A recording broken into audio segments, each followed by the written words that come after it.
Chapter 1 Science? Theology? In a coffee house. Thud. Su Chuyang threw a pile of thick documents in front of Chen Mo. This is the last time I help you. Don't call me again. Su Chuyang looked at Chen Mo, who had grown up with him, taken the entrance exam for the Key High School together, filled out college applications together, and entered the Natural Celestial Research Center together. This guy even once became Su Chuyang's brother-in-law, forming a happy family with his sister Su Hui. However, now, Su Chuyang looked at the dim light, with messy hair, worn-out coat, and pants, lowering his head while looking at the information and wolfing down a steamed bun. As if Chen Mo hadn't eaten for days, the spirited boy he once knew now seemed out of place with everything around him. Gulp, perhaps eating too fast, Chen Mo raised his cup of coffee to wash down the bun that had lodged in his throat. After a long time, Chen Mo finally caught his breath, patted his chest, and asked, "What did you just say?" At this moment, Su Chuyang could no longer hold back. He stepped forward, grabbed Chen Mo by the collar, and pushed him against the back of the sofa. "Do you still remember Wenwen's birthday? What did you promise my parents when you got married? My sister has already been delayed by you. Wenwen is your biological daughter. Do you want to delay her too?" At this moment, it was the busiest time in the coffee house. Many customers were drawn to the noise, looking towards the corner where Chen Mo and Su Chuyang were. Chen Mo bowed his head in silence, and after a long time, he finally spoke. "Chuyang, we are researchers, you should understand." "Understand what? Understand your nonsensical theories? Or should I believe that the end of science is that pile of nonsense called theology?" Su Chuyang let go of Chen Mo, disappointment written all over his face. "Science is rigorous. I never said that the end of science is theology, but I believe that existence is reasonable. From the moment humanity stepped down from the tree and picked up tools, we were destined to face the unknown continuously. You can say I'm an irresponsible husband, an unqualified father, but you cannot say my research is theology or false." At this moment, a never-before-seen determination flickered in Chen Mo's dim eyes, but he bit the last half of the bun in his mouth and took out a thick manuscript from his severely worn brown briefcase. The deepest crater on the moon, the Grimaldi crater, has a diameter of 300 kilometers and a depth of 6.4 kilometers. If a meteorite of the same mass were to hit the Earth, it would create a crater at least 1,200 kilometers deep. And Chen Mo, while chewing on the bun, desperately flipped through his yellowed notes.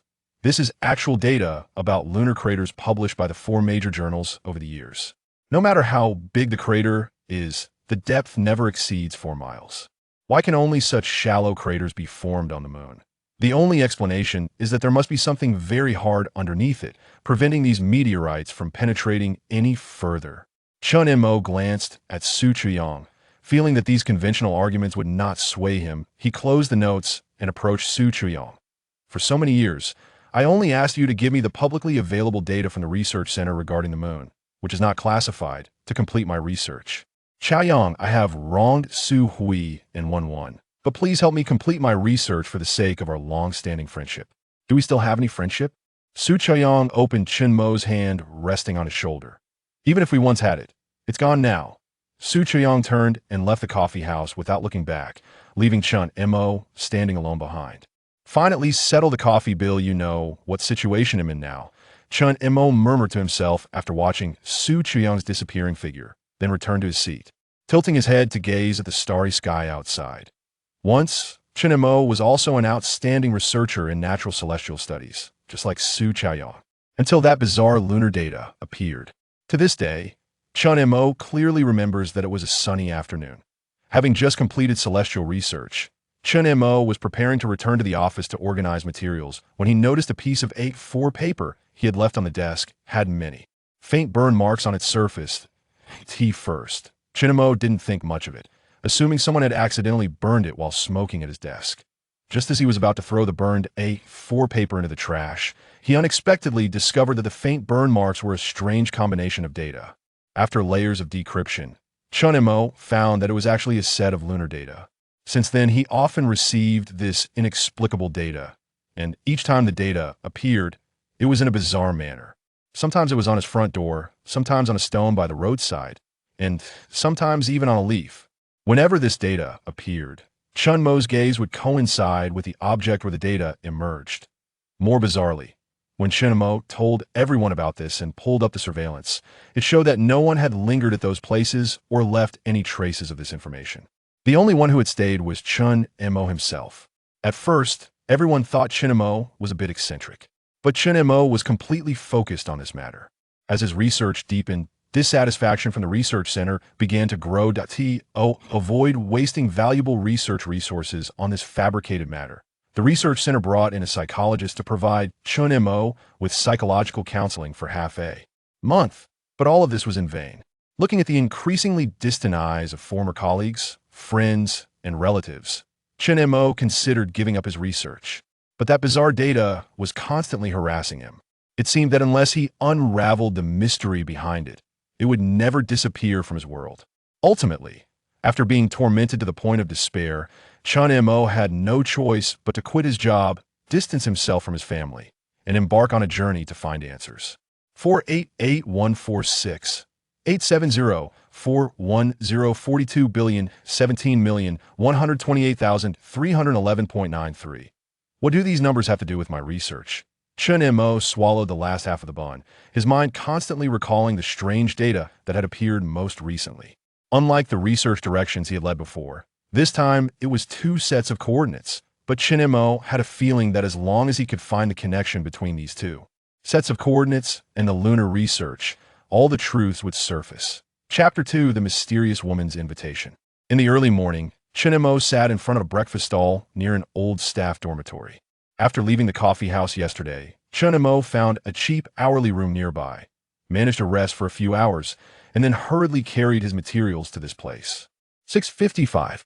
Chen Mo glanced at the time on his watch. This watch was a gift from Su Hui when they had just married. Over the years, no matter where he went, he always wore this watch. Even though the metal layer on the watch had worn away significantly and the cover had many fine scratches, this watch remained the most precious thing in Chen Mo's heart.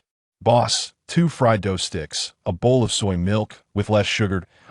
As Chen Mo ate the steaming fried dough sticks and soy milk, he absent-mindedly recalled the dream he had last night. In the dream, he was still a researcher at the Natural Celestial Research Center, still Su Hu's husband and Wenwen's father, with a loving and happy family. What a wonderful feeling that was.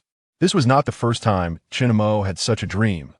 If it weren't for the strange data appearing on Chen Mo's desk, he and Su Hui would surely be very much in love right now. That gentle, generous, kind, and beautiful woman. Just as Chen Mo was absent-mindedly eating breakfast at his desk, a woman in her 30s with medium-length hair hurriedly walked out of the staff community with a 6 or 7-year-old girl. The woman reminded the little girl to put the thermos into her backpack. She fumbled with her phone to call for a ride. Looking at the face he longed for, Chen Mo wished he could rush over to hug her and her daughter, but in the end, he held back. Memories of that year flooded his mind when the research center suspended him for half a month for psychological counseling. At that time, despite the rumors circulating about Chen Mo, his wife Su Hui always believed in him unconditionally. It was this unwavering trust from Su Hui that almost made Chen Mo decide to completely give up the so-called research in his hands.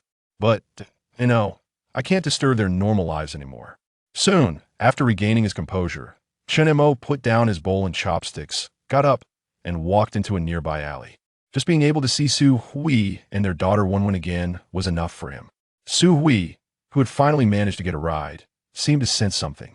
She looked up towards the stall where Chen Mo had been eating breakfast, but unfortunately, she was a moment too late and saw nothing, feeling a bit disappointed as she withdrew.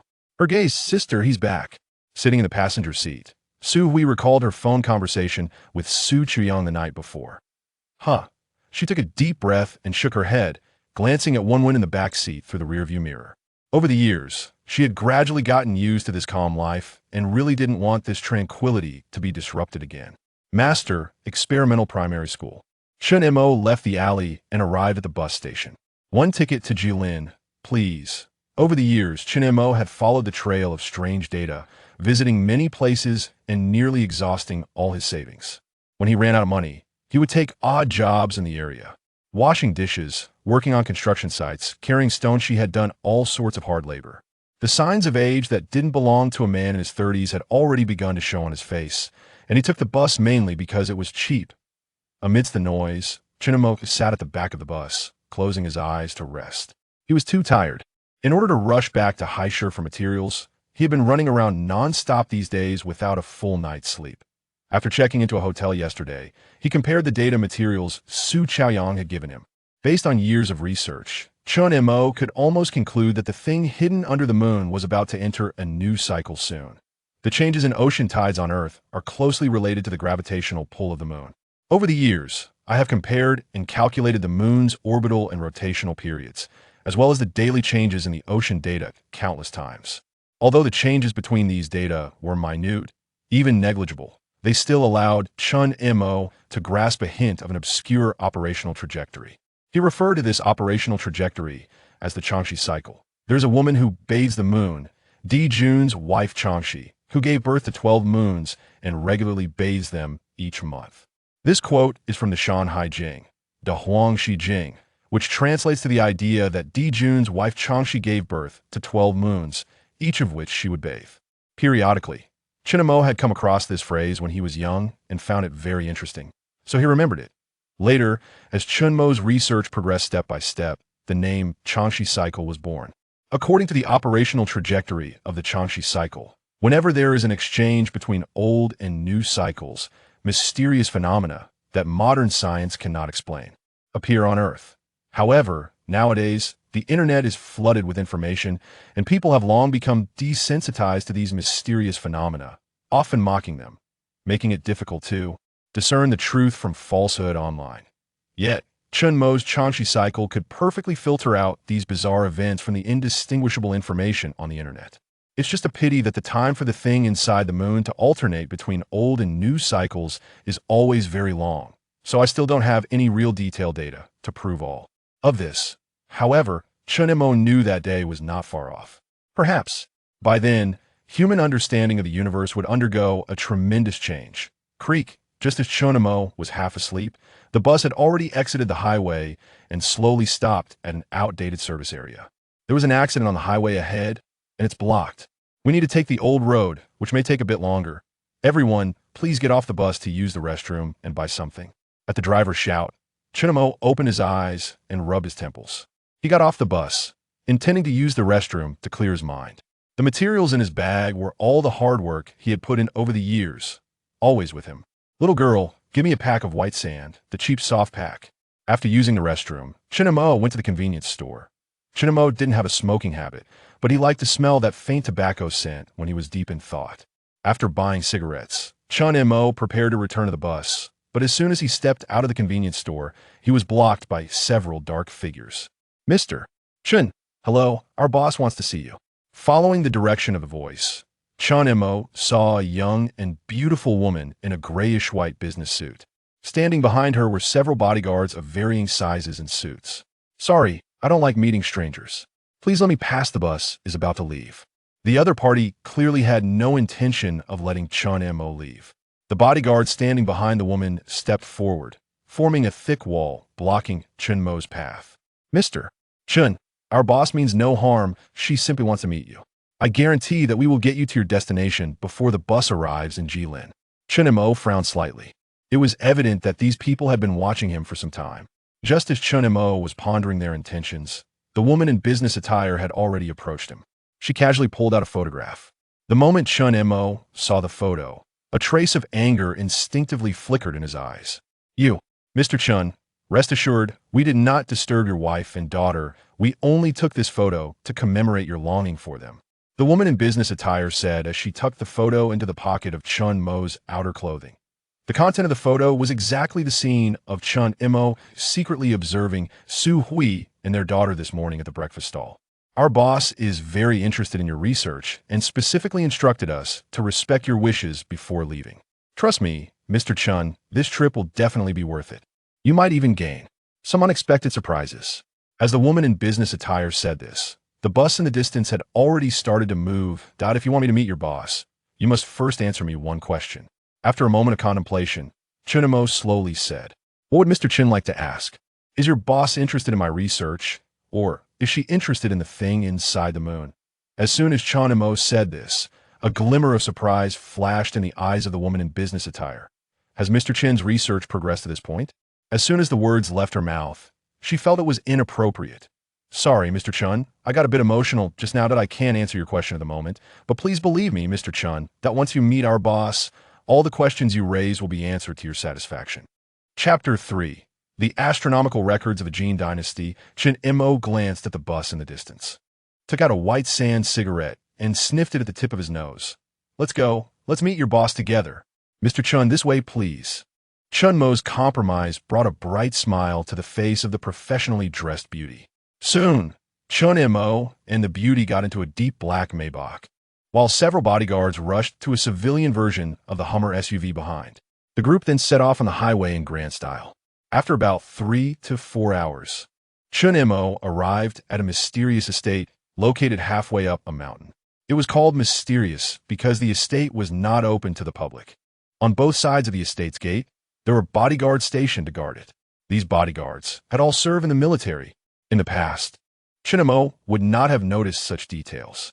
However, over the years of wandering and traveling, he not only learned many skills to make a living, but also developed a keen eye. The way veterans walk and their demeanor are very different from ordinary people. And their eyes, when they cross paths, pay attention to each other's blind spots, which is a typical tactical skill. The calluses on the inner side of their thumbs are characteristic of long-term firearms training. Chen Mo silently observed all of this, growing increasingly curious about the identity of the estate's owner. What kind of person could gather so many veterans to serve as bodyguards for an estate? Mr. Chen, please. The bodyguard stationed on both sides of the estate clearly recognized the professionally dressed beauty beside Chen Mo, and it did not stop them. Thus, Chen Mo followed the beauty into the estate through a long corridor and arrived at the reception hall deep within the estate. Mr. Chen, please wait a moment. Our boss will be here shortly. The professionally dressed beauty signaled for someone to bring hot tea while guiding Chen Mo to a seat beside her. Your boss really likes the ancient style of the Tang and Song dynasties? Chen Mo glanced around and asked lightly. The entire hall's decoration and furnishings were filled with a strong atmosphere of the Tang and Song dynasties. Even the teacup brought to Chen Mo was classic Lushan flower porcelain. I thought Mr. Chen was only interested in research, but I didn't expect you to have such an understanding of cultural history as well. Ordinary people might find this ancient style full of charm, but they wouldn't be able to discern the subtle differences between the ancient styles of various dynasties at a glance. The Tang and Song dynasties are ancient and solemn, while the Ming and Qing dynasties are lively and playful. Your boss's fondness for the Tang and Song style suggests that his personality is likely similar to the decor here. As soon as Chen Mo finished speaking, a loud laugh came from outside the reception hall. Ha ha! Researcher Chen Mo, you truly deserve to be the person I have long admired. Even before meeting, you already have such a thorough understanding of me. Amidst the laughter, a middle-aged man in a Zhongshan suit, in his 40s, walked in from outside the reception hall. I haven't been a researcher at the Natural Celestial Body Research Center for many years. Facing the extended hand of the middle-aged man, Chen Mo did not choose to shake hands, but went straight to the point. What do you want from me? Just say it. Seeing Chen Mo's cold attitude, the middle-aged man quickly glanced at the professionally dressed beauty beside him. It seems there has been quite a misunderstanding between you and Mr. Chen. The middle-aged man smiled knowingly. It's all right. Let me clarify these misunderstandings. As he spoke, the middle-aged man introduced himself. My name is Wu Jinfeng, and this is my assistant Fong Ro. Hearing the introduction of the middle-aged man Wu Jinfeng, the professionally dressed beauty Fong Ro smiled brightly at Chen Mo. The reason we invited Mr. Chen in this way is that we have encountered a sudden situation. We have been following Mr. Chen's research over the years, and if I'm not mistaken, Mr. Chen's goal for this trip to Jilin is the Heavenly Pool, right? Wu Jinfeng's words made Chen Mo furrow his brows slightly. The Heavenly Pool was indeed one of the two mysterious coordinates and also Chen Mo's destination this time. Mr. Chen, please have some tea first. This is a new harvest of ancient tree pu'er, and it tastes quite good.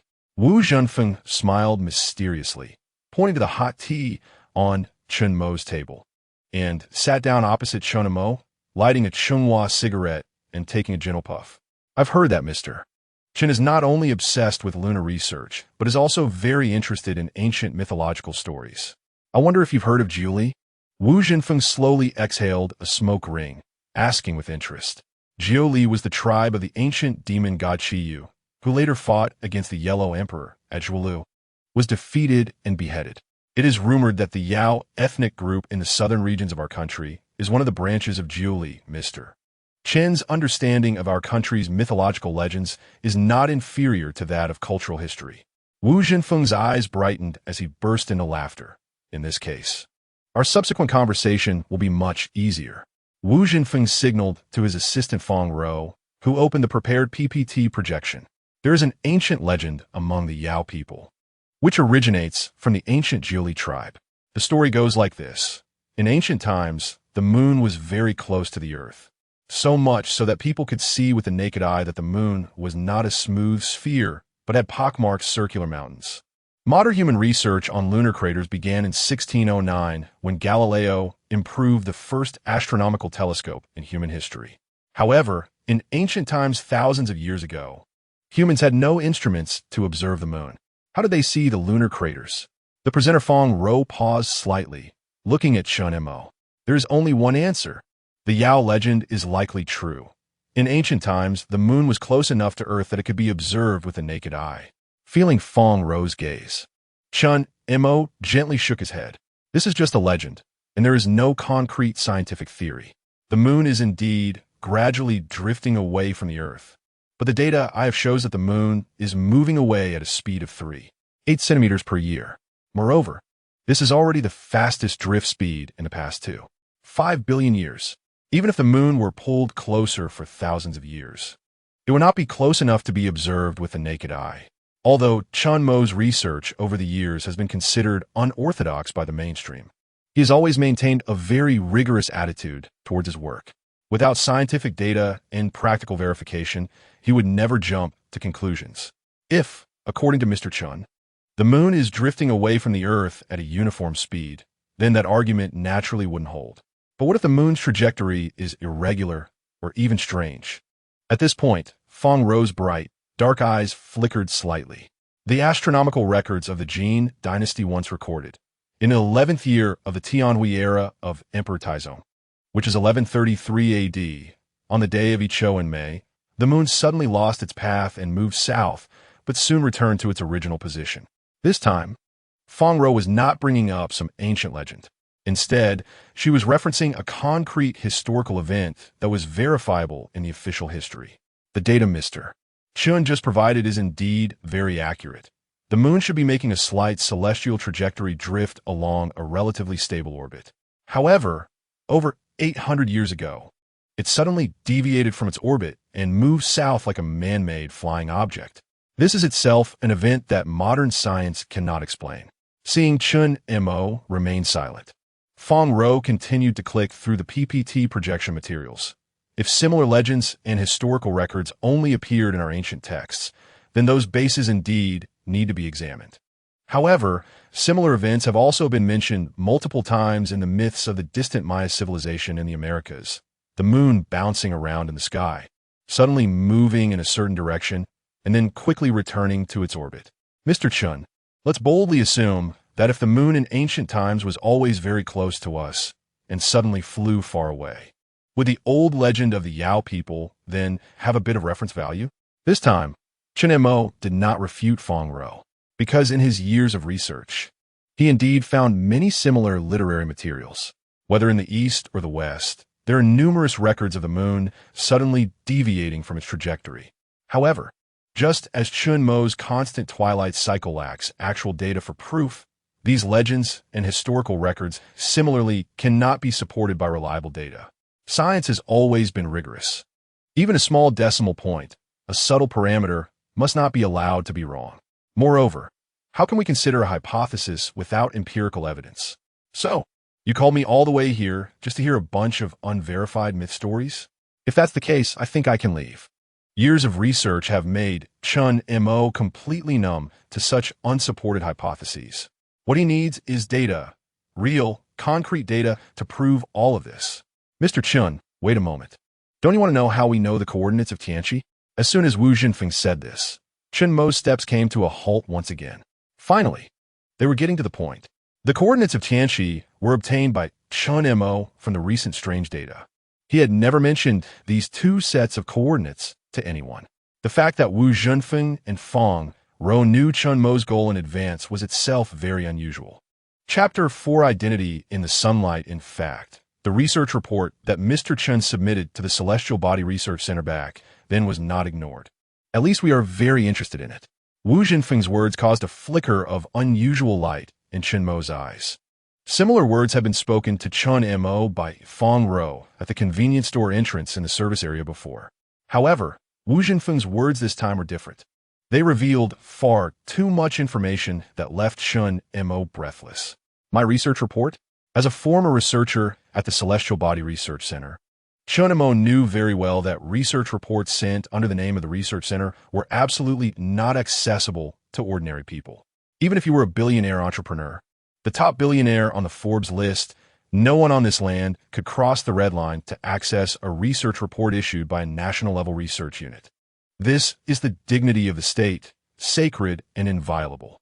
Even though Chen Mo had been expelled from the Celestial Body Research Center for many years, his research report from back then still remained sealed in the archives of the research center. Even if there were occasional rumors from the outside, they could never involve the specific content of the research. At most, some eye-catching media would combine some rumors from the research center and speculate, portraying Chen Mo as a mad researcher of theological beliefs. Why? Since you have long known about my research report and recognized the conclusions drawn from it, why do you not step forward?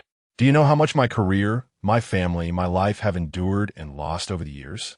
At this moment, Chen Mo seemed to understand everything. Why there were so many soldiers and bodyguards outside the manor. Why Wu Zhenfeng and Fang Rou could access his research report from the research center. He felt like a wandering child, returning to his mother's embrace. And emotions that had been suppressed for years erupted from deep within him. Chen Montak, I'm Sully.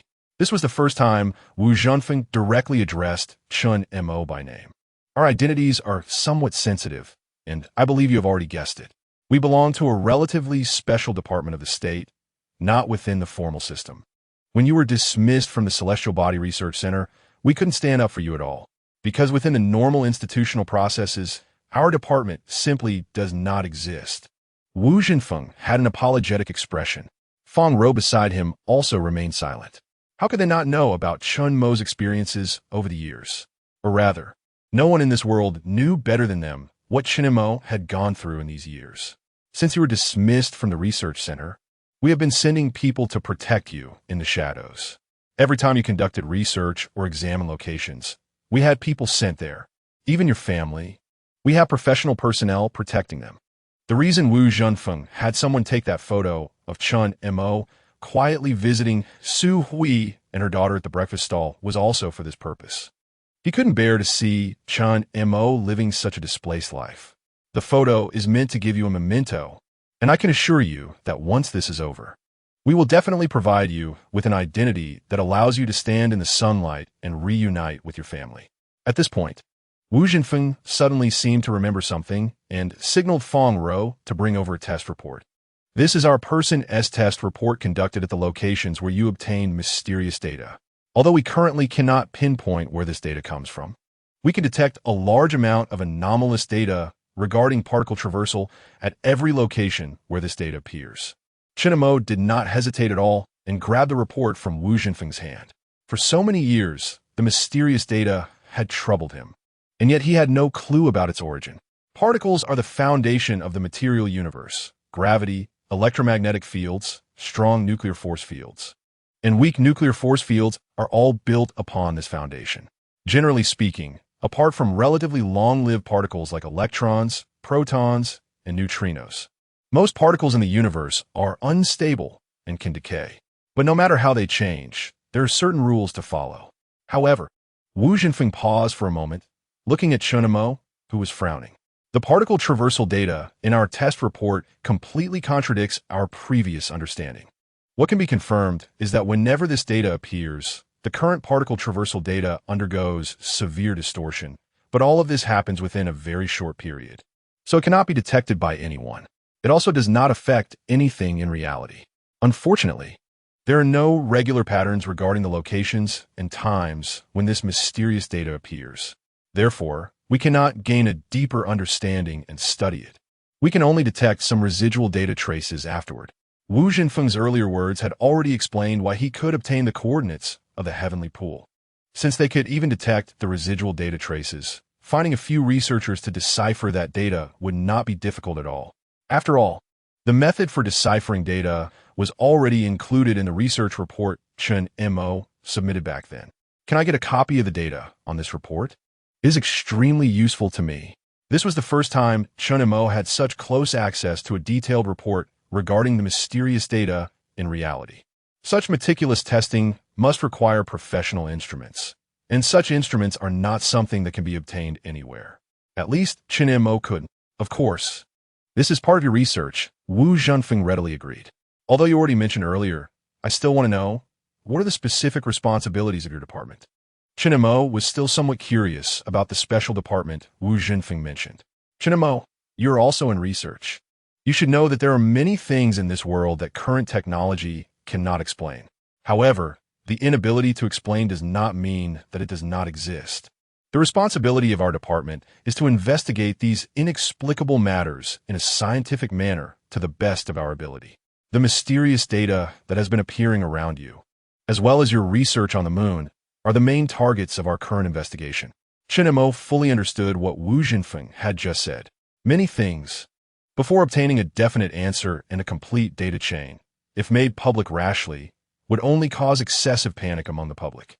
It could even lead to many negative effects. For example, what happened to Chen Mo back then had a very strong negative impact on the Celestial Body Research Center. Under the media's incitement and extensive reporting, the uninformed public criticized the High City Celestial Body Research Center for hiring a madman like Chen Mo, who believed in theology, wasting the country's precious research resources. Under the immense pressure of public opinion, the research center had no choice but to dismiss Chen Mo, who was temporarily suspended in the eye of the storm. It was these irresponsible media reports that caused the relationship between Chen Mo and Su Hui to drift further apart, leaving him with an irreparable regret for a lifetime. And such negative emotions have not completely dissipated even to this day. Whenever there is even a hint of similar rumors, the High City Celestial Body Research Center becomes the target of media criticism.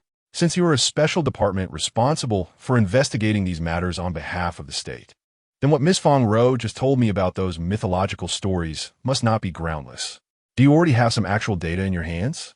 Chen Mo felt his heart begin to heat up. For so many years, the actual data he had longed for was now within reach. Chapter 5.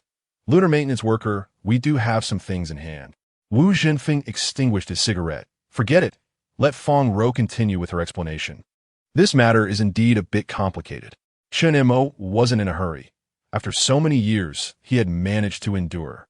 So why would he care about a little more time? Mr. Chen, you should be familiar with the ancient Chinese concept of the sky is round and the earth is square, right? Fong Ro said as she gently slid the PPT presentation in front of her. Let's first make a bold assumption. If the moon was very close to us in ancient times, could it be that the sky in the ancient concept refers to the moon? At that moment, Fong Ro, standing in front of the PPT projector, resembled a brainwashing master from a pyramid scheme.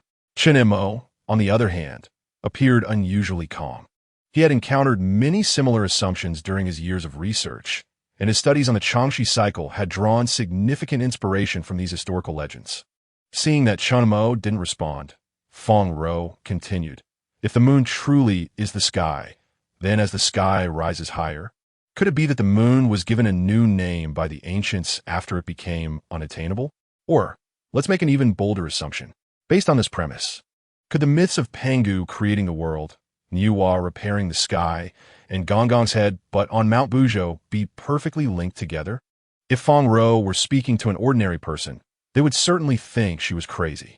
But Chen Mo, having conducted research on the moon for so many years, quickly grasped the key point of what Fong Ro had just said.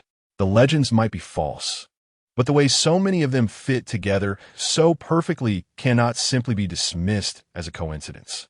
If we disregard strict scientific data, this assumption could indeed hold water.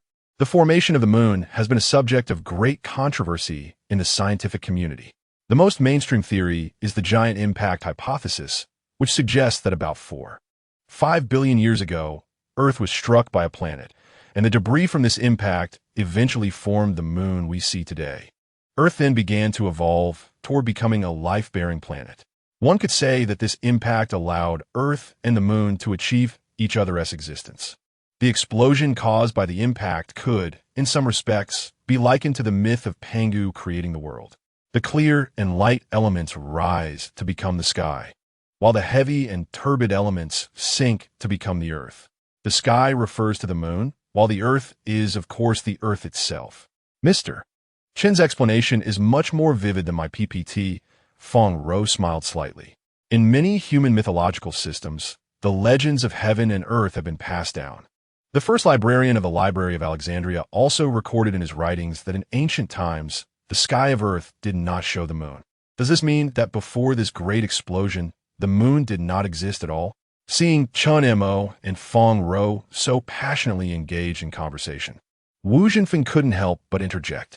Regarding the document Wu Zhenfeng mentioned earlier, Chen Mo had also consulted it during his research. Unfortunately, during Caesar's conquest of Egypt, the Roman legions burned down this library, believed to be the most comprehensive in Western history, leaving no specific reference materials behind. Whether it's the myth of Pangu creating the world or the notes of the first librarian of the Library of Alexandria, they share a significant commonality. 5 billion years ago, no human beings existed. Since they did not exist, how did they know about this great explosion? They seem to have entered a closed loop. Which came first, the chicken or the egg? If Chen Mo could find the answers behind all of this, then the entire history of human evolution would undergo a reversal. Darwin's theory of evolution and the Cambrian explosion would also be overturned. This is also why Su Qianyang thought Chen Mo was crazy. Chen Mo was almost single-handedly challenging the entire modern scientific system of humanity. However, now, there were clearly two more madmen trying to shake the world. If we compare the explosion caused by the Earth's impact to the myth of Pangu creating the world, can we see Nuwa's repair of the sky as a malfunction of the sky that required a maintenance worker? And Gongong's collision with Mount Buzhou severed the path to heaven, causing the sky to drift further away, becoming the moon in the eyes of later generations. With the previous two bold assumptions, Chen Mo no longer mentioned any data. He nodded. If the moon was indeed very close to the Earth, close enough to be seen with the naked eye, and there was a path to connect it to the ground, then the moon of that era interacted frequently with the Earth. Gongong's collision with Mount Buzhou, severing the path to heaven, may have been the reason for this interaction gradually disappearing. If asked which myth Chen Mo felt was closest to his research, without a doubt, it would be the two mentioned by Feng Ro. No matter how precise the things on the moon are, they cannot possibly run without any faults for so many years. There must be faults, and someone must maintain them. This is the most reasonable explanation. Gongong's collision with Mount Buzhou created a huge hole in the sky, leading to continuous disasters on Earth, and Nuwa, as the maintenance worker, repaired the moon, ending the disasters. So the question arises, why did Gongong collide with Mount Buzhou? Was it truly due to a disagreement with Zhu Rong, as the myth suggests? What exactly was Nuwa repairing on the moon? And what about the disasters mentioned in the myths? Why would a big hole in the moon cause disasters on Earth? And what secrets does the moon hide? The questions troubling Chen Mo extend far beyond these. His previous conversation with Feng Ro was all based on the premise of stepping away from strict scientific data. Yet this premise is precisely the one that cannot be ignored. Therefore, hypotheses remain hypotheses. Until actual evidence can be provided, they can never replace facts. What if? Mr. Chen, I'm saying if we had reference data in hand, would that mean everything we discussed before is no longer just a hypothesis? Chapter 6, The Moon Rabbit Project? What you said about the data is, what is it? Feng Ro's words made Chen Mo's heart tremble slightly. He felt that his body was beginning to lose control. Seeing Chen Mo's emotions gradually intensify, Wu Zhenfeng signaled Feng Ro to take out a confidentiality agreement from the drawer. Mr. Chen, everything you are about to encounter is classified as a state secret. This is standard procedure, so please understand. Chen Mo had once been a researcher at the Natural Celestial Bodies Research Center and naturally knew of this protocol. He immediately signed his name on the confidentiality agreement in Fong Ro's hand. Can you give me the data now? Not yet. In addition to the confidentiality clause, Mr. Chen also needs to sign this. As she spoke, Fong Ro took out another contract from the drawer. To access such classified documents, a confidentiality agreement alone is not enough. Unless Mr. Chen joins us. Looking at the employment contract that Fong Ro handed over, Chen Mo was slightly taken aback. For so many years he had been living freely and independently, and now he was suddenly being asked to join a special department that did not exist within the normal state system. For a moment, Chen Mo felt somewhat unaccustomed. I can understand what Miss Fong is saying, but Chen Mo's gaze dropped, looking at the company name on the employment contract, his brows furrowing slightly. Goldilocks Safety and Environmental Investment Company, Limited? A State Department has such a tacky name. Are you sure it's not a fly-by-night shell company? Ahem, Mr. Chen. I've already explained the reason. Our department, you understand, this is also to simplify matters. Clearly, the name Goldilocks Safety and Environmental Investment Company, Limited, have been criticized more than once. After Wu Zhenfeng awkwardly explained, he signaled Fong Ro to pass the employment contract to Chen Mo. Once you sign this employment contract, Mr. Chen will be part of our company. You will have immediate access to any classified research data. What do you think? Have you thought it through? Wu Zhenfeng, being a cunning old fox, hit the nail on the head with his words. Chen Mo's lunar research had been ongoing for so many years. Today was the day he felt closest to the truth. Even though he knew that signing this employment contract would not make things simple afterward, at this moment, he can no longer care about so much. I'll sign. Chen Mo picked up the pen and signed his name on the employment contract, then stamped it with a red handprint. Great. From now on, Researcher Chen is an internal employee of the company. You can call me Manager Wu or just Old Wu. The name Manager Wu always made Chen Mo feel one step closer to a fly-by-night shell company. So, Chen Mo decided to call Wu Zhenfeng Old Wu. Old Wu, can you now give me the data you mentioned earlier with Fong Ro? Since they were all part of the same team now. This small matter was naturally not a problem. At Wu Zhenfeng's signal, Fong Ro gently pointed her finger, projecting a photo of a gray-brown meteorite onto the PPT projector. This is the latest moon rabbit project of our country, a scientific specimen accidentally discovered on the far side of the moon. Moon rabbit project? This was the first time Chen Mo had heard this name. The Moon Rabbit Project is a secret lunar research initiative conducted by our country, and the independently developed Tiangong space station is part of the Moon Rabbit Project. However, the research under the Moon Rabbit Project is classified and has not yet been made public. Upon hearing this, Chen Mo nodded gently.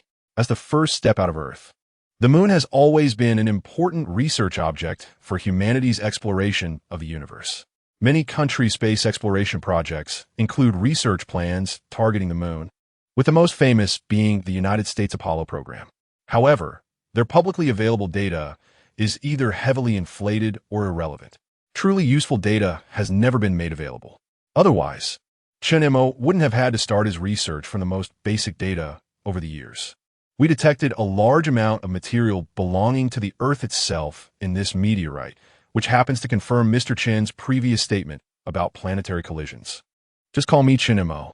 Since Chen Mo had decided to join the company, his relationship with Fong Ro was now that of colleagues. It felt somewhat awkward to continue using the title Mr. Chen between colleagues.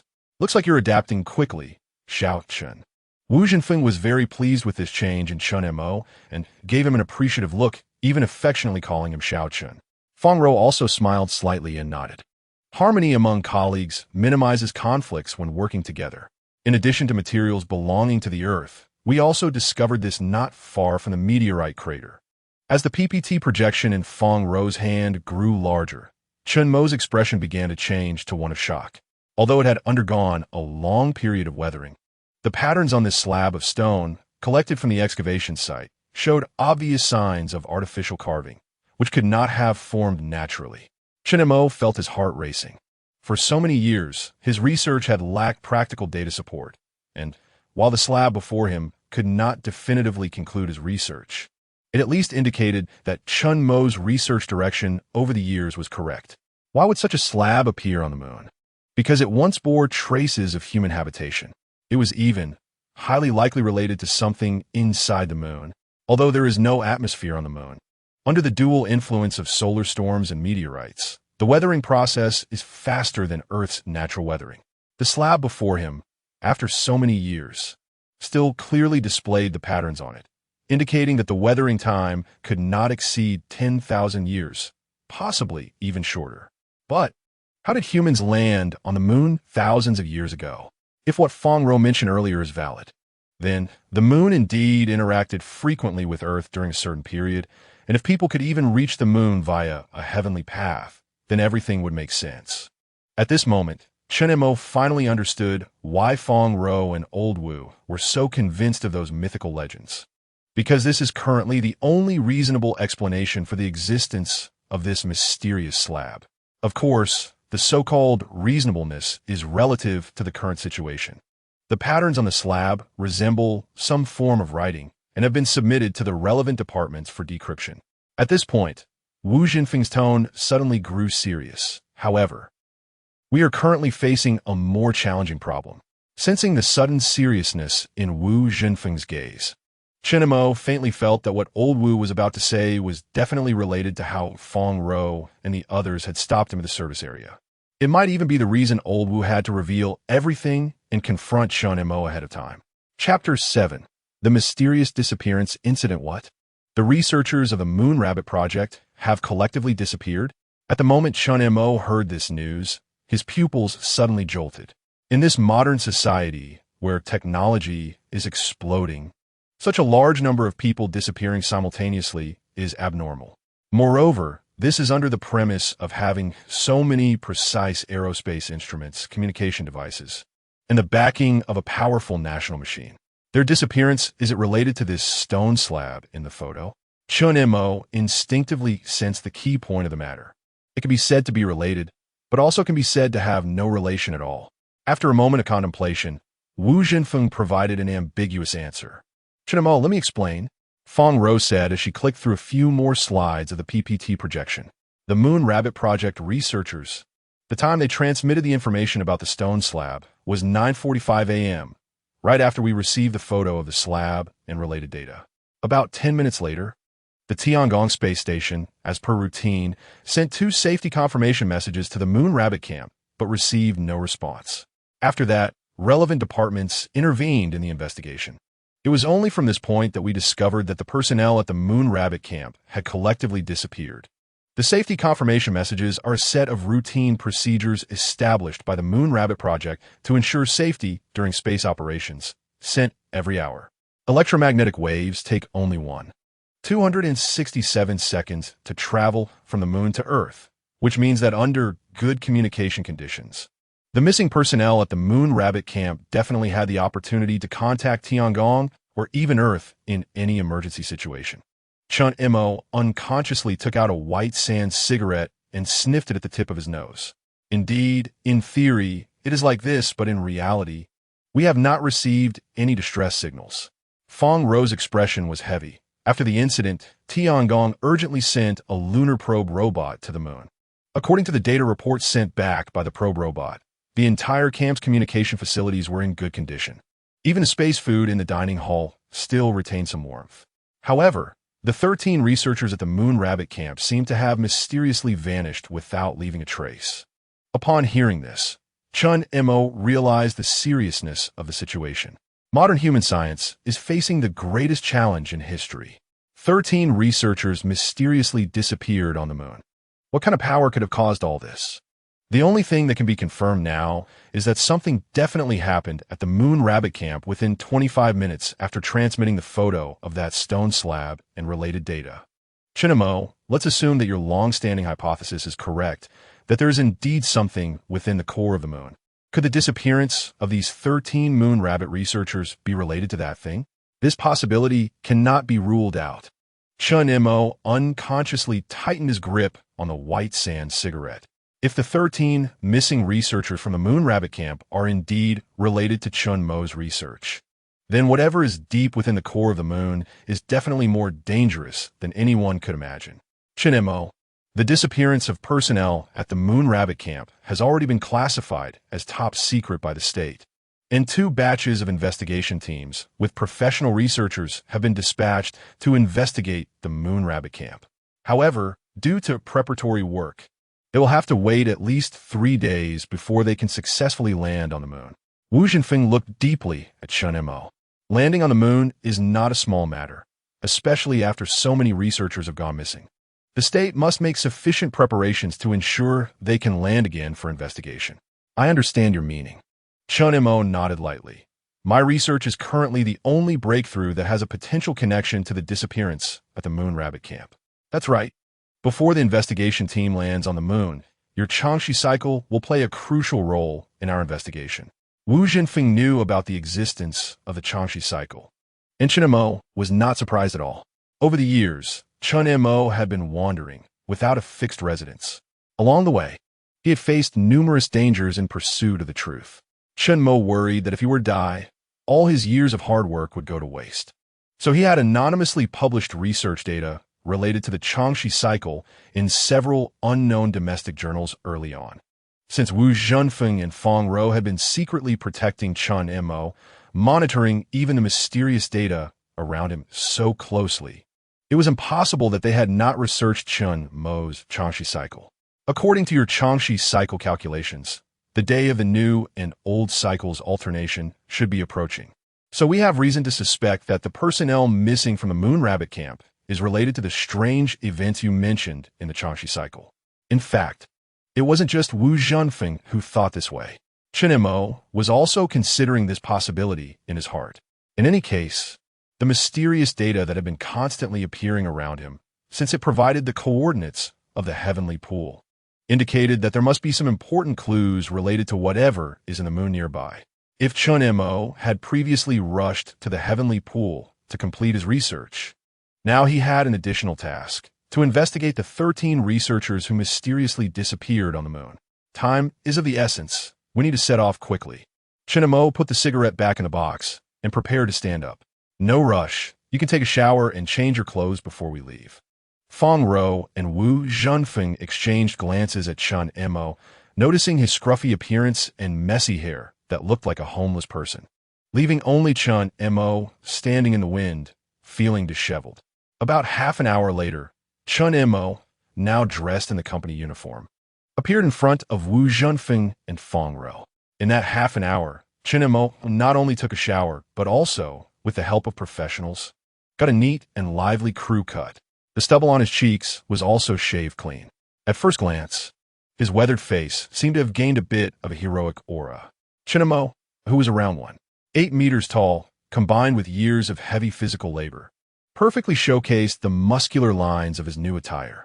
Even Feng Rou, waiting in the reception room, couldn't help but be slightly stunned when she saw the rejuvenated Chen Mo. Can we leave now? Chen Mo glanced at Feng Rou, who was lost in thought. Coming back to her senses, Feng Rou's cheeks flushed slightly. Yes, we can. Chen Mo just joined us not long ago, and there are many things he is still unclear about. Feng Rou, you need to help him overcome difficulties along the way and quickly find the answer to the disappearance of the personnel at the Moon Rabbit Camp. Yes. Feng Rou saluted Wu Zhenfeng with a standard military salute. What? Assistant Feng is also going with me? Hearing Wu Zhenfeng's words, Chen Mo finally noticed that unbeknownst to him, Feng Rou had also changed into a company uniform like his. Wu, I feel I can complete the task of investigating data at the heavenly pool alone. Over the years, in search of answers, Chen Mo had crawled through ice and snow, braving the wind and sleeping outdoors. He believed that such hardships were not something a woman could endure, especially not a delicate assistant like Feng Rou in front of him. Xiao Chun, don't underestimate Feng Rou. Besides being my assistant, she is also a female warrior who has retired from the Special Forces. In terms of physical fitness and combat skills, she is no less than male soldiers. The moment these words came out of Wu Zhenfeng's mouth, a hint of pride clearly flashed in Feng Rou's eyes, a deep-rooted confidence. Chen Mo wanted to say something, but Feng Rou had already pulled out a dagger and stepped forward, slicing Chen Mo's sleeve. This is the latest high-strength fabric, which is more effective in waterproofing, fire resistance. and puncture resistance than military Kadura fabric, significantly reducing the likelihood of accidental injuries during missions. Chen Mo glanced at Old Wu and then at Fong Ro, who was putting away her dagger. Seeing their determined expressions, he knew that this matter was settled, and he could only nod in agreement. All right, can we set off now? Concerned about his research, Chen Mo was already a bit impatient. Not yet. Wait a moment. Besides Fong Ro, I have also equipped you with several security personnel. As Wu Zhenfeng's words fell, 3 bodyguards of varying builds walked in through the door. Each of them carried a heavy burden on their backs and held a bunch of strange items in their hands. Is that a gun? Chen Mo's sharp eyes caught the outline of weapons in the bundles behind the 3. Of course, that wasn't the main point. A portable, single-soldier rocket launcher. Chen Mo's composure shattered as he stared at the long, tubular object on one of the bodyguards. Old Wu, we're going to conduct research, not to go to war. With them like this. If Chen Mo hadn't claimed he was going for research, the fully armed trio could have launched a small-scale armed attack right then. Chen Mo, I'm also considering your safety. If the hypotheses you proposed during the Changxi cycle are correct, then the danger level of your investigation this time is no less than that of the disappearance incident at the Moon Rabbit camp. The moment these words were spoken, a serious expression returned to Wu Zhenfeng's face. In the face of a completely new and unknown human force, any preparation seemed reasonable to Wu Zhenfeng. Chen Mo seemed to realize something as well. After a moment of contemplation, he stopped trying to object. He glanced at the 3 bodyguards in front of him. He was not unfamiliar with these 3, as they were the ones who had intercepted him with Fong Ro at the service area before. Hello, Riza Alcha Chen Montak. I apologize for the previous offense. My name is Cheng Yao. Everyone calls me Old Yao. The first to speak was a chubby man in his 40s, his face lined with wrinkles. However, what truly caught Chen Mo's attention was the old-fashioned kerosene stove and a flat pan for making pancakes that he was holding. Don't be fooled by Old Yao's plump appearance. His tactical skills and combat abilities rank among the top 3 in the company. The youngest of the 3, a bald young man, stepped forward at the right moment. At the end of the sea, the sky forms the shore at the peak of the mountain. I am the summit. Hello, I'm Hai Feng, the observer and sharpshooter of the team. In his words, Hai Feng deliberately showcased the sniper rifle disguised in a tool bag behind him to Chen Mo Wang Tai, firepower specialist, was the last introduction from a tall, stern-looking man standing nearly 2 meters tall. Even Chen Mo, who was 180 meters tall, felt a heavy pressure standing in front of him. The portable single-soldier rocket launcher that Chen Mo had seen earlier was slung over this guy's shoulder. Old Yao Hai Feng and Wang Tai had all served abroad as mercenaries and had rich combat experience from multiple rescue missions. Moreover, each of them had different specialties, which maximized the assurance of their safety. Fong Ro stepped forward to introduce them. So, how do we get to Tianqi next? Chen Mo turned to Fong Ro. With so many restricted, lethal weapons on them, there was no way they could pass through ordinary checkpoints. They would be apprehended as terrorists before they even got halfway. However, in response to Chen Mo's questioning gaze, Fong Ro merely smiled mysteriously. Following that, a series of rumbling sounds came from above Chen Mo's head. Chapter 8. The answer surfaced. This is a specially customized ultra-long-distance transport helicopter made by the company. From the outside, it looks like an ordinary civilian helicopter, but its engine and internal structure have been modified based on the Z-20 tactical utility helicopter. It has a fuel tank increased by 1.5 times, achieving ultra-long-distance endurance, capable of carrying out missions in various harsh conditions and environments. Even on the peaks of the Himalayas, it can safely deliver you to the top. Chen Mo looked at Fong Ro, who was smiling and explaining earnestly, and suddenly felt that his previous worries were somewhat unnecessary. It seems I'm still not quite adapted to my current identity. Over the years, Chen Mo had been alone in completing his research, and his way of thinking about many issues still remained at the personal and national level. Carrying so many weapons on the road might be something ordinary people couldn't do.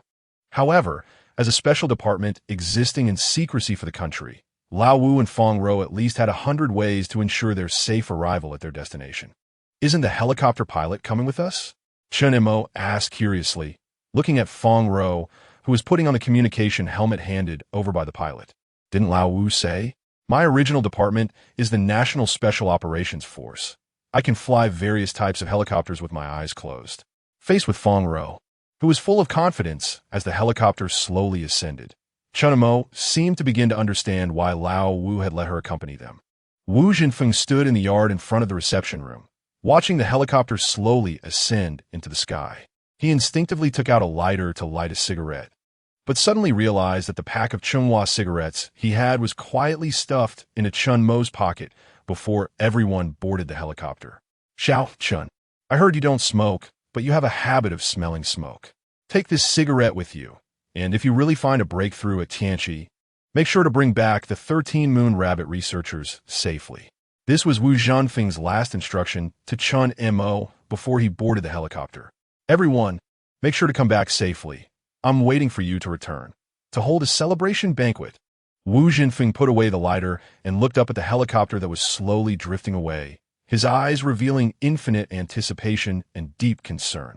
On the helicopter, Chen Mo glanced at the Chunhua cigarettes that Lao Wu had stuffed into his pocket before departure and slowly closed his eyes. There was so much information received that night, he needed to sort it out.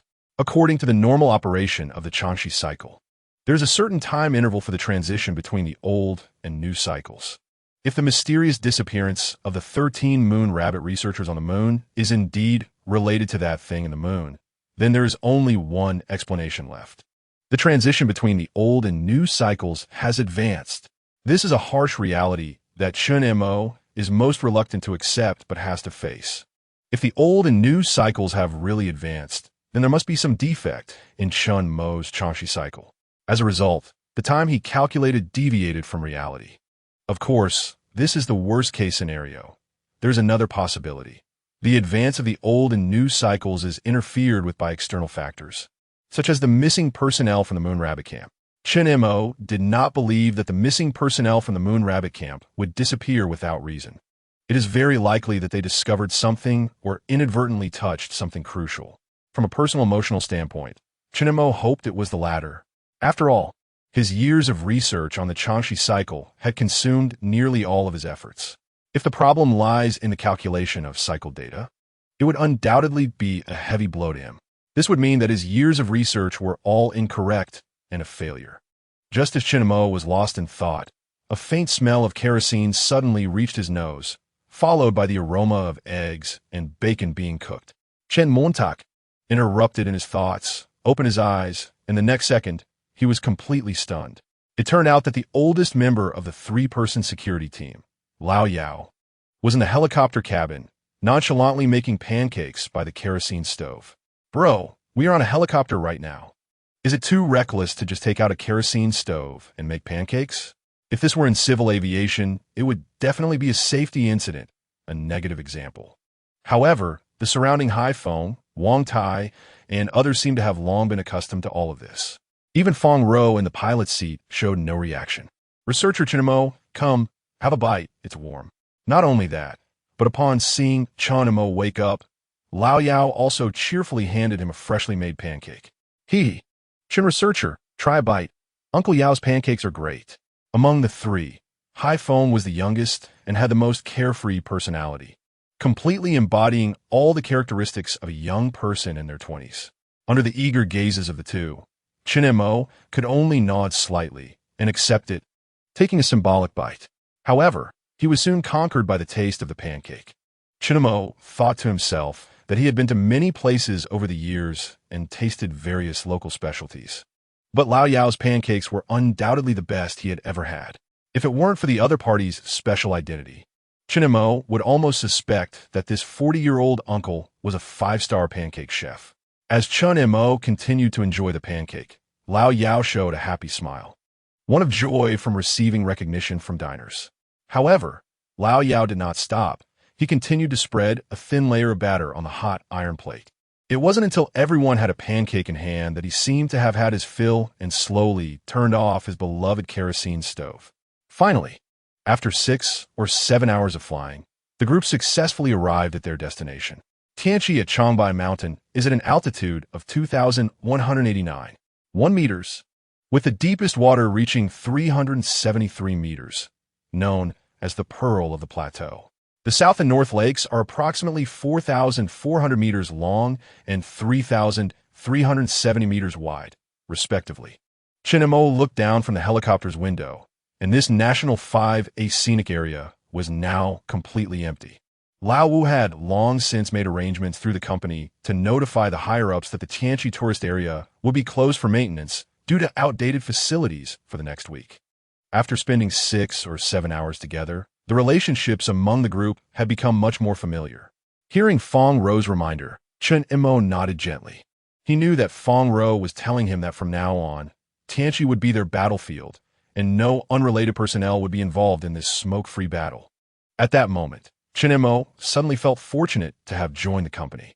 Such convenient research conditions could probably only be provided by a national special department like the company, greatly enhancing the reliability of the research data. Where are we going next? Fong Ro, sitting in the pilot's seat, turned to look at Chen Mo in the rear cabin. Although sitting in the helicopter allowed them to overlook the entire Tianqi, they were not here for sightseeing. They had to find specific targets. Otherwise, even using all the equipment they brought, it would be difficult to monitor the vast Tianqi. To Nalongdu, Chen Mo said calmly. Nalongdu is located at the waterfall exit on the north side of Tianqi. Below the waterfall is a large stone, and the water splashes down dramatically, creating a spectacular scene.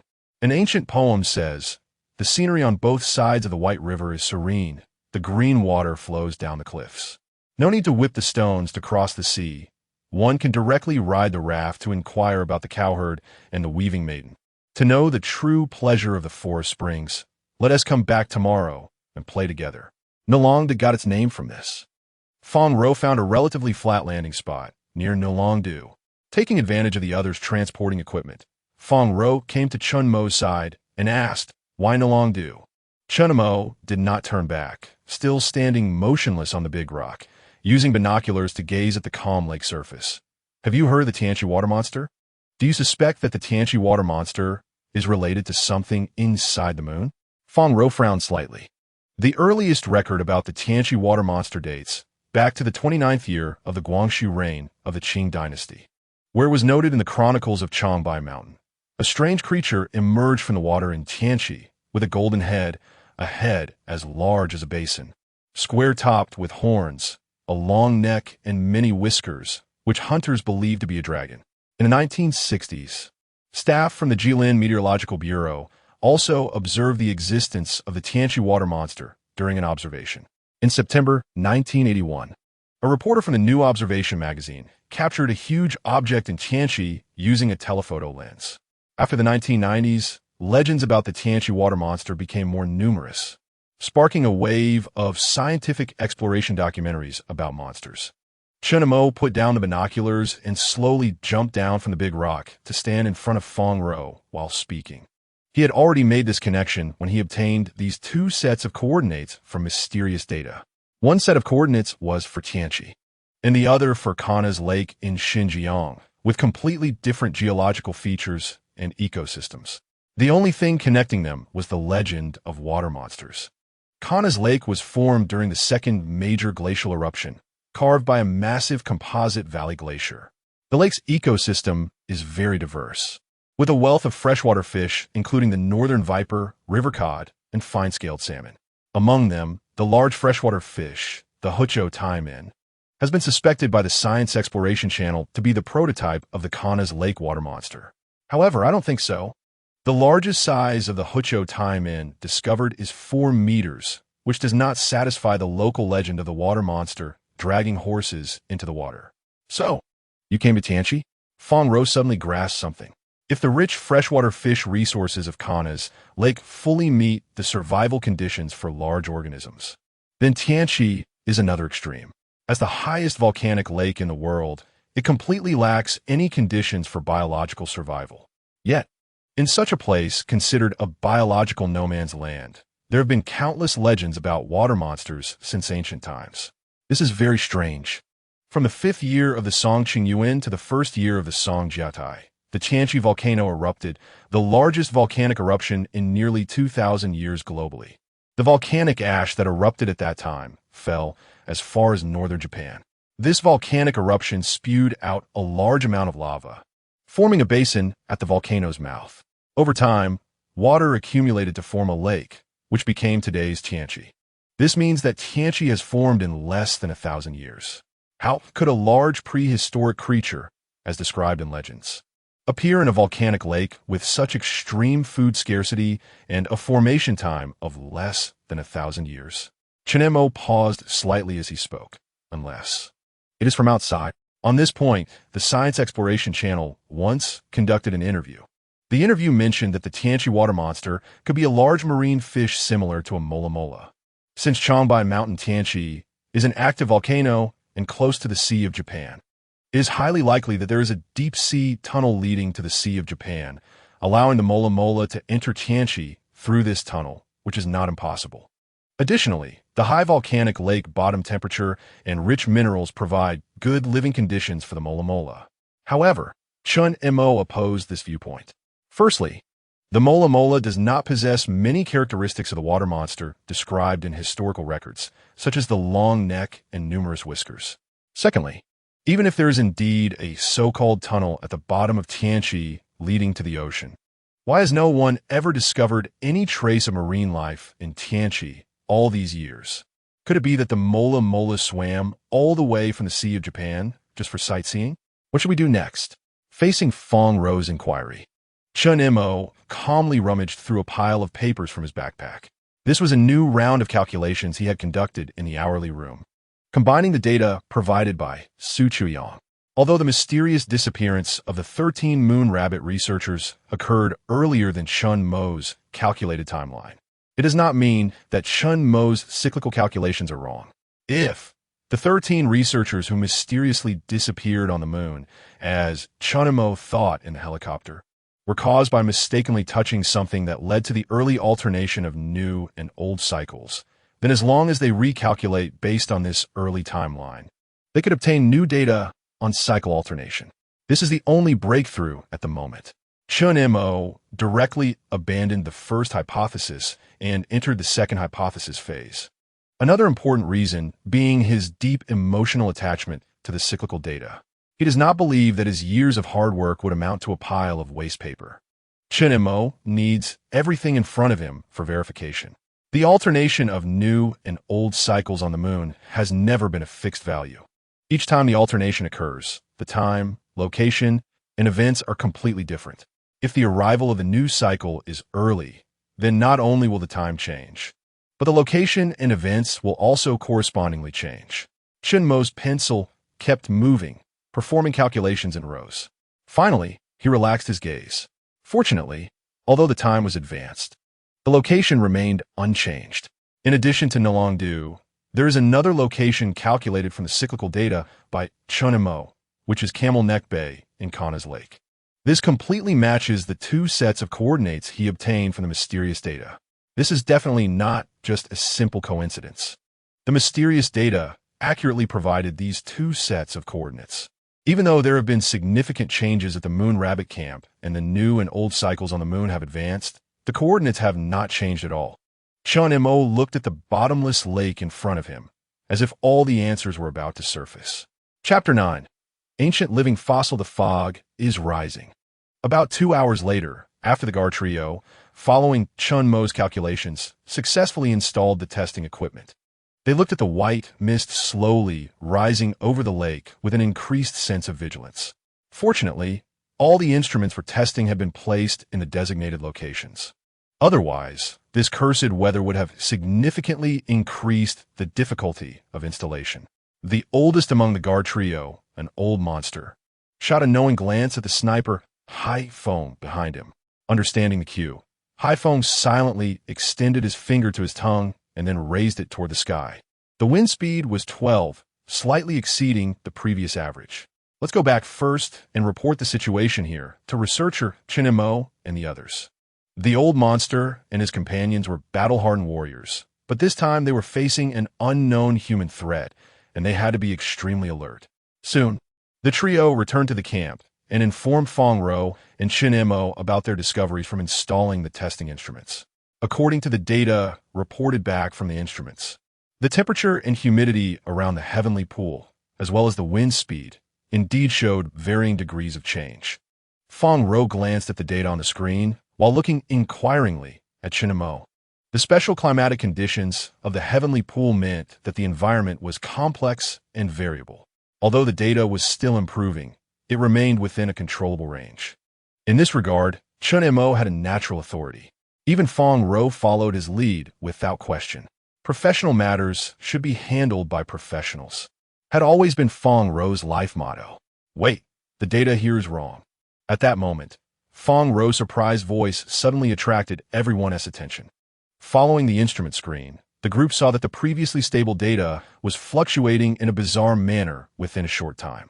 In detection area 001, the wind speed surged from 13 to 24 in just 10 seconds, while in area 002, the wind speed remained between 12 and 13. The most bizarre was detection area 004, where the wind speed suddenly dropped to 0. Chen Mo had instructed the old monsters to install the instruments within a distance of only 100 meters from each other for convenience in testing. Yet the current data seemed as if someone had sliced the heavenly pool with a fruit knife, creating several independent spaces that were unrelated to each other. Chen Mo frowned deeply as he stared at the data on the screen. Wind is the movement of air, different heating of the ocean and land, as well as uneven heating of mountain and plain altitudes, creates pressure differences. Where there is pressure, there is air movement. Everything in the world is interconnected and cannot exist in isolation. In the butterfly effect, a butterfly flapping its wings can cause a hurricane in a distant country. Achieving an absolute wind speed of 0 in a natural environment is nearly impossible. Moreover, the simultaneous appearance of such chaotic wind speed data in adjacent testing areas was perplexing. Even Hai Feng, with years of experience as a sniper, was stunned by the wind speed in front of him. However, Fong Ro noticed more details. Besides the air pressure strength, other data in several testing areas was also exhibiting bizarre fluctuations. Only Chen Mo, with a furrowed brow, took out a white sand cigarette from his pack, placing it at the tip of his nose, while his eyes fixed intently on his watch. 1 minute and 20 seconds. This was the recalculated time for the next round of bizarre events to erupt, according to Chen Mo. It was evident that the sudden appearance of strange data fluctuations on the instruments was related to the impending lunar cycle change. Normally, Chen Mo would have jumped for joy at this, as the continuously fluctuating data on the instrument was the strongest evidence of the Changxi cycle. However, at this moment, Chen Mo felt an undercurrent of tension. Even the white sand cigarette in his hand trembled slightly. Since the correctness of the Changxi cycle had been confirmed, it meant that the ensuing bizarre events were also real, especially after Chen Mo learned about everything that had happened at the Moon Rabbit camp. This unease deep within him began to intensify. Particle traversal data. Finally, as the last second hand ticked to an end, Fong Ro, standing next to Chen Mo, suddenly pointed at the screen and let out a cry. Chen Mo, drawn by Fong Ro's exclamation, hurriedly looked at the data on the screen. In the next second, his pupils began to dilate. The data fluctuations before him were almost identical to the data report Wu Zhanfeng had given him back at the manor. This was the first time in his years of research that he had found a real-world connection to the mysterious data. If the bizarre events triggered by the lunar cycles were related to those data, did that mean they came from the same source? The moment he reached this conclusion, Chen Mo felt his heart begin to race. It turned out that the thing deep within the core of the moon had been connected to him for a long time. However, this only deepened the mystery in Chen Mo's heart, leaving him even more puzzled. If the thing deep in the moon really started connecting with him long ago, what did it want him to do? Or rather, why did it choose Chen Mo? Was it because of his identity as a researcher at the Celestial Body Research Center? Clearly not, as at that time, so many researchers at the center, regardless of their qualifications or passion for lunar studies, were far more suitable than Chen Mo. If it weren't for the appearance of that mysterious data, Chen Mo wouldn't have even begun studying the moon and would still be focused on his research on extraterrestrial life planets. Even the emergence of the Changxi cycle was gradually explored under the subtle guidance of that thing. So, there must be something it needs from me. Just as Chen Mo was lost in thought, a distant, high-pitched cry suddenly came from the lake. The heavenly pool water monster. Hearing the cry, Fong Ro rushed out of the tent, quickly stunned by the scene before her.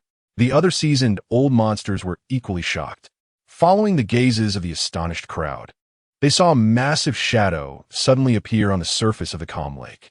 Although the fog made it hard to see the exact shape of the gigantic shadow, it was still possible to discern through the mist that it resembled a long-necked creature at least 10 meters high. Could it be that the legends of the heavenly pool water monster were true? Looking at this incredibly real scene, Fong Ro's beautiful eyes widened in disbelief. Despite being well-versed in various mythological stories, when the legendary water monster truly appeared before her, the intense visual shock was not something mere tales could soothe. After all, telling a myth 1,000 times is still just a myth, while the present moment is vivid and visible. Turn on the instruments and start recording. As a retired female soldier from a special forces unit, reason overcame Fong Ro's fear. If the shadow in the mist was indeed the heavenly pool water monster, it would be the most significant discovery in human biological history and invaluable research material. Judging by its appearance, it closely resembled the Plesiosaurus, a prehistoric creature that went extinct in the Cretaceous period. Chen Mo carefully observed the creature in the mist. This closely matched the characteristics recorded in the chronicles of Changbai Mountain, describing it as having a large head and a long neck with many whiskers. But the question arose, why would a prehistoric creature that was supposed to have gone extinct in the Cretaceous appear here? Was the particle traversal data still fluctuating? Hearing Chen Mo's inquiry, Fong Ro, who was still busy filming nearby, quickly took out her tablet and synchronized the test data. At that moment, the particle detection data for the entire Tianqi area seemed to have a large funnel-shaped hole opened in the middle, according to the display of the testing instrument. Wait, the display has been interrupted. Fong Ro was about to record, but the sudden interruption left her frozen in place. Chen Mo frowned as well. If we can find out the reason for the chaotic particle traversal data, we might be able to uncover the mystery of the missing personnel at the Moon Rabbit base. Are you thinking? Looking at Chen Mo's determined gaze, Fong Ro seemed to realize what he was thinking. Since the previously installed instruments couldn't provide specific data, we will personally measure the data. Chen Mo has been pursuing the truth for so many years, and today is the closest he has ever been to it. If he chooses to give up this time, he doesn't know if he will get another chance like this. The most critical point is that time does not allow them to continue waiting. The 13 researchers from the Moon Rabbit base have been missing for almost 24 hours. Every minute we delay increases their danger. Seeing the hesitation in Fong Ro's eyes, Chen Mo urged her. Finding the 13 missing researchers from the Moon Rabbit base was a task that Old Wu specifically instructed them before they set off. And the current data is their only breakthrough to uncover the secrets behind the disappearance at the Moon Rabbit base. However, Fong Ro had her own concerns. In the current situation, rashly entering the chaotic particle traversal area was as dangerous as flying a helicopter through the enemy's air defense fire blockade. If an accident occurred during the flight, not only would the data fail to be transmitted back, but they could also very likely perish in the storm. There was no time left. The bizarre events caused by the transition between old and new cycles would disappear again in a very short time. If we continue to hesitate, we won't obtain any useful data. Chen Mo's heavy tone was like a hammer, causing the last trace of hesitation in Fong Ro's heart to collapse. If the disappearance at the Moon Rabbit base was just the beginning, then similar incidents would surely continue to emerge before uncovering the secrets behind it all. The company's founding goal was to be a pioneer, which was the first thing Fong Ro saw during her training when she joined the company. As a member of the company, one must bravely push to the front lines for the people, for the country, and for all of humanity, exploring all unknown realms of human existence.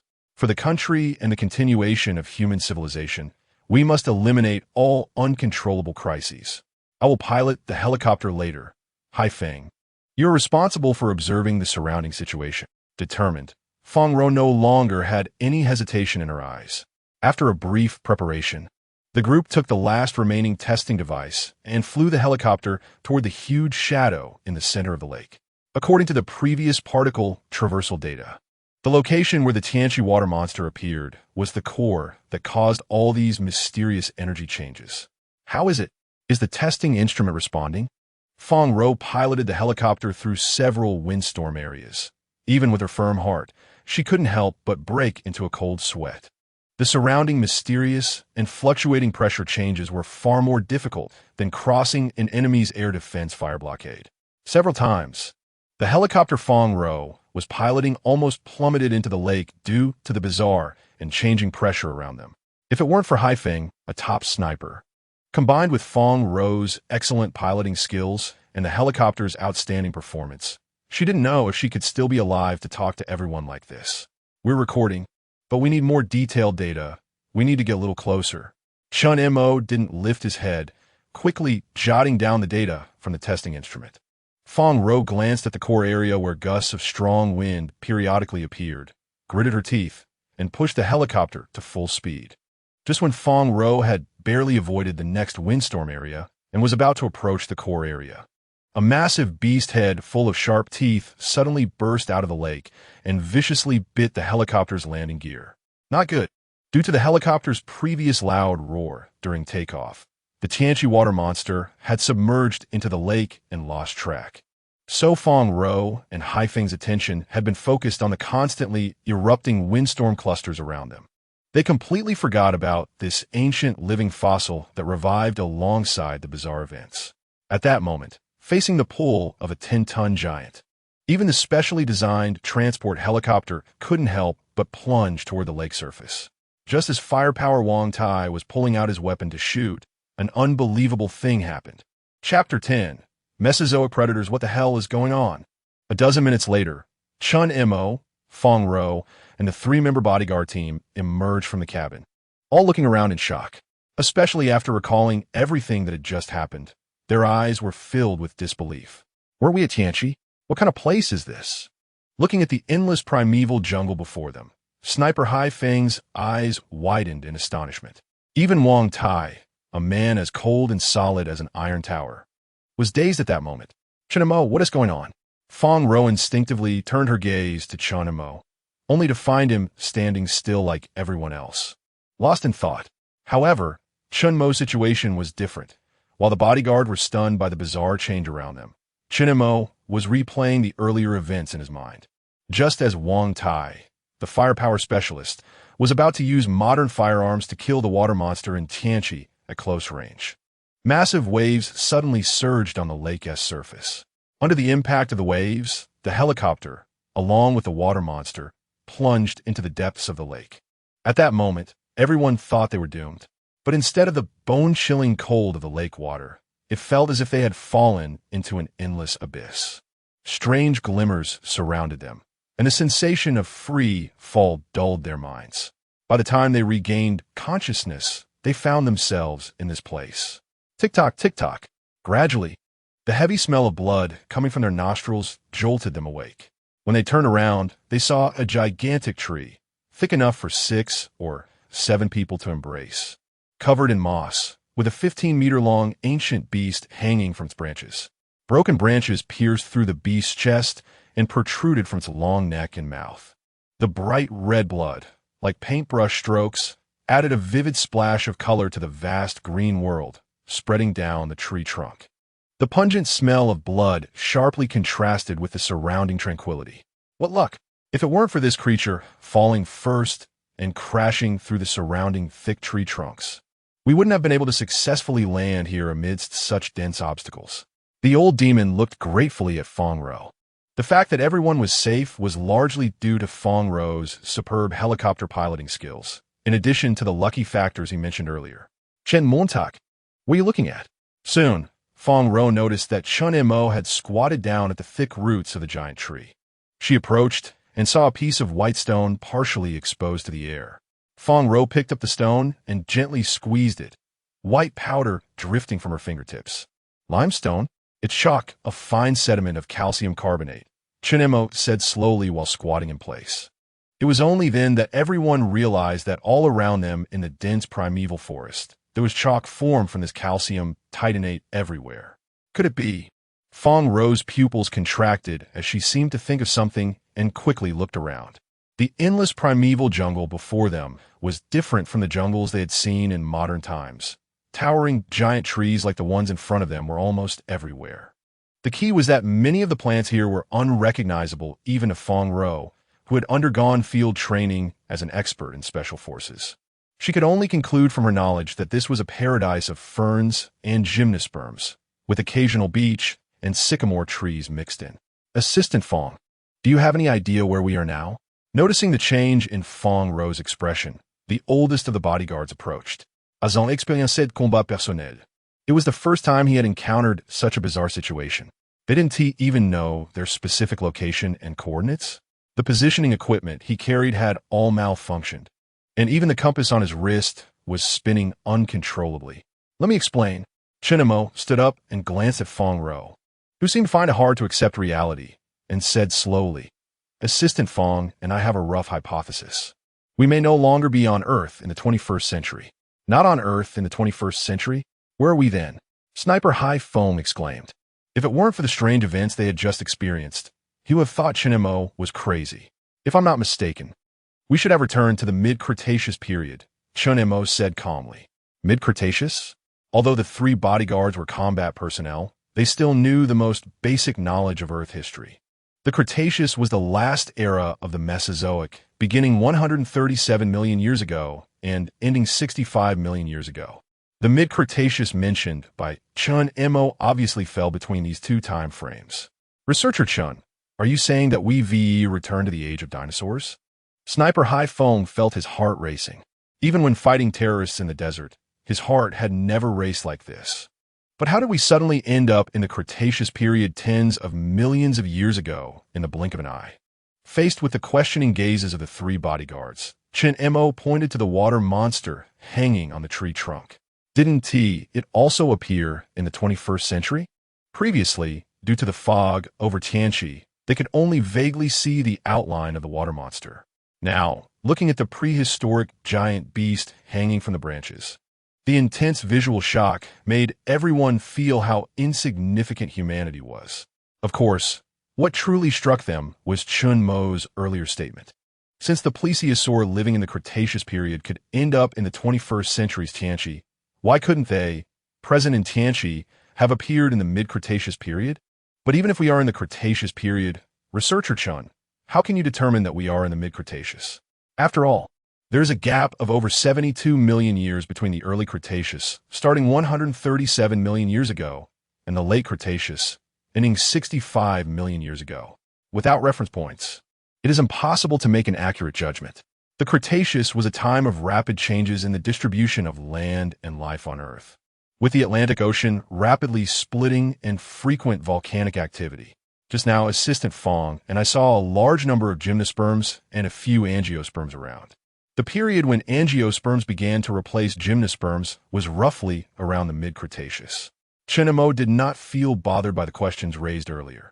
After all, it was understandable for everyone to be emotionally unsettled in such an environment. Even Chen Mo himself felt a surge of shock when he reached this conclusion. But even so, that doesn't explain how we suddenly crossed into the age of dinosaurs, does it? Hai Feng felt uneasy at the thought of possibly dying here, even becoming a fossil that would be studied by humanity millions of years later. He even envisioned headlines online: Cretaceous fossil layer, discovery of ancient human fossils. Have you heard of four-dimensional space-time? Chen Mo picked up a piece of chalk and gently crushed it, letting the white powder fly into the air. Are you referring to the space-time theory mentioned by Einstein in his general theory of relativity?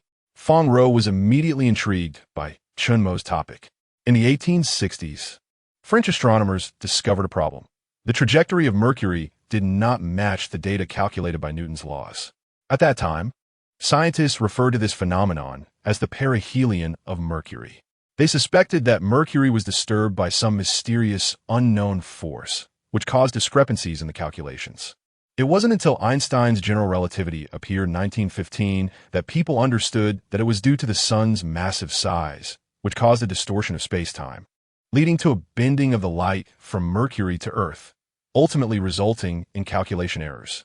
Since then, Mercury's perihelion has become one of the most powerful proofs of Einstein's general relativity. Do you mean that our current situation is similar to the distorted light of Mercury at that time? Fong Ro keenly grasped all of this. However, The light from Mercury was affected because of the sun's immense size and mass. And even a star as powerful as the sun only caused the light from Mercury to Earth to bend. Yet, when we were traversing, there was no matter of equivalent mass around us, right? Have you forgotten about that thing deep in the core of the moon? Chen Mo glanced at Feng Ro and continued. The anomalous data of particle traversal indicates that the magnetic and gravitational fields of the area we were in were severely disturbed. That funnel-shaped cavity could very likely be the legendary space-time tunnel. From this perspective, our situation at that time was essentially the same as the distorted light from Mercury to Earth. But, no matter how you put it, the idea of time travel is just too absurd, especially back to the Mesozoic era of Earth. Even Feng Ro, with her incredible capacity to endure, still found it difficult to accept the fact of time travel deep down. In fact, this is the truth that is closest to reality. Chen Mo once again looked up at the Tianqi water monster hanging on the tree trunk, an ancient living fossil that went extinct in the late Mesozoic suddenly appearing in Tianqi, which showed no signs of biological survival. At first, I couldn't comprehend it, but now it seems that it is actually the same as our current situation. Both have encountered an unknown force causing a time travel event. This explains why throughout history, the appearances of the Tianqi water monster have been very brief, and there are no traces of the water monster afterward, because it underwent a time travel in a very short time and then returned to its original point. But why haven't we gone back? Hearing Chen Mo and Feng Ro's discussion, the old demon couldn't help but step forward and ask. Hai Feng and Wang Tai also turned to Chen Mo with questioning looks. That's right, Chen Mo, if, as you just said, the Tianqi water monster only underwent a very brief time travel and then returned to its original point, we shouldn't be lingering in the Mesozoic for so long. Feng Ro said as she opened the last well-preserved testing instrument, but the results showed no data, changes in particle traversal around them. No fluctuations mean that the mysterious force from the depths of the moon's core has disappeared. Their last glimmer of hope was completely extinguished. Only Chen Mo remained standing in place, with an expressionless face, betraying no change in emotion. No, your earlier statements are incorrect.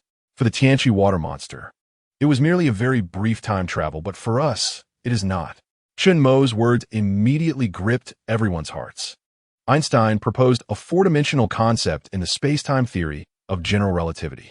If we consider zero dimensions as a point, then one-dimensional space is a line, two-dimensional lines outline a plane, and three-dimensional is our three-dimensional space, the real world. For dimensions have one more dimension than three, and what is that extra dimension? Time. And the Tianqi water monster is a bug caught in a time loophole. Have you ever considered a question? Why do the appearances of the Tianqi water monster in Changbai, Mountain Jiangangzil, and those discovered later share strikingly similar characteristics? Chen Mo said, deeply gazing at the crowd present. Yes, even if there is indeed a space-time tunnel connecting the Cretaceous period and the later Tianqi, it can't be possible that every time it's opened, there's a plesiosaur nearby, right? Just as this doubt emerged in everyone's minds, Chen Mo's next sentence rang out like a thunderclap. Because they're the same water monster. Are you saying that the Tianqi water monster appearing in Changbai, Mountain Jiangangzil, and the water monster discovered later are the same one? Chen Mo's conclusion undoubtedly had a profound impact on Feng Ro and the others. The same plesiosaur from the Cretaceous period appeared simultaneously on different timelines after encountering this strange event. In their eyes, this was a verifiable historical record, but for the plesiosaur, it was merely a time travel that occurred within minutes. That's right. So the reason we have no abnormal particle traversal data fluctuations around us is that the strange events that occurred on this timeline have already ended. Then are we trapped in a time box that can never be opened? Feng Ro stared wide-eyed at Chen Mo. The old demon and the others were the same. At this point, they finally realized the seriousness of the situation. Researcher Chen Mo, can you calculate the specific time of the strange event based on that cycle? Since we traveled here because of the occurrence of a strange event, does it mean that as long as we find another node where a strange event occurs, we can return to the original timeline? The old demon's question made everyone look at Chen Mo with hopeful eyes. However, Chen Mo could only smile wryly and shake his head. Theoretically, yes, but the reality is, I'm also powerless. Not to mention whether the tidal changes and various data from the Cretaceous period are the same as those of later times. Even if all the data were the same, deducing data from over 70 million years ago would be incredibly challenging. Moreover, Chen Mo didn't even know the exact time they were currently in. He could only roughly estimate that they were in the mid-Cretaceous based on the surrounding vegetation and geological features. Besides, even if I could deduce the cycle changes, that cycle could be 10 years, several decades, or even longer. Can we really wait so long in this place? Chen Mo's words once again tightened everyone's hearts. Yes, they are currently living in the mid-Cretaceous period. During this time, the rulers of the earth are not humans. Dangerous, giant reptiles are everywhere. And even though they came equipped with firearms, bullets will eventually run out. When that time comes, will they have to confront large predators from the Mesozoic era with wooden sticks?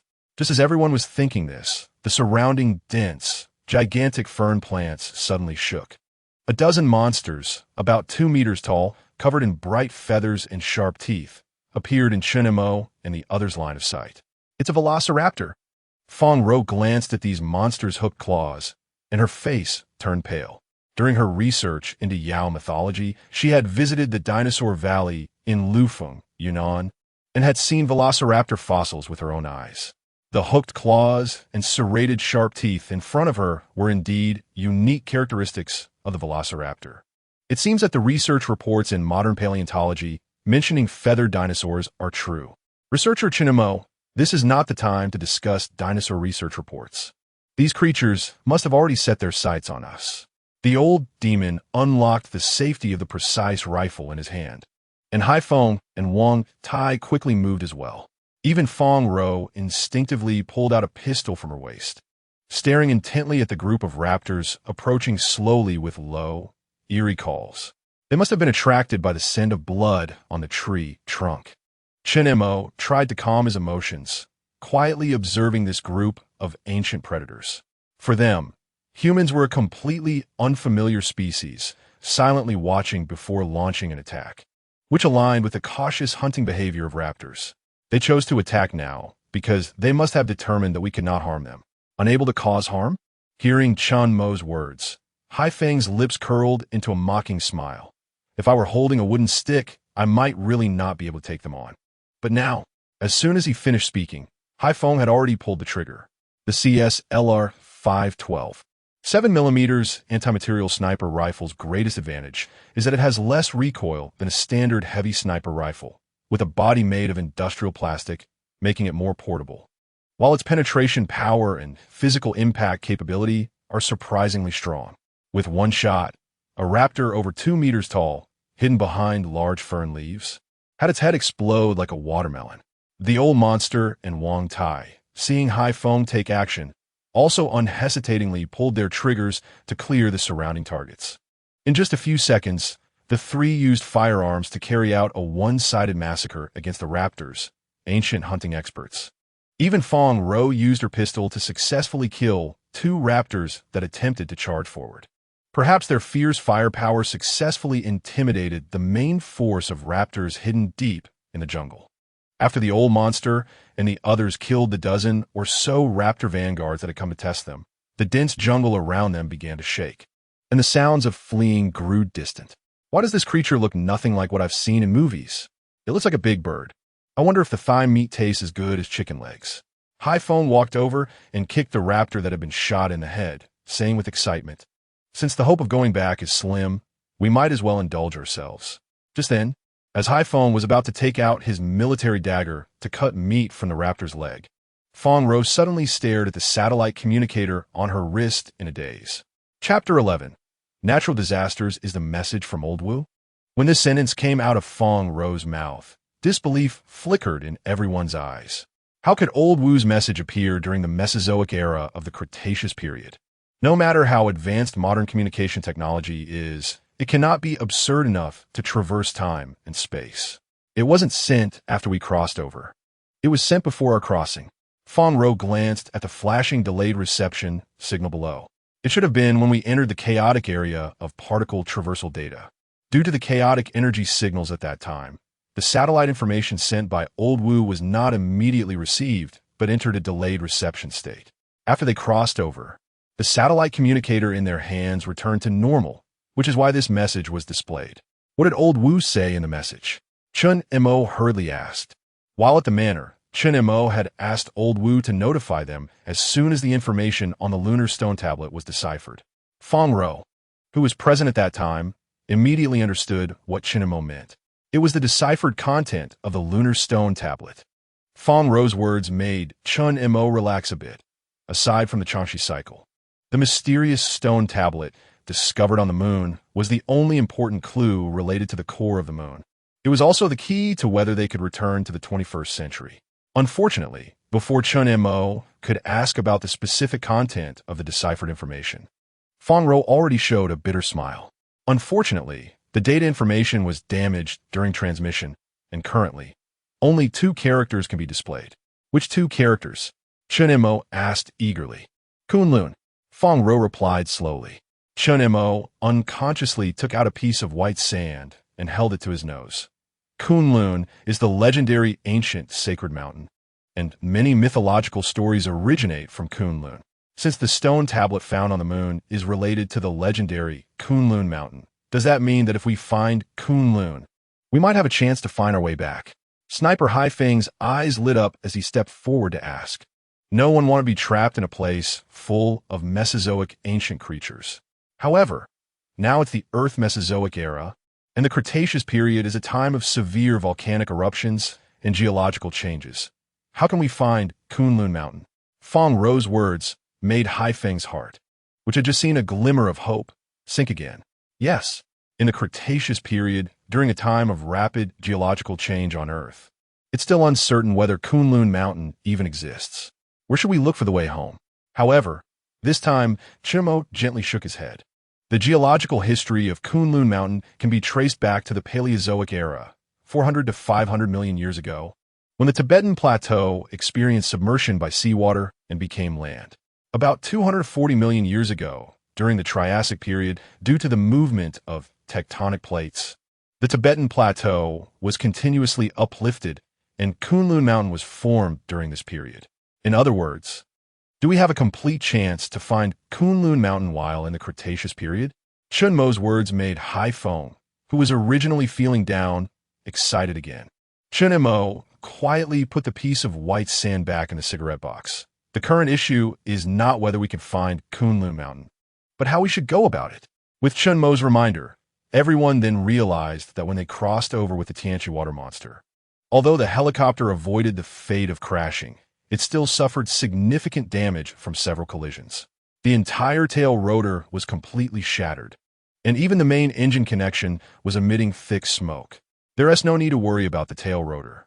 There's a brand new spare one in the back compartment of the helicopter. However, if the main engine burns out, we will hardly be able to repair it in this era. Feng Rou tied up her long hair and made a running motion, leaping agilely onto the top of the helicopter.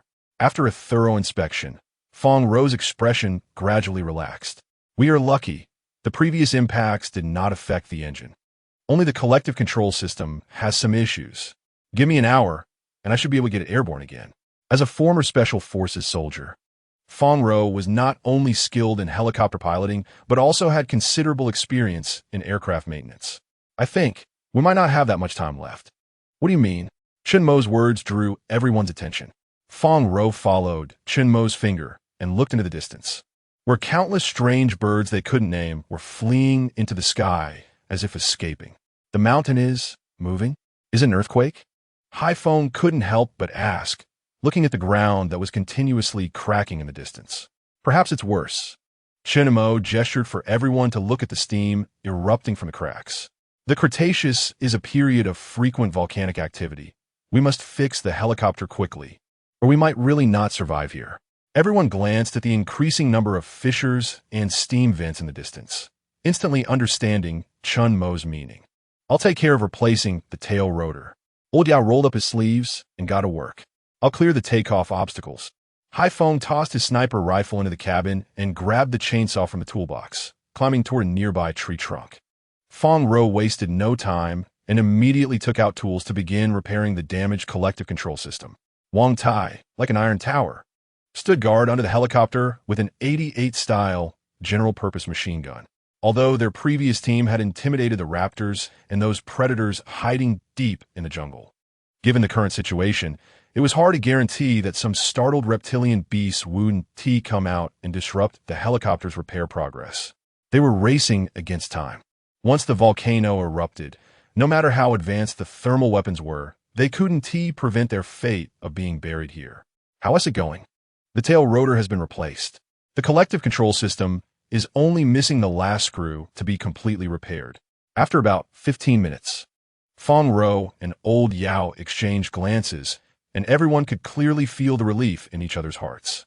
After clearing the last obstruction, Haifeng also began to climb down the tree trunk. Just then, a sudden rumbling sound of landslides and collapsing earth echoed from the distant jungle. Roar! It's the southern giant beast. Fong Ro was startled as she looked at the massive creature gradually appearing in the forest. As the largest terrestrial predator in Earth's history, the southern giant beast has a physique stronger than that of a tyrannosaurus, and its thick skin and keratin layer made it look like an ancient armored general.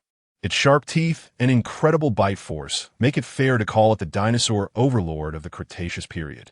Beneath its enormous head, rows of serrated teeth exuded a chilling aura as it roared. Standing over 6 meters tall and measuring an astonishing 15 meters in length. The moment it appeared in everyone's sight, it brought an incredibly strong sense of oppression to all present. Even Wang Tai, holding the 88-style general-purpose machine gun, instinctively took a half-step back upon seeing the enormous beast.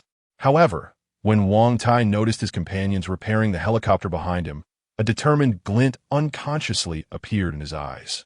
Perhaps attracted by the bloody scent emanating from the massive corpse of the plesiosaur, or perhaps due to the signs of an imminent volcanic eruption. The land-dominating beast rushed toward the helicopter as soon as it came into view. Wang Tai! Startled, the old monster shouted at Wang Tai. In the next second, an orange-golden flame shot out from the dark gun muzzle as Wang Tai wildly sprayed with the Type 88 general-purpose machine gun in his hand. This was a weapon equipped with 5.8mm bullets and an effective range of 1,000 meters, a class firepower suppression tool. It was also the reason why Wang Tai dared to confront the 15-meter-long land behemoth in front of him. The thick carapace of the southern behemoth dragon could not stop the piercing of the 5.8mm bullets. Under Wang Tai's furious fire, splendid blood blossoms erupted on the southern behemoth dragon's body. However, the powerful impact inertia did not make this blood-soaked giant beast stop immediately. It seemed like a fully powered heavy tank, and just as it was about to break through Wang Tai's fire blockade, its massive body finally could not hold on and crashed to the ground. The heavy, wheezing breaths, like those of a bellows, continuously came from the southern behemoth's nostrils, growing weaker and quieter until they gradually disappeared. This land predator from the Cretaceous period ultimately could not withstand the attack of modern human firearms.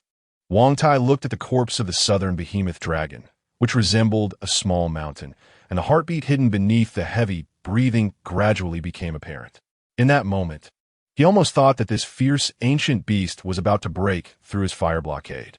If it hadn't collapsed at the last moment, Wang thought to know if he could still stand there safely. It's done. Finally, with Fong Ro's crisp voice, everyone rushed into the cabin eagerly. Wang Tai threw the Type 88 general-purpose machine gun into the cabin and unhesitatingly pulled up the cabin door. Even someone as experienced in battle and as steady as a rock like him did not want to stay in that place for another moment. Quick, take off. Under everyone's urging, Fong Ro quickly pulled the helicopter's control stick.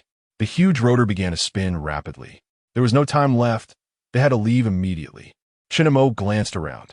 In just a short time, the cracks on the ground and the steam had increased tenfold. The entire forest was like a boiling pot of water, constantly filled with geothermal steam containing various mineral toxins. Fortunately, the flying obstacles above their heads had been thoroughly cleared by Haifeng, and the helicopter smoothly ascended into the air under Fong Ro's control. Boom! Just as they took off, a loud explosion came from behind them. The ground seemed like a punctured balloon, bursting open. Hot lava sprayed out from the rupture, watching the jungle being engulfed by flames behind them. and the ancient creatures fleeing in panic. At that moment, Chen Mo and the others deeply felt how small life was in the face of merciless disaster. Even colossal creatures like dinosaurs could only be gradually consumed by fire and lava, wailing in despair when disaster struck. Be careful, volcanic ash is coming. The intense underground lava eruption brought thick volcanic ash into the sky. The average temperature of the erupting volcanic ash reached over 500 degrees. If they were hit by these things, even at high altitude, they would be doomed. Chen Mo's words made everyone's hearts, which had just begun to relax, tense up again. Especially Fong Ro, who was piloting the helicopter. The maximum speed of a volcanic eruption is 100 ms, even if the volcanic ash were slightly slower than that. The danger remained significant at such close proximity. A glint of determination flashed in Fong Ro's eyes as she pulled the helicopter's control stick, executing a classic dive maneuver. In the shortest time, she increased the helicopter's flying speed to the optimal state. In the current situation, every second of delay added to their danger. They had to completely leave the area of the volcanic eruption to be truly safe. Finally, under Fong Ro's superb maneuvering skills, Chen Mo and the others successfully avoided the onslaught of volcanic ash without any danger. As the issue of the volcanic eruption seemed to come to an end, Fong Ro, slightly out of breath, turned to Chen Mo and asked, "Where should we go next?" The Kunlun Mountains roughly extend along the 36th parallel north, between 75 degrees east and 100 degrees east. Now, without satellite navigation and with the compass completely malfunctioning, Chen Mo could only make a rough directional judgment based on the sun overhead. The biggest problem now is we do not know our exact location, and we have no idea how long the fuel in the tank will last. Fong Ro, sitting in the pilot's seat, looked at the 2 remaining barrels of spare fuel in the rear cabin. Their flight mission was originally planned to be around Changbai Mountains Tianqi, and the fuel tank and spare fuel in the cabin were more than enough. However, now in the Mesozoic Cretaceous period, they couldn't even figure out their current position. If Kunlun was separated from them by an ocean, they would struggle to reach the other side, even with 10 times the fuel. If my judgment is correct, we should be in South America right now. Chen Mo's sudden statement intensified the unease among the group. Researcher Chen, don't scare me. They had just barely escaped the volcano and found a glimmer of hope to return, and now Chen Mo was telling them they were in South America? Chen Montak, are you sure we are in South America? Even Fong Ro, who was piloting the helicopter, felt her heart drop. With their limited fuel, flying from South America to Kunlun was definitely not enough. The southern behemoth dragon we encountered earlier primarily roams in South America. Chen Mo's definitive statement completely extinguished the last glimmer of hope in everyone's hearts. However, we don't need to worry too much. Not worry? Researcher Chen, how could we not worry? If we really are in South America, then Kunlun is an unattainable dream for us. Haifeng, the youngest and most straightforward in the group, exclaimed. For so many years, he had been diligent in his tasks without even having a girlfriend. And if they couldn't go back this time, wouldn't it mean his time on Earth was wasted? Only Fong Ro noticed the calmness in Chen Mo's eyes. Do you have any additional information? That's right. We encountered dinosaur attacks and volcanic eruptions because we are in the Mesozoic Cretaceous period, but precisely because of this, we have a slight chance of reaching Kunlun from South America. Chen Mo's words once again captured everyone's attention. Unlike the continents and oceans of tens of millions of years in the future, previously in the jungle, they saw a large number of gymnosperms and a few angiosperms. They thus deduced that this was the early part of the mid-Cretaceous. According to prehistoric geographers, the continents of this era had not fully split and were one whole landmass known as Gondwana. This means we don't need to cross an ocean to find Kunlun at all. Chen Mo's words made Fong Ro's eyes light up. That's right, that's what I mean. Kunlun is a small landmass of the ancient Gondwana continent in the southern hemisphere, a result of its connection with the Kaidam Basin. If my previous judgment is correct, we might be closer to Kunlun than we imagined. Researcher Chun, could you please finish your thoughts in one go next time? You almost scared me to death just now. Haifeng vowed he would rather go solo to take down 100 velociraptors than experience that kind of despair again. The helicopter flew from noon until evening, in an era filled with ancient creatures and the dangers of top predators, where no one dared to linger for even a moment. Seeing the fuel shortage warning appear on the dashboard, Fong Ro finally found a relatively safe area to land. We'll rest here for the night. I'll first refuel the rear cabin. Wang Tai, Lao Yao, Hai Feng, you three will take turns keeping watch around the area tonight, Fong Ro said, pulling out a barrel of aviation fuel from the rear cabin. As for Lao Yao and his bodyguard trio, they began to set up various warning measures around the vicinity. After the setup was complete, Wang Tai took the first watch. Lao Yao then returned to the camp, took out a kerosene stove, and began to sizzle up some pancakes. This 40-year-old greasy uncle seemed to have an extreme obsession with making pancakes.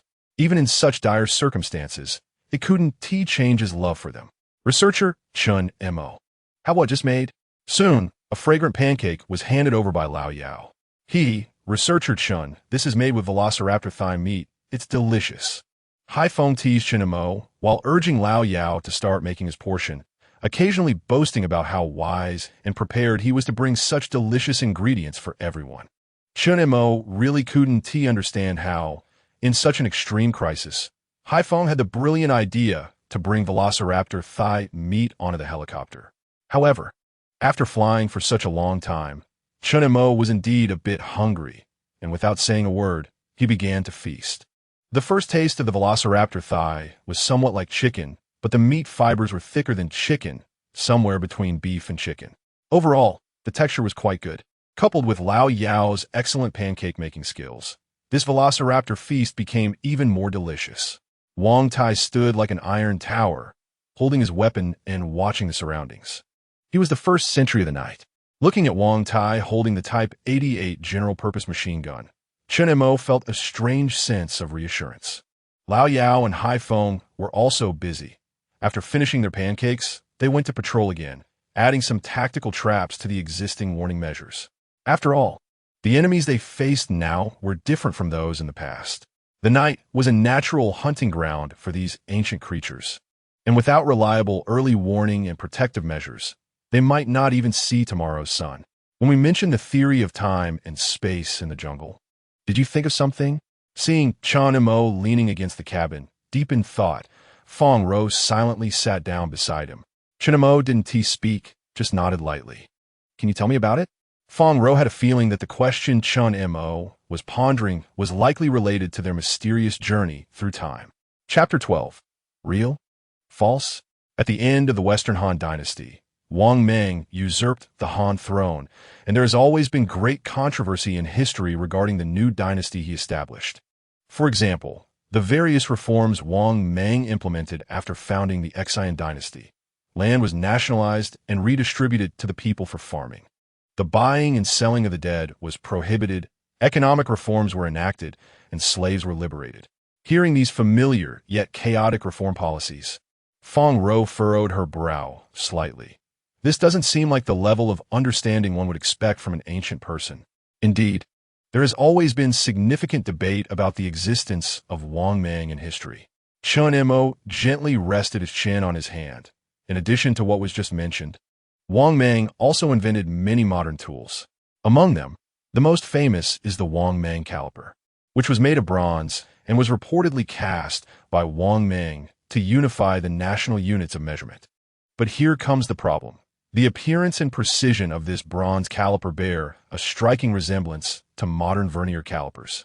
The vernier caliper was invented by the Frenchman Jean-Pierre Vernier in 1733, which means that, according to what you just said, Wang Meng's bronze caliper predates the vernier caliper by over 2,000 years. Does this mean that this historically controversial figure, like us, was also a time traveler from the 21st century?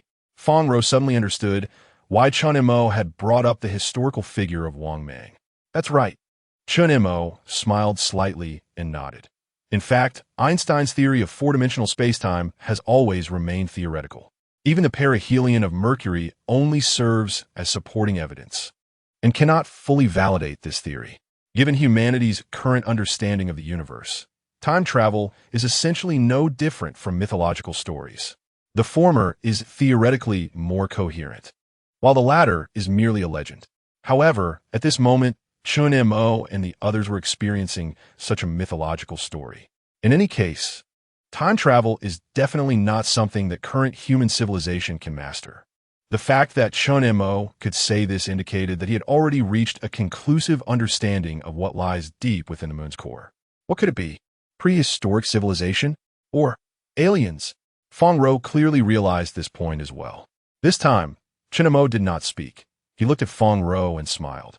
Regardless of the situation, Feng Rou always managed to catch the key points in what others said. Perhaps that is why Old Wu sent her to investigate the mysterious disappearance at the Moon Rabbit Camp alongside Chen Mo. Nonetheless, Feng Rou's mode of communication made Chen Mo feel very comfortable and relaxed. Whether it was the aliens you just mentioned or prehistoric civilizations, since they once had very close interactions with the ancients on Earth, there must be some traces of those interactions left behind. In fact, Chen Mo did not resist mythological stories as much as he had previously in the manner. Legends are also a part of history. Even if this legend sounds absurd, there must be a reason and a process behind its birth. Your words remind me of something. Over the years, Feng Rou had been around Old Wu and encountered many strange and scientifically inexplicable phenomena, one of which left a particularly deep impression on her. About 3 years ago, she and Old Wu received an investigative report from Hunan that mentioned a 3-year-old girl. Feng Rou's words instantly captured Chen Mo's attention. What could make a report about a 3-year-old girl leave such a profound impression on Feng Rou? The report mentioned that one night, the girl's mother was telling her the story of Chang'e flying to the moon, and the little girl suddenly said, "Chang'e, I know her. I have repaired machines with her." The girl's mother initially thought it was just childish nonsense, but the girl's subsequent words surprised her greatly. What did the little girl say? The little girl suddenly cried and said, "The machines can't be repaired. There are 12 machines on the moon, 8 of which are broken, and now only 3 are working properly." 12. 12. Upon hearing Feng Rou's account, Chen Mo kept repeating this number. There is a woman who bathes on the moon. The wife of Emperor Jun, Changxi, gave birth to 12 moons. This is the beginning of bathing. For some reason, this phrase inexplicably surfaced in Chen Mo's mind. 12, all 12. Could this all be a coincidence? Or is there some unknown connection between them? Feng Rou looked at Chen Mo, who had a slight frown that occasionally relaxed and then furrowed again, and for a moment, she found it hard to speak, fearing she would interrupt Chen Mo's thoughts. Did the little girl say anything else? Seeing Chen Mo suddenly raise his head to ask, Feng Rou nodded gently. According to the little girl, there are 12 projection machines on the moon that can project many small animals and trees. The little girl's mother pointed to herself and asked, "Am I also projected?" The little girl shook her head, saying, "These are originally projections for people to see." At that time, the little girl's mother was greatly surprised. She was not convinced and pointed to a nearby lamp, asking, "Is this also projected?" The little girl replied, "Yes." A 3-year-old girl could not possibly concoct such a logically coherent story.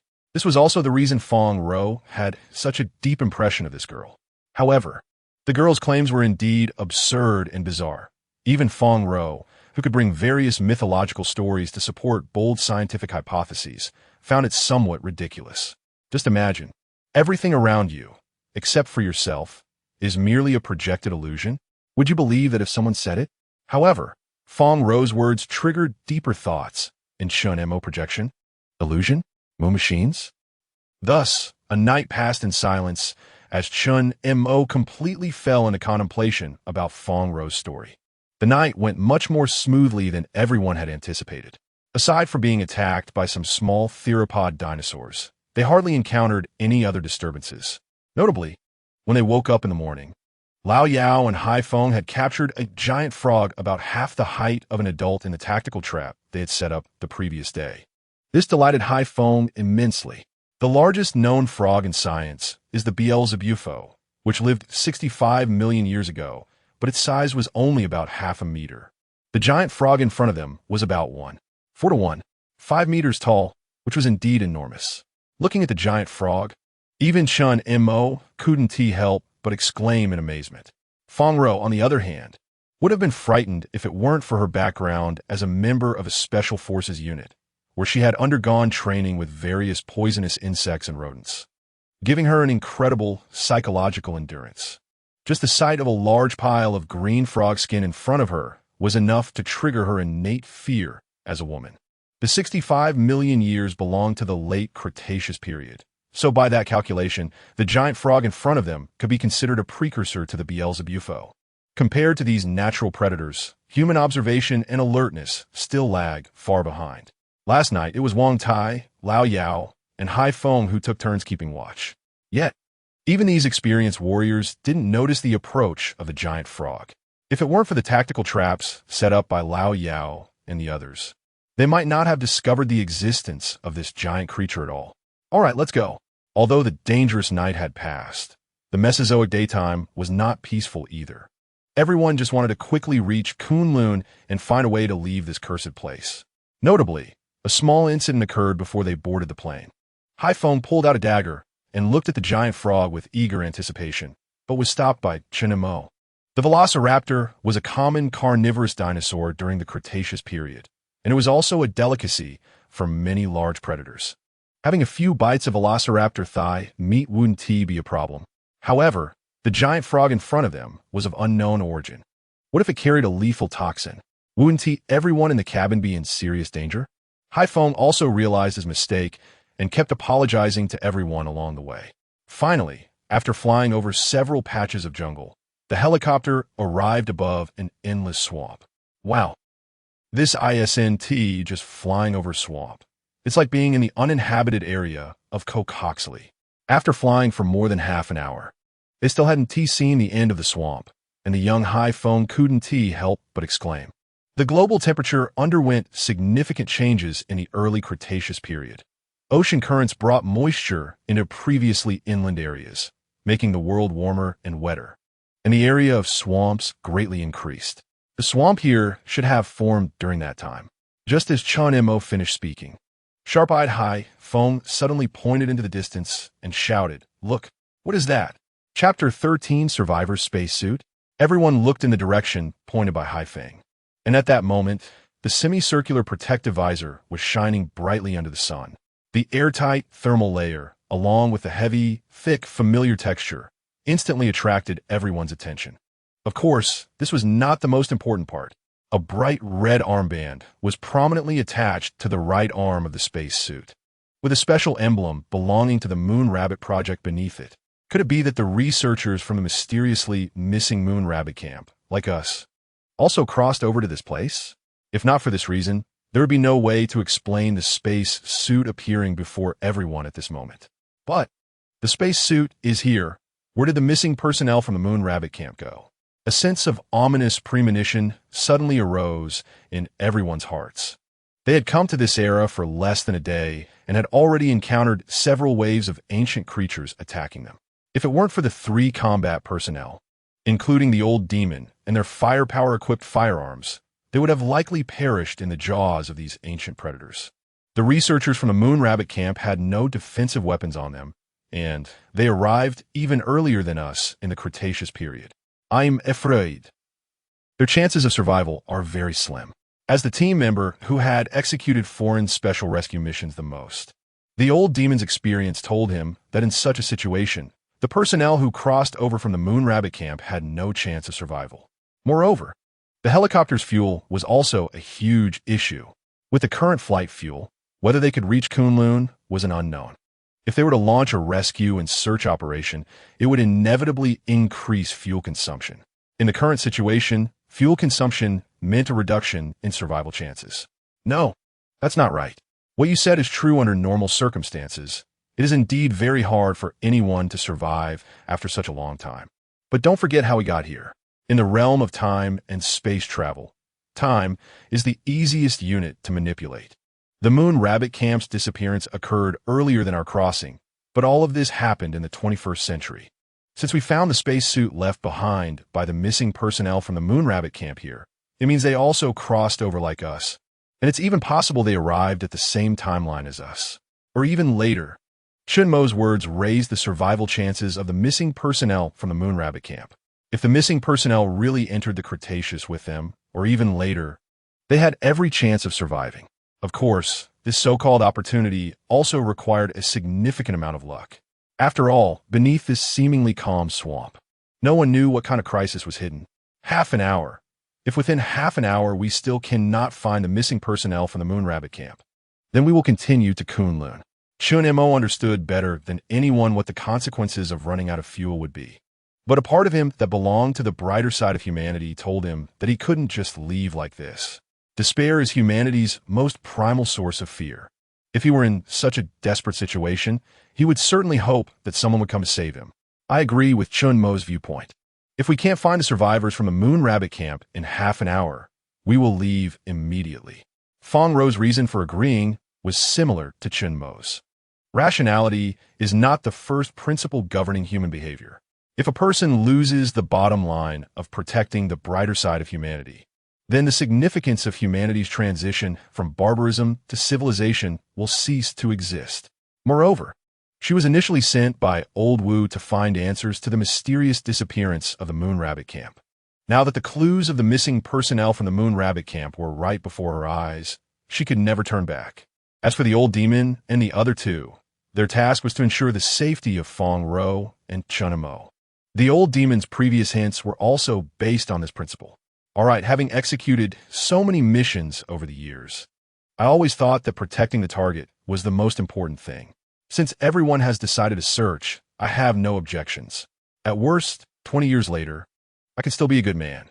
After all, I've eaten raptor meat. What else is there to regret? Seeing the old demon nod in agreement, the sniper Haifeng pulled off his tactical cap. Agreed. The response from firepower hand Wang Tai was the most concise and powerful. Chen Mo looked up at the people in the cabin. At that moment, everyone's faces showed a nonchalance in the face of life and death. This feeling of nonchalance inexplicably reminded Chen Mo of his experience in the Tibetan region a year ago. Back then, he crossed an uninhabited area alone to search for research data. Due to inadequate preparation and extreme thirst, he nearly died in the barren Gobi Desert. If it weren't for his good luck in encountering a passing Tibetan patrol officer, his life would have likely ended in that desolate area. Although later Chen Mo learned that the company had sent his coordinates to the Tibetan patrol officer, the profound impression that officer left on him was hard to erase. That officer, named Abu, voluntarily joined the patrol team and actively applied to come to the most exhausting, hardest, and most dangerous uninhabited area, donating all his monthly patrol subsidies to poor children in Tibet. Chen Mo was curious why someone would make such a choice in a world filled with material desires. The response was, I once encountered a pack of wolves and was saved by nearby monks, knowing the horror of despair. I hope to be a beacon of hope for others in despair. Yes, at this moment, Chen Mo and the others were doing the same thing. Light can sometimes not only illuminate the darkness, but also ignite the inner light of others. Perhaps this is the cornerstone of humanity passing down the torch, breaking through darkness, and creating a better future throughout the evolution process. As Chen Mo quietly thought in his mind, he looked out through the transparent windows, realizing that it was unrealistic and dangerous to search on foot in this vast Mesozoic swamp. The survivors had no electronic positioning devices, so everyone could only rely on the most primitive methods to search for them.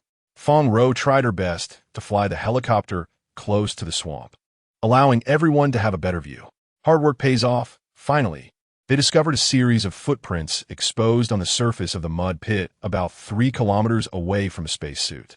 It seems that the missing personnel from the Moon Rabbit camp did not encounter danger immediately upon crossing over. Otherwise, they would not have been able to walk such a distance after taking off their heavy spacesuits. This discovery greatly enhanced Chen Mo and the others' hopes of finding the survivors. Of course, the most important point was that the fact that the person could walk so far in the vast swamp indicated that they possessed a certain level of survival skills in the wild. After all, in such an endless swamp, the most dangerous threats were not the ancient predators, but the black mud pits that could swallow lives at any moment. The missing personnel from the Moon Rabbit camp could not have walked too far in this state. For Fang Rou, the footprints discovered below the helicopter were undoubtedly a very positive signal. Sure enough, in the following searches, they gradually grasped many activity traces of the missing personnel from the Moon Rabbit camp nearby.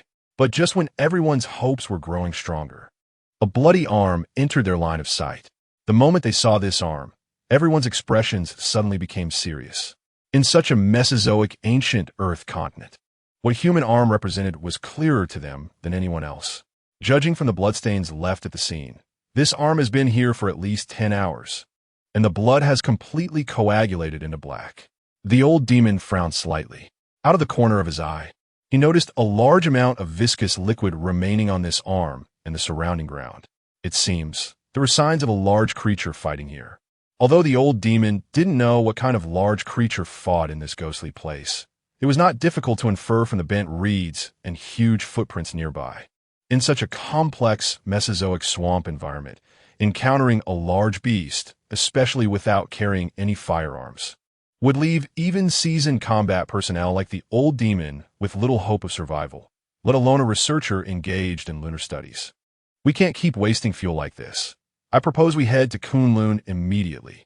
Agreeing with Fong Ro and Chen Mo's suggestion to search for survivors has already violated the old demon's past principle of prioritizing the safety of the target. Moreover, since it has now been basically confirmed that the survivor is dead, the old demon naturally cannot ignore the safety of the target for someone who is already dead. Wait, there is something wrong with this arm. At that moment, the sniper Haifeng's sudden remark drew everyone's attention. Even the old demon, who advocated for an immediate trip to Kunlun, couldn't help but look towards Haifeng. Chapter 14.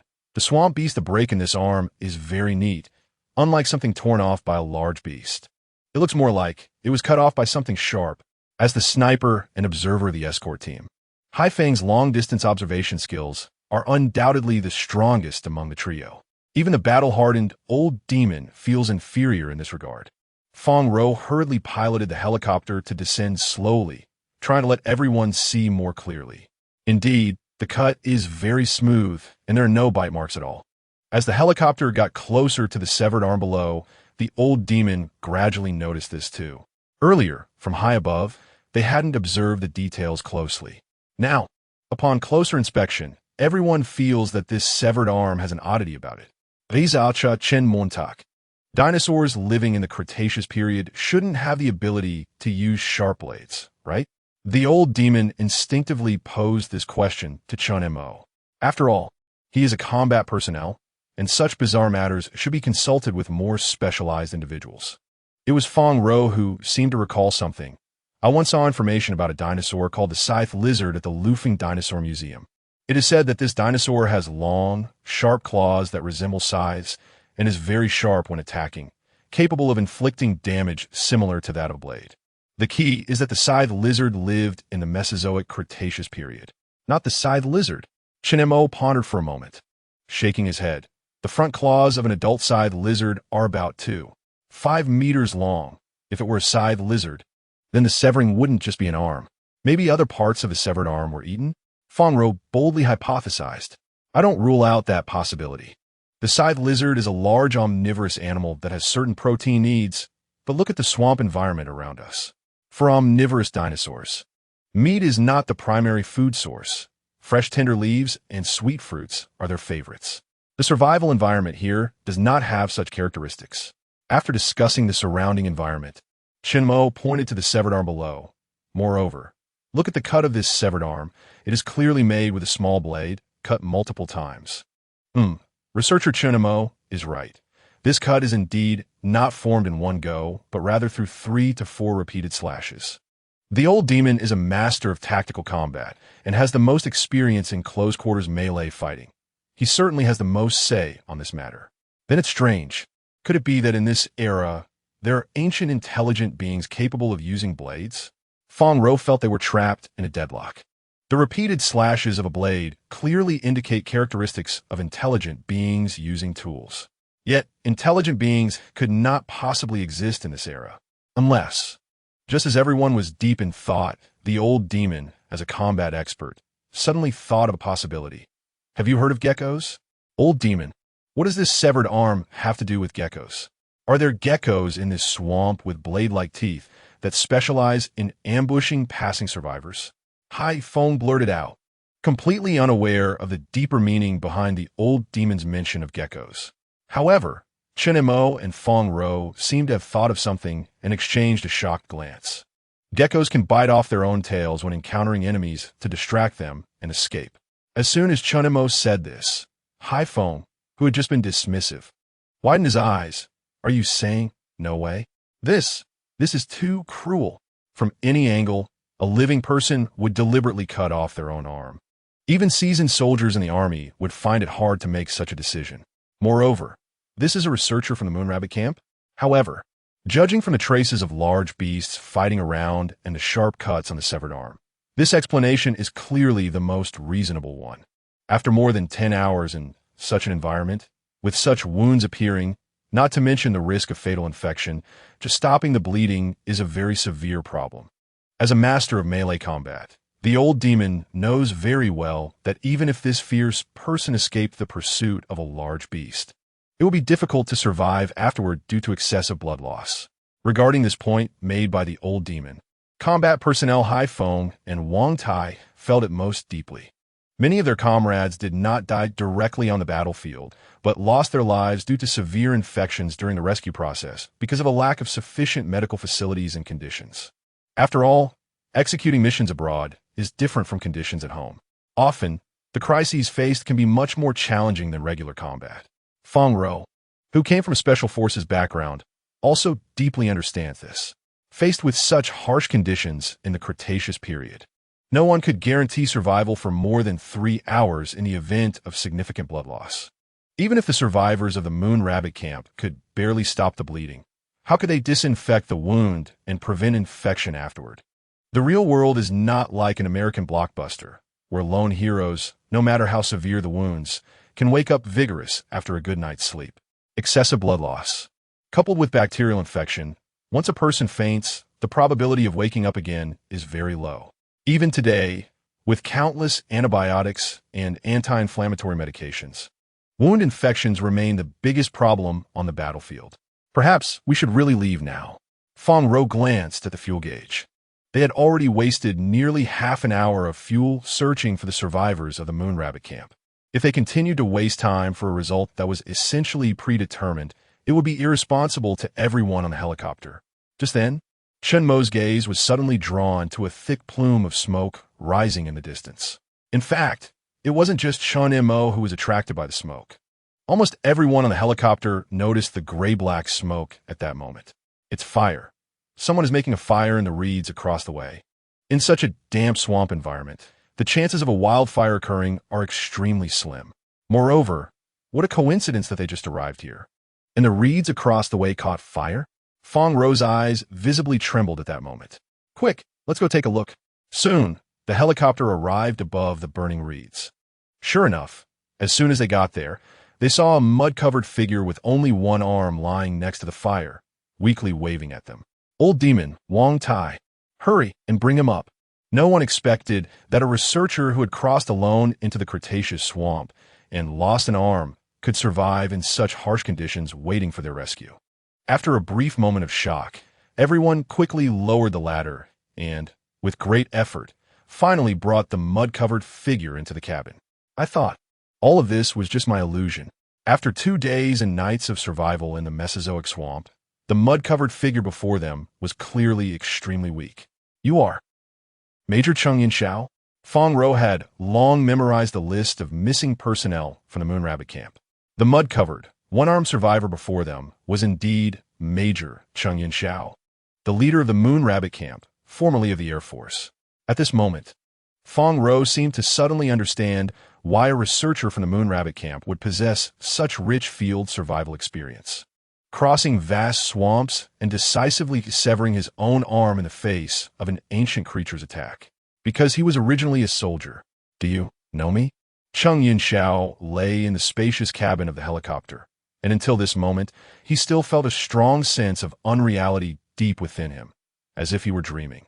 If this is a dream, I hope I never wake up. Major Chung, you have a high fever. Don't speak for now. The old witch touched Chung Yin-Xiao's burning forehead and signaled Hai Feng to fetch some cleaning alcohol and anti-infection injection from the first aid kit nearby. But just as the old witch began to unwrap the layers of bandages used to stop the bleeding from the severed arm, everyone froze at the sight of the unwrapped bandages. Between the bandages and the wound lay a thick layer of charred plant, ash mixed with blood. Around the severed part of his arm, there were many scorched marks from the flames. At this point, everyone finally understood how this fierce man had managed to hold on for more than 10 hours after losing his arm. After cleaning and disinfecting Chen Yunxiao's wound and rewrapping it, the old witch took the injection from Haifeng without hesitation and administered it to Chen Yunxiao. This was the latest anti-infection drug from the battlefield, and after the injection, Chen Yunxiao gradually felt less discomfort. They also found hot water and food. And once Chen Yunxiao's spirits began to recover, this fierce man who had survived with his severed arm in the swamp finally believed that everything before him was real. Let me introduce myself. I am Feng Ro. This is the old witch, Haifeng, Wang Tai, and Chen Mo. We have been specifically ordered to search for the missing personnel from the Moon Rabbit camp. Seeing that Chen Yunxiao was in much better condition, Feng Ro, who was sitting in the driver's seat, made a simple introduction and took out a special credential to prove her identity. However, she did not elaborate on the specific name of the organization, briefly mentioning related departments. I see. Chen Yunxiao understood the need for discretion. Just as the Moon Rabbit project he was responsible for was not known to outsiders. The department Feng Ro and the others belonged to was evidently similar, perhaps even more secretive. Nonetheless, upon learning that Feng Ro and her team were sent by the state to rescue the missing persons, a relieved smile gradually appeared on Chen Yunxiao's face. By the way, didn't you just say you were ordered to search for the missing personnel from the Moon Rabbit camp? Have you found the others? It must be said that Chen Yunxiao is indeed a responsible leader, just regaining a bit of consciousness. He eagerly inquired about the situation of the other missing personnel from the Moon Rabbit camp. Unfortunately, Major Cheng, you're the only missing person we have found so far. Although this reality was somewhat cruel, Feng Ro felt it necessary to tell Chen Yunxiao the truth. Is that so? Chen Yunxiao's eyes clearly showed a hint of disappointment. By the way, Major Cheng, what exactly did you experience in the swamp? Concerned about his physical condition, Feng Ro timely shifted the topic. As soon as this question was raised, the old witch, Haifeng, and others perked up their ears. They were all very curious about how a fierce man like Chen Yunxiao survived in the Cretaceous swamps. Recalling the terrifying memories of that time, Chen Yunxiao felt that the dangers he had faced in those 10 hours surpassed all the dangers he had encountered in his lifetime combined. At first, I thought I had just been transported to some desolate corner of Earth, but at this point, a hint of fear was clearly visible in Chen Yunxiao's eyes. A snake, a very large python, initially estimated to be over 20 meters long. What kind of python can grow to over 20 meters long? Upon hearing Chen Yunxiao's account, Haifeng's eyes widened in disbelief. Even the southern giant beast they had seen in the jungle was only 15 meters long. Chen Mo calmly said while touching his nose, the titanoboa, which lived 58 million years ago, could reach a length of 15 meters and a weight of over a ton. This is the largest snake fossil discovered by humans.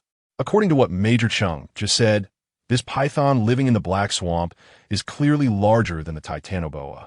However, just because it hasn't been discovered doesn't mean it doesn't exist. Just like in paleontological studies, when dinosaurs were first discovered, people didn't believe they had feathers. Human understanding is built on the study of past traces. The terrifying giant frog they discovered in the tactical trap this morning is a good proof of that. Major Cheng, I'm very curious. How did you escape? In fact, this question was not only of interest to Chen Mo. Feng Ro, the old witch, and others were equally filled with curiosity. Facing a terrifying python over 20 meters long with bare hands and lacking firearms, the chances of survival were minuscule. However, Chen Yunxiao could only manage a bitter smile in response. Perhaps it was just that. I was meant to survive. Subsequently, in Chen Yunxiao's narrative, everyone learned that he had broken his left arm while dodging the python's attack. To escape from the python's jaws, Chen Yunxiao ruthlessly used the dagger he carried to sever his broken left arm, thereby attracting the python and buying himself more time to escape. Unfortunately, the severed arm did not buy him much time. The python that swallowed his arm soon chased after him again, just when Chen Yunxiao thought he had nowhere to escape. A creature that looked like both a crocodile and a lizard ambushed the giant python, perhaps due to the strong scent of blood from his severed arm, or perhaps because the large lizard had been lying in wait nearby. The two giant beasts began to tear at each other, allowing him to escape. Cheng Yunxiao's harrowing journey was heard with a mix of astonishment and sympathy by everyone. Only Chen Mo slowly said, "Pythons have the characteristic of regurgitating food when encountering strong enemies." As for the creature Major Cheng just mentioned that looked like both a lizard and a crocodile, it should be a Deinosuchus from the Cretaceous period. Deinosuchus is an ancestor of ancient crocodiles and represents a transitional evolutionary product from dinosaurs to crocodiles. Both were at the top of the Cretaceous food chain. So who ultimately won, the giant python or that Deinosuchus? Haifeng seemed like a curious child. I wouldn't dare stand there waiting for them to determine the victor. At that moment, I had only one thought in my mind: to escape. Since then, Cheng Yunxiao has never seen that terrifying giant python or the creature that resembled both a lizard and a crocodile again. Whether it was the giant python or the Deinosuchus, both were highly territorial creatures, and judging by the size Cheng Yunxiao had previously described, they were most likely the rulers of this area. The python chased Major Cheng into the Deinosuchus' territory, leading to a clash between the two prehistoric overlords. Although Chen Mo was not a paleontologist, ever since he speculated that the lake monster might have some connection with that thing in the moon's core, he had stayed up all night studying a large amount of prehistoric biological data. This was also why he was able to make judgments about their current situation based on the surface deposits of chalk and the distribution of gymnosperms and angiosperms in the forest earlier. After the duel between the two overlord-level Mesozoic beasts, whoever won would inherit the other's territory. Whether it was the Deinosuchus or the python, their size would be enough for a hearty meal, allowing them to go a long time without foraging again. It must be said that Chen Mo and the others were fortunate. Otherwise, if those two monsters had appeared during the rescue, it would have truly been a headache for them. No matter what, I still want to thank you for saving me. Cheng Yunxiao spoke about his experiences during this time in one breath, feeling as if the heavy stone pressing on his chest had finally lightened a bit. Especially when he recalled the scene of lying alone in the reeds, his body burning like charcoal. At that time, he had almost prepared himself deep down to say goodbye to this world, until the roaring sound of the helicopter's massive engine came from afar. At first, he thought it was just a hallucination caused by his intense burning. But when he saw the helicopter hovering in the distance, not disappearing for a long time, the desire to survive deep within him could no longer be suppressed. He ignited the dry reeds he had collected earlier to treat his wounds, starting a big fire in the reeds. Eventually, the helicopter flew towards him. By the way, how did you guys end up in this godforsaken place? Although Cheng Yunxiao was not as lucky as Chen Mo and Feng Rou, who accurately judged that this was the Cretaceous period of the Mesozoic era from the large chalk layers underground and the gymnosperms in the jungle. After escaping from Shiko and with Feng Rou's brief narration earlier, he had basically figured out that he was now in the Cretaceous period of the Mesozoic era. With current human technology, it was obviously impossible to achieve this. The situation is like this. Facing Cheng Yunxiao's curious gaze, Feng Rou immediately recounted everything that happened after the mysterious disappearance of the U-Rabbit camp. So, your current situation is actually the same as mine, trapped here? Everyone was originally worried that Cheng Yunxiao would be greatly affected upon hearing this news. But to their surprise, he not only did not feel downcast, but instead looked relieved. However, upon thinking it over, everyone understood. Cheng Yunxiao had already experienced a life-and-death situation by managing to survive until now in such a dire predicament. Compared to lying in the reeds, waiting alone for death, what did this little setback count for? Since Major Cheng's body is no longer in serious trouble, can we discuss some serious matters next? Chen Mo's eyes were fixed on Cheng Yunxiao, and his serious tone immediately attracted everyone's attention. Researcher Chen, if you have any questions, just ask. I will definitely tell you everything I know. During the earlier conversation, Cheng Yunxiao had already learned that the reason Feng Rou and her group could come from Earth in the 21st century to the Cretaceous period of the Mesozoic era was all thanks to Chen Mo's Changshi cycle. If it weren't for that, Cheng Yunxiao wouldn't have been so lucky to be rescued from the reeds by Feng Rou and the others passing by. In this sense, Chen Mo was indeed his lifesaver. What exactly did you discover on the moon? At this moment, What Chen Mo heard was also the biggest question in everyone's hearts. The reason they appeared here was all because of the strange events occurring at Tianqi. And the root cause of this series of strange events was the moon. Who would have thought that Cheng Yunxiao's answer to this question would be unexpected? Do you believe that there are ghosts in this world? Chapter 15, Key 14, Ghost. I said, Major Cheng, you must be having a fever and losing your mind. How can there be ghosts in this world? After a brief moment of astonishment, the first to react was the sniper Haifeng, who couldn't help but reach out to touch Cheng Yunxiao's forehead. As a materialistic warrior educated in modern times, even now that they had traveled back to the Mesozoic era of the Cretaceous period, Haifeng still regarded the idea of ghosts as nonsense. Chen Mo and Feng Rou also frowned slightly. Time travel, though seemingly incredible, could at least be explained scientifically. But ghosts? I'm not confused, nor am I talking nonsense. We really encountered them on the moon. Cheng Yunxiao's response was firm and powerful. Not at all like he was making up a story to deceive. Are you sure it's not a hallucination or something else? If it were a hallucination, you wouldn't be here meeting me. As soon as Chen Mo finished speaking, Cheng Yunxiao shook his head and smiled bitterly.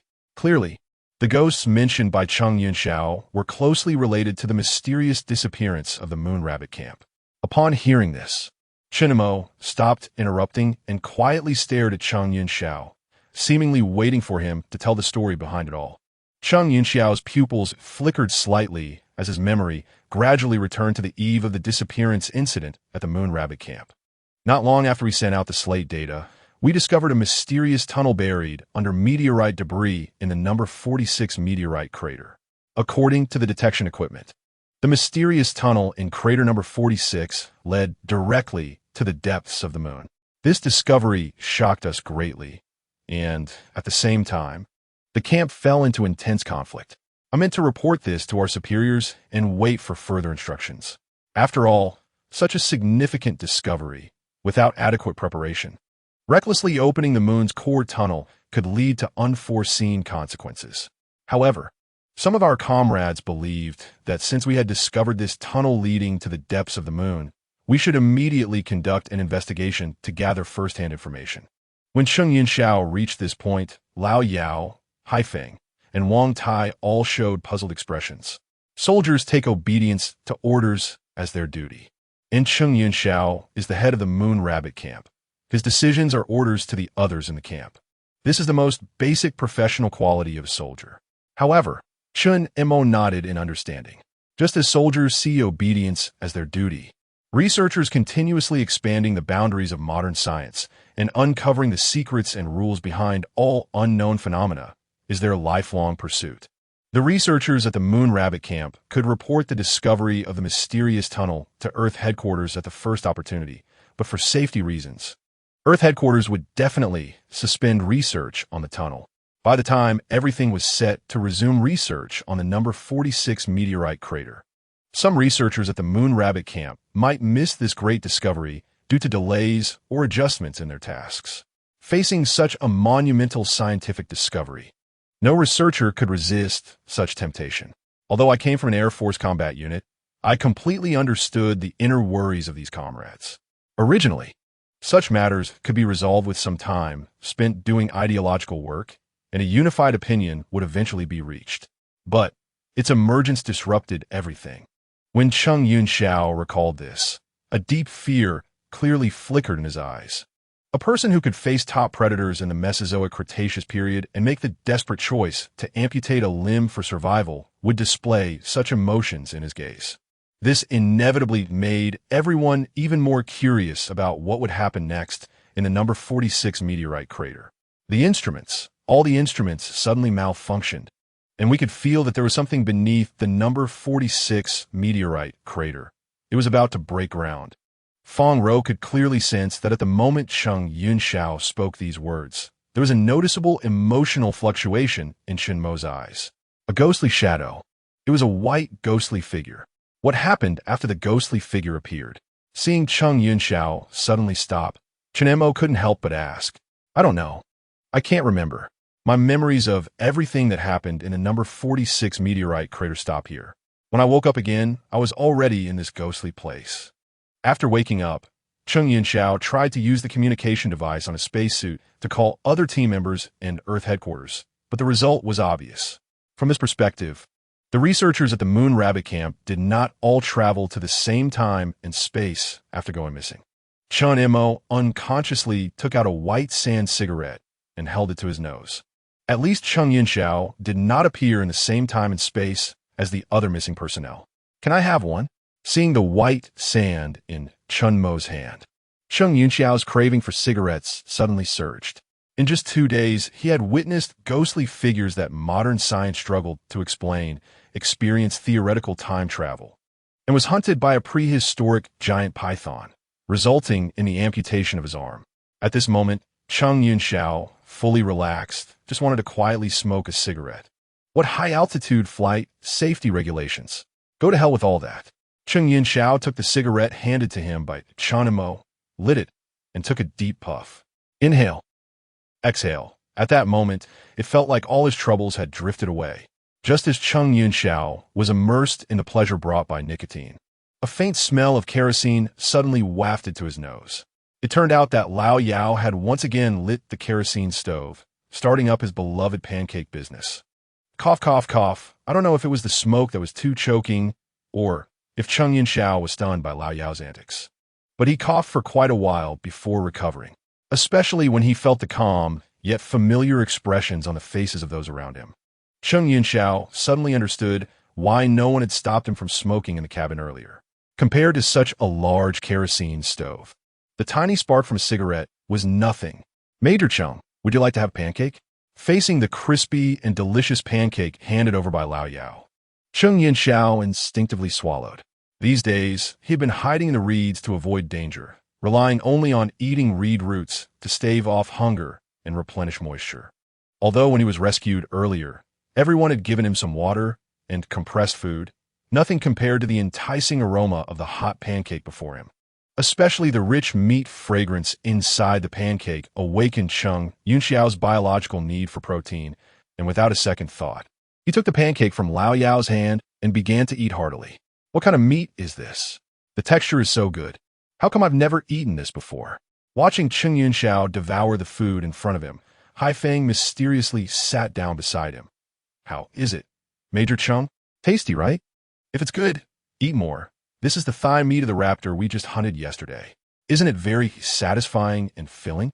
This is raptor thigh meat? Cheng Yunxiao's eyes widened. What else? If it weren't for the volcanic eruption later, I would have wanted to get more thigh meat to take with me on the road. Hearing Haifeng's words, Cheng Yunxiao inexplicably felt a wave of sadness rise in his heart. As fellow travelers, he had been chased several times by prehistoric giant pythons, nearly losing his life in this ghostly place. Yet Chen Mo and the others could fly around in a helicopter, eating dinosaur meat. Why can the gap between people be this vast? Compared to the peaceful atmosphere in the cabin, Chen Yi sat in the corner, his lonely figure standing out against everything around him. His mind was filled with the ghostly figure that Cheng Yunxiao had just mentioned.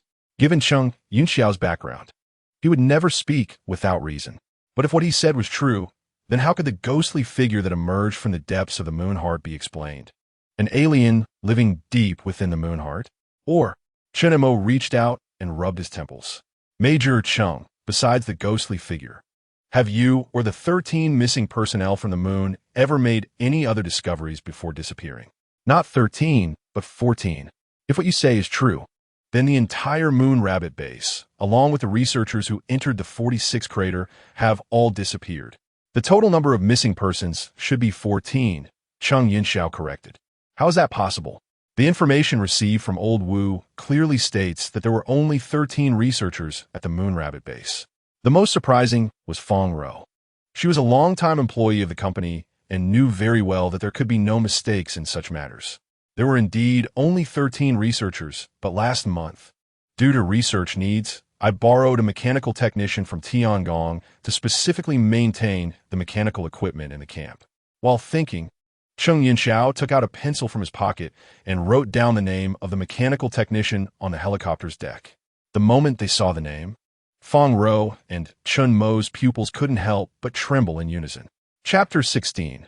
Time and Space Programmer Haifeng, whose curiosity was piqued, stared at the name for a long time without figuring anything out. Is there something wrong with this name? Chen Yinxiao looked at Chen Mo and was equally puzzled.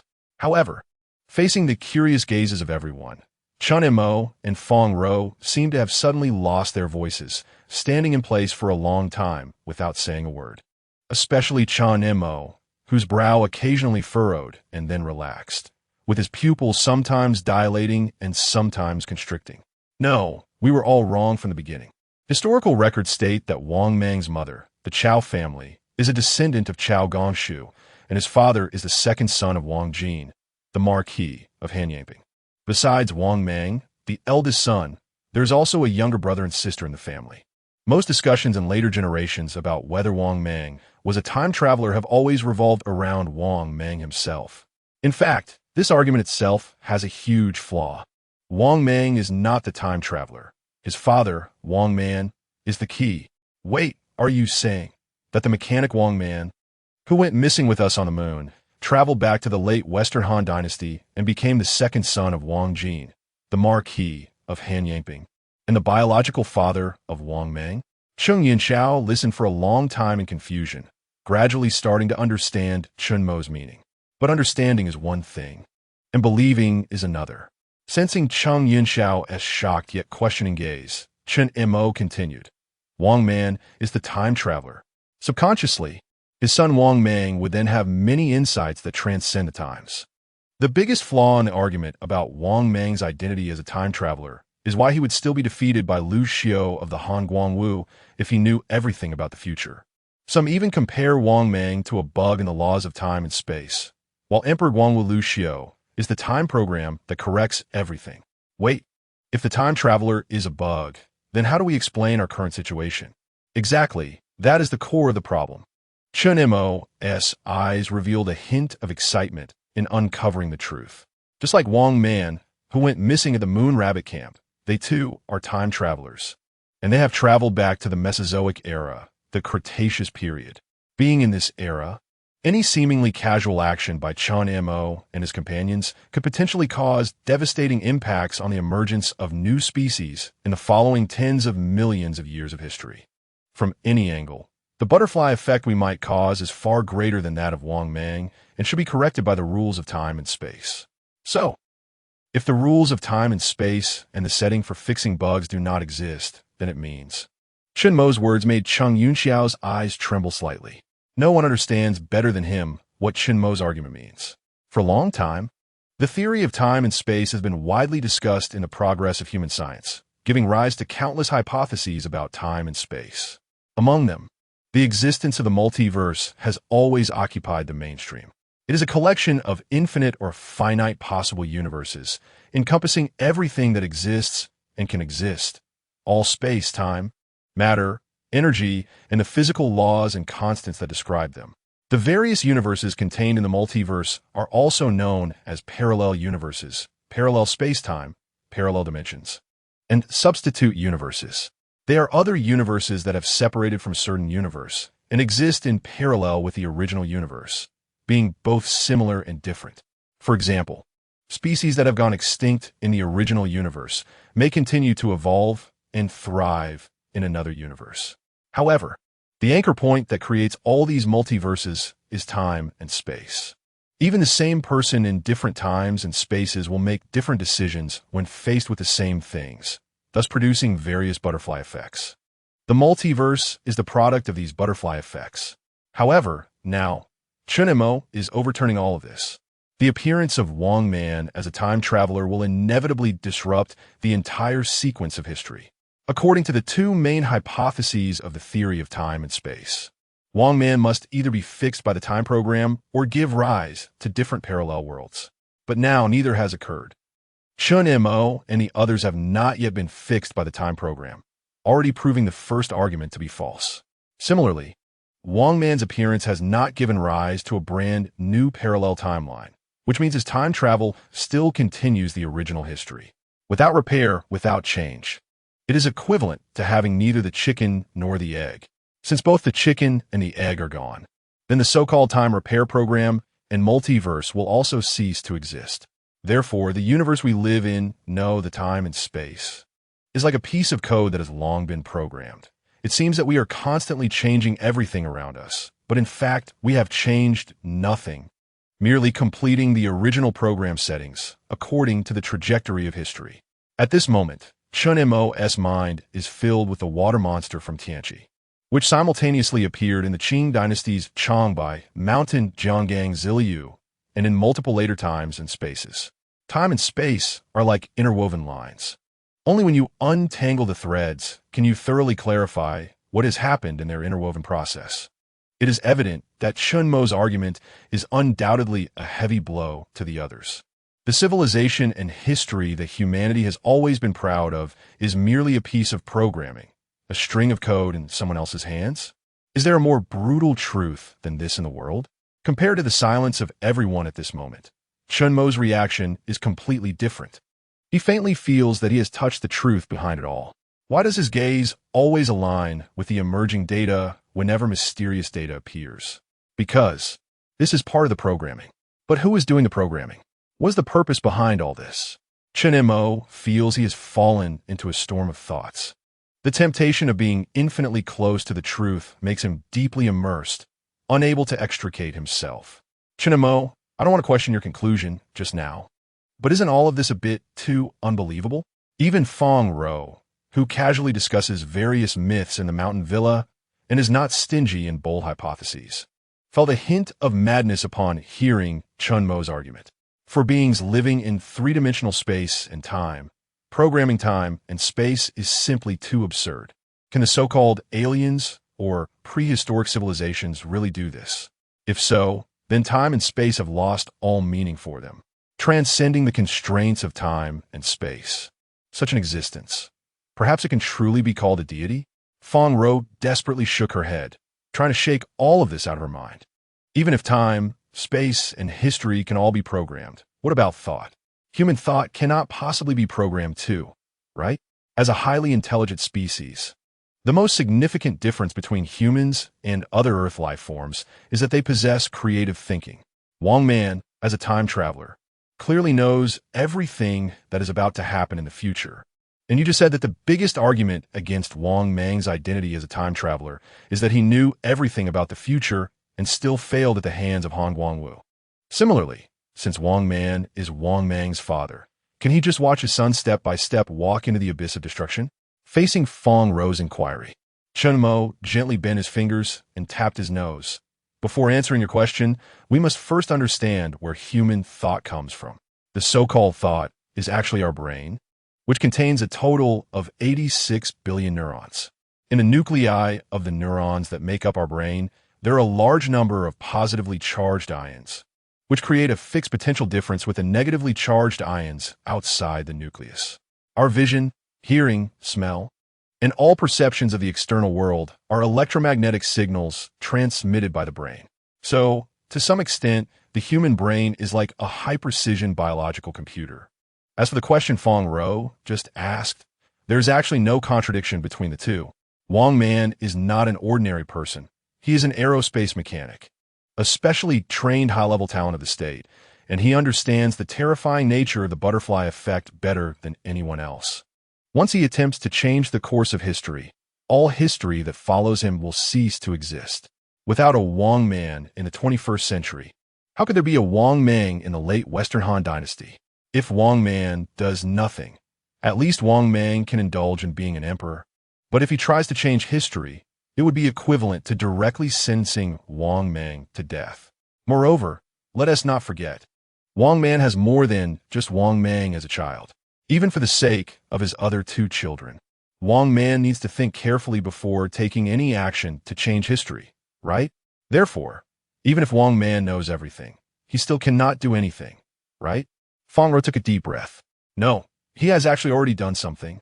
Chen Mo glanced at Fong Ro and said, without Wang Man's earnest guidance, do you think Wang Mang could have issued so many new systems that surpass the understanding of ancient people after usurping power and establishing the Exine dynasty?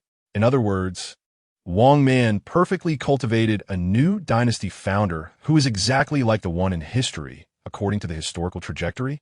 You could also understand this as the programmer who coded everything, allowing Wang Man to fulfill his most important mission in this program. As Chen Mo's words fell, everyone fell into complete silence. Wisdom is a symbol of humanity's position at the top of the food chain as a higher species, and it is also the starting point of all human civilization's pride. However, after Chen Mo's discussion, this soul pride became a plaything easily handled by the programmer. Wang Man's identity, knowledge, life experience, and even his children seemed like a firewall preventing Wang Man's program from going off course. All of human history also became a preset script by the programmer. If that's the case, what does humanity's pride to date even amount to? A visual feast in the eyes of the programmer? Or perhaps a tedious product born out of the programmer's boredom? Of course, my previous reasoning may not be correct. After all, the human brain is different from a computer. No matter how many logic gates a computer chip has, if there is one signal at 0, the output will be 0. No matter how complex the circuit, it can be decomposed into its most basic units, and the logic is this simple. However, brain signals are completely different. To program on this basis, at least with humanity's current understanding, we cannot provide a fully reasonable explanation. Chen Mo's stiff explanation did not help everyone escape from the heavy psychological impact they were under. Regardless, Chen's statement pointed us to a new direction for solving the problem. After a long while, Cheng Yinxiao, who had remained silent, suddenly spoke up. He is the head of the Moon Rabbit Camp and has experienced the absurdity of time travel with everyone.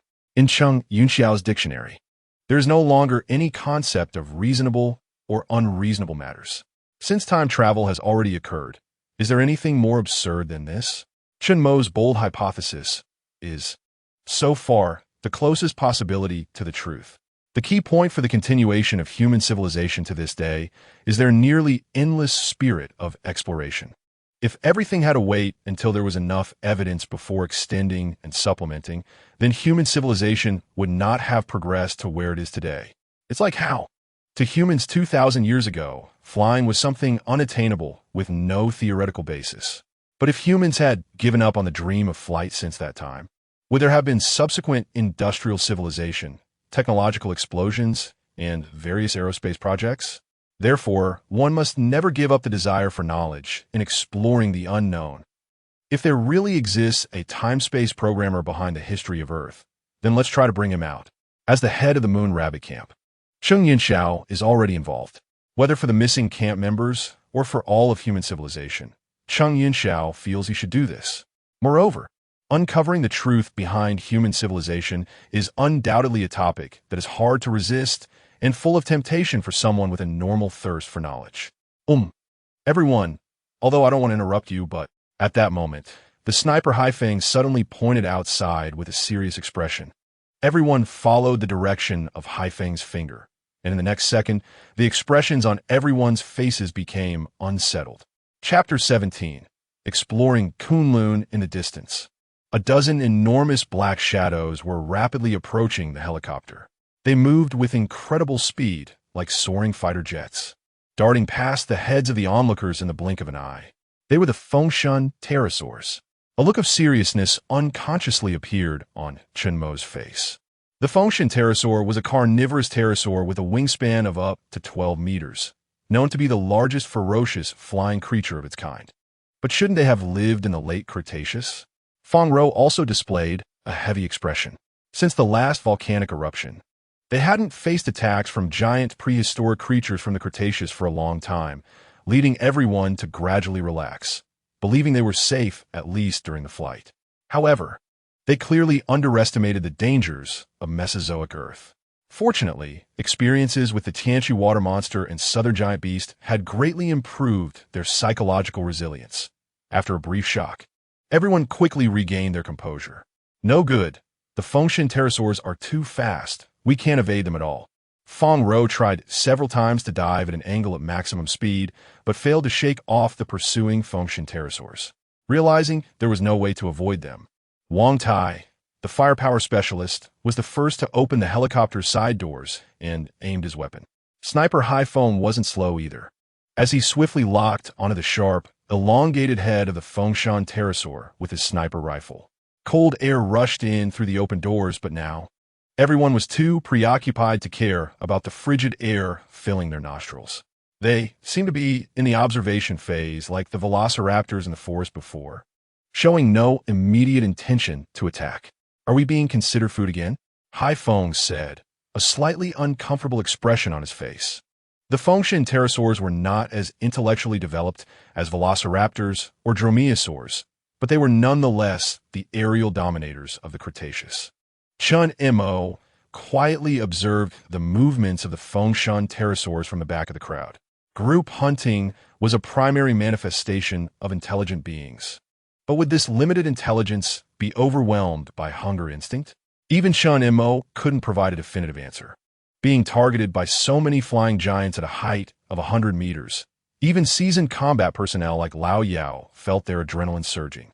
Yao Shu, if I die at the hands of these creatures, could you bury me with my gun? Hai Feng kissed the stock of his weapon, the CS-LR 512. 7mm anti-material sniper rifle could easily penetrate a centimeter-thick steel plate. The skull of a Fengshan pterosaur, no matter how hard, would be no different from that of a velociraptor in the face of such a powerful weapon. However, both Hai Feng and Wang Tai understood that once the trigger was pulled, they would not be able to kill all targets before the Fengshan pterosaurs launched their attack. At that point, facing the Fengshan pterosaurs' assault, their chances of crashing at their current altitude were nearly 100%. Enough talk. None of us will die. Lao Yao slowly released the safety of his 191 precision rifle, ready to provide fire support for the two in case of an emergency. The brief 3-minute standoff felt like it lasted a lifetime for Lao Yao and the others, while Feng Ro felt cold sweat beginning to bead on her forehead. Just then, a high-pitched and eerie cry suddenly echoed from afar, causing the Fengshan pterosaurs to seem to go wild, turning and rushing off into the distance. What's going on? What happened? Looking at the Fengshan pterosaur group flying farther away, everyone was filled with surprise. Clearly, no one expected that in such a critical situation, the Fengshan pterosaurs would actively abandon their attack on a helicopter. Was there something more enticing than hunting for food? Just as everyone was filled with curiosity, the now distant Fengshan pterosaurs suddenly stopped above a dense forest at the edge of swamp. They circled above the forest, as if performing some grand celebration. At that moment, a massive Fengshan pterosaur suddenly shot up from the forest, clutching a struggling object in its sharp beak. It seemed to be a juvenile dinosaur. The strange cry before was evidently emitted by this Fengshan pterosaur during its hunt. To see better, Hai Feng pulled out a pair of binoculars from the cabin, but soon his expression began to change strangely. Although Hai Feng had little research on dinosaurs, the juvenile being held in the beak of the Fengshan pterosaur felt extraordinarily familiar to him. If I'm not mistaken, that should be A.T. Rex juvenile. Hearing this, Chen Mo snatched the binoculars, observing the large head and slightly deformed short forelimbs of the creature. After a moment, he slowly nodded. Yes, it is indeed A.T. Rex juvenile. Feng Ro, who was piloting the helicopter, seemed to recall something as well. I saw related materials in the Lufeng Dinosaur Valley. Fengshan pterosaurs love to prey on T. Rex juveniles, which is why they are also called Rex killers. As soon as Feng Ro finished speaking, the circling Fengshan pterosaurs dove down toward the ground in succession. A total of 5 T. Rex juveniles, the largest nearly 2 meters long and resembling calves, let out cries of despair as they were hunted by the Fengshan pterosaurs. The 5 T. Rex juveniles provided enough caloric intake for the Fengshan pterosaurs for an entire day, making the buffet of T. Rex juveniles far more enticing than the unfamiliar propeller Iron Monster. Let us go, we need to keep moving. In such a world of survival of the fittest, predation was a latent instinct imprinted in the genes of all species, and Chen Mo and the others couldn't change anything. Relieved that the Fengshan pterosaurs would not pursue them any longer, Hai Feng and Wang Tai quickly closed the side doors. Although this incident ended without danger, it served as a reminder for everyone. Until they had completely returned to the 21st century, there would never be absolute safety. After exiting the swamp, Chen Mo and the others flew for another 10 hours or so before the helicopter ran out of fuel, forcing them to abandon it and choose to proceed on foot. Fortunately, they were in luck. At this moment, Chen Mo looked up at the vast, sacred snow-capped peaks in the distance, and each person's eyes revealed an uncontainable excitement. Kunlun. This should be Kunlun, right? Based on the general direction and altitude, it should be around here. However, Chen Mo remained furrowed in thought. Kunlun Mountain, also known as Kunlun Su, is revered as the first divine mountain of China and the ancestor of all mountains, stretching from the Pamir Plateau across Xinjiang and Tibet, extending into Qinghai, with a total length of 500 kilometers and an average altitude of around 500 to 6,000 meters. Although the information on the lunar stone tablet mentioned Kunlun, the satellite signal was interrupted during transmission, resulting in incomplete information. They had no idea about the specific connection between the lunar stone tablet and Kunlun, not even a rough coordinate. In this situation, trying to find information to return to the 21st century from such a vast and geologically complex high-altitude area was incredibly difficult. Almost an impossible task for Chen Mo and the others. Chen Mo, what should we do next? Fang Ro asked, looking at him. Over 500 kilometers. Even on flat ground, it would take several months to walk, let alone in this climate with variable and low temperatures in high-altitude regions. With nothing to rely on, Fang Ro could only place all her hopes on Chen Mo. I don't know. Chen Mo's response was like a cold splash of water, extinguishing the excitement in everyone's hearts. Nevertheless, after a brief, emotional adjustment, Fang Ro quickly took out a large tactical backpack from the cabin. She discarded all unnecessary items and tried to bring as much water and food as possible. No matter what, this was our only hope. To lighten their load, Fang Ro and the others left most of the instruments and equipment on the helicopter, taking only everything that could be used for warmth, along with dry food, water, and a small amount of ammunition. Even so, their food and water would only last 4 to 5 days. They were betting that if they couldn't find their way back before completely running out of water and food, the only outcome awaiting them would be freezing to death on Kunlun Mountain. However, compared to this, Chen Mo was clearly more worried about another issue. The Kunlun Mountain area was formed by the folding uplift during the end of the Paleozoic era due to the Himalayan movement, constituting the central axis and ridge of the Kunlun Mountains. During the Mesozoic era, it experienced subsidence, resulting in the main ridges on both sides of the mountain exceeding 4,000 meters due to the Yinshan movement. Since the late Tertiary, it has risen about 4,000 to 5,000 meters. With quaternary volcanic tuff and volcanic conglomerate distributed on the high terraces of river valleys. In 1951, the Kardashi volcano group, number 1 in the Kunlun Mountains, erupted, accompanied by modern volcanic mudflows. The eastern Kunlun Mountains have risen to 800 meters since the quaternary, with related sediments buried to a depth of 800 meters in the Kaidam Basin. It was only after the series of crustal movements that the Kunlun Mountains, as we know them today, came into being. The mountain in front of them still had a maximum altitude of about 4,000 meters, remaining from the Mesozoic era. In other words, the Kunlun Mountains that Chen Mo and the others were seeing now were different from the Kunlun Mountains of the future. Wouldn't that be completely hopeless? Even if there really was something on the future Kunlun Mountain connected to whatever was inside the moon, they wouldn't be able to find it now. Haifeng felt that it would be better to fight a raptor with a knife than to rack his brain over this. Clearly, one second they saw hope, and the next they plunged back into the abyss of despair. If it weren't for the fear of completely wearing down everyone's hope, Haifeng would want to have a barbecue at the foot of the mountain, feast, and then lie down and wait for death. But it couldn't be said like that. If humanity, Earth, and everything we know about history were just a segment of programming, then this program must have interconnected ports. As long as we find this port, we can unlock the secrets behind time and space travel. In Chen Mo's view, since the Kunlun Mountains carry so many origins of myths and legends, there must be certain secrets hidden behind this mountain. It is even highly likely that this so-called port is hidden within the Kunlun Mountains. In any case, this is our only chance to possibly go back, and we must not give up easily. Compared to staying in a Mesozoic era filled with large predators and competing for living space with various ancient creatures, Fang Ro would rather fight to the death and explore the Kunlun Mountains. Although the others did not speak up, their thoughts were mostly in line with Fang Ro's. No one wanted to remain on such a completely unfamiliar Mesozoic Earth. As long as there was a glimmer of possibility, they would never give up hope. Let's go. Whether we live or die, we must carve out a path. Chen Mo tightened the backpack behind him and strode toward the foot of Kunlun Mountain. Chapter 18.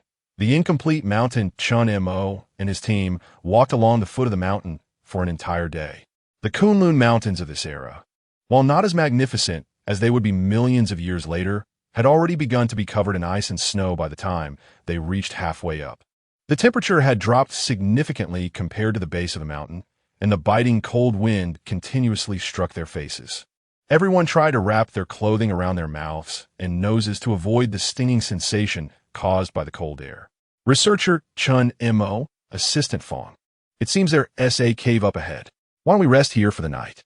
The old demon, who had been leading the way, turned back and pointed to the faintly visible cave entrance in the distance. Fong Ro looked up. It was already getting late. In this icy and snowy environment, having a place to shield from the wind and snow was quite fortunate. Fong Ro immediately agreed to the old demon's suggestion. Although the Kunlun Mountains were covered in snow year-round and the chances of encountering large predators were low, everyone still acted cautiously. After the encounter with the unknown giant python in the swamp and the wind god pterosaur, Fong Ro and the others were clearly more vigilant. The old demon nodded in response, and after checking the cave with Wang Tai to ensure there were no signs of large creatures, he gave a safe signal to Fong Ro outside the cave. The group, relieved, dragged their tired bodies into the cave. A familiar sizzling sound accompanied by a pleasant aroma wafted through as the old demon reignited his kerosene stove. To prevent the batter from freezing in a low temperature, he had kept the container wrapped in thick cotton clothing throughout the journey. Cheng Yunxiao leaned against a rock, looking at the old demon cooking pancakes with a puzzled expression. The weight of the kerosene stove and the iron plate for cooking pancakes could provide enough food and water for nearly half a day. Yet the old demon preferred to carry the stove and the iron plate over food and water. Chen Mo was also quite curious about this. When a person's obsession with something transcends life and death, it cannot simply be summarized as a hobby. In 2006, during a camouflage surveillance mission, the old demon had exposed his identity due to his clumsy pancake-making skills, which led to his comrades who came to rescue him getting trapped in a difficult situation. Seemingly sensing Chen Mo's thoughts, Fong Ro stepped forward and handed them 2 cups of hot water. The old demon's life was exchanged for by his teammates sacrificing themselves. Since then, he has been haunted by this matter. Chen Mo took the cup of hot water from Fong Ro, took a faint sip, and the confusion in his eyes turned to understanding. He instinctively touched his wristwatch, and the figures of Su Hui and her daughter gradually surfaced in his mind. This watch meant to Chen Mo what pancakes meant to the old demon, spiritual redemption. The difference was that the old demon sought redemption for his fallen comrades, while Chen Mo's redemption was for Su Hui and her daughter. Cheng Yunxiao also nodded, having spent most of his life in the Air Force. He understood the bond between the old demon and his comrades. Chen Mo, have you discovered something? Fong Ro's words instantly caught Cheng Yunxiao's attention. But she didn't stop there. Since we entered Kunlun, you have subtly guided us to head northwest. If you really have found something, I hope you can tell me. She had been holding these words in for a while. Aside from the name Kunlun, they had no other reference materials regarding their current situation, and the chances of leaving here alive were slim. In such a situation, any useful information could bolster everyone's belief in persevering. Cheng Yunxiao also stared wide-eyed at Yichun. He had struggled the most during this journey, having lost too much blood and suffering from a persistent low fever. Today's climb had nearly cost him his life. However, compared to physical death, spiritual despair was far more terrifying. This was also why everyone chose to continue climbing despite knowing the hope was slim. Buzhou Mountain. Chen Mo slowly spoke in response to their gazes. What? Fong Ro momentarily couldn't react. According to the classic of mountains and seas, beyond the Northwest Sea, at the edge of the vast wilderness, there exists a mountain that is incomplete, called Buzhou. Wang Yi's Li Sa and Huainanzi also mentioned Buzhou Mountain being in the northwest of Kunlun. Chen Mo's words lit up Fong Ro's eyes. As the only path for ancient humans to reach the celestial realm, The mythical Buzhou Mountain had always been closely associated with the heavens.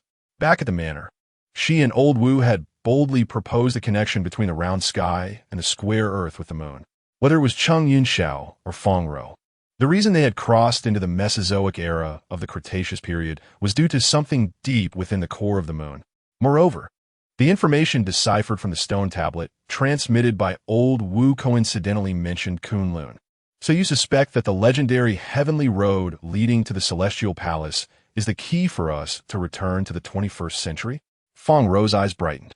In the absence of any clues, this lead provided by Chen Mo was undoubtedly uplifting.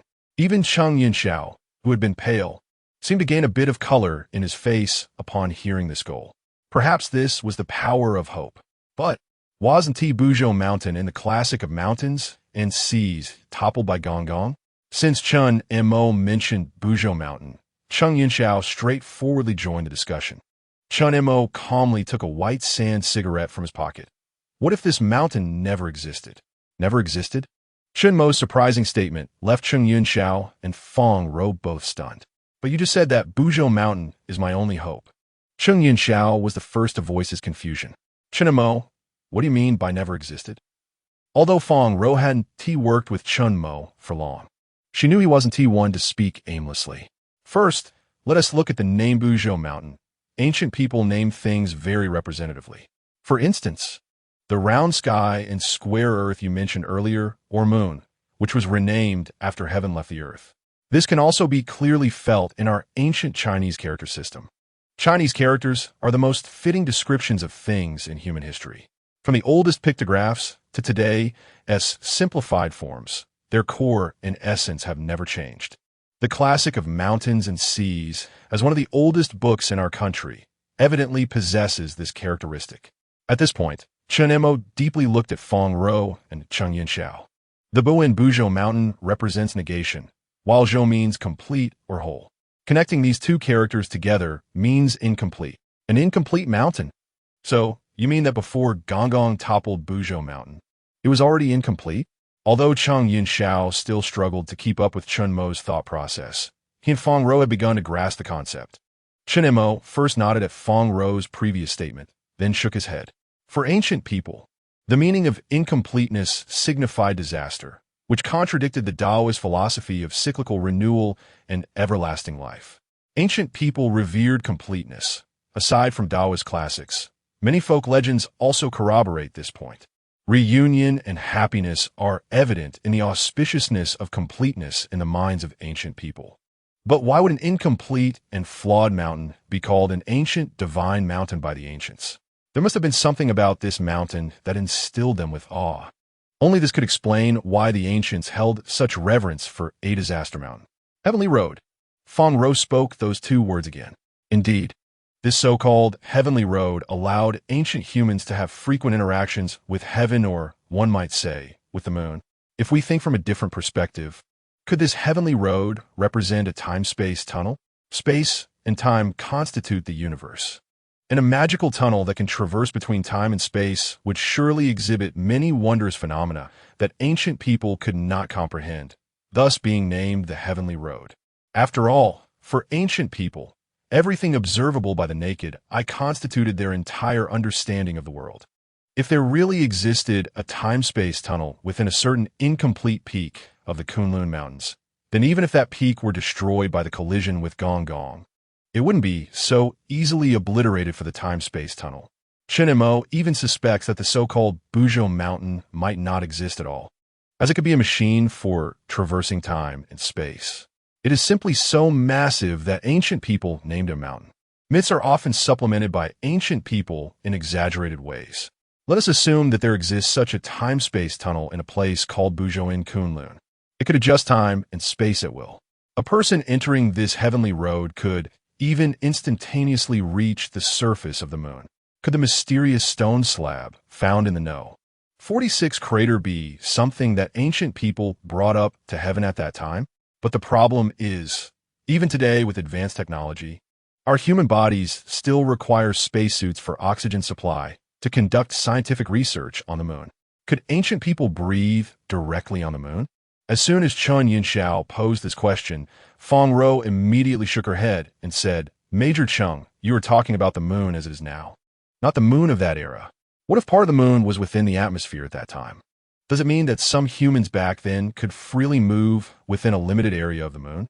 No, that is absolutely impossible. Earth's gravity would not allow such a massive celestial body to float freely within the atmosphere. Chung Yunxiao shook his head as if it were a rattle drum. Major Chung, what you are referring to is a natural celestial body.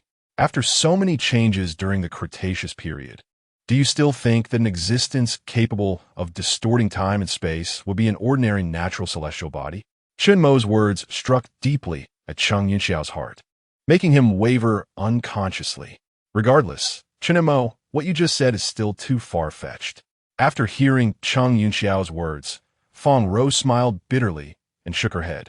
We have already accepted the idea that human history can be programmed. What else can be considered far-fetched? At least now we have some goals, right? Having goals is better than having none at all. Moreover, Feng Ro felt that Chen Mo's discussion about Buzhou Mountain was quite feasible, fully combining the mythological points raised by her and Old Wu in the previous villa. It also explained why the stone slab inscribed with the word Kunlun would appear in the lunar crater. Are you still worried about something? After Feng Ro left, Chung Yunxiao asked Chen Mo, who looked troubled. Myths may have exaggerations, but they also possess a narrative aspect. Gong Gong may not have truly destroyed a mountain, but he certainly has a close connection with the Heavenly Road.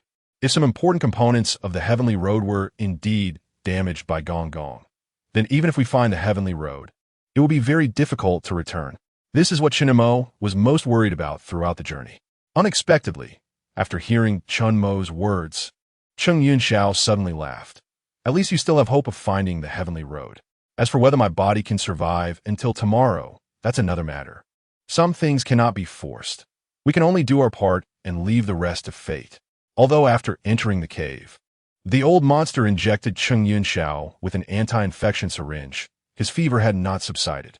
In such harsh conditions with high altitude and severe cold currents, it was too strenuous for a severely injured person who had been infected in the marsh for a day and night.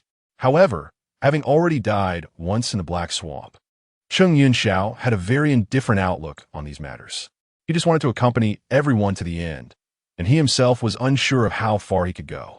Chen Mo was momentarily taken aback by this, then shook his head and chuckled, perhaps because he had seen Su Hui and her daughter that morning before their departure, or perhaps due to Old Wu's promise of his identity standing in the sunlight. Chen Mo's desire for survival was stronger than ever. He even almost forgot about the numerous times he had hovered on the brink of death and lived a wandering life over the years. Yes, all we can do is to do our part and leave the rest to fate. As for whether we can return after finding the Heavenly Road, let's leave it to heaven to decide. Chen Mo and Chung Yunxiao exchanged smiles. At their age, they had long passed the stage of 30 years in the East, 30 years in the West, and knew well that some things in this world cannot be forced. Man proposes, God disposes. Just as the great Ming Dynasty thinker Wang Yangming mentioned in his theory of mind that knowing and acting should be unified. One should be true to oneself in both conduct and work. The next morning, as dawn broke, Chen Mo and his party had already left the cave and set out again. Fortunately, after a night of rest, Chung Yunxiao's fever had completely subsided.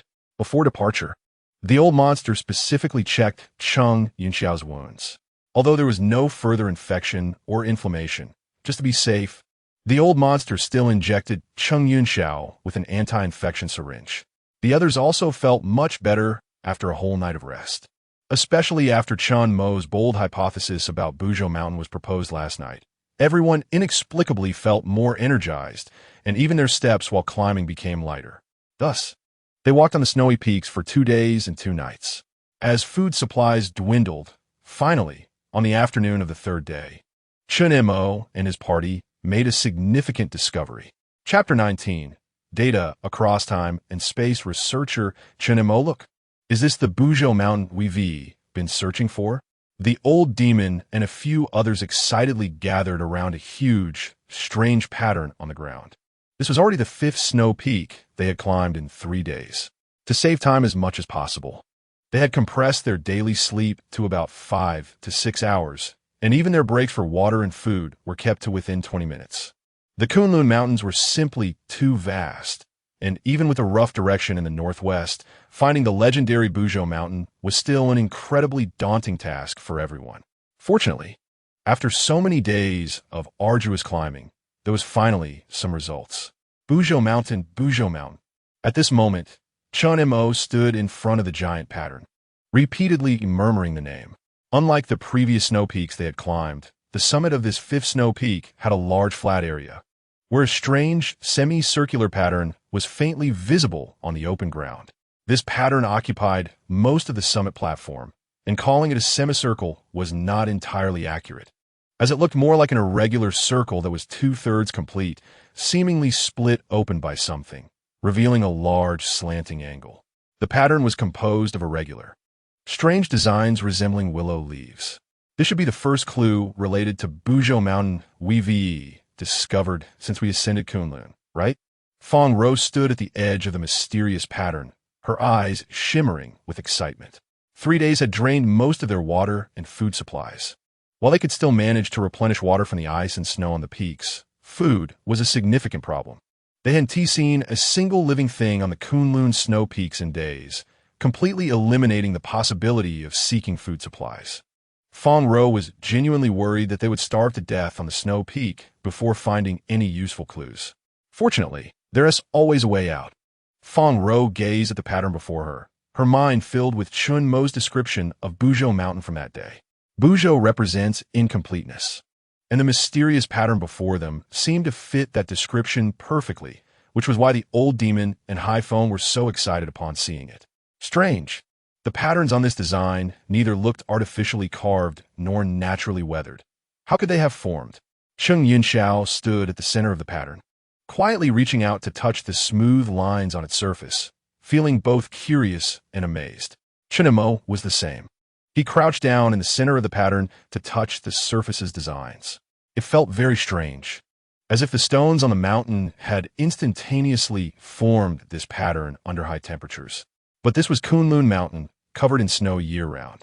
With an average altitude of over 4,000 meters, boiling water took a long time. What sort of force could instantaneously imprint such hard stones like wax? The diameter was probably over 30 meters. Of course, that wasn't the strangest part, in such a cold place surrounded by white snow and ice. This area was only partially covered by loose stones, with only a little snow remaining, allowing most of the pattern to be clearly visible to everyone. It was as if a special force was protecting this mysterious pattern. So, Chen researcher, is this Buzhou Mountain? The sniper Haifeng stepped forward with an expectant look. It's hard to say. We can't confirm whether this pattern is truly related to Buzhou Mountain yet. Chen Mo gently shook his head. If we could judge Kunlun based on the evolution of Earth's history in a rough direction, then Buzhou Mountain is entirely a matter of myth and legend. Descriptions of it in later generations were all supplemented based on various clues from the legends. It's just like Chen Mo's explanation of the term Buzhou, inferring a relatively reasonable answer purely from the literal meaning. But regardless, the appearance of this mysterious pattern at least gave everyone a glimmer of hope. The emergence of this pattern could not be coincidental. Chen Mo stared at the pattern for a while, coming to a conclusion in his mind. Everyone, let us clear the loose stones and snow above the pattern. Although the pattern was clear, they could only see a rough outline. To further uncover the secrets within this pattern, they needed to gather more clues. This place is quite strange. Not only is the snow pitifully sparse compared to the surroundings, but there are also no signs of ice on the stones. The old demon, while clearing the patterns covered by stones and snow, curiously touched the cold stones on the ground. Along the way, wherever they went that wasn't covered by snow, there was a thick layer of solid ice. In many places, it was entirely made up of blue glaciers.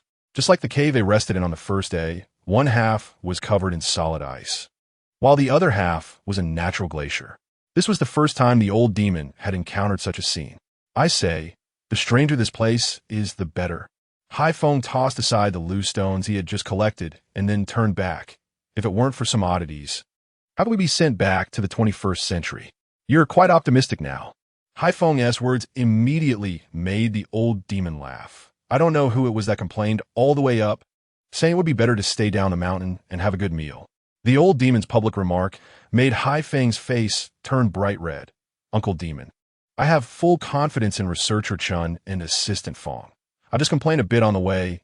Don't expose me here. As he spoke, he couldn't help but sneak a glance at Chen Mo and Fong Ro, looking cautious, which even made Cheng Yinxiao shake his head and smile. With these two lively spirits around, everyone felt much more relaxed, and their work speed increased significantly.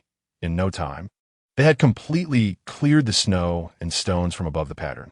Now, the entire pattern's designs were revealed before everyone, and they could finally see the complete picture of the mysterious pattern. But just as the entire picture came into view, Chen Mo's brow furrowed slightly. Huh. It was just Chen Mo. Fong Ro beside him felt the same way. Did you two discover something? Cheng Yinxiao, noticing the unusual expressions on their faces, asked. The three guards, upon hearing, also looked at Chen Mo with questioning eyes. Let me explain. Fong Ro cleared her throat. Everyone knows that before Chen Mo joined our department, he was a researcher at the Haishan Natural Celestial Body Research Center, but there is something you may not know.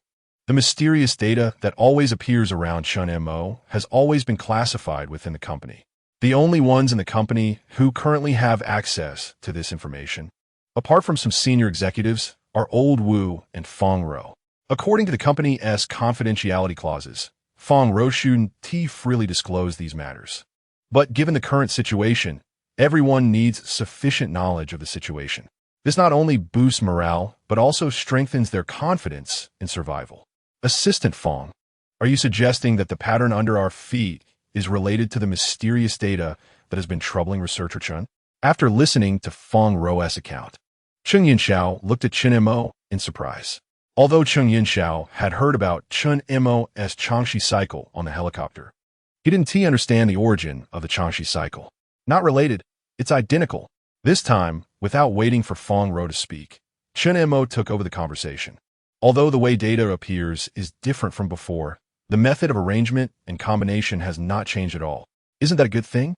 Hai Feng couldn't help but express his inner joy, which was almost uncontrollable. The pattern before him was related to the mysterious data that appeared around Chen Mo, which meant it was aimed at Chen Mo and likely contained information returning to the 21st century. If it weren't for the fact that the raptor's hind leg meat had already been eaten, Hai Feng would have suggested everyone celebrate with a feast. Although the others weren't as excited as Hai Feng, the joy in their eyes was unmistakable. Only Chen Mo stood with a slight frown. Sensing that something was off, the situation seemed a bit strange. Chen Mo's unusual reaction caused everyone to pause. Could there be a problem with the data decryption? Fong Ro stepped forward to ask. Do you remember the data report we discussed in the villa? Chen Mo said without looking up. Every time mysterious data appears, it does so randomly, timely, and does not cause significant changes to the present world. This point has never changed in the years Chen Mo spent searching for answers. However, the strange pattern they discovered on the snow peak was completely different, with a coverage diameter exceeding 30 meters and the entire pattern severely sunken, with a depth ranging from 7 to 28 centimeters. This had already deviated from the fundamental principle of not causing significant changes to the present world. Of course, the most important point was that it did not appear timely, but had been here for a long time. It was as if someone had deliberately left it here, waiting for Chen Mo to discover it. Fong Ro furrowed her brows and looked at the large amount of gravel covering the surface of the pattern. Judging by the degree of weathering of these gravels, the pattern had at least appeared for over 100 years, significantly differing from the lunar mysterious data information Chen Mo had previously received, both in terms of the extent of change to reality and the time involved. Is it possible that because we have traveled through time, the timing of the data's appearance has also changed correspondingly? Finally, it was Cheng Yinxiao who broke the silence first. He thought of this issue precisely because of the question Chen Mo had asked him on the helicopter. To confirm his guess, after rescuing Cheng Yinxiao, Chen Mo had inquired in detail about the timing of his time travel, and the comparison revealed that Cheng Yinxiao's timeline entering the Cretaceous period was actually half a day later than Chen Mo and the others. If it weren't for that, they might have encountered Cheng Yinxiao's corpse. Are you saying that the pattern before us has the same issue? Chen Mo glanced at Cheng Yinxiao and asked. That's right. Perhaps the person who left this pattern indeed wanted to tell you something, but there was a deviation in the timeline, entering the Mesozoic Cretaceous period ahead of time. You must know that on such a long timeline, even a slight deviation can cause a difference of hundreds or even thousands of years. Chen Mo thought for a moment and nodded gently. Yes, for now, this may be the only explanation. Although this pattern, which resembles the mythical mountain, appeared differently from previous mysterious data, one undeniable point is the method of arrangement and combination within the pattern. Researcher Chun, I must say that you researchers think too much. Since the pattern has already provided information, why not just decrypt it directly? After all, our current situation couldn't get any worse. What if this pattern contains information on how to return to the 21st century? Haifeng had been in the Mesozoic Cretaceous period for a full 5 days. 5 days is neither long nor short, but Haifeng missed everything familiar from the 21st century at every moment. That was the true world belonging to humanity. Not like now, where he floated along the Mesozoic timeline coexisting with a bunch of ancient creatures. Yes, you're right. Let's decrypt it first.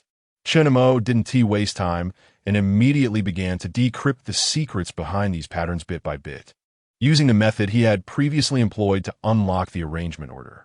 After about 10 minutes, Chen Mo, holding his notebook and continuously calculating and decrypting, was stunned again. Two sets? Chapter 20. The Celestial Path. Chen Mo, what's wrong? What two groups? Chen Mo's strange reaction caught Feng Ro's attention, and the others around them also looked at Chen Mo with questioning eyes. This pattern contains more than one group of data arrangements. Beneath the pattern we see, there is a second, more hidden set of combination data. Hearing Chen Mo's words, Feng Ro was momentarily taken aback and then said, Is there a problem with that? Didn't the Changbai Mountain data also show 2 sets of coordinates at the same time? No, although there are 2 sets of coordinates, the arrangement data only has one group, which is completely different from the situation before us. Chen Mo's response was firm. It was the first time in his many years of research that he had seen 2 sets of combinations appearing simultaneously in one piece of data. Chen Mo stood still for a while, then suddenly picked up the backpack on the ground. Let's go, I know where we need to go. The scene left everyone puzzled. Feng Ro even rushed to catch up without having time to grab her backpack. Chen Mo, what did you mean by that? What I mean is, if all goes well, we can go home. Chen Mo looked up at the sky. What? Researcher Chun, did I hear you right? The sniper Haifeng behind him exclaimed, his eyes shining brightly. In fact, Haifeng was not the only one reacting this way. Ever since they arrived in this cursed place, they had been thinking about how to return. The chance to go back to the 21st century was now in front of them, and the intense excitement and anticipation felt like a firecracker that could explode at any moment. But everyone ultimately held it in. Chen Montak, did you find clues to go back in the arrangements you just mentioned? Cheng Yunxiao stepped forward, struggling to contain his excitement. After experiencing the pursuit of giant pythons and surviving in the swamp, Cheng Yunxiao had become indifferent to life and death, even preparing for sacrifice before climbing Kunlun. But now that fate had allowed him to survive and see hope for returning to the 21st century, he suddenly discovered that his inner excitement was no less than anyone else's. Perhaps this is what the older generation often refers to as returning to one's roots. No matter where one is, the strong longing for home will never change, even across millions of years. No, not clues. It's the way back to the 21st century. Chen Mo gently shook his head. Chen Mo, you found the celestial path? Feng Ro's excited gaze was filled with disbelief. Feng Ro had also read the research report issued by the Natural Celestial Body Research Center. Otherwise, she wouldn't have recognized at a glance that the pattern on the mountain was related to the mysterious data beside Chen Mo. But deciphering was not such a simple task. Although Feng Ro could vaguely understand the arrangement, calculating the specific content still required professional decoders to decipher this graphic information in such a short time. Perhaps only Chen Mo and the whole world could do it. After all, he was the first to discover this mysterious data of unknown origin. Even the company's professional decoders had to rely on Chen Mo's report to follow his line of thought and had to go through hundreds or thousands of repeated calculations. Yes, It's the celestial path. Facing Fong Ro's eager gaze, Chen Mo paused slightly before answering. However, we don't have much time left. I'll explain as we walk. If we can't reach the designated location in time, we may be trapped here forever. Chen Mo's last sentence felt like a heavy stone pressing down on everyone's hearts. Fong Ro seemed to understand the reason for Chen Mo's earlier unusual reaction. Without another word, everyone grabbed their backpacks and followed Chen Mo's footsteps. Chen Mo, what do you mean by not much time? Fong Ro asked while chasing, and the others behind her perked up their ears. According to the information left in that graphic, we must reach the 7th peak in the northwest of Kunlun before sunrise tomorrow, or we will forever miss the chance to go back. What? The 7th peak? This time, not only Fong Ro, but even the 3 guards behind were shocked by Chen Mo's words. They had taken 3 whole days to cross 5 peaks in the northwest of Kunlun, and that was under extreme sleep deprivation with almost no rest time. Now it was already past noon, which meant they had less than 18 hours left. No, in high-altitude areas, the thin air allows sunlight to penetrate the clouds more easily. And judging by the forest vegetation we just crossed, it should be summer now. The sunrise will definitely be earlier than we imagined. At this point, everyone fully realized the seriousness of the situation. However, this matter directly concerned whether they could successfully return to the 21st century, even if they didn't sleep or rest. They had to reach the 7th peak Chen Mo mentioned before sunrise tomorrow. The deeper they went into Kunlun, the more complex the terrain became. And the weather was strange and changeable, sometimes windy, sometimes snowing heavily.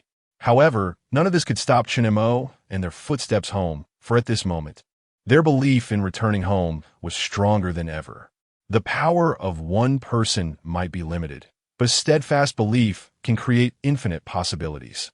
Thus, under the persistence of their unwavering belief, Chen Mo and the others pressed on, finally reaching the 7th peak mentioned in the mysterious data before dawn the next day. By this time, everyone was already pale, exhausted, and their limbs felt weak, but their eyes showed an unprecedented sense of relief. Researcher Chen, according to what you said, we have arrived at the designated position before sunrise. I guess we have exceeded our mission, right? Haifeng gasped as he looked at the sky, gradually brightening in the distance. His eyes filled with strong anticipation. Wang Tai and Lao Yao, although lying on the ground and not speaking, felt the same emotions deep inside as Haifeng. The 3 guard were seasoned soldiers and had the best stamina among the group, but precisely because of this, they were also the most drained on this journey. Especially with Chang Yinxiao, a disabled person, in the team, it greatly increased the pressure on the 3 guards. What was most unforgettable was that last night they encountered a small avalanche. If it hadn't been for Lao Yao and the others' quick reaction, they might not have made it here today. Chen Mo, do you think this place could be the legendary Buzhou Mountain? Fong Ro lay in the snow for a while, finally recovering some strength. She sat up again and looked around the mountain peaks. I don't know. Chen Mo's answer was very straightforward. What? You don't know? How could that be? Researcher Chen, didn't you say that finding the celestial path is equivalent to finding Buzhou Mountain, and finding Buzhou Mountain means finding the way back? How come now? Startled, Haifeng jumped up from the ground. The celestial path is indeed the only chance to go back, but whether this is Buzhou Mountain, I'm not sure. Chen Mo stated frankly, not to mention whether the peak in front of them meets Chen Mo's hypothesis about Buzhou. Just the bare surroundings made it hard for Chen Mo to associate it with the legendary Buzhou Mountain. Of course, there was a more important point. The pattern data that they found on the 5th peak only mentioned that the celestial path would appear upon reaching the 7th peak in the northwest. But it did not state that the 7th peak where the celestial path appeared was Buzhou Mountain. With Chen Mo's rigorous attitude towards science, he would never draw conclusions lightly without concrete evidence. He even suspected that the data discovered on the 5th peak, along with the heavenly road they were currently waiting for, had been prepared in advance by someone. When the crowd heard this bold hypothesis from Chen Mo, everyone stared at him in shock. They had appeared in this era purely by chance. But how could someone have predicted and prepared everything for their arrival?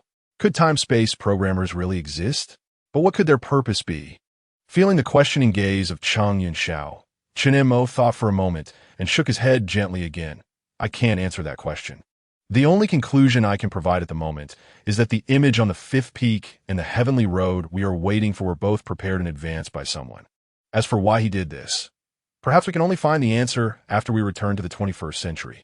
The strange rock pattern about Buzhou on the fifth peak was meant to guide Chen Mo and the others to wait for the upcoming heavenly road.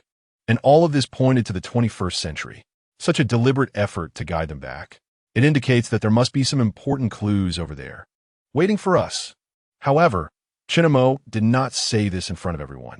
Researcher Chen, look quickly, the sun is about to rise. At that moment, Haifeng suddenly pointed into the distance and shouted loudly. The crowd followed the direction of his finger and saw that at this moment, a brilliant red hue gradually appeared on the horizon where the sky was lightening, signaling that the sun was about to rise. Since the sun was about to come out, shouldn't the heavenly road also appear? Feng Ro continuously observed the surroundings, but after looking for a long time, she found no changes. We weren't played by the information in the pattern, were we? Looking at the increasingly red sky in the distance, Haifeng gradually became anxious. But just then, a gust of wind suddenly swept around them, blowing all the accumulated snow on the mountain into the air. Chen Mo and the others instinctively made a downward motion towards the snow, but the next second, their bodies seemed to merge with the surrounding rocks and began to sink continuously. It felt as if a time-space tunnel had appeared. They had experienced the same scene when they were at the heavenly pool. As their bodies kept falling, countless lights and shadows flashed around them, making it feel like they were on an endless roller coaster, never knowing where the drop would end. They continued this way for an unknown duration, gradually losing their ability to think, their consciousness becoming increasingly blurred. When Chen Mo woke up again, he found everyone lying in the cold snow. Huh? Are we not back yet? Feeling the familiar icy sensation on his cheek, Haifeng was completely stunned. The others also scrambled up from the snow, looking around. Only Feng Ro gazed at the WeChat communicator on her wrist, her eyes flickering. No, we are back. The satellite signal has completely returned to normal, but upon hearing the first half of Feng Ro's sentence, everyone's expression changed with joy. However, Feng Ro's strange expression and her hesitant tone once again drew everyone's attention. But what? Feng Ro was about to answer when, one after another, shocking messages flooded into the satellite communicator. After seeing the content of these messages clearly, Feng Ro's expression suddenly changed. Not good. Something big has happened. Chapter 21 Global Preparations for War Assistant Feng. The situation is urgent. How is the investigation progressing on your side? There has been a sudden outbreak of strong magnetic field interference on the lunar surface, severely hindering the moon landing plan. Assistant Feng, if there are any important discoveries, please report to the company immediately. The thing inside the moon seems to have started up. Feng Ro, if you're still alive, you must come back safely. Looking at the information displayed on the communication screen, everyone fell silent at the same time. All this information was sent by Old Wu, but due to the time-space travel, Feng Ro did not receive the information in time. However, it was not difficult to see from Old Wu's gradually changing emotions that, in the face of the continuous changes on the moon, the company was beginning to feel somewhat powerless, especially from Old Wu's last message. The deep sense of helplessness was palpable even through the screen. Wait, Old Wu said that thing inside the moon has started up? Chen Mo furrowed his brow slightly. Among all the messages sent by Old Wu, this one truly caught Chen Mo's attention. How did they know that the thing deep inside the moon had started? Was it just because of the strong magnetic field interference on the lunar surface? Things were clearly not that simple. Chen Mo instinctively sensed that something more serious must have happened, but Old Wu did not have time to tell them the messages. Just then, the satellite communicator in Feng Ro's hand suddenly rang. It was Old Wu calling. Without hesitation, Feng Ro immediately connected the satellite communication. Hello, Assistant Feng, is that you? As soon as the communicator connected, Old Wu's anxious voice came through. Yes, Old Wu, it's us. Feng Ro's response clearly relieved Old Wu on the other end of the communicator. He was in the middle of a meeting when he suddenly received a report from the company that the satellite system had detected Feng Ro's signal, prompting him to urgently connect the satellite communication. Thank God, this is the only good news I've heard in the past 3 days. 3 days? What 3 days? Chen Mo looked at Fong Ro in confusion. This is what I wanted to tell you earlier. We did not return to the timeline before the time travel, but returned to 3 days later. Fong Ro's words left Chen Mo stunned once again. Perhaps because of the time travel, the watch Su Hui gave Chen Mo had remained fixed at the time before their travel.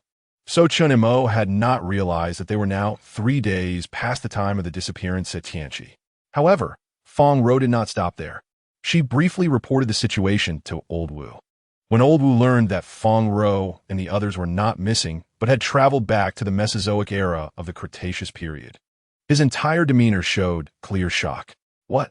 You also brought Major Chung back? As Fong Ro's report deepened, Old Wu's weary voice clearly contained more surprise.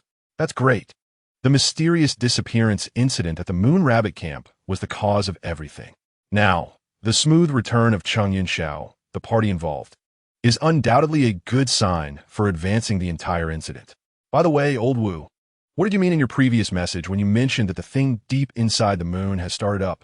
Seeing that Fong Ro had finished a report, Chen Mo could no longer contain his curiosity and quickly asked. Hearing Chen Mo's inquiry, Old Wu on the other end of the communicator fell silent for 3 seconds. Let's wait until you return to the company to discuss this in detail. In short, the situation is quite complicated.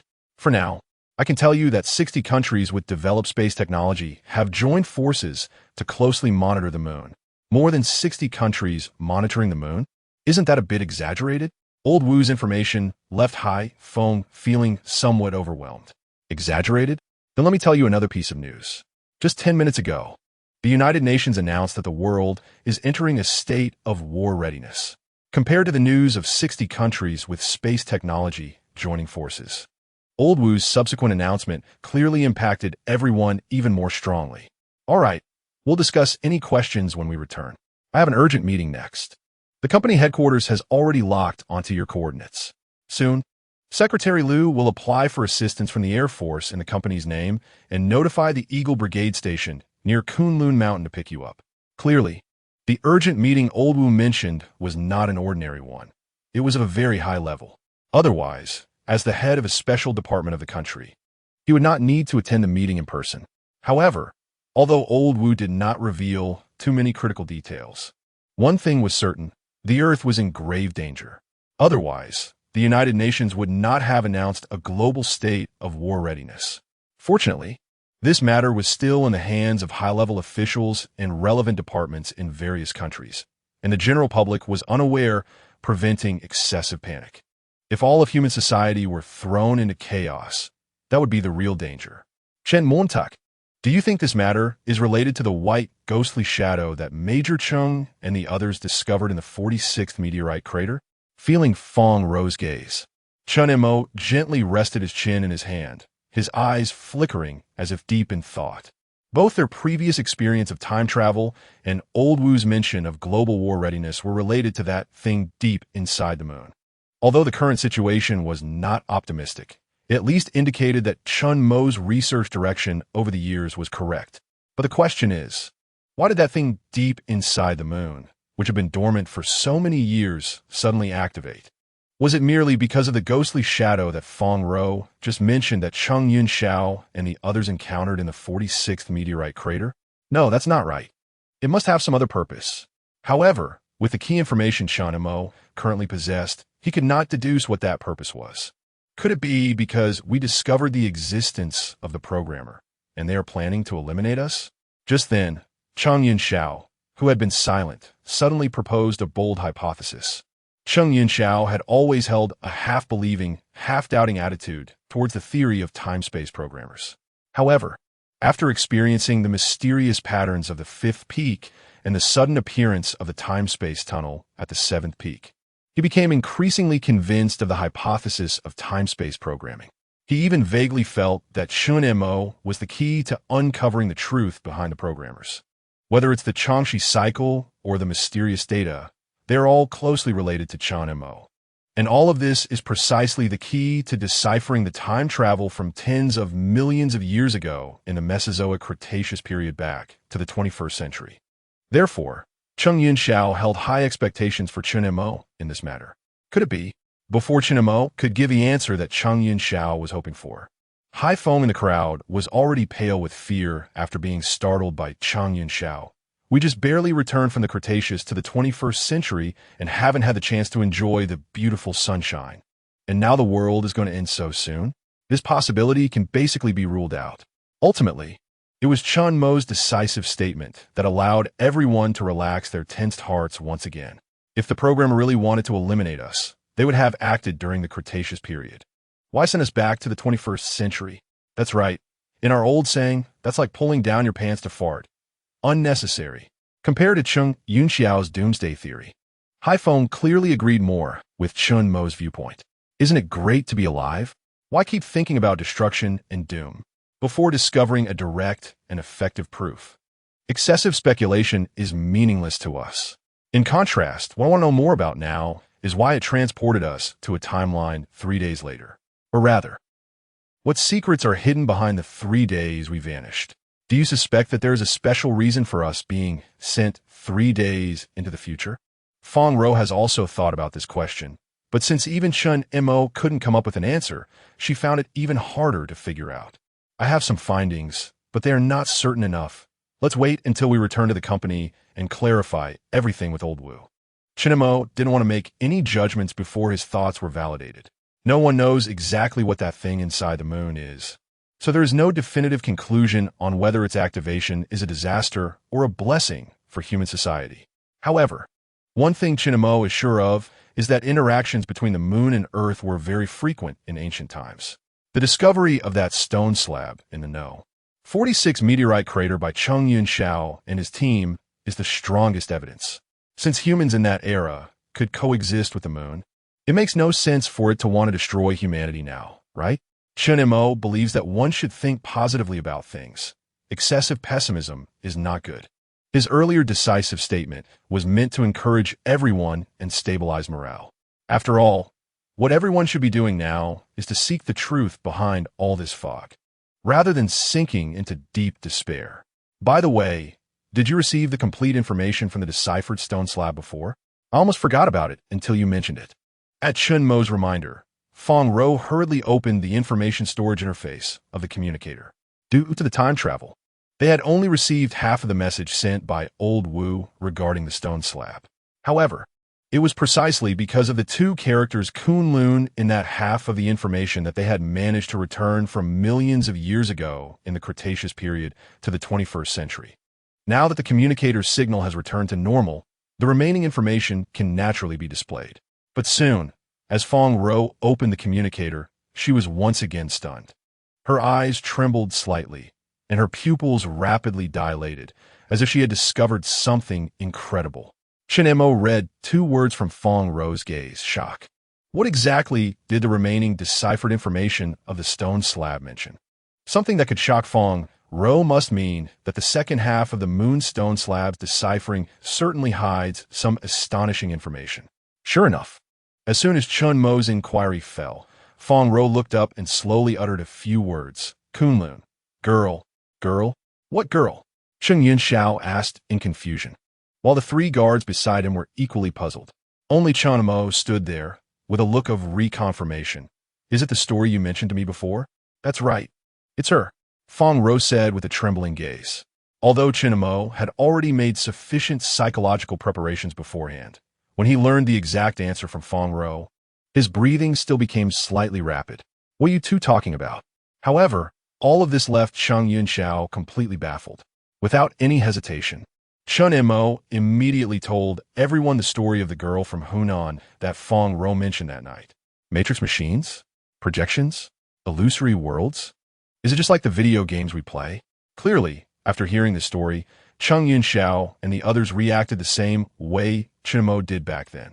However, since the deciphered content of the stone slab mentioned a girl, it indicates that there must be some connection between them. I should contact the company to confirm this matter. Feng Ro's eyes flickered. If the content in the stone slab really mentioned a girl, Feng Ro believed that Old Wu must have sent someone to Hunan. However, in their previous conversation, Old Wu had not mentioned anything about the girl. This left Feng Ro feeling quite strange. Soon, Feng Ro dialed the satellite communicator in her hand. But this time she was not contacting old Wu. She was contacting Secretary Liu from the company. Hello, Assistant Fong. I have coordinated with the Air Force Command, and they will soon send the Eagle team to your designated coordinates to meet you. As soon as the satellite communication was connected, a calm and capable middle-aged man's voice came from the other end. Secretary Liu, like Fong Ro, was an able assistant of old Wu, his right-hand man. If old Wu really ordered the company to send people to Hunan to find the girl, then Fong Ro believed that Secretary Liu must know the details of the entire incident. Sure enough, as soon as Fong Ro asked her question, Secretary Liu on the other end of the communicator suddenly looked enlightened. So this is what you wanted to ask. Actually, when the stone slab was first deciphered, old Wu did indeed send someone to Hunan, but at this point, Secretary Liu seemed to encounter some unspeakable difficulties. After holding back for a long time, he finally revealed an answer that shocked everyone. We encountered a bizarre event that cannot be explained by science. Chapter 22. Split Actions. Secretary Liu, can you clarify a bit? What kind of bizarre events are we talking about? Although Fong Ro had boldly guessed that something must have happened during the company's search for the little girl from Hunan before Secretary Liu gave an answer, she never expected the response to be like this. I can't say for sure, but what we can confirm is that all our colleagues sent to Hunan are trapped in a residential building, the same place where the little girl lives. Isn't there any rescue? Even if our people are trapped inside, is there no way to help them? This wasn't like Fong Ro and the others being transported back to the Cretaceous period, where they could call for help but receive no response. In a modern society with a complete rescue system, especially in a department with special powers like their company, once personnel were trapped, all resources would surely be mobilized to rescue them immediately. Unless, as soon as Fong Ro thought of something, Secretary Liu on the other end of the communicator side, this building is very strange. We've sent several groups of people in, even a professional tactical team. But no one has come out, and even their communication devices have failed. It's like a bizarre black hole, endlessly devouring all living beings that enter. Secretary Liu's words left Fong Ro stunned.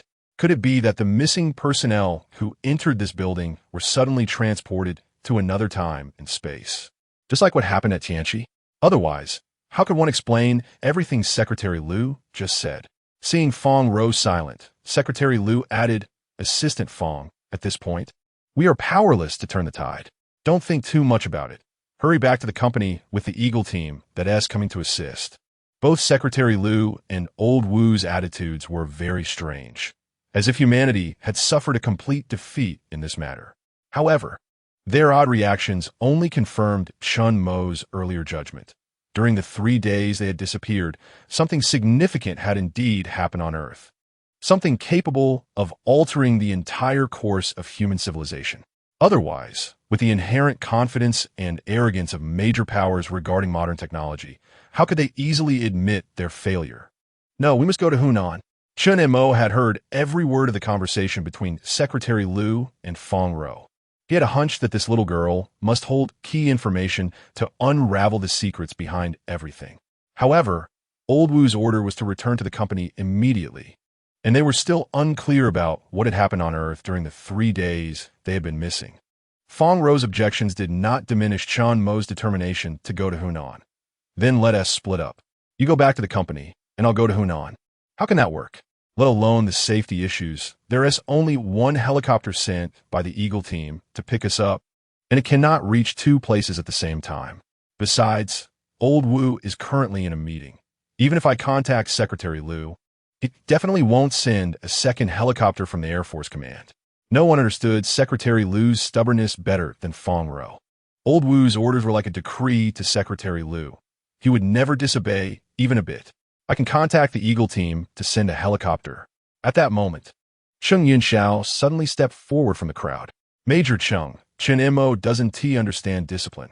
Why are you following him in this reckless manner?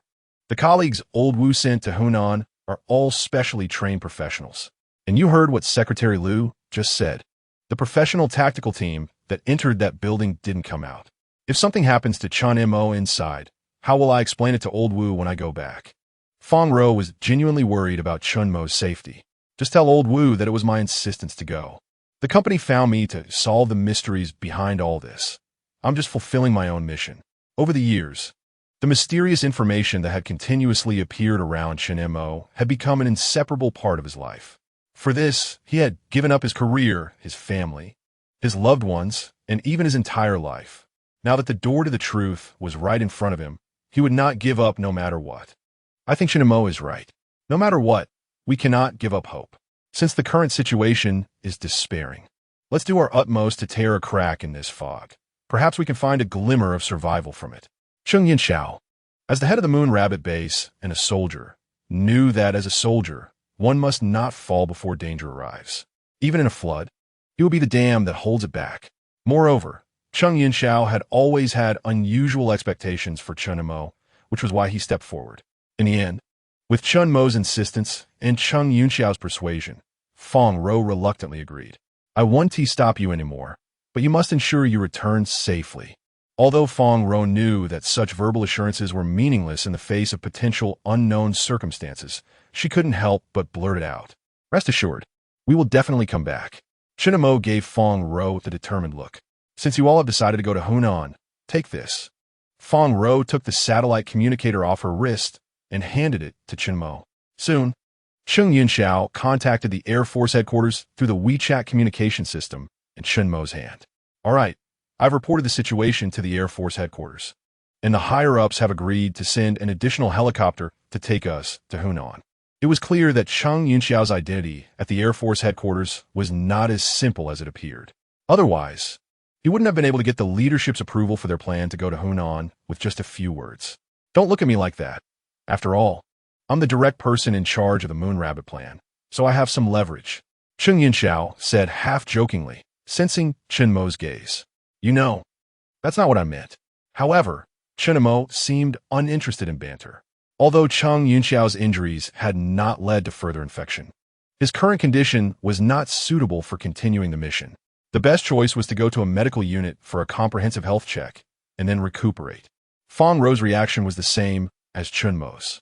She had previously thought that Cheng Yunxiao was just helping Chen Mo persuade everyone. But she didn't expect this tough soldier to want to personally join the fray. Major Cheng, I will have Old Yao and the others take care of Chen Mo's safety. Given your current state, you should come back with me. I'm a soldier. This little injury is nothing to a soldier. Anyway, I've already told you everything that happened in the 46th meteorite crater. I just want to find the answers and figure out where the other missing people from the base went. Cheng Yunxiao was very firm in his stance and would not be swayed by anyone's persuasion. Seeing that Feng Rou wanted to say something, Cheng Yunxiao quickly interjected. This decision has already been approved by the Air Force headquarters. I am now the primary person in charge of the Hunan mission. Seeing Cheng Yunxiao invoke the Air Force headquarters, Feng Rou could only swallow her words halfway. After all, the company and the Air Force were two different functional entities. What could a dedicated assistant say against the directives from the higher-ups at the Air Force headquarters? After about half an hour, the first helicopter finally arrived at the top of the snow-capped peak.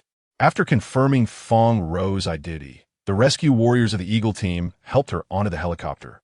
Feng Rou looked deeply at Chen Mo from the window. Their eyes met without any words, as everything was conveyed in their gaze. Take care, were Feng Rou's last words as the helicopter slowly ascended amidst the deafening roar of the rotor blades. Sniper Hai Feng watched the helicopter disappear into the distance. Removing his hat to touch his shiny bald head, he thought returning to the 21st century would mean peace of mind. But the situation here was hardly better than that in the Cretaceous period. Had he known, he might as well have stayed there, without even having time to rest. A new mission was already starting, and the pressure was indeed immense. Beside him, Old Yao chuckled. Since you like the Cretaceous so much, why come back? Stay there and keep gnawing on your dinosaur thigh meat. Old Yao, you're being a bit unreasonable, Hai Feng retorted, feeling slightly offended. For Old Yao and Hai Feng, bantering during idle times was the best way to relax. Wang Tai remained as stern as an iron tower, standing in place. But without the portable single-soldier rocket launcher on his shoulder, he seemed a bit lonely. This time, everyone waited only a little over 10 minutes before the sound of the massive rotor blades began to echo in their ears again. Old Chan, you bastard. You made me worry for nothing. As soon as the cabin door opened, a man in his 40s, dressed in a military coat and resembling Cheng Yunxiao, stepped down. He approached Cheng Yunxiao and gave him a bear hug. When I got the message from headquarters, I could hardly believe it was real. "Hey, old Cheng, where's your hand?" Soon, the man noticed that Cheng Yunxiao's entire sleeve was empty. "All right, stop being sentimental. It's just a hand. Let me introduce you. Chen Mo, Old Yao, High Foam, Wang Tai. If it weren't for them, I really wouldn't have made it back." After a brief introduction, Cheng Yunxiao pointed at the middle-aged man in the military coat. "This is my old comrade and classmate, Zhou Sun, currently the lieutenant colonel commander of the Eagle team." Upon hearing this, Chen Mo and the others finally understood why the Eagle team's rescue helicopter was so much faster this time than before. "On behalf of the Air Force, I thank you for saving old Cheng," Zhou Sun said as he saluted Chen Mo and the others with a standard military salute. The Moon Rabbit plan was originally led by the Air Force headquarters, a secret plan coordinated by multiple departments, with a high level of confidentiality. Cheng Yunxiao, as the direct person in charge of the Moon Rabbit base, though only holding the rank of major, had far greater authority in the Air Force than Zhou Sun, a lieutenant colonel commander. The fact that he could directly contact the higher-ups at the Air Force headquarters speaks volumes. After the mysterious disappearance incident at the Moon Rabbit base, the entire high command of the Air Force was shaken, and emergency meetings were held one after another from top to bottom. It was at that time that Zhou Sun learned of his old comrade and classmate Cheng Yunxiao's disappearance. Now that they met again, Zhou Sun felt indescribable joy, his eyes even starting to redden slightly. "By the way, did you bring what I asked you to?" Hearing Cheng Yunxiao's question, Zhou Sun quickly wiped his slightly teary eyes with his sleeve, signaling several Eagle team soldiers in the cabin to bring out a very precise metal box. "I was puzzled about why you wanted me to bring this before. Now, I finally understand." Zhou Sun looked at Cheng Yunxiao with a complex expression. As the box opened, a brand new bionic arm appeared before everyone, with gray-white skin that faintly revealed muscle lines made of an unknown material. The Tiangong VR-3 bionic arm, filled with the latest materials for artificial muscles, only needed to be powered on for the hydraulic oil flowing through the material to automatically fill it, mimicking the contraction and relaxation of human muscles. Compared to human muscles, artificial muscles had a greater load-bearing capacity and were less prone to damage. As Cheng Yunxiao spoke, he slowly took off his coat against the cold wind and, with the assistance of Zhou Sun and the Eagle team soldiers, donned the bionic arm. "Is the cerebral cortex system activated?" Cheng Yunxiao put on a ring filled with circuits on his head, and, as the top ring was activated, the once lifeless Tiangong VR-3 bionic arm began to move little by little like a human arm. Although it couldn't match the original arm's flexibility, simple actions like holding, lifting, and gripping posed no obstacle. Just as Cheng Yunxiao was quietly testing the bionic arm, Zhou Sun, clad in a military coat, stepped forward. "Old Cheng, the information headquarters sent me didn't mention anything about your amputated arm. You need to tell me honestly, did you deliberately hide this from headquarters during your report?" As the commander of the Eagle team, Zhou Sun was very aware of the regulations within the military. If headquarters knew about Cheng Yunxiao's amputation, they would never have approved his request to carry out missions recklessly. "Zhou Sun, you should understand without me saying it. The complete disappearance of all personnel at the Moon Rabbit base means my mission failed. I must uncover the truth behind this to honor those who went missing at the base." Hearing this, Zhou Sun sighed deeply. After so many years of being old classmates and comrades, no one understood Cheng Yunxiao's stubbornness better than him. The collective disappearance incident at the Moon Rabbit base had greatly impacted Cheng Yunxiao. Zhou Sun knew that persuading Cheng Yunxiao in this matter would be futile. "Don't worry, I won't report this to headquarters for now. Since the higher-ups sent me to assist in your operation, I will cooperate fully." Zhou Sun had just received the news about the United Nations declaring a global state of readiness, but the organization had not disclosed the specific details regarding the global preparedness. "You know the confidentiality procedures, so I can only say so much so." Understood. Zhou Sun instinctively raised his hand to pat Cheng Yunxiao's shoulder, but quickly withdrew it, giving a knowing look instead. As a soldier, obedience was paramount, so Zhou Sun wouldn't inquire too much about Cheng Yunxiao's mission. However, it was likely that this mission was closely related to the United Nations Declaration of Readiness. Otherwise, The higher-ups wouldn't allow Chang Yinxiao, a recently recovered missing person, to enter mission status again. Let's go. I'll personally pilot the plane and take you to Hunan. Soon, the transport helicopter slowly took off under Zhou Sun's direction, disappearing into the endless snow-capped peaks of Kunlun. Meanwhile, as soon as Fong Rou returned to the company, Secretary Liu exploded upon hearing her report. Assistant Fong, how could you make such a decision on your own? Now Old Wu has been called to an emergency meeting, and the situation in the company is already enough of a headache. You actually. Secretary Liu, looking exhausted, held his forehead. Go, call Chen Mo and the others back immediately. Before Old Wu went to the emergency meeting, he had repeatedly instructed Secretary Liu to safeguard the base and stabilize morale.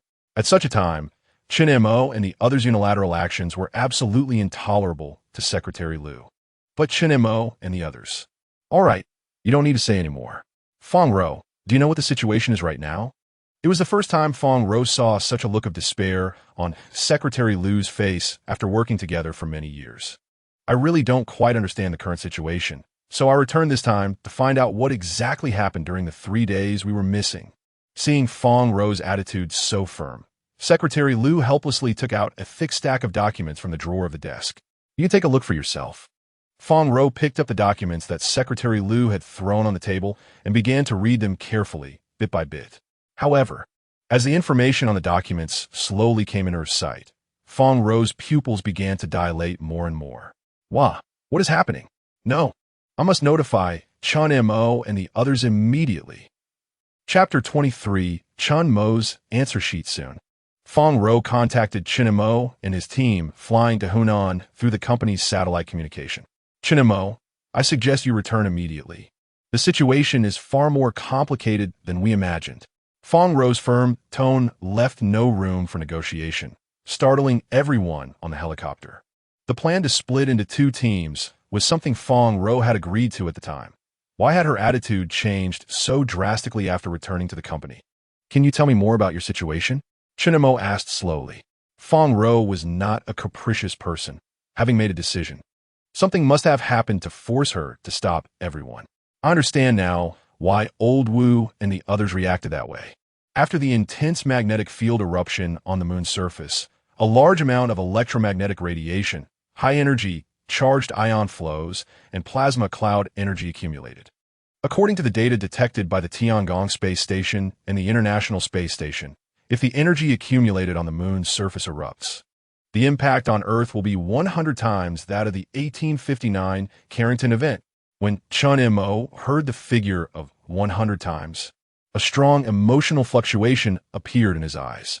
In 1859, a British astronomy enthusiast named Richard Carrington spent a fortune to build a house in London as his astronomical observatory, where he observed the sun day after day.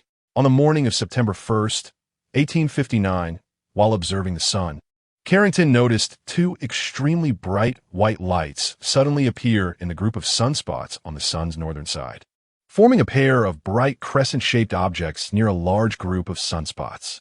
Excited, Carrington rushed out of the observatory to find someone to confirm his observation. But the building was empty. When he returned to the telescope, he found that what he had seen had already disappeared. Within minutes of Carrington's discovery of the sunspot anomaly, both the Greenwich Observatory and the Kew Observatory measured severe changes in the geomagnetic field. 17.5 hours later, the geomagnetic instrument's pointer jumped off the scale due to the extremely strong geomagnetic intensity. Around the same time, telegraph operators around the world reported that their machines were sparking, and even wires were melting. Carrington was almost certain that these events were related to the flare eruption he had discovered. He then reported his findings to the Royal Astronomical Society of the UK. This was the most intense solar flare eruption on Earth in over 200 years. This event caused a severe space weather condition lasting for 8 days. The reason is that when a solar flare erupts, it emits various electromagnetic radiation and is accompanied by a sudden increase in particle radiation, bringing catastrophic effects to Earth's magnetic field, communications, and power systems. Fortunately, in the 19th century, human society mainly relied on steam engines and manual labor, so this solar flare eruption did not cause too severe an impact on Earth. If this event occurred in the 21st century, where communication and power systems are highly developed. It is not an exaggeration to say that human society would face unprecedented massive losses. However, Fong Ro's earlier response mentioned that the magnetic field anomalies on the moon's surface accumulated a large amount of electromagnetic pulse energy, which is 100 times that of the Carrington event. What does that mean? Such a strong electromagnetic pulse could almost send Earth back to the Stone Age. Chen Yunxiao's fists tightened slightly, and his expression became serious. Chen Mo remained silent. He knew that Chen Yunxiao was not exaggerating. Today's human technology heavily relies on various electronic technologies, satellites, communications, electronic positioning. Once the electromagnetic radiation accumulated on the moon's surface begins to erupt, the first to be affected will be the satellites floating in the vast universe. Following that, human communication systems will fail, and various precision missiles and attack methods will instantly become deaf and blind. The power system, the driving force of human civilization, will be completely paralyzed. Work stoppages, water shortages, power outages, and advanced human productivity will be obstructed. Next will be shortages of materials and food. Even the most basic drinking water will become the target of looting after the disaster, plunging human society into chaos. I didn't expect things to be this complicated. Zhou Sun took off his military hat and scratched his head. Although he couldn't ask many questions due to the confidentiality of the mission, he had inadvertently overheard something during the execution of the task, which fell under the category of unexpected factors interfering with the confidentiality clause. However, no one can ignore such matters. The entire human society returning to the Stone Age? This is even more terrifying than a Third World War. No wonder the United Nations announced a global state of military readiness. In fact, Chen Mo's current psychological state was quite similar to Zhou Sun's. He finally understood where old Wu's previous deep sense of powerlessness came from. Any senior leader in any national department would feel powerless and insignificant when faced with such a crisis. Chen Mo, are you listening? Seeing that Chen Mo had not responded for a long time, Fong Ro couldn't help but ask. I'm listening, Assistant Fong, but I've decided to go to Hunan. Fong Ro did not expect that after saying all this, Chen Mo would still insist on going to Hunan. However, this time, before Fong Ro could speak again, Secretary Liu beside her had already snatched the communicator from Fong Ro's hand. Chen Mo, I am now ordering you to return to the company as the Secretary General of the company immediately. Hearing Liu's commanding tone, Chen Mo frowned slightly. With a massive accumulation of electromagnetic pulses on the moon's surface, once they erupt, all of human civilization would be like a stumbling, babbling infant, utterly defenseless. Their only chance now was to go to Hunan and uncover the truth hidden behind all this. Only then could human civilization have a glimmer of hope. No, Secretary Liu. I refuse. Secretary Liu clearly did not expect that after invoking the company's orders, Chen Mo would dare to refuse him. Chen Mo, you better think it through. Defying the company's orders will have consequences that you alone cannot bear.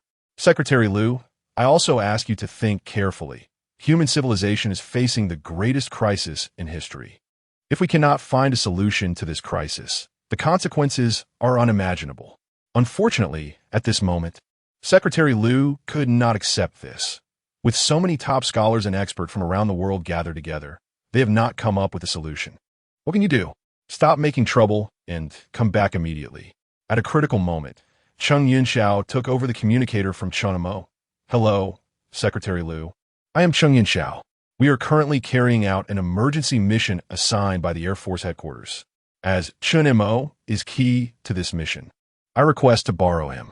Chen Yunxiao's words left Secretary Liu momentarily speechless. Strictly speaking, the company was an independent department outside the normal institutional system of the state. However, due to the special circumstances, the company had to coordinate with various departments and exchange information, leading to the gradual emergence of the company from behind the scenes, with more and more departments being aware of its existence. The Air Force headquarters and the company were different authority institutions. In theory, the Air Force headquarters had no right to directly borrow personnel from the company. However, given the current situation, with Chen Mo on the Eagle's aircraft, Secretary Liu could not order them to return. All right, Secretary Liu, if you have any questions, you can call the Air Force headquarters directly. Now, Please hand the satellite communicator to Assistant Fong. We have important information that needs to be verified with her. As the situation escalated, Chung Yunxiao's attitude became increasingly strong. Worried that the conflict between the two sides would intensify, Zhou Sun quickly snatched the satellite communicator from Chung Yunxiao's hand. Hello, Secretary Liu. This is Zhou Sun from the Eagle team. We are indeed carrying out a secret mission from the Air Force headquarters right now. Once this mission is completed, we will have dedicated personnel to explain the relevant matters to you. Chung Yunxiao withheld information about the severed arm from the headquarters and even had Zhou Sun secretly bring the military's latest VR-3 bionic arm, which was already a serious violation of discipline. However, Zhou Sun understood that under the current circumstances, following normal procedures and reporting step by step would not work. They could wait, but could the electromagnetic pulses that might erupt on the moon wait? Compared to the upheaval of human civilization after an electromagnetic pulse explosion, Zhou Sun would rather choose to stand alongside Chung Yunxiao and take on the risk. As the saying goes, when in the field, military orders may not be followed. Having lived an honest life, he never expected to go out with the stubborn old Chung and go a little wild at the end. As it turned out, with 2 Air Force officers vouching for Chen Mo, it was certain that Chen Mo would not be coming back. Secretary Liu, with a serious face, handed the satellite communicator to Fong Ro. You think it over. After old Wu returns, how will you explain it to him? With that, Secretary Liu turned and left without looking back. However, Fong Ro could no longer care about so much. Chen Mo's unusually firm attitude made her vaguely sense something. Chen Mo, can you tell me the answer now? Chen Mo had once said on the Snow Peak that he had made some discoveries, but needed accurate information from old Wu and the company to verify them. Fong Ro had never forgotten this statement. Now, she had already figured out the situation on the company's side, and it was time for Chen Mo to hand his answers. Chapter 24, The Wall of Ghosts. No, now is not the time. Fong Ro never expected that after waiting for so long, Chen Mo would give such an answer. Chen Mo, I'm under a lot of pressure at the company. If you can't give me a suitable reason, how am I supposed to convince old Wu when he returns? Whether she could convince old Wu was one aspect. Fong Ro's concerns about this trip to Hunan were also why she needed to clarify everything. With so many professionals and an excellent strategic team trapped, it indicated that the risks in Hunan were not any less than when they previously traversed the Mesozoic era. She just didn't express this worry aloud. Assistant Fong, do you trust me? Before Fong Ro could speak again, Chen Mo's sudden question stopped her words. I certainly trust you, but then please continue to trust me. Perhaps due to their shared experience of mysterious time travel, or perhaps during this period in the Mesozoic era, Chen Mo exhibited a compelling strength. After hearing Chen Mo's words, Fong Ro fell silent for a long time before gently nodding. Okay, Assistant Fong, can you do me a favor and check on my daughter? Faced with Chen Mo's abrupt change of topic, Fong Ro was slightly taken aback. Don't worry, it won't take too long. I just suddenly remembered that my daughter's birthday is coming up.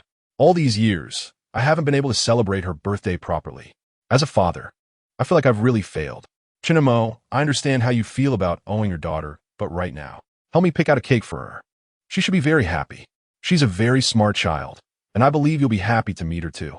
Chen Mo's repeated requests made Fong Ro's pupils slightly contract. Suddenly, she recalled something. During the background check on Chen Mo at the company, there was information about his daughter, Chen Wen. Both Fong Ro and old Wu had seen this information, and Chen Wen's birthday had already passed. Yet as a father, Chen Mo said her birthday was coming up. It was known that he could remember even the subtle and complex data changes of the Changxi cycle without error. Don't worry, I will definitely go see Wen. Fong Ro nodded gently. Everything is entrusted to you. After Chen Mo said this last sentence, he hung up the communication. However, these words lingered in Fong Ro's mind for a long time. Was he trying to convey some kind of information to me? Fong Ro really wanted to call Chen Mo's satellite communicator, but she ultimately held back. Calm down, you must stay calm at this moment. It was evident that, given Chen Mo's concern for Su Hui and her daughter, he couldn't have misremembered his daughter's birthday, so he was likely conveying information. But what made Chen Mo so cautious? Fong Ro could be sure that Chen Mo was being careful of someone who was definitely not Chen Yunxiao or the Eagle team. So who was he wary of? Almost instantly, 3 words flashed through Fong Ro's mind. Programmer. Why did the programmer send them back to the 21st century? Why did they leave a blank 3-day timeline? This had always been an unsolvable mystery in everyone's minds.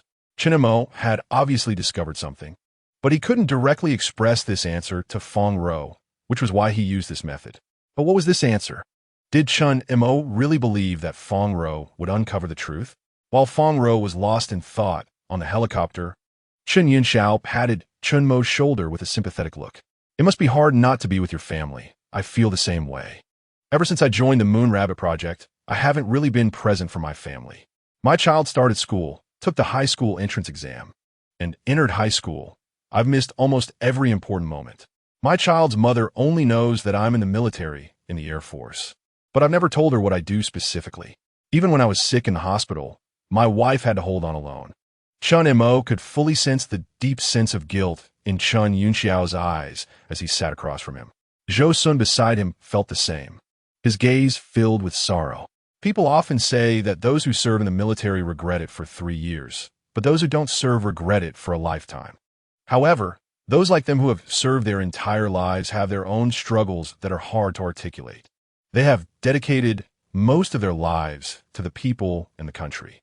In front of outsiders, they are heroic figures, but within their families, they always feel that they owe the most. However, your situation is worse than mine. Zhou Sun and I at least have a proper identity to reunite with our families. You've been shouldering various misunderstandings all these years, and now the research has finally been corroborated, but being trapped in the Cretaceous for so many days. Aside from certain responsibilities we can't discuss, everyone has a certain understanding of each other's past. Chen Yunxiao naturally knew about Chen Mo's experiences over the years. When Chen Mo mentioned there was something in the depths of the moon and presented the Changxi cycle, everyone thought he was crazy, a charlatan. Now that the thing inside the moon had finally appeared, it was already a critical moment for human civilization. It's nothing. I've long gotten used to it. If this disaster truly erupts, all of humanity will be unable to escape. Chen Mo's determination to go to Hunan was not only due to the truth he had carried for many years, but also for Su Hui and her daughter. Once disaster struck, ordinary people would be the first to suffer, even if the company continued to send people to protect them. Who could guarantee absolute safety in the face of a global disaster? So, everything must be stopped. After about 5 hours of flight, Chen Mo and his group finally arrived at their destination, Hunan, Zhuzhou, as a city in eastern Hunan and downstream of the Xiang River. It has a permanent population of over 3.8 million and is one of the first batch of key industrial cities in the country. Due to the United Nations Global Preparedness Notice, which was only issued to high-level officials of various countries, the general public was unaware. To avoid causing panic, the helicopter did not land directly in Zhuzhou City, but instead stopped at a nearby Air Force base. As soon as they got off the plane, Chen Mo and the others took the prearranged jeep and sped towards the city. Looking at the bustling crowds in the city, the sunlight reflecting off their smiling faces, the group's resolve to prevent disaster had never been more steadfast. Soon, the convoy arrived at the Zhuzhou cotton spinning factory near an old butterfly-style building. The little girl mentioned in the documents lived here. After receiving a commission from the relevant department, the Zhuzhou police quickly sealed off the surrounding area. A local officer handed over the documents to Chen Yunxiao. After Zhou Sun safely delivered Chen Mo and the others to their destination, the mission of the Eagle team was over, and it was now the local military's turn to cooperate with Chen Mo's actions. Chen Yunxiao was the person in charge of this mission and the main point of contact with the local departments. The comrades responsible for the blockade outside the butterfly-style building have already been informed on the way here. When the time comes, just show the relevant documents, and you'll be able to enter the sealed area smoothly. As the local officer from Zhuzhou said this, he cast a deep glance at Chen Yunxiao and the others. It had been 3 days since the incident occurred, and he had lost count of how many personnel from various departments had been sent to enter the butterfly-style building. Unfortunately, none had come out yet. To be honest, the local officer had a lot of respect for Chen Yunxiao and the others. Knowing how dangerous the situation was, they still resolutely entered. Such people, in his eyes, were heroes. Wang Tai, are you ready? Not long after, the convoy stopped at the entrance of the blockade area. The old demon opened the trunk and, after taking out the gear and putting it on, glanced at Wang Tai beside him. Ready? Wang Tai, dressed in a brand new tactical uniform, said while slinging the portable infantry rocket launcher he had taken from the trunk over his shoulder. This was something he had specifically chosen for himself when picking equipment at the local arms depot. Chen Mo looked at Wang Tai, now equipped with the portable rocket launcher, and suddenly felt that the other person seemed complete, standing there like an iron tower, giving an indescribable sense of security. Chen Mo, this is for you. Chen Yunxiao took out a classic Type 92 pistol from the trunk and handed it to Chen Mo. I don't need this. Chen Mo gently shook his head. Just take it. Once we go in, no one knows what will happen. It's better to have it just in case. Chen Mo looked at the Type 92 pistol that Chen Yunxiao had shoved into his hand, vaguely remembering that the last time he had handled a gun was during military training in college. Wow, Major Cheng, you are too strong. Just as Chen Mo was putting away the pistol, he suddenly heard Hai Feng, holding a sniper rifle, exclaim with surprise. It turned out that Chen Yunxiao had effortlessly lifted a Type 87 grenade launcher with one hand in front of everyone. The 20-kilogram grenade launcher looked weightless in Chen Yunxiao's bionic arm, showing no signs of effort at all. The Tiangong VR-3 bionic arm is a new generation of bionic mechanical arms developed by the military, capable of bearing 6 times the weight of a normal human arm under normal conditions. This means that the 20-kilogram grenade launcher in front of everyone only felt like about 3 kilograms to Chen Yunxiao. Hearing this, Hai Feng's eyes lit up. He looked as if he wished he could chop off his own arm and replace it with a bionic arm like Chen Yunxiao's. All right, let's go. With Chen Yunxiao's command, Chen Mo and the others marched toward the blockade area. Not long after they entered, they soon saw the legendary Butterfly Building. This was an old product from the Soviet aid period, about 7 or 8 stories high, and had been used as a residential building for employees by the Juzhou cotton spinning factory. The thick peeling paint on the walls showed that this old Butterfly Building had been renovated many times. Carefully, they turned the large door of the Butterfly Building and entered the interior in single file. The communicator is down. Due to their mental preparation, everyone showed no surprise at the complete failure of the communication system. If they could still contact the outside after entering the building, those trapped inside would have been rescued long ago. At the very least, people outside would know what was happening inside the building, rather than being like headless flies with no clue at all. Stay close and be careful, Chen Yunxiao reminded as he turned back. The interior of the Butterfly Building was relatively dimly lit and very quiet. There were no unusual sounds coming from the corridors or stairs. They climbed 6 or 7 floors without any discoveries. At this point, Chen Yunxiao suddenly stopped. Wait, considering the height of the 9-story building, we should have reached the top by now, right? Huh, yeah. Why are there still so many stairs above? Due to the design of the Butterfly Building, the stairs spiraled around the central area, and everyone could see the floors above and below by just peeking out. We aren't encountering the legendary ghost wall, are we? Hai Feng, holding his sniper rifle, looked at Chen Mo in disbelief. Chen Mo did not directly answer Hai Feng's question, but continued to climb 2 more floors up the stairs. Peeking out, he looked at the stairs above and below, noticing that neither had increased nor decreased. I think I know what's going on. Chapter 25, Door Lock Space. The space we are currently in has been artificially altered. Altered space? Chen Mo's answer seemed rather obscure to everyone, sensing the strong confusion in their gazes. Chen Mo continued. In fact, we have experienced similar situations before. Do you remember how we traveled through time and space? During our first time travel, I mentioned Einstein's theory of 4-dimensional space to assistant Fawn. To be precise, the reality we inhabit consists of 2 parts, time and space. They overlap each other, and only when the mass and speed of an object reach a certain level will the space and time of that object change. Time travel can be simply understood as a simultaneous change in both space and time. Upon hearing this, Chen Yunxiao looked enlightened. So you mean, we are currently in a situation similar to time travel, but not quite the same. In time travel, both time and space change simultaneously, while now only space is changing. Exactly. That's what I mean. Chen Mo nodded gently. Length, width, and height are the conventional ways for three-dimensional beings to measure things. Just like the staircase in front of them, looking down from above and looking up from below both provide a visual judgment of the current space.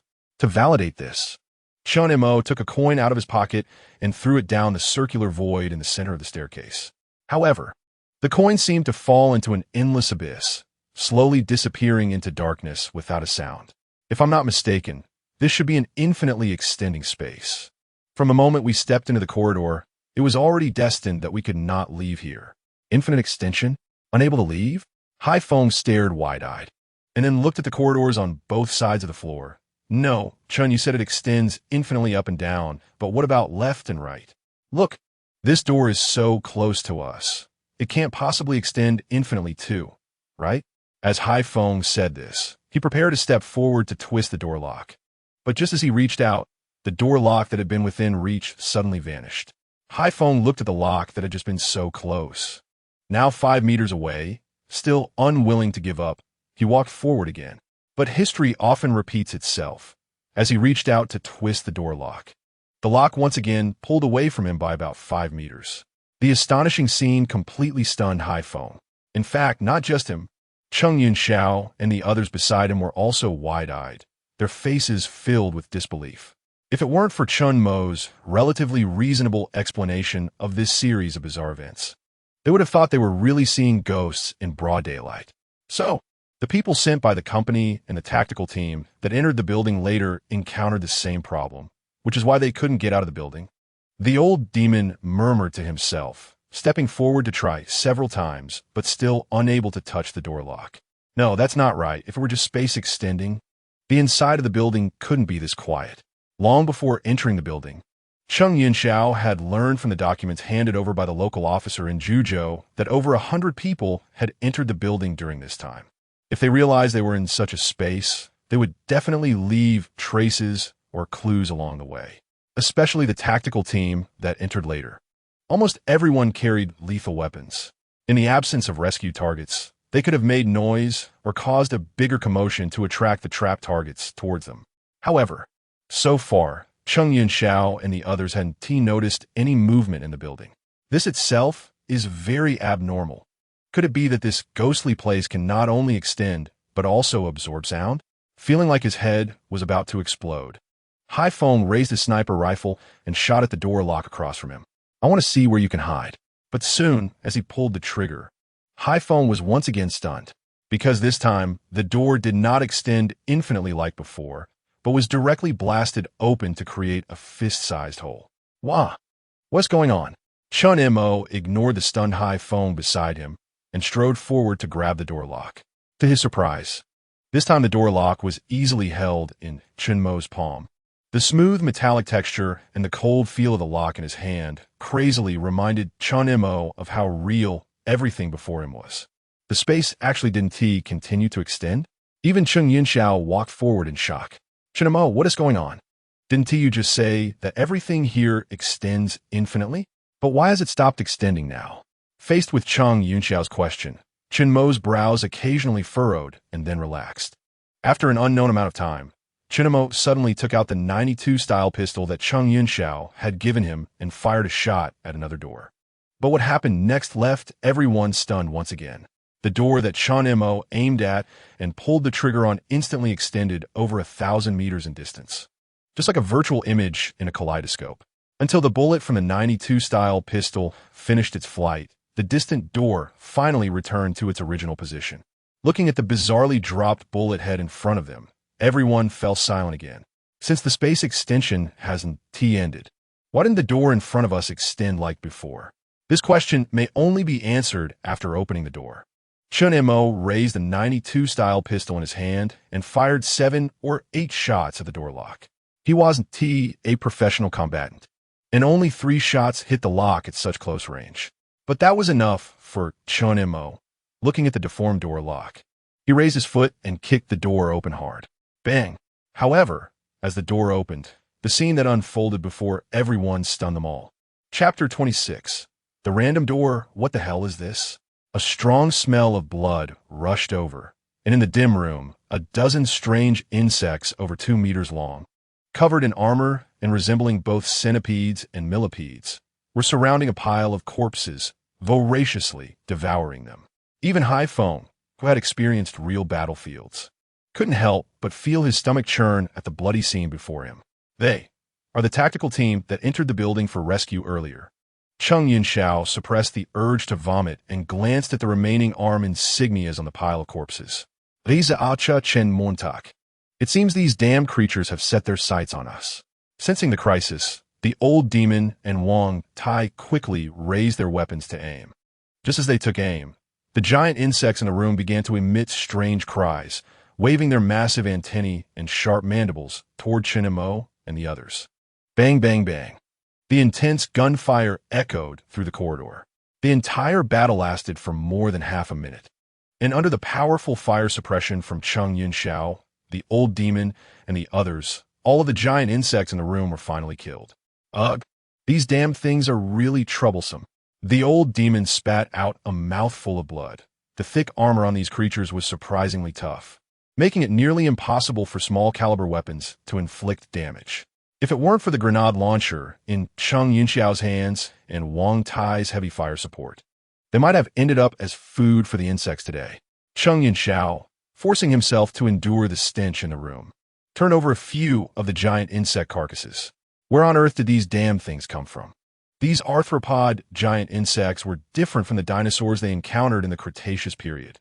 No matter how large the dinosaurs were, once shot in the head, they would immediately lose all signs of life. However, the giant insects before them could still attack, even with most of their bodies missing. This was the first time Haifeng, as a sniper, had encountered such an enemy, leaving him a loss since he always aimed for headshots as the best indicator of a lethal hit. Such large insects. He had never seen anything like this in his life. Even Wang Tai, who was usually as silent as an iron tower, looked astonished at the remains of these giant insects. Chen Mo, do you have any discoveries on your side? After searching the remains of the giant insects for a while without finding any clues, Cheng Yunxiao turned his gaze toward Chen Mo, who was not far away in the room. The old demon, Haifeng, and Wang Tai beside him were the same. Everyone knew that when it came to combat and the use of firearms, they were undoubtedly the best. But when it came to analyzing such bizarre events, even 10 Cheng Yunxiaos combined wouldn't be as good as a single Chen Mo. As expected, just after Cheng Yunxiao finished speaking, Chen Mo, who had been crouched down examining the remains of the giant insects, slowly stood up. If I'm not mistaken, what we encountered just now should be invertebrate arthropods from the Paleozoic era. We know about invertebrates, but such large invertebrates are just too incredible. Even now, recalling those giant insects that didn't die from headshots, Haifeng still felt a deep psychological shadow. Even when encountering raptors in the Cretaceous forest, he felt he had never panicked like he did just now.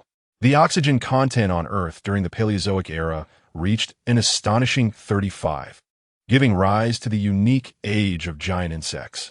The giant insects that attacked us just now should be giant centipedes from the Paleozoic era. Since they're creatures from the Paleozoic era, how did they survive? Having experienced time travel, Cheng Yunxiao was no longer curious about how these giant insects appeared. Instead, he was more curious about how these Paleozoic creatures adapted to the high oxygen concentration and survived on modern Earth, where the oxygen content is only 21. Remember the Lake Tianqi monster? It appeared in different time zones in a very short time. If I'm not mistaken, the situation with these giant insects is the same. Battles often last only a short time, just like when Cheng Yunxiao and the others eliminated the giant insects, which took only about half a minute.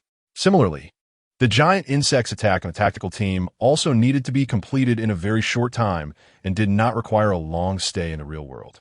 You all saw it. These giant insects are generally over 2 meters long, and the last batch of tactical teams entered the building a day ago. If these giant insects had truly stayed in the building for a whole day, the tactical team's corpses would have long been eaten clean, and it would never have looked like what we just saw. So Chen Mo deduced that the appearance of these giant insects must have started the moment Haifeng raised his gun to shoot the door. It was just a coincidence that the tactical team's corpses were also in this room, which is why they witnessed the scene after opening the door. Then what about the door lock we encountered earlier? Clearly, it was infinitely extending and unreachable 1 second, and then This issue is still similar to what we encountered with the Lake Tianqi monster. You should remember the data changes on the measuring instrument before the Lake Tianqi monster appeared. In adjacent areas, one side had a wind speed of 0, while the other side's wind speed soared to 24, as if the entire space was being sliced through like a butter cake. The three guards vividly remembered what Chen Mo mentioned. All the bizarre events they experienced started from that moment. So the door lock we encountered earlier was also just momentarily transferred to a different spatial area, just like the random door in Doraemon. Upon hearing Cheng Yunxiao's hypothesis, Chen Mo nodded lightly. Yes, that's it. Receiving Chen Mo's affirmation, Cheng Yunxiao's gaze flickered. They had gained two very important pieces of information from the earlier events. First, they finally understood why it had been so quiet since entering the building. Because everyone who entered here had been killed by the giant insects. The second is Chen Mo's deduction that the infinitely extending space inside the building is not unchanging. When time changes, the current space will return to normal. In any case, we finally grasped some useful information, even if we want to leave the building. There is a glimmer of hope. No, we still can't leave. Chen Mo gently shook his head. Don't forget our purpose for entering the building. But now even the tactical team members are dead. Do you still think a defenseless little girl could survive? Don't forget, she is not an ordinary little girl.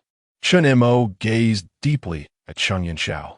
If the stone slab in the moon crater number 46 hadn't mentioned the little girl, or if there hadn't been any bizarre events in this old butterfly-style residential building, then a story from a 3-year-old girl wouldn't attract too much attention.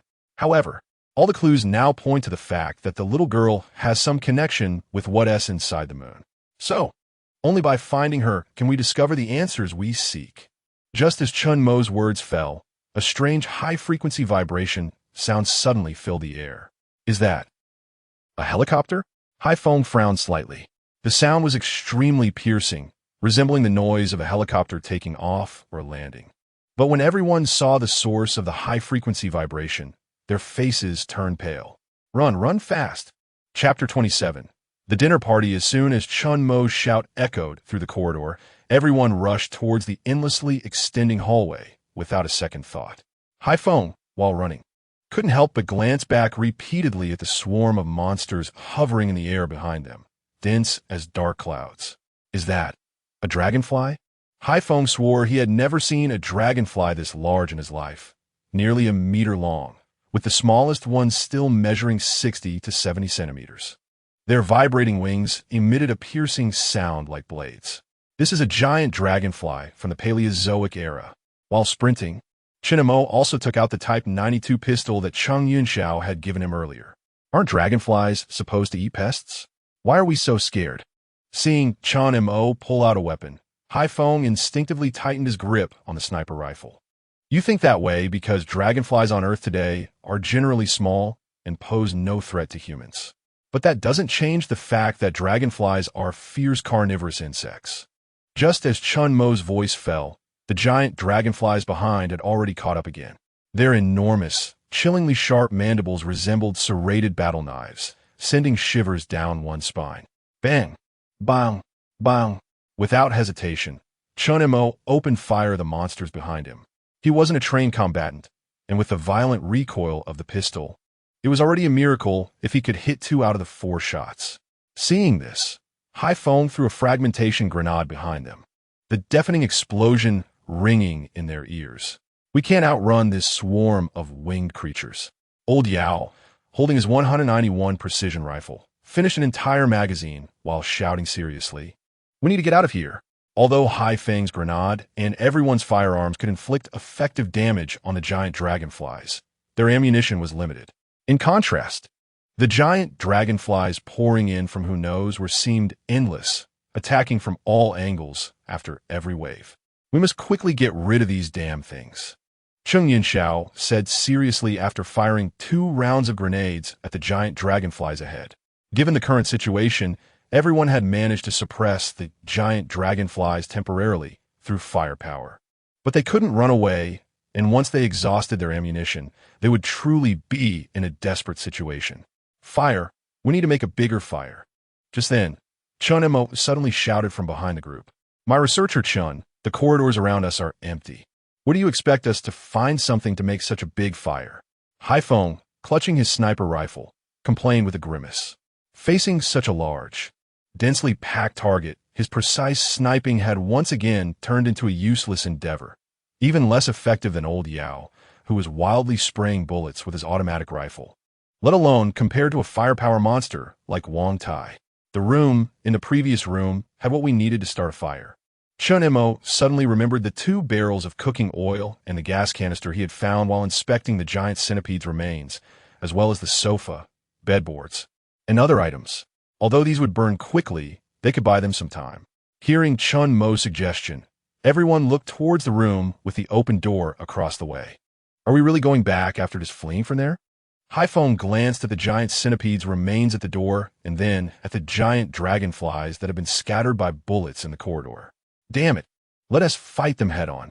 Haifeng took a deep breath and threw a grenade down the corridor ahead. Boom! With a loud bang, he raised his sniper rifle and charged towards the gap that the grenade had torn open. Beside him, old Yao and Wang Tai quickly turned their guns to clear the way for Haifeng, preventing the gap from closing again amidst the swarm of giant dragonflies.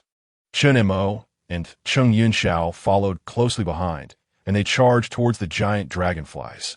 Just as they were about to reach the door of the room, an unexpected change occurred. Oh no, the door has closed. Following Haifeng's exclamation, they saw the previously open door to the room blur for a moment before reverting to its original state. Even the bullet holes on the door had vanished as if they had never existed. Damn, are you kidding me? After they had fought their way back. To end up with this result made Haifeng curse out loud. However, the current situation left them no time to think. After the earlier rush, their magazines were empty, and while they were reloading, the swarm of giant dragonflies surged towards them again. At a critical moment, Chen Mo pulled out a brand new magazine and replaced it, firing his Type 92 pistol at several room doors close to the corridor, shooting once at each door. However, just as he was about to run out of bullets, a bullet hole on one of the doors suddenly caught his attention. That room, Chen Mo shouted to the others behind him. Just then, everyone had finished reloading, and a new wave of gunfire poured out towards the incoming giant dragonflies. They fought and retreated until they stood in front of the door that Chen Mo had just shot. Are we sure we want to open this? Cheng Yunxiao, after firing 2 rounds of grenades at the giant dragonflies in the corridor, turned to Chen Mo and asked. Before the giant dragonflies appeared, they had already made a preliminary judgment about the situation here. The doors in the corridor only stopped extending when changes occurred at the current time. In other words, no one knew what would happen if they opened this door. If dozens of ancient centipedes surged out like before, they would truly be finished. We have no better options now. We either take a gamble or run out of bullets and become food for the giant dragonflies. The endless stream of giant dragonflies was continuously pouring in from various entrances in the corridor, and running out of bullets was only a matter of time. Let us take the gamble. Cheng Yunxiao grasped the door handle, and as the door opened, he was momentarily stunned. There was nothing inside. Go, hurry in. Looking at the endless swarm of giant dragonflies flooding the corridor, Cheng Yunxiao quickly led everyone into the room and shut the door. The moment the door closed, it was as if they had stepped into another world. The deafening sound of the giant dragonflies flapping their wings vanished. It was only then that everyone began to notice the furnishings in the surrounding rooms. A sofa, a television, a refrigerator, and they could even smell the aroma of food coming from the living room. What is going on? Following the smell of food, Haifeng arrived at the living room and was soon stunned by the sight before him. On the dining table in the living room, there were 4 dishes and a soup, 2 meat and 2 vegetable dishes, all steaming as if someone had just prepared them and brought them in from the kitchen. Is there really someone cooking in this ghostly place? Haifeng looked at the others in astonishment. However, both Cheng Yunxiao and Chen Mo frowned simultaneously, because they had noticed more details than Haifeng.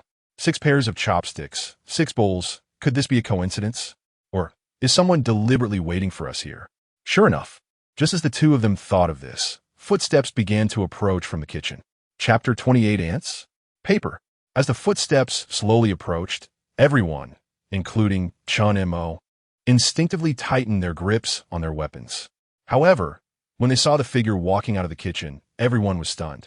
It was a little girl about 5 years old, wearing heat-resistant gloves, carrying a bowl of steaming egg custard to the dining table. My mom's cooking is really delicious. Come and try it, everyone.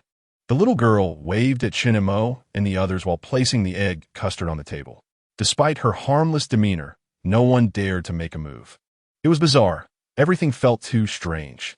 In this old, crisis-filled building, such a warm scene formed a stark contrast with the vicious prehistoric creatures in the corridor, giving everyone a strong sense of unreality. Chen Mo quietly stared at the little girl in front of him. Fong Ro had mentioned that the girl who repaired the moon was only about 3 years old, and this report was from 2 years ago. Chen Mo calculated a bit, and the identity of the little girl became apparent. Don't worry, Mommy is already asleep and won't disturb our conversation. The little girl smiled slightly as she spoke, but such a smile on the face of a 5-year-old girl felt oddly unsettling. Nevertheless, the little girl seemed unconcerned.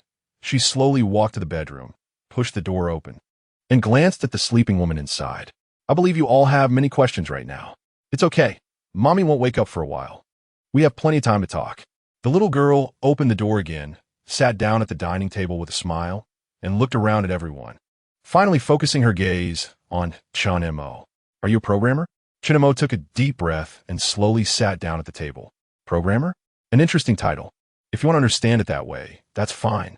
The little girl showed no extra emotion at the mention of the word programmer, as if everything was no secret to her. Or should I call you the moon repairman? Chen Mo paused for a moment, deliberately changing how he addressed her. Either is fine. The little girl continued to smile, looking relaxed. The information about the 12 matrix machines deep in the moon's heart, and the information on the stone tablet, is all false, right? The purpose was to lure me here. Chen Mo picked up his chopsticks and took a bite of the steamed egg on the table. After living in a Mesozoic for so many days, the taste of modern home-cooked food deeply stimulated his taste buds. Behind him, Cheng Yunxiao and the others were momentarily stunned by Chen Mo's words.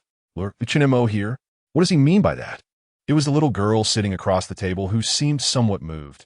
It seemed to know quite a bit. Her response acknowledged Chen Mo's earlier speculation, but it also caused Cheng Yunxiao and the others to feel a sudden sense of alarm. In the series of bizarre events, Cheng Yunxiao had always felt that Chen Mo was a key figure, perhaps even a pivotal character who could change the situation. For this reason, he had risked violating regulations by concealing his severed arm and sought a mission to Hunan from the Air Force headquarters. However, the little girl's affirmation of Chen Mo's statement put them in a very passive position. If she really wanted to harm Chen Mo, we wouldn't be able to stop her. In such a space where every door could connect to different timelines and was completely controlled by a programmer, even a resolute soldier like Cheng Yunxiao couldn't help but feel a deep sense of powerlessness. Chen Mo also understood that if the other party didn't want to meet him, they might have already been wiped out in the flood of the giant dragonfly. The information on the stone tablet and the matrix machines was indeed left by me intentionally, but not all of it is false.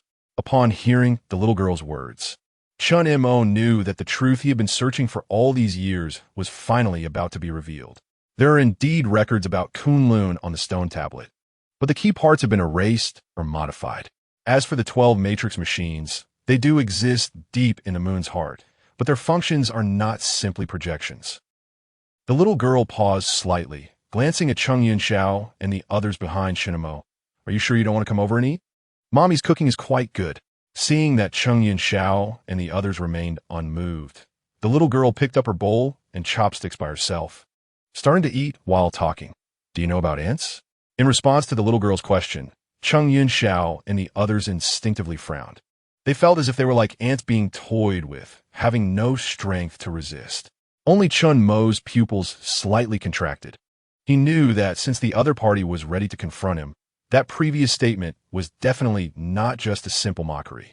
Sure enough, the little girl took a few bites of each dish around the table, then, with a satisfied expression, put down her bowl and chopsticks. She gently traced a circle on the table with her left hand and drew a square with her right hand. In the next second, a magical scene appeared. An ant materialized in the circle drawn by the little girl, while a pristine A4 sheet appeared in the square. The little girl gently picked up the ant and placed it on the white A4 paper. This is point A. This is point B. For the ant to reach point B from point A, it must crawl slowly. The little girl lightly tapped the diagonal corners of the paper with her fingers. The process of the ant crawling from point A to point B represents time, and the area of paper it crawls over is the so-called space. Feeling the little girl's gaze, Chen Mo stood up and took the A4 paper from her hand, gently folding it, causing points A and B on the paper to overlap instantly. Is this the secret of time and space travel? That's right, it is. The little girl smiled slightly. In a world of ants, even if they can see points A and B, getting to those 2 points requires a long time. They cannot fold the paper like humans can to connect the 2 points together. Therefore, in the world of ants, time and space become unshakable iron laws. Chen Mo did not refute this because, when faced with time and space, current human technology is like that of ants. They can observe the passage of time and are aware of 4-dimensional and even higher dimensional existence. However, they cannot change anything, just like the ant on the A4 paper, which can look from point A to point B, but still needs a long process to crawl between the 2 points. Imagine, what would happen if humans mastered the rules of space and time? As if seeing through Chen Mo's thoughts, the little girl asked in an almost tempting tone. The whole world would be in chaos. Chen Mo almost blurted out without thinking. The real world, where humans live, can be said to be a 3-dimensional world, composed of time and space. If humans could manipulate time or space at will, the entire order of the 3-dimensional world would be completely broken. No, it's immortality. Humans will gain immortality, free from the constraints of time and space, without fear of a fleeting life, becoming gods who control everything and rise above all. The little girl said this and gazed deeply at Chen Mo. Isn't that good? You don't mean to tell me that as a programmer, you are here to help humanity master this power, right? Is there a problem? The little girl spread her hands, staring at Chen Mo. However, Chen Mo just smiled. It feels like a group of aliens comes before you, telling you that they are here to help humanity and build a better Earth home. Even when the colonizers occupied the North American continent, they needed to come up with a plausible reason to deceive the native Indians, claiming that the colonizers were there to help them in the past. Chen Mo would not be blinded by such false and deceptive rhetoric. To be frank, your statement holds no persuasive power for me. What if I provide evidence that can convince you? The little girl locked eyes with Chen Mo with a very serious expression. What evidence are you referring to? Data. Facing Chen Mo's gaze, the little girl's voice was firm. The data that brought you back from the Cretaceous period was sent by me. At this, everyone was completely stunned. What? You sent it? Chapter 29. The ever-present hostility. The little girl paid no attention to the astonishment on everyone's faces. If it weren't for me, you wouldn't have been able to find the celestial path at all, let alone discuss the issues of time and space with me face to face like this. I have a question. Cheng Yinxiao stepped forward, his eyes fixed on the little girl across the dining table.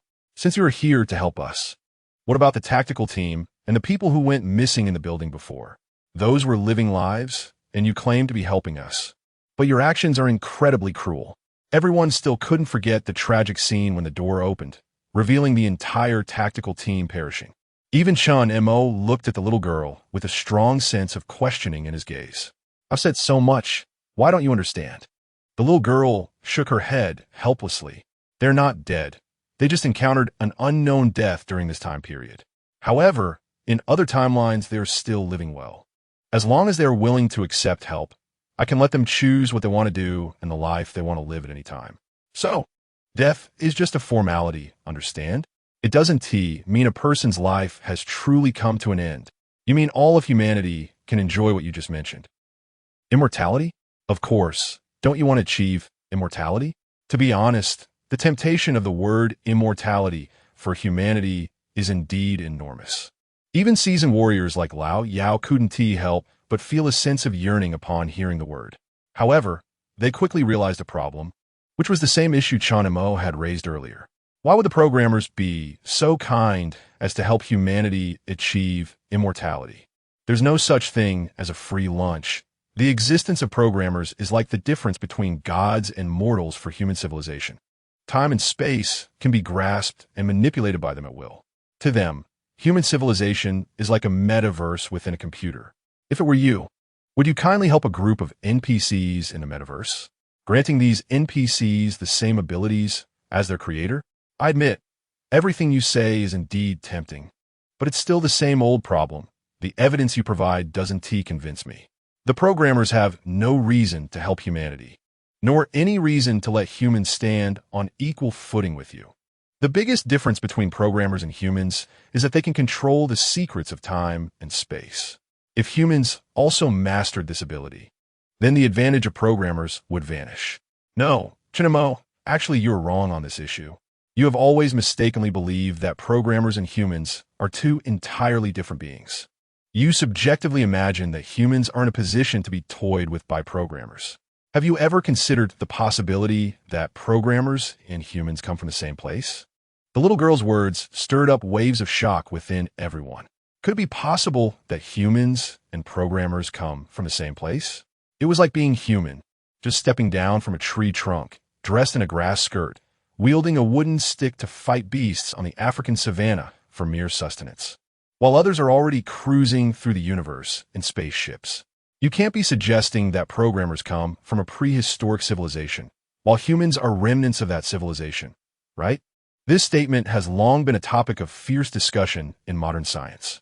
Humanity's birth can be traced back about 3 to 4 million years ago, which is indeed a long time for beings with a lifespan of less than 100 years. However, if this timeline is placed in the context of Earth's billions of years of evolution, human history is merely a drop in the ocean. The age of giant insects lasted over 50 million years. Dinosaurs evolved for a full 240 million years. Only humans have evolved intelligence and rapidly risen in a very short time, which is abnormal compared to other life forms on Earth. Thus, the later theories of aliens or prehistoric civilizations creating humans emerged. However, Chen Mo's words made the little girl shake her head and chuckle. Chen Mo, can't you be a bit bolder and fully unleash your imagination? Time and space are not powers that a three-dimensional being can grasp. It's like an ant can see point A and point B, but can never fold a piece of paper. The reason I say humans can control this power is because we are originally beings from a higher dimension. The little girl's answer did indeed shock Chen Mo. Humans are actually beings from a higher dimension. Of course, that is not entirely accurate. To be precise, humans are merely vessels for higher dimensional beings. The little girl thought for a moment and added, "What about you? What is your situation?" Chen Mo stared intently at the little girl before him. Since humans are vessels for higher dimensional life and come from the same place as the programmers, there is no reason for humans to be bound by the constraints of space and time while programmers rise above all living beings. That doesn't make sense, because some of us wish for humanity to remain as it is. The little girl smiled slightly, giving an ambiguous answer. Some of us? Who are they? All right, I've said everything I needed to say. Now it's your turn to provide an answer. This time, the little girl didn't answer Chen Mo's question, but looked at him with an expectant gaze. Are you willing to break free from your constraints and accept immortality? The little girl's words seemed to carry a magical power, evoking a deep desire for immortality within. Chen Mo stood still, pondering for a moment, and finally replied firmly, "No, I refuse." Chen Mo still insisted on his original stance. When time and space are no longer constraints for humanity, the world will plunge into endless chaos. Thank you for relieving many of my doubts, but I'm sorry, your earlier words cannot deceive me. At this moment, Chen Mo's eyes were incredibly bright, as if he could see through all illusions. Think carefully, being my enemy will not end well. The little girl's voice grew cold. It's not that I want to be your enemy, but our hostility has never disappeared. As Chen Mo's words fell, Cheng Yinxiao and the 3 guards behind him suddenly felt the ground beneath them begin to melt, and their bodies started to sink little by little. What is happening? What's going on? Chapter 30: Destruction of Human Civilization. By the time Cheng Yinxiao and the others regained their senses and looked around, everything in the living room had changed. The furnishings and decorations were still the same, but the table was devoid of delicious food, and there was no sunlight streaming in through the window. A damp, Moldy smell permeated the entire room, shrouded in dimness. Chen Mo, what on earth just happened? Cheng Yinxiao couldn't help but ask Chen Mo upon seeing everything clearly. Nothing much, just a very brief time-space traversal. Chen Mo replied calmly, as if describing an insignificant matter. She adjusted the time to a period just before the event occurred and had a brief meeting with us. Despite having experienced various bizarre events, hearing Chen Mo's response still left everyone uneasy. So what we just saw was real. It wasn't like in strange tales from a Chinese studio, with scorpions, cockroaches, and disgusting bugs conjured up. Hai Feng seemed to recall something, looking regretful. If I had known that the food on the table was real, I would have eaten more. They had returned from the Cretaceous period to the 21st century without having the chance to enjoy modern delicacies, and now they hurriedly came here. Just thinking about that meal made Hai Feng feel a pang of regret. Even if I die, I could at least die full. Old Yao glanced worriedly towards the door. Researcher Chen Mo, your refusal was too sudden, just throwing us here. What do we do now? The corridor isn't still filled with those creepy ghost dragonflies, is it? Although old Yao firmly believed that Chen Mo's choice was undoubtedly correct, there was no need to express that so quickly. From a tactical standpoint, it would be better to delay as much as possible rather than directly return here to face monsters that could jump out from somewhere at any moment.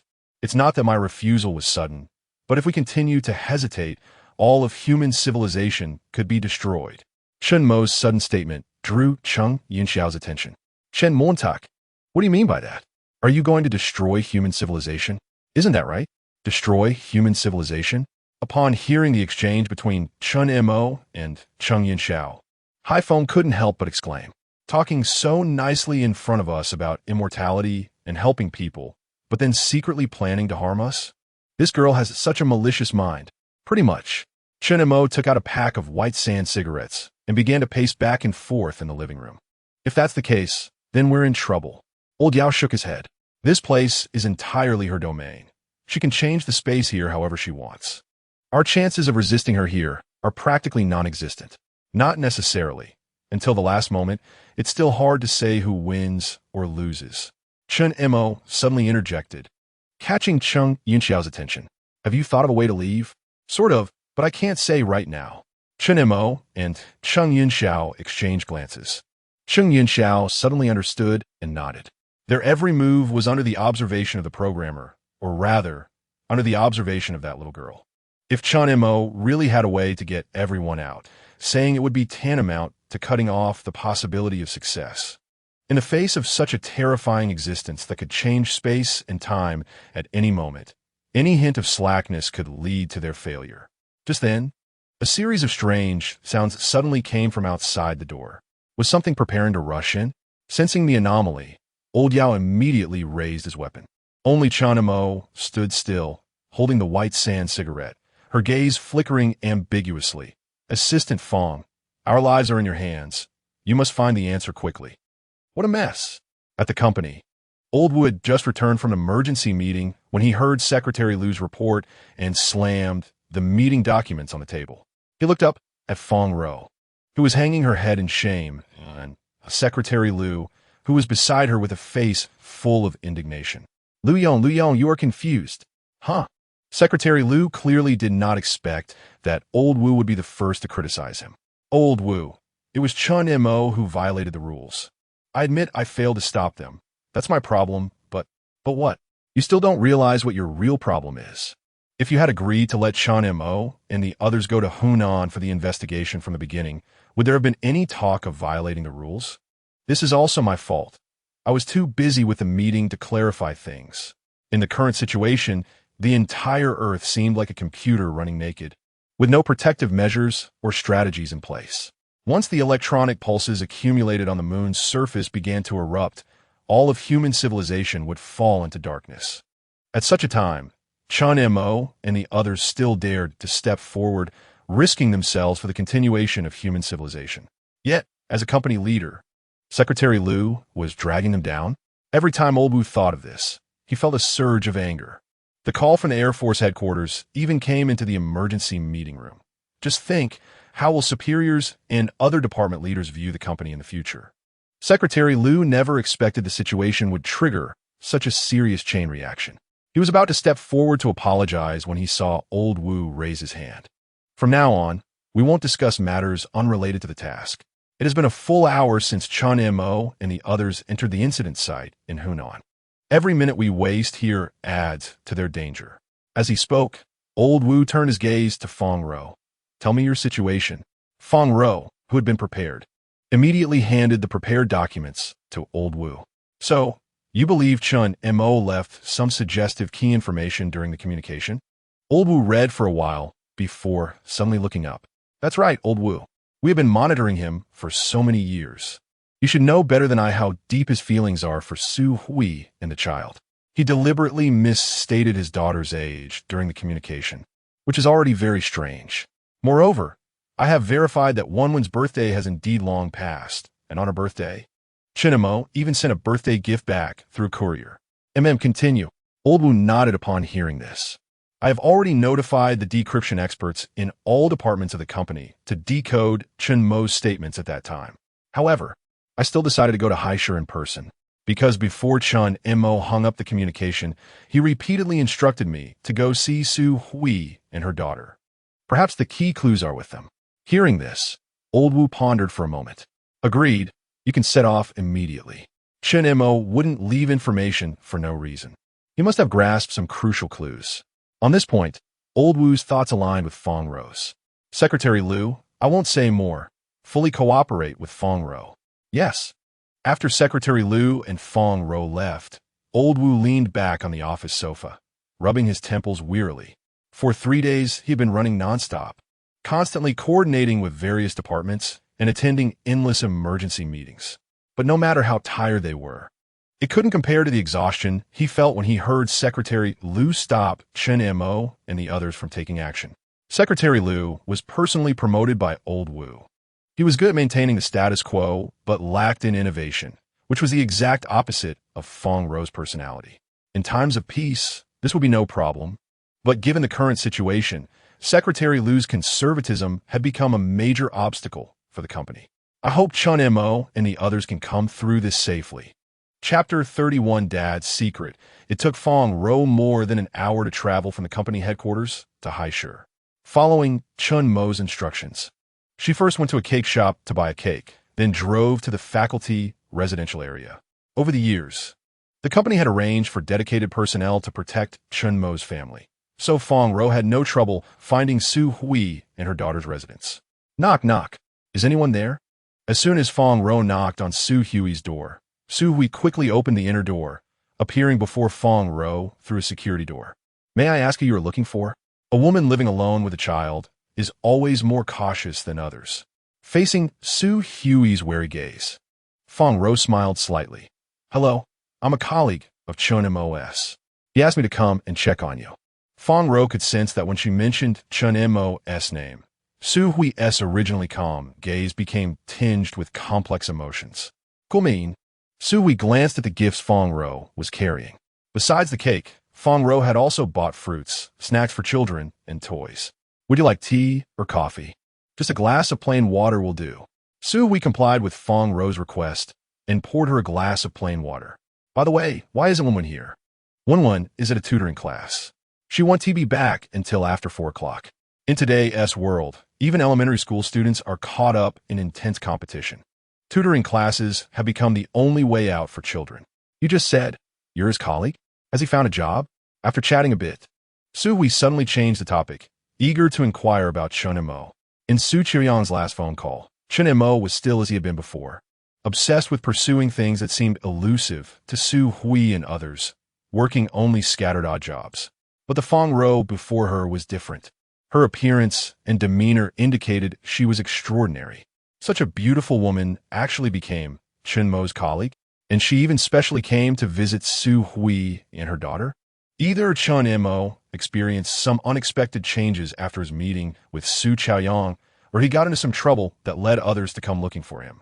But regardless of the reason, Su Hui felt the need to understand more clearly. This was also why, despite her usual caution, she allowed this stranger, Fong Ro, into her home. Having resolved to remove him from her life, she still couldn't help but inquire and pay attention when she heard his name. Shuvi. When will you truly forget him and return to a normal, peaceful life? Fong Ro had no way of knowing Su Hui's internal struggle. However, since Su Hui had asked about Chen Mo's job, Fong Ro felt it necessary to ease the relationship between Chen Mo and his family. Ms. Su, I can't disclose the specifics of my work with Chen Mo at the moment, but please believe me, Chen Mo is not an irresponsible man. On the contrary, everything he does is to protect you. Today, human civilization is in grave danger. Chen Mo and his team are fully aware of the risks of their trip to Hunan. Yet they resolutely chose to enter that old butterfly-style building. Fong Ro deeply admired their courage. They were genuinely risking their lives to defend all of humanity. You speak just like him. No wonder you could become colleagues. But I'm just an ordinary person. I can't bear this life of constant anxiety. Su Hui didn't even realize why she was opening up to this stranger she had just met. You're not just here to see us, are you? Upon hearing Su Hui's question, Fong Ro, who was just about to take a sip of water, paused noticeably. Well, I also have some other matters I'd like to discuss with Wen. Fong Ro took a sip from her glass of water. Just as expected, a look of anticipated understanding flashed in Su Hui's eyes. If that's the case, then just forget it. I only hope my daughter can grow up in a normal, healthy environment and that she won't be influenced by her father again. Fong Ro was not surprised by this resistance. She had already gathered extensive information about Su Hui during the journey, learning that she was a middle school teacher in her 30s, divorced and unmarried, with her daughter Chun when being her everything. Particularly after the events of the past, Su Hui had developed an almost obsessive rejection of everything related to Chen Mo, especially things that might connect to her daughter Chanwen. Ms. Su, you may not know the kind of danger Chen Mo and his team are currently facing. I'm here to find clues he left behind to help them escape from danger. Despite Su Hui's aversion to Chen Mo's matters, when she heard that he might be in danger, her eyes involuntarily filled with concern and struggle. Don't worry, I won't disturb your normal life with Wen. I just need to find some answers. But your presence has already disrupted the peaceful life I have with Wen. Do you know how much effort and time I've spent these past years trying to help Wen forget the impact of what happened with her father? Wen is just a child. She shouldn't have to bear this. I beg you to spare us. Fong Ro initially thought she could use Su Hui's feelings for Chen Mo as a breakthrough to get Su Hui to agree to a meeting with Wen. But it seemed this topic would only provoke Su Hui further. I'm very sorry. I completely understand how you feel, but I must see Chanwen today, no matter what. Before Chen Mo entered that old butterfly-style building in Hunan, every word Fong Ro conveyed through satellite communication was as clear as if it were carved in stone. Normally, she might consider Su Hui's feelings and take it slow. But the situation was urgent. No one knew what Chen Mo and his team were facing inside that building. For Fong Ro, time was of the essence. This statement applied not only to Chen Mo, but to all of humanity. If that's the case, then I can only call the police. Chen is Su Hui's everything. She would not allow the hard-won peace in her life to be disturbed again. Just then, Su Hui picked up her phone, ready to dial 110. At that moment, the door was suddenly opened from the outside. Mom, don't call the police. This Annie is here about Dad. I want to meet her. Faced with Chanwen, who suddenly burst in, Su Hui's hand holding the phone trembled slightly. Wen, didn't you go to your tutoring class? Why are you back so soon? Su Hui didn't know when Chanwen had returned or how much she had heard from the conversation between her and Fong Ro. I finished all the test questions from the tutoring class. The teacher said I could come home early. At this point, Chanwen looked at Su Hui with an almost pleading gaze. Mom, please let me talk to this Annie for a bit. Just a little while. Su Hui wanted to say something else, but in the end, she couldn't bring herself to say it in front of Chanwen. Half an hour. I'll give you half an hour. I'm going out to buy groceries, and I expect not to see you when I return in half an hour. Su Hui's words were clearly directed at Fong Ro. As Su Hui walked out with her shopping basket, Chanwen quietly leaned close to Fong Ro and whispered, Mom is lying. There are still plenty of vegetables in the fridge. She's just going downstairs to the small pavilion to clear her mind. She only goes to the pavilion when others mention Dad because that's where we left our family memories. How do you know all this? Fong Ro was a bit curious because the Chanwen in front of her was surprisingly wise for a 6 or 7-year-old child. I know a lot, too. Every birthday gift my dad sends me is secretly hidden away by my mom. She doesn't want me to be involved with anything related to my dad. So all these years, to avoid making my mom sad, I pretended I've forgotten about him. In fact, every time she hides something, I sneakily find the things my dad sent when she's not home, look at them, and then put them back. My mom has never discovered it. If she hadn't seen it with her own eyes, Fong Ro would really have a hard time believing that these were the words of a 6 or 7-year-old girl. How could she perfectly understand the emotions between adults? And for all these years, she had silently cared for her mother, Su Hui's feelings? Chen put down her backpack and looked at the cake on the table. Annie, is this cake from Dad? Ah, yes. Is there a problem? Fong Ro was slightly taken aback by Chen Wen's question. Sure, this is a secret between me and Dad. Come on, Annie, I'll show you something. Chapter 32 Little Genius Chen Wen led Fong Ro into her room and took out a thick stack of youth literature from behind the bookshelf. Mom always thought there was no connection between me and Dad, but in reality, Dad has never left my side. Chen Wen opened the youth books one by one, and without exception, the last page of each was filled with dense reader comments. Among these readers, a comment from someone named Moonwalker instantly caught Fong Ro's attention. Is this Morse code? The comment from Moonwalker appeared ordinary, but in fact, every other sentence contained a segment of code left in a special way. As for who this code is meant for, the answer is obvious. Can you understand these codes? Fong Ro stared at Chen Wen in surprise. I could communicate with Dad through these codes when I was 5. It's very simple. This uses only binary code with 0 and 1. I also have more complex codes here, which Dad gave me as a birthday gift this year. He said as long as I can crack this code, he will take me to the aquarium. At this point, Fong Ro was completely shocked. You could master Morse code at 5 years old? And communicate proficiently through youth literature with Chen Mo? I heard your dad say you were very smart, and that I would like you when I met you. I thought it was just your dad. After all parents think their children are the smartest little geniuses in the world. But Fong Ro swore that the Chen Wen in front of her was definitely a genuine child genius. Of course, amidst her shock, Fong Ro wouldn't forget the last sentence in Chen Wen's earlier statement. You just said your dad left you a more complex code? Can I take a look, dear? If it were someone else, I definitely wouldn't show it to them. But you can, Annie. Chen Wen's straightforward response caught Fong Ro off guard. This is a birthday gift from your dad, and you trust Annie this much? Because you bought me a cake. Last year on my birthday, I ate too much cake and felt unwell, so I was in the hospital for 2 days. Since then, Mom rarely lets me eat cake. Even on my birthday, I can only have a small piece. But I really love cake. Later, I told Dad about this, and he said he would buy me a big cake, and I could eat as much as I wanted. Upon hearing Chen Wen's response, Fong Ro instantly understood why in satellite communications, Chen Mo repeatedly reminded her to buy a cake. If it weren't for this cake breaking the ice, given the intelligence of this 7-year-old genius in front of her, it wouldn't be so easy for her to trust Fong Ro and confide in her about the communication with his father through Morse code. Wait, this is... Soon, seeing the complex code from Chen Wen, Fong Ro was stunned, because the so-called code in front of her was almost identical to the pattern combinations they saw on Kunlun Fifth Peak. Has Chen Mo actually reached this level so early? Whether it was the Morse code dialogue from the previous youth literature or the mysterious data arrangement in front of her, it was actually Chen Mo laying the groundwork for lunar research. Even if he were no longer around, at least there would be someone in this world who could decipher these secrets.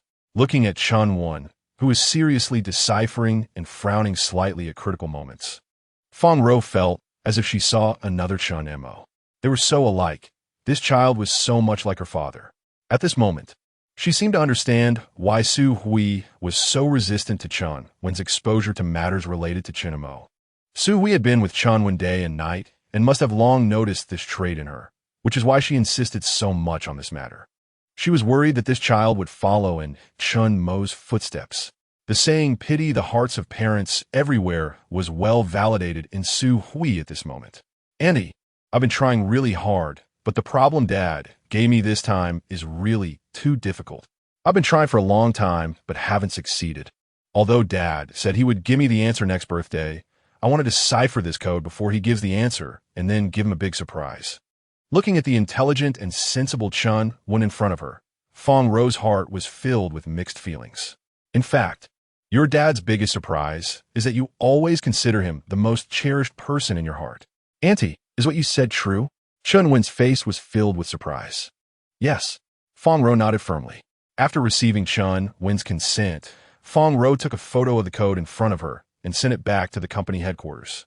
Upon receiving the news from Fong Ro, Old Wu immediately dispatched a large number of professional codebreakers to decipher the codes left by Chen Mo. Time passed quickly. And soon it was time for Fong Ro to say goodbye to Chen Wen. Fong Ro glanced at her with a somewhat complex look. To be honest, in less than half an hour of interaction, Fong Ro genuinely liked this clever and kind little genius in front of her. But there was no way around it. Su Hui's half-hour time limit was about to be up. Moreover, it was certain that Chen Mo and the others were going through something extremely dangerous. No matter the reason, Fong Ro had to leave. Auntie, is Dad encountering some difficulties? Just as Fong Ro opened the door to leave, Chen Wen's delicate little hand suddenly grabbed the corner of Fong Ro's clothes. Why do you ask that? If Dad wasn't facing any difficulties, he would definitely bring this cake to me himself. Upon hearing Chen Wen's words, Fong Ro found herself at a loss for how to respond. Feeling a pang in her heart. Do you believe in your dad? Fong Ro squatted down and gently held Chen Wen's shoulders. I believe, Chen Wen answered almost without thinking. I believe in him too, so no matter what difficulties he faces, he will surely overcome them. What we need to do is to always maintain this faith. Thank you. Annie. When Su Hui came upstairs carrying an empty vegetable basket, Fong Ro had already left. She glanced at Chen Wen, who was obediently reviewing her homework in the room, and felt a sense of relief in her heart, yet it also felt unresolved. Su Hui really wanted to ask what Fong Ro had talked about with Chen Wen, but in the end, she held back. Wen, what do you want to eat for dinner? Beef with celery. What else? Cake. Then you can only have a small piece, okay? Eating too much will upset your stomach. Okay, Mom, I understand. Chapter 33. Out of ammunition and food supplies, the decryption results have arrived. Just after Fong Ro returned to the company from Haishur, the decryption team brought in exciting news. Upon receiving the notification, Lao Wu and Fong Ro immediately opened the folder containing the decryption content without any hesitation. However, when Lao Wu saw the contents of the folder, he couldn't help but widen his eyes and freeze in place. Isn't this the coordinate of Kunlun? No, not only are there coordinates, look here. The keen Fong Ro quickly discovered something hidden beneath the coordinates. It was a set of Morse code. I know Morse code, but to decipher the content, we must have the corresponding codebook. Even the same set of binary can yield different results when interpreted with different codebooks. I think I know what the codebook is. Fong Ro seemed to think of something and quickly opened her phone. Inside, there were all the messages exchanged in Morse code between Chen Mo and his daughter Chen, one in their youth literature. Before leaving the faculty community, Fong Ro had repeatedly confirmed with Chen Wen that aside from the mysterious data sent to the company, Chen Mo had not left any special items for Chen Wen. However, out of caution, Fong Ro took photos of all the messages between Chen Mo and Chen Wen in the youth literature. Of course, all of this was done with Chen Wen's consent. As the decrypted content of the Morse code gradually revealed itself, Fong Ro's eyes widened more and more. I understand. Lao Wu, if we want to save Chen Mo and save all of human civilization, we must take a gamble. Meanwhile, in Juzhou, Hunan, inside an old butterfly-style building. Top, top, top. Boom. I can't hold on anymore. I'm running out of bullets here. I only have one last grenade left. Without bullets, we'll have to fight them with cold weapons. Since that mysterious little girl disappeared, various prehistoric creatures from the Middle Ages have been flooding into the hallway like bamboo shoots after the rain. Faced with the relentless onslaught, even the heavily armed trio of guards were out of ammunition. After Cheng Yinshao fired the last grenade, he unhesitatingly drew out his twin blades. Haifeng followed suit and pulled out his dagger. Lao Yao positioned a military bayonet beneath the muzzle of his automatic rifle. The most bizarre was Wang Tai, who was armed with a bright red fire axe. You guys should have found me a decent weapon earlier. Chen Mo glanced at his empty Type 92 pistol, helplessly picking up a broken table leg from the ground, facing wave after wave of monster attacks. The room where Chen Mo and the others were had long since become unrecognizable. Several times, those monsters nearly broke through their fire blockade. If it weren't for Wang Tai's personal rocket launcher stabilizing the situation at a critical moment, they would have been the snacks in those monsters' mouths. Here they come again. Be careful. With heavy footsteps approaching, a creature resembling a velociraptor, but significantly larger and covered in gray-white fur, appeared before everyone. This is a Dakotaraptor. Chen Mo wanted to remind them, but the Dakotaraptor outside had already begun its attack. Fortunately, this Dakotaraptor had just arrived in this era and wasn't quite accustomed to the surroundings. As it charged into the room, it hesitated and used too much force, getting its broad back stuck in the narrow doorframe. Watching the 3-meter-tall giant beast in front of him momentarily halt, Wang Tai seized the opportunity to raise his fire axe and swung it at the Dakotaraptor's head. The sharp axe embedded deep into the Dakotaraptor's skull, blood staining its gray-white fur, and Wang Tai was knocked away by the giant creature's thrashing body. However, the experienced Lao Yao was not about to give the Dakotaraptor any chance to breathe. Cheng Yinxiao and Haifeng followed closely, pouncing on the bloodied predator like a pack of wolves. You stab, I slash, and they made the Dakotaraptor scream in agony. Ultimately, Cheng Yinxiao used his Tiangong VR-3 bionic arm to forcefully decapitate the Dakotaraptor. Wang Tai, are you okay? Seeing that the door was temporarily blocked by the bloodied corpse of the Dakotaraptor, Chen Mo quickly rushed to Wang Tai's side to check for injuries. I'm fine. Just got bumped, my back hurts a bit. Chen Mo lifted Wang Tai's shirt to find his back covered in bruises. Humans without firearms indeed seemed very small in front of a predator like the Dakotaraptor. Even Wang Tai, who stood nearly 2 meters tall, couldn't withstand the impact of the Dakotaraptor's thrashing body.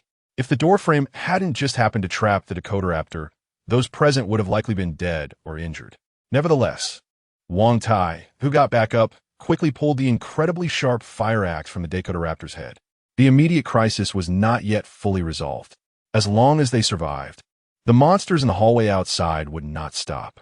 Sure enough, as Cheng Yinxiao pulled out the axe, the corpse of the Dakotaraptor stuck in the doorframe was suddenly dragged away as if something was pulling it, tearing off a large chunk of flesh from its thigh. There are other Dakotaraptors in the hallway. As more and more flesh was torn from the Dakotaraptor's body, the scene outside gradually came into view. Once they are full, will they stop eating us? Haifeng glanced at the Dakotaraptors in the hallway, their sharp teeth glistening, then looked at the short military dagger in his hand. I should have chosen a longer weapon like you guys. You should save your breath. If they burst in here, we are truly finished. Lao Yao tightly gripped his military bayonet. Due to the earlier collision with the Dakotaraptor and the subsequent gnawing of its corpse, the doorframe at the entrance had already been severely damaged. Without this natural barrier, the crisis they were about to face would be far more severe than before. Sure enough, as the corpse of the Dakotaraptor was gradually pulled away from the doorframe, this group of middle-aged predators, whose IQ was second only to that of velociraptors, launched another attack on the people inside the room. Having learned from the previous experience, this time the Dakotaraptors cleverly lowered their bodies and filed through the damaged doorframe into the room, giving Chen Mo and the others no chance to act first. Losing the natural barrier of the doorframe, the disadvantage of humans became immediately apparent in front of the Dakotaraptors. Even the battle-hardened trio of guards suffered injuries as they rushed in. As they saw their injuries worsening, a second Dakotaraptor also squeezed into the hallway, drawn by the smell of blood. This is deadly. One of these monsters is already enough to handle. Now another one is coming. Haifeng felt like crying as he looked down at the deep gash in his chest. At this critical moment, Chen Mo noticed a medicine box overturned in the corner of the room. He quickly rushed over, opened the box, and without hesitation, took off his outer coat, wrapping it tightly around the broken table leg, then poured medical alcohol from the box over it. Do any of you have fire? I do. Instantly understanding Chen Mo's intention, Lao Yao threw out a lighter from his pocket. Without a second thought, Chen Mo picked up the lighter and ignited his makeshift torch. Boom! As the blazing flames erupted, the two Dakotaraptors preparing to attack in the room recoiled, their pupils shrinking as they retreated toward the hallway. Even a predator like the Tyrannosaurus rex from the Mesozoic era still had a deep-seated fear of fire ingrained in its bloodline. It seems that the numerous volcanic eruptions during the Mesozoic taught these creatures a thing or two. Chen Mo held a torch in his hand, gradually pushing the two Tyrannosaurus rex in the room back into the hallway. With this brief moment of respite, the trio of guards and Cheng Yunxiao quickly moved everything that could be carried to the door, blocking the only gap that allowed entry into the room. Out of fear of the flame in Chen Mo's hand, the Tyrannosaurus Rex in the hallway did not attack them. However, as the medical alcohol on the torch burned down little by little, the intense flames began to fade, and without this powerful protective charm, the Tyrannosaurus Rex in the hallway started to stir restlessly again. Are we really going to die this time? Haifeng looked up at the now-blocked door, clearly realizing that these items wouldn't stop the monsters in the hallway. Chapter 34. The Dimension Immigration Plan TikTok. Haifeng and the others didn't even have time to deal with the wounds left by the battle with the great thief dragon. Each of them was tense, gripping their weapons tightly, with blood dripping from the corners of their clothes onto the floor. Under the stimulation of the smell of blood, the great thief dragons in the hallway became increasingly restless. They began to attempt to drag the obstacles at the door of the room little by little in the dim light. It's over, it's over. The effort we put into piling this up has been easily dismantled by this group of monsters. If we're going to die, then let's fight these monsters to the end. The old demon raised the military dagger in his hand, ready to charge forward. Just at that moment, everything around seemed to be pressed on pause. Everyone's movements began to slow down, and the surrounding air gradually came to a standstill. The aroma of food once again filled the room. It was still the same room, still a table full of freshly cooked dishes. But there were no great thief dragons, nor were there any corpses of various ancient monsters. All that remained were the weary, injured Chen Mo and the others, and the little girl at the dining table, whose eyes sparkled with mockery. Although you just rejected me, out of a kind heart, I've decided to give you another chance. As soon as the little girl's words fell, the injured Haifeng had already sat down at the dining table, picking up his bowl and chopsticks to feast. Once, a table of delicious food was placed before him, and he hadn't cherished it. Only when it was lost did he regret it.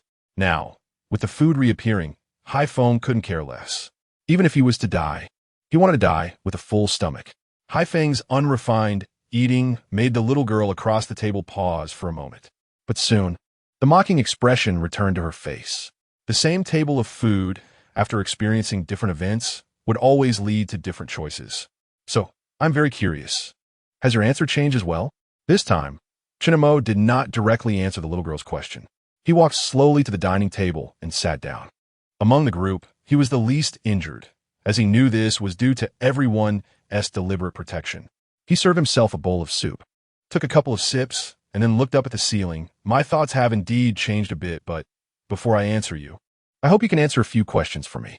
As Chen Mo's gaze shifted back from the ceiling to the little girl, a faint smile appeared at the corner of her mouth. Then let's see what questions you have. Chen Mo did not hesitate and immediately asked his doubts. You mentioned before that humans and you came from the same place. So, I want to know why higher dimensional life would come here. I once mentioned in the Tao Te Ching that the essence of virtue is derived from the Tao. And this virtue refers to the universe and all things, the life within the 10-dimensional synthesis space. So how does life change according to the rules of the universe? The driving force behind this change is life itself, depending on the dimension of its energy level. In our universe's 10-dimensional synthesis space, higher beings exist in higher dimensions, theoretically experiencing time at a slower rate, leading to a relatively longer lifespan and a broader perception of the universe. Conversely, lower-level beings exist in lower dimensions, where the rate of life decay is faster and their perception of the outside world is narrower. This question is somewhat similar to the ancient legend that one day in the heavens equals 1 year on Earth. If the heavens here still refer to the moon, then it is very likely that in ancient times, humans indeed lived on the moon and discovered the time difference between the two, which has been passed down through generations. It is precisely because of the various connections between the moon and human civilization that Chen Mo believes in the little girl's previous claims about higher dimensional life. The moon is a product of higher dimensional life. Only then can the mysteries of time and space be explained. But the question is, what is the significance of higher dimensional life, which has mastered the rules of time and space, coming to Earth, or rather, into the three-dimensional universe? It is akin to a lofty immortal from a paradise stepping down to the mortal realm, getting stuck in a quagmire. This is entirely unreasonable. Would a rich second generation accustomed to living in high beds and soft pillows lower themselves to live in a pigsty in the countryside? Although this analogy makes Chen Mo, as a human, uncomfortable, it is indeed the situation. Before resolving the question of why higher dimensional life would enter the three-dimensional universe, everything else is nonsense. Fortunately, the little girl did not seem to refuse to answer Chen Mo's question. She smiled slightly, shaking off the ants from the A4 paper, the sound of the tearing paper echoing in Chen Mo's ears. Have you heard of dimensional collapse? Chen Mo did not respond, but frowned slightly. However, the little girl's paper-tearing action did not stop. When I was surfing the internet in human society, I found something interesting. Humans actually became aware of the existence of entropy. Humans age and die, rivers dry up, stars become red giants before their life ends, devouring everything around them. Even black holes will continue to evaporate until they ultimately explode. Everything in the universe is moving toward destruction with the process of entropy increase. Moreover, this process is irreversible. The little girl's voice paused slightly at this point. Likewise, higher dimensions also have such irreversible laws, and they are even more terrifying than the entropy-increasing universe you humans imagine. We call it dimensional collapse. Dimensional collapse? Chen Mo frowned even deeper, feeling as though he had touched upon a new point of knowledge. You can imagine dimensions as a pyramid. The three-dimensional space where humans live is the bottom layer of this pyramid, and dimensional collapse occurs from top to bottom. The higher the dimension, the more it can carry. Just like life, low-dimensional life only has a fleeting 100 years. In the entire evolution of the three-dimensional universe, it is as insignificant as a speck of dust. High-dimensional life, however, has mastered the secrets of time and space and can obtain eternal life through the power of time and space. Compared to life in the three-dimensional universe, high-dimensional life is no longer dust. It can even, in a certain sense, change the course of the higher-dimensional universe.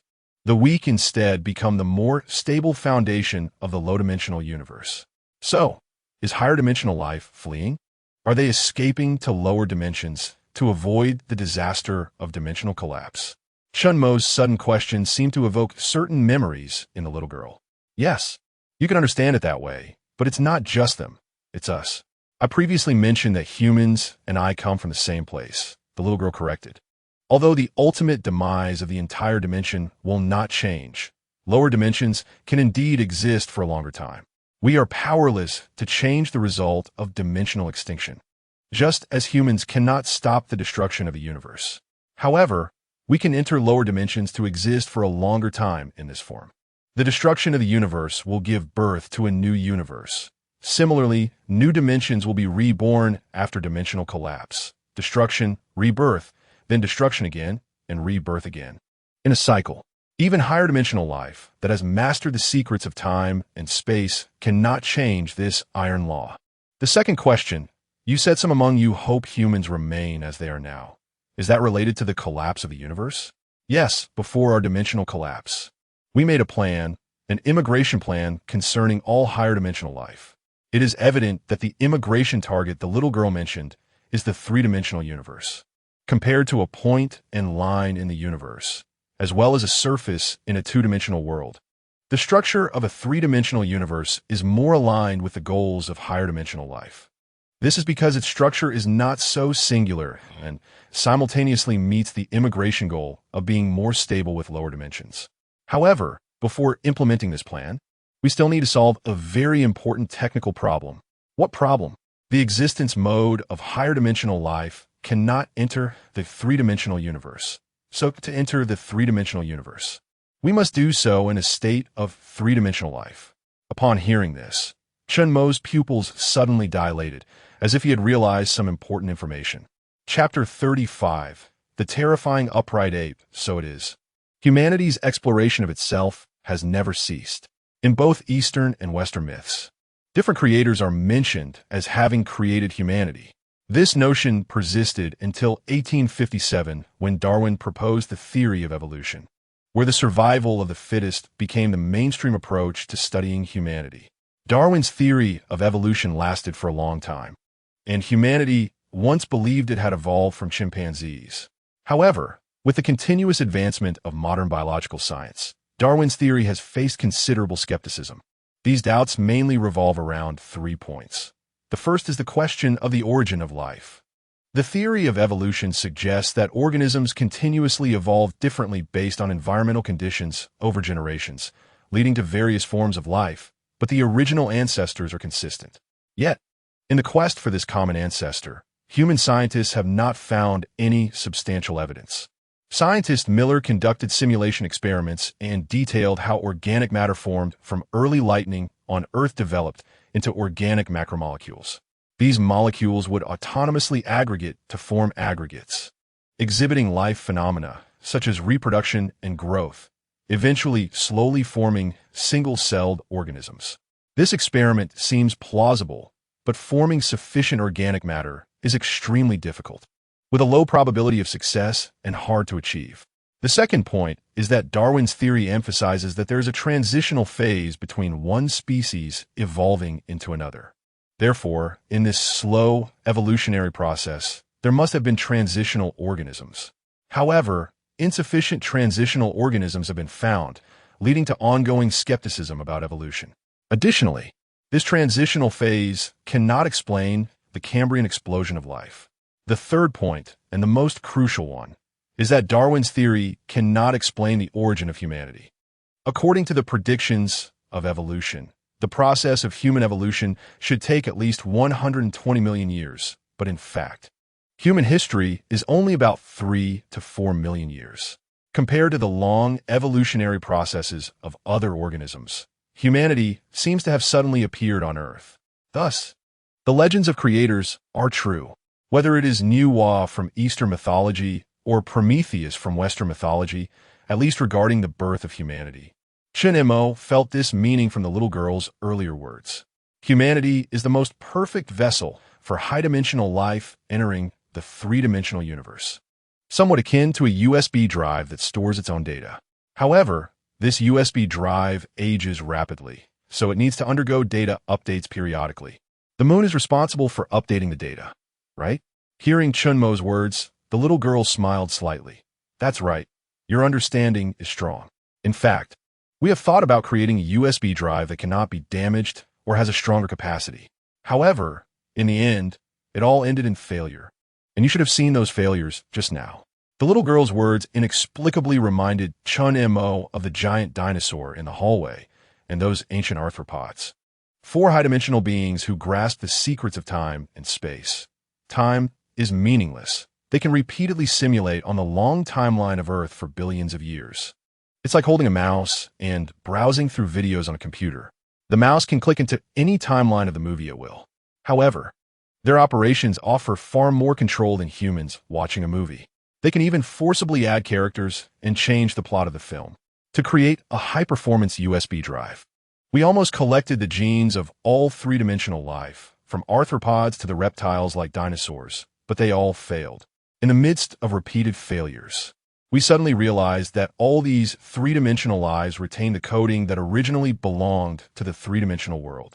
No matter how we change the order of the coding, they will never become our optimal choice. To carry high-dimensional consciousness, a brand new life form must be created, a complete and pure three-dimensional life. Thus, humanity was born. This is our most perfect work. Although humanity's carrying limit is only a few decades, it can perfectly integrate with high-dimensional consciousness. At this point, the little girl looked deeply at Chen Mo again. Haven't you thought about it?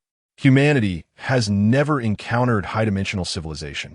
It can make assumptions about dimensions and even theorize about time and space. This itself is quite illogical, isn't it? An ant reaches point B from point A because it first encounters the A4 paper underneath, leading to a vague awareness of the journey from A to B. However, time and space are invisible and intangible. In the face of long time and space, humanity's brief lifespan is as weak as a speck of dust.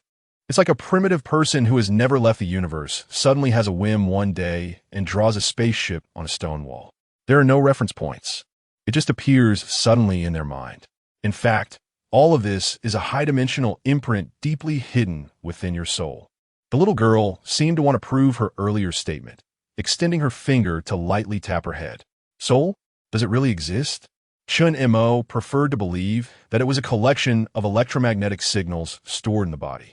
Forget it. It's easier to understand if you imagine yourself as a USB drive that stores consciousness.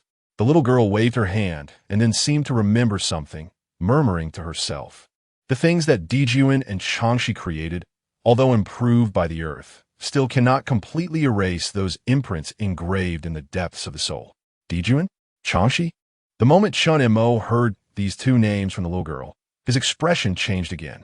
There is a woman named Fang Yuyue, and Dijuan's wife is Changshi. The moon has 12 phases. This is where they begin. Chen Mo had previously thought that the phrase the moon has 12 phases mentioned in this context coincidentally referred to the 12 matrix machines on the moon.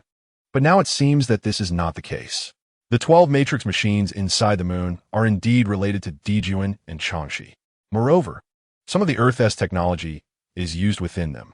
Speaking of the Earth, Chen Mo inexplicably thought of the legendary 6 realms of reincarnation. This mother of the Earth, who masters yin and yang and nurtures all things, is the true deity in charge of the 6 paths of reincarnation in legend. It is said that after death, the 6 paths of reincarnation will, according to the causes and effects of one's life, send the soul into different channels. The 3 good paths, heavenly path, human path, and Azura path, and the 3 evil paths, hell path, hungry ghost path, and animal path. Reincarnation continuously occurs between the heavenly path and the hell path, purely based on the good and evil of one's life. In the past, Chen Mo naturally scoffed at such baseless legends. However, the little girl's earlier words gave him an important hint. Humanity is a USB drive that stores consciousness, and when a USB drive is damaged, consciousness returns to the mainframe, the moon. During Chen Mo's research on the moon, he had once heard an interesting rumor. Ancient people from different civilizations believed that the moon was the place where life returned, mastering the mysteries of life and even the secrets of immortality. The tale of Chang'e flying to the moon was even cited in the rumors. Mastering the secrets of time and space equates to gaining immortality. So in this regard, the rumors seem to align more closely with the information the little girl previously provided. Furthermore, the idea of the moon as a place of life, as return indirectly explains the role of the moon as the mainframe. So, does the human soul really retain imprints from high-dimensional life? If that's not the case, then how can we explain that various legends of humanity since ancient times have ultimately been closely tied to facts? Since everyone is a higher-dimensional life form, why do you have the power to manipulate time and space, while we live in weakness and humility? This time, it was not Chen Mo who spoke, but Major Chang Yunxiao, who had been silently reminiscing beside him. After experiencing the mysterious disappearance of the Moon Rabbit Camp and narrowly escaping the mouth of a python in the Cretaceous period, Chang Yunxiao deeply understood the insignificance of humanity. Yet the little girl before him possessed near-divine powers, able to freely manipulate the forces of time and space. If humanity is indeed a product of a higher-dimensional life immigration plan, then which higher-dimensional life form would be willing to be toyed with by others of its kind? I have answered this question before. Among us, some have diverged. They wish for humanity to remain in this state. The little girl said this while casting a deep glance at Chen Mo. Have you heard of the terrifying upright ape? To ensure the safety of newborns, primitive humans would purge all the beasts in the forest at the birth of a newborn, until no beast dared to infringe upon human territory. We did the same when we entered the 3-dimensional universe. All 3-dimensional life forms that could threaten the solar system have been erased from this dimension by us. You don't think it's a coincidence that the solar system has not suffered from the invasion of extraterrestrial intelligent life since the birth of humanity, do you? At least in ensuring the safety of newborns, there is no difference between humanity and higher-dimensional life forms. Or perhaps this is simply an instinct inherited from higher-dimensional life forms. And what about you? What is your identity? Changshi, Dijuan, Hutu Nuwa. They each have their own identities and legends. So what about you? Zenzing Chen Muskaza. The little girl smiled slightly and then unhesitatingly uttered a name that shocked everyone present. Chapter 36. The annihilated civilization, Chang'e. Are you Chang'e? Hearing the little girl introduce herself, Haifeng, who was desperately eating across the table, almost choked on his soup. This was not his fault. Anyone who saw this little girl, who looked only 4 or 5 years old, would find it hard to associate her with the legendary Chang'e who flew to the moon. Even Wang Tai, a man as stern as an iron tower, couldn't help but curiously glance at the girl's face. No, you're not Chang'e. Only Chen Mo, after a brief silence, calmly spoke up. Oh, why do you say that? This time, it was the little girl who curiously stared at Yichun. If I'm not mistaken, Chang'e should be the second lunar maintenance worker, right? Hearing Chen Mo's words, the little girl let out a giggle. Lunar maintenance worker? That name is quite interesting and very vivid. However, you are mistaken about one thing. She is not the second one, but many, many generations after that. The girl's gaze seemed to drift into memories. But I'm still curious. How are you so sure that I'm not Chang'e? Feeling the girl's inquisitive gaze, Chen Mo opened his mouth. This starts with the few questions you just answered me. Oh, I would love to hear more. You mentioned more than once in our conversation that there are high-dimensional beings who hope humanity remains as it is now. But you overlooked a question. Why do they want humanity to stay this way? If, as you said, humanity is the consciousness USB drive for high-dimensional life forms, then they would certainly want this USB drive to be of better quality to continue sustaining their endless lives. The ancestors of humanity preserved the first spark of fire for survival. High-dimensional beings immigrating to lower dimensions also do so for survival. Therefore, regarding survival, both high-dimensional and low-dimensional beings are united. Beyond survival, many different needs will evolve. It's like a person who is hungry. Their only need is a bowl of hot rice. But once that need is met, they will begin to seek new needs to fill their lives. Ordinary people wish to become rich overnight.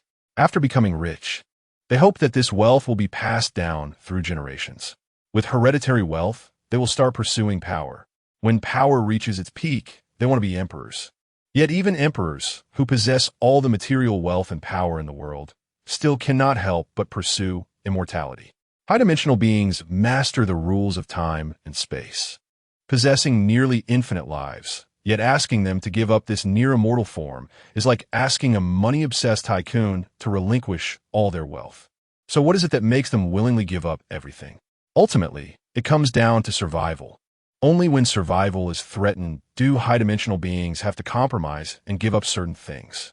You said that as long as we agree with you, humanity can achieve immortality. Can I also understand that high-dimensional beings have the ability to attain immortality within the three-dimensional universe? Even those who have already died can continue living carefree on another timeline. But I boldly speculate that this method must not be so easy. At least, it has its downsides. When Chen Mo said this, the little girl's eyes clearly showed a hint of unusual emotion. Let me boldly guess again. Because of these downsides, there's been significant disagreement among high-dimensional beings, which even led to wars.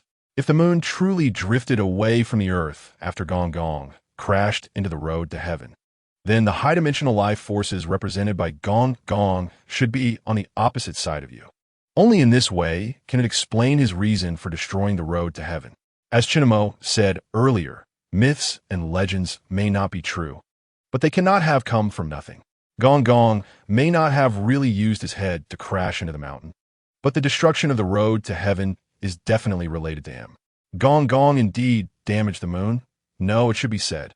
He destroyed the 12 matrix machines within the moon. The matrix machines malfunctioned. The road to heaven was severed. And then floods and prehistoric creatures surged into the earth along the chaotic time and space. In a way, the little girl's words acknowledged Chen Mo's speculation. So, the stories of Nuwa repairing the sky and Diyu controlling the flood are not without reason. But what does this have to do with my identity? Seeing the little girl shift the topic back to her identity, Chen Mo paused slightly and said, "The story I want next is very exciting. If you don't mind, can I tell it slowly?" "Whatever. Anyway, delaying time in this building is useless because the time and space here are different from the outside." The little girl shrugged, indicating it didn't matter. The story below might have something to do with your identity. As Chen Mo spoke, he took out his notebook and flipped through several pages before finally stopping on a yellow sheet of paper. I like to record interesting things when I see them. My research progress has always faced numerous obstacles, so sometimes, when I can't find a breakthrough direction, I place my hopes on other things like mythological stories. Chen Mo slowly turned the page in his hand. All of these are notes I made during research investigations in different provinces based on local mythological stories. While recording these notes, I discovered something very interesting. As human society evolved, the number of legends about gods and demons began to decrease. If this situation were modern, it would be easy to conclude that it was a scientific debunking of superstition. However, how did they achieve such a sudden reduction in mythological stories in ancient times when science was not well developed? Even if some myths occasionally appeared, they only added a few insignificant small stories within the original framework. It's like the Cambrian explosion of life. Mythological stories suddenly erupted at a certain stage and then sharply decreased or even disappeared at another stage. Something unknown must have happened in between. So when I studied this issue, I made another bold hypothesis. Since mythological stories suddenly broke off, can the reason for the break be understood as the original events that triggered these stories disappeared? Without a reference point, the number of mythological stories began to plummet. Even ancient people only had cognitive deficiencies, not intellectual problems. If one does not truly see something, it is impossible to bring such a grand mythological system onto the historical stage. What do you mean by telling me all this? Va? Chen Mo raised a finger and lightly tapped the table. I already said, matters involving immortality and the interests of all high-dimensional immigrants cannot avoid war. That is why there are legends of Gong Gong knocking down the mountain and destroying the road to heaven. Moreover, I suspect that there have been multiple wars between you, even occurring in many stages. Chen Mo, all of this is just mythological stories, despite Colonel Cheng Yunxiao having great trust in Chen Mo. As a military officer educated in modern science, if all problems are approached from a mythological perspective, it holds little persuasive power for him. Colonel Cheng, I know it sounds absurd, but I ask everyone to be patient and listen. Chen Mo said, returning to the original topic. By the way, I mentioned stages earlier. This is the key to the problem. When high-dimensional beings want to immigrate, their initial imagination must be very beautiful. In a relatively more stable low-dimensional universe, continue to enjoy endless life. This should be the initial ideal state of high-dimensional immigration, where everyone is harmonious, celebrating the joy of successful immigration. This also explains why people at that time could live simultaneously on the moon and the Earth, because the humans surviving on Earth at that time were, after all, beings from a higher dimension. However, the situation quickly changed. Although I am unclear about the specific reasons, a divergence emerged between you, leading to the first war of high-dimensional immigration. After Gong Gong destroyed Mount Buzhou and the heavenly road collapsed, Enhua, as the first lunar repairer, did not restore the moon to its original state, but allowed it to maintain a certain distance from the Earth. This indicates that Enhua acknowledged Gong Gong's destruction of the heavenly road. Therefore, I boldly placed Enhua and Gong Gong in the same camp once again. But the problem arises. Since it is a war, there must be a winner and a loser. If after the war, it was Enhua who repaired the moon and even controlled the 12 matrix machines, does that mean Gong Gong's side prevailed? And does it imply that the side you represent was defeated? Chen Mo glanced at the little girl's slightly sunken face. The answer to this story was already very obvious. As Cheng Yunxiao said earlier, Chen Mo's story was just a pile of legends and myths, lacking any reliable data support. Under normal circumstances, such tales would only provoke laughter. But now the situation is different. Standing before them is a first-hand experiencer of those events. And Chen Mo's seemingly ridiculous story was clearly validated by the other party's acquiescence. However, Chen Mo's story did not end there. I have researched a vast amount of myths and legends, and although many systems are very chaotic, they all share a common point. The power system of mythological figures is constantly changing. Before this incident, the figures in myths were mostly beings like Enhua, Gong Gong, and Pangu, capable of catastrophic destruction. Any single event could bring about immeasurable destructive disasters to the Earth. But after this incident, the most powerful battle of the gods was merely a change of dynasties. Furthermore, after the heavenly road was severed, the interaction between the moon and the earth disappeared, and a new rule was established that forbade celestial beings from privately descending to the mortal realm. Such an interesting occurrence led Chen Mo to once again make a bold inference. If humans are USB drives and the moon is the host, then the destructive deities in ancient mythological stories must have derived their power from the moon. High-dimensional beings can only enter the three-dimensional universe through a transfer. But some are concerned that entering the three-dimensional universe would mean losing their grasp on the rules of time and space, thereby losing eternal life. Thus, the 12 matrix machines in the moon came into existence. After successful immigration, some discovered certain issues within the matrix machines, but in the face of immortality, a portion chose to ignore these problems. Consequently, conflicts arose, evolving into war. This battle must have been extremely brutal, leading Gong Gong to destroy the matrix machines within the moon. After the war ended, to prevent more people from igniting wars due to the allure of immortality, Enhua, as the lunar repairer, rewrote certain programs in the Matrix, restricting the powers of high-dimensional immigrants. Or perhaps it restricted the high-dimensional consciousness within the USB drives. But clearly, such actions did not completely eradicate the occurrence of similar events. The temptation of immortality is simply too great. Therefore, the power of the moon was once again restricted. However, this time the restrictions applied to everyone.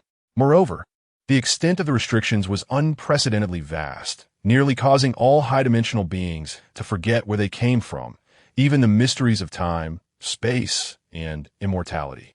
As Chen Mo spoke to this point, his gaze gradually returned to the little girl. If, as you said, humans and you come from the same place, and we are all high-dimensional beings, then under the condition that the consciousness of all high-dimensional beings is restricted by the host, you possess complete memories and even the power to rewrite time and space, which can only mean one thing. You are a lunar repairer. The 12 matrix machines in the host are the key to maintaining the continuous transfer of high-dimensional consciousness to new USB drives. Thus, someone must remain to oversee and maintain the various issues of the host. Otherwise, if the host malfunctions, the entire high-dimensional immigration plan would turn to dust. However, in a state where all high-dimensional beings are suppressed by the host, the existence of a lunar repairer itself is the greatest uncertainty. If she wishes to attain immortality, under the condition that everyone's consciousness is restricted, who could stop her? Therefore, high-dimensional beings would definitely impose strict limitations on the lunar repairer who remains. At the very least, she cannot directly interfere with everything on the ground or the development of humanity. This is also why Chen Mo is so certain that the little girl before him is not Chang'e. Chang'e is a lunar repairer, and with the abilities of a high-dimensional being, having set restrictions, she could never run to Earth and create such a big fuss like you have. Thus, your relationship with Chang'e may be unusual, but you could never be Chang'e. Besides that, Chen Mo also thought of something, which is the white, ghostly figure that Cheng Yunxiao and the others saw in the 46th meteorite crater. Perhaps it was not a ghostly figure at all. What Cheng Yunxiao and the others saw was indeed Chang'e. Clap, clap, clap. The sound of the little girl clapping suddenly echoed in the silent room. That was a brilliant analysis. Indeed, I am not the real Chang'e, but my relationship with her is very close. You could say I would not exist without her. Since you have guessed so much, I need not continue to hide my identity. You may call me U2. Although Chen Mo had guessed everything, he still couldn't help but pause when he heard the name U2. However, the little girl opposite him, U2, did not stop there. Undeniably, your bold inference has come very close to the truth. But the truth is often more brutal than you imagine. The reason I say I am Chang'e is not to deceive you, for I am indeed an entity of consciousness that has differentiated from Chang'e. As a lunar repairer, the restrictions she faces do not exist for me. But it is precisely because of this that my control over the 12 matrix machines on the moon is quite limited. Since you are so honest, I will also be honest with you about one thing. Chen Mo's words sparked U2's curiosity. You used that stone slab on the moon to lure me here, not to kill me, but to obtain something from me, right? This time, U2's expression finally changed. You actually guessed that too? Even when Chen Mo previously outlined the general sequence of events through various bold speculations. Yutu's eyes did not change like this. In fact, you didn't want to kill me at all, or rather, you wouldn't kill me until I handed over what you wanted. Chen Mo never believed that the little girl Yutu would suddenly show kindness towards them.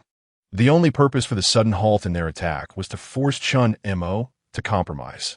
While I do not know what you want to obtain from me, I will not give you that thing. The fact that you two went to such lengths indicates that what they want is certainly related to lifting the restrictions on Chang'e. Even someone as thick-headed as Haifeng could think of what would happen to the entire Earth if Chang'e's restrictions were lifted. At that time, she was the only true goddess in this world, controlling the fate and direction of all humanity. Even a single thought from her could completely annihilate human civilization. I still underestimated you. I didn't expect that you could deduce to this extent just from a bunch of nonsensical mythological stories. You're right. I won't easily kill you before I get what I want. However, they're not within that category. As she spoke, the little girl, the Jade Rabbit, cast her eerie gaze over Cheng Yinxiao, the old monster, Haifeng, and Wang Tai one by one. In the next moment, an incredible event occurred once again. Chapter 37. What's inside Kunlun Mountain? In an instant, Cheng Yinxiao's Tiangong VR-3 bionic arm, under the gaze of the little girl, began to rapidly age. In just a few seconds, it appeared as if it had experienced thousands of years of decay. Haifeng, Wang Tai, and the old monster were the same.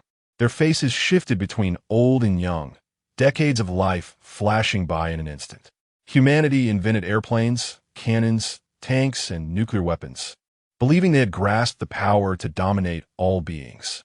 In reality, these things can only destroy a moment. Only time is the sharpest weapon in this world, capable of erasing all traces of life, even entire civilizations. Back in the day, when higher-dimensional beings immigrated to the three-dimensional universe, they relied on the mysteries of space-time to annihilate civilizations that predated humanity. Faced with the blatant threat of the little girl, Chen Mo did not show the slightest hint of panic on his face. He stared unblinkingly at her. Jade Rabbit, Chang'e, Lunar Repairman. No matter how grand your words may sound, they cannot conceal your inner greed for immortality. Moreover, I do not believe you can grant all of humanity immortality. You will only lead humanity into an endless hell. In pursuit of so-called immortality, the other side had already begun to resort to unscrupulous means. The electromagnetic waves on the moon's surface were one example, and the little girl before him was another. However, the former threatened all of human civilization, while the latter threatened the lives of Lao Yao and the others. Essentially, there was no difference. Expecting such a group to grant humanity its dream of immortality? That is simply a delusion. Furthermore, the message left on the fifth peak of Kunlun wasn't truly meant to save us, was it? At that moment, Chen Mo's gaze became incredibly bright, as if he were about to pierce through the boundless darkness. I guess all of this is to make me fall more perfectly into the trap you are threatening us with. Just as Chen Mo had said before, being a lunar repairman comes with many limitations. If Chang'e or the Jade Rabbit could change the rules of time and space anytime, then they would have acted against Chen Mo and the others during the Cretaceous period. Thus, whether it was through the heavenly path bringing us back to the modern era or the information on the lunar tablet, it was all for this purpose. In other words, you can only recklessly use the power of time and space within specific loopholes. This is akin to a bug in a computer program. No matter how perfect the program is, it can still have flaws under the careful manipulation of a malicious actor. The old butterfly-style building before him was clearly such a flaw. To some extent, Chen Mo and the others were like prey hunted by ancient humans, gradually driven into a preset trap. However, you ultimately overlooked one thing. Chen Mo narrowed his eyes slightly. What thing? Even prey that falls into a trap will struggle with all its might to break free. Upon hearing this, the little girl, the Jade Rabbit, seemed to find it the funniest joke in the world, glancing at Chen Mo with a sneer. You mean, you have the ability to leave here? No, we don't need to leave here at all. We just need to fix the current loophole. As he spoke, Chen Mo's peripheral vision swept over the satellite communicator on his wrist. The previously lost satellite signal was gradually returning in intermittent bursts. How did you do that? The little girl, the Jade Rabbit, seemed to sense something, looking at Chen Mo in surprise. To be precise, it's not that I did it, but that my companions did. The restoration of the satellite communication device indicated that Feng Ro had successfully deciphered the content Chen Mo had left behind. This further confirmed Chen Mo's previous suspicions. Losing control over the timing of the current loophole, the timeline where the little girl, the Jade Rabbit, resided began to gradually detach from Chen Mo and the others' timeline. The four, who had been flickering between old and young, also gradually returned to normal. Just as the little girl, the Jade Rabbit, was about to vanish, she suddenly revealed a meaningful smile to Chen Mo. Do you think this is the end? Even if I lose control over this space-time, don't think you can walk out of the building alive. Before her words faded from the ears of the group, Chen Mo and the others had returned to the previously battle-damaged room. They glanced around, realizing that the giant thief dragon was no longer present. Phew, that startled me. So, are we safe now? In just a few seconds, Haifeng had repeatedly experienced multiple age stages from youth to middle age, then to old age. He swore he never wanted to experience that feeling again. The others felt the same, even though their minds were still in a muddle. Unable to comprehend how Chen Mo had saved them from the hands of the twisted little girl, the Jade Rabbit. However, it was clear that the little girl could no longer freely manipulate the time and space here as before. It was still too early to say they were safe. The danger had not truly passed. Chen Mo's gaze remained fixed on the doorway of the room, where the remains of the giant thief dragon were being devoured by his companions, his mind racing with the little girl's last words before her disappearance. Gurgle, gurgle. Sure enough, just as Chen Mo's words fell, strange calls echoed down the hallway once more. It turned out that the giant thief dragon in the previous room had not truly left. It had simply returned to the hallway and other rooms after losing its hunting target. Now, the butterfly-style building was no longer under the little girl's control. The doors of the entire floor had been thrown into chaos by this group of monsters covered in white fur. Damn it, they must have come here because they smelled the blood on us. Lao Yao tightened his grip on the military knife. No wonder that little girl said we wouldn't walk out of the building alive.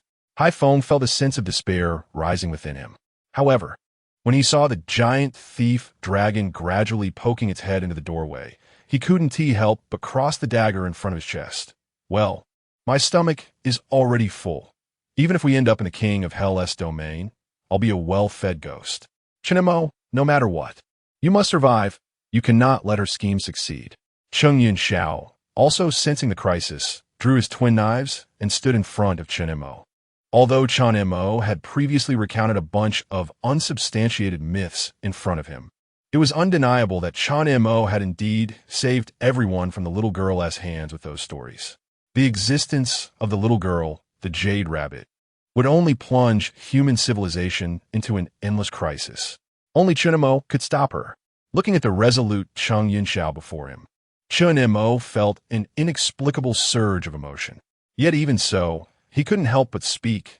Major Cheng, do you think, if you all die here, do I still have a chance to leave alive? Whether it was the trio of protectors or Cheng Yunxiao, they were all well-trained warriors. But Chen Mo was different. He was just an ordinary person, even though he had worked in heavy labor for years. He was merely stronger than the average person and had a few survival skills in dangerous situations. The giant thief dragons before him were generally over 3 meters long, and Chen Mo, barehanded, had no chance of escaping the pursuit of these mid-sized predators. It was just that eating him would be more satisfying than the protein of those online shut-ins. Can't you say something uplifting? Cheng Yunxiao furrowed his brow slightly. All right, I wish everyone a victorious start. Just in that moment of distraction, the giant thief dragons outside had already begun to file in. It was all or nothing. The old demon was the first to take action, raising the Samlin military dagger in his hand and aiming for the eye of one of the large raptors. Wang Tai was also quick, desperately swinging his fire axe to try to create a little more safe distance for everyone. Unfortunately, their movements, in the eyes of these terrifying predators that had evolved over tens of millions of years, were of no consequence. After a few dodges and bites, one of the raptors snatched the fire axe from Wang Tai's hand, seemingly finding the object a nuisance. The raptor that had the axe in its mouth dropped it to the ground with a clang. On the other side, Cheng Yunxiao, wielding dual blades to prevent the raptor from approaching Chen Mo, was soon caught tightly by one of the raptors, which bit down on his bionic arm. Just as it seemed he would be pulled away, Chen Mo rushed forward to disconnect the Tiangong RV-3 bionic arm. Losing the powerful arm greatly reduced Cheng Yunxiao's combat ability. The raptors that kept entering the room began to break through the defenses of the old demon and high foam. At a critical moment, a sudden barrage of gunfire erupted in the hallway. "Major Cheng, are you all right?" It turned out to be the guarding troops outside the building, who had discovered Cheng Yunxiao's positioning signal and rushed in to provide rescue. It should be noted that previous groups that entered had lost signal shortly after entering the building. The restoration of the signal indicated that the situation inside had changed. Although the raptors were predators from the Mesozoic era, they had no resistance against modern firearms and were all killed by the soldiers who came to rescue in just over 10 seconds. After eliminating all the remaining fierce creatures inside the building, the rescue leader quickly approached Cheng Yunxiao, confirming that everyone was safe before immediately reporting the situation to the local military. "Thank you so much." Cheng Yunxiao expressed his gratitude with a look towards the rescue officer. "It's what we should do," the rescue officer replied with a salute. After that, both sides exchanged information, and Cheng Yunxiao's gaze returned to Chen Mo. "Now, you should tell me what happened just now." At this moment, Cheng Yunxiao still couldn't figure out how Chen Mo managed to free them from the control of the little girl. You too. Fortunately, Chen Mo had no intention of hiding the truth. However, just as Chen Mo was about to speak, the satellite communicator on his wrist suddenly rang. "Is it Fong Ro?" Looking at the number displayed on the communicator, Chen Mo picked up without hesitation. "Chen Mo, how's it going? Are you all right?" As soon as the satellite communication connected, Chen Mo heard Fong Ro's anxious voice on the other end.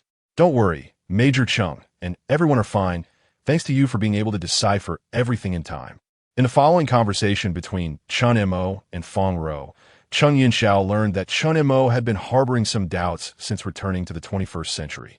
This attitude of suspicion stemmed from the strange image they had seen on the 5th peak of Kunlun. "By the way, Chen Mo, guess what I found deep in Kunlun Mountain based on the coordinates in the information?"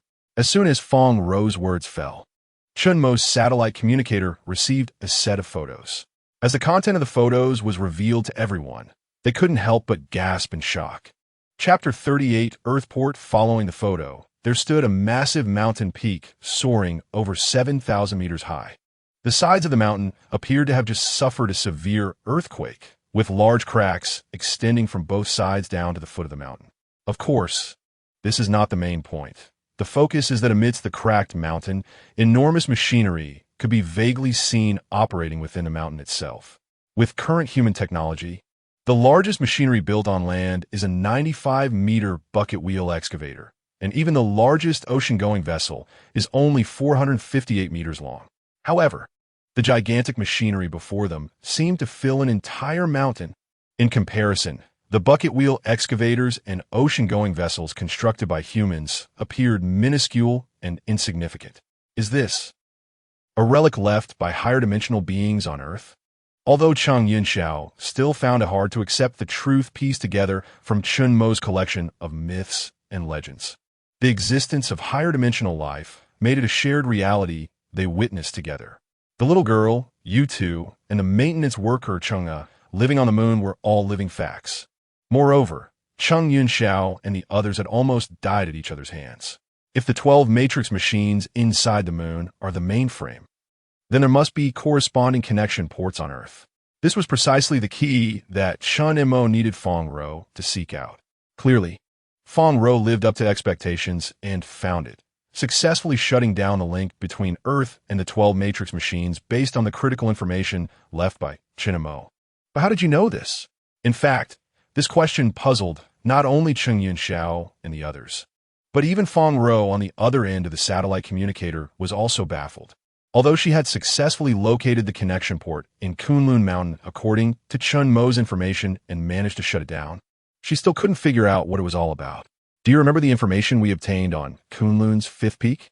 Facing the gazes directed at him, Chen Mo slowly began to speak. "At that time, I found it strange why two entirely different pieces of information would be left in the same pattern. Previously, Chen Mo mentioned in communication that all of this was related to the pattern on the fifth peak, but he hadn't explained the specific connection to everyone. Now, as Chen Mo revealed the answer, whether it was Chang Yunxiao and the three bodyguards or Fong Ro and Old Wu on the other side of the satellite communicator, they all perked up their ears.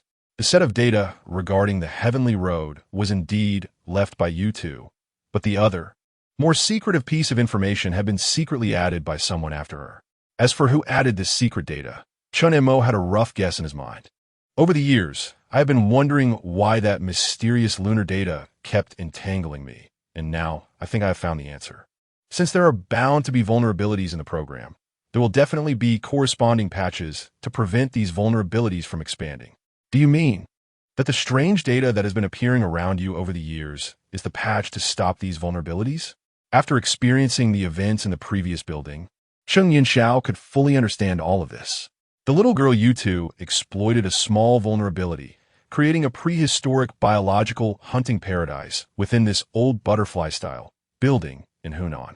If they were to remove all restrictions of the mainframe, then for Yu2, the humans on Earth, and even the entire human civilization, would be as easily deletable as an app on a phone. After all, in the face of time, the airplanes, cannons, tanks, and even nuclear weapons that humans pride themselves on are as fragile as eggshells. The opponent could even lightly flick a finger and erase the entire human civilization from the timeline of the three-dimensional universe. Among the data I received over the years, the vast majority were very useful for my research, but only a small portion had no relevance to my previous research and could not even be connected together. However, I always felt that this portion of data couldn't be without reason, so I saved all of it in the Morse code conversations with my daughter. Even when we traveled back to the Cretaceous period, I still couldn't figure out the true purpose of this data until we saw that pattern on Kunlun's fifth peak.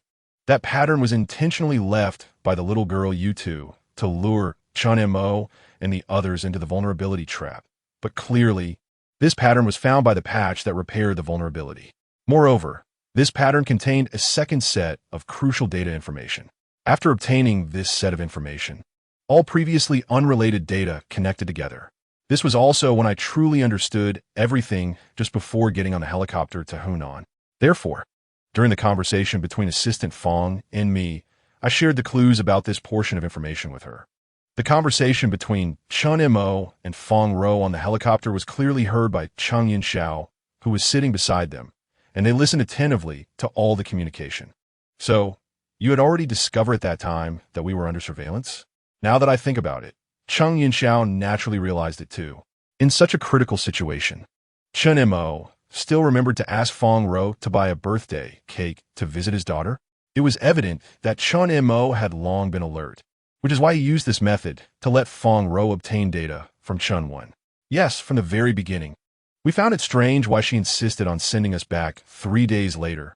What happened during those 3 days?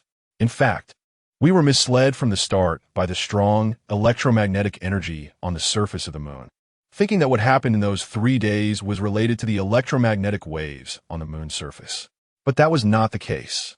The reason she transported us 3 days later was that she needed that time to complete the arrangement of the vulnerability trap. Wait, researcher Chen Mo, I don't understand.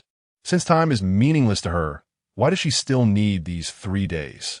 Facing Haifeng's inquiry, Chen Mo paused slightly before explaining. I mentioned before that being a maintenance worker on the moon comes with certain restrictions. Just like she cannot act against us who are on the Cretaceous timeline. The attempt to utilize this vulnerability to complete the trap is also conducted within certain limitations. Additionally, it is worth noting that before the personnel at the Moon Rabbit Camp went missing, she seemed to be unaware of my existence. So her trap targeted me should have begun after we crossed into the Cretaceous period. U2's targeting of Chen Mo clearly wasn't directed at him personally, but at the patch that had been helping Chen Mo uncover the truth. Or perhaps they discovered the threat posed by the patch to their immortality plan, which is why they decided to act against Chen Mo. But in any case, the fact that they hadn't discovered me before indicates that they are not omniscient and omnipotent. Is it possible that when we were conducting research on the moon, we accidentally triggered something that loosened the mainframe's restrictions on them, leading to everything that followed? If that is the case, then Cheng Yunxiao must say they did something incredibly foolish. Retracing these issues now is meaningless. Our goal is to solve the series of problems caused by some higher dimensional beings' greed for immortality. Although Chen Mo was unclear about what had happened among the higher dimensional civilization immigrants after several wars, it was evident that in the end, everyone had forgotten everything about the higher dimensional civilization. What Chen Mo can be sure of is that all of this could not be coincidental. I would rather let everyone forget everything about high-dimensional civilizations than maintain the current state. It seems that the complexity of the situation clearly exceeds our imagination. Hearing Chen Mo's remark, Cheng Yunxiao nodded gently. The helicopter sent from above is on its way here, and I believe all the doubts can be answered by that giant machine deep in Kunlun. Chapter 39, A New Round of Action, Stepping Out of the Building. A ray of sunlight warmly shone on Chen Mo's face. At this moment, he felt a long-lost sense of peace and tranquility within him. Reflecting on everything that happened in the past few days, it felt as if he had been through a very long dream. The Cretaceous period, time travel, prehistoric creatures, high-dimensional civilizations. The people behind Chen Mo, including Cheng Yunxiao, felt the same way. If someone had told them about these things a month ago, they would have absolutely thought that person was crazy. However, after experiencing it all firsthand, such crazy events gradually began to make sense to them. The ambulance from Major Chung has arrived. Let the doctors bandage you first. According to the local military, Cheng Yunxiao and the others should have been sent directly to the hospital for treatment. However, since they were about to head to Kunlun soon, the local military had no choice but to arrange for an ambulance to take them to the site. Nevertheless, the medical equipment and supplies on the vehicle were quite sufficient.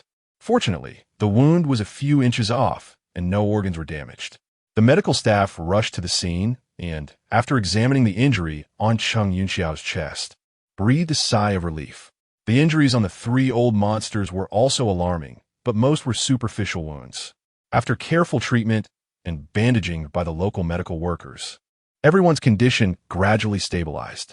At that moment, a whirring sound of helicopter rotors suddenly came from above their heads. Old Chung, didn't he expect to see you again so soon after we just parted? Huh, what happened to your injury? It's nothing, just superficial wounds.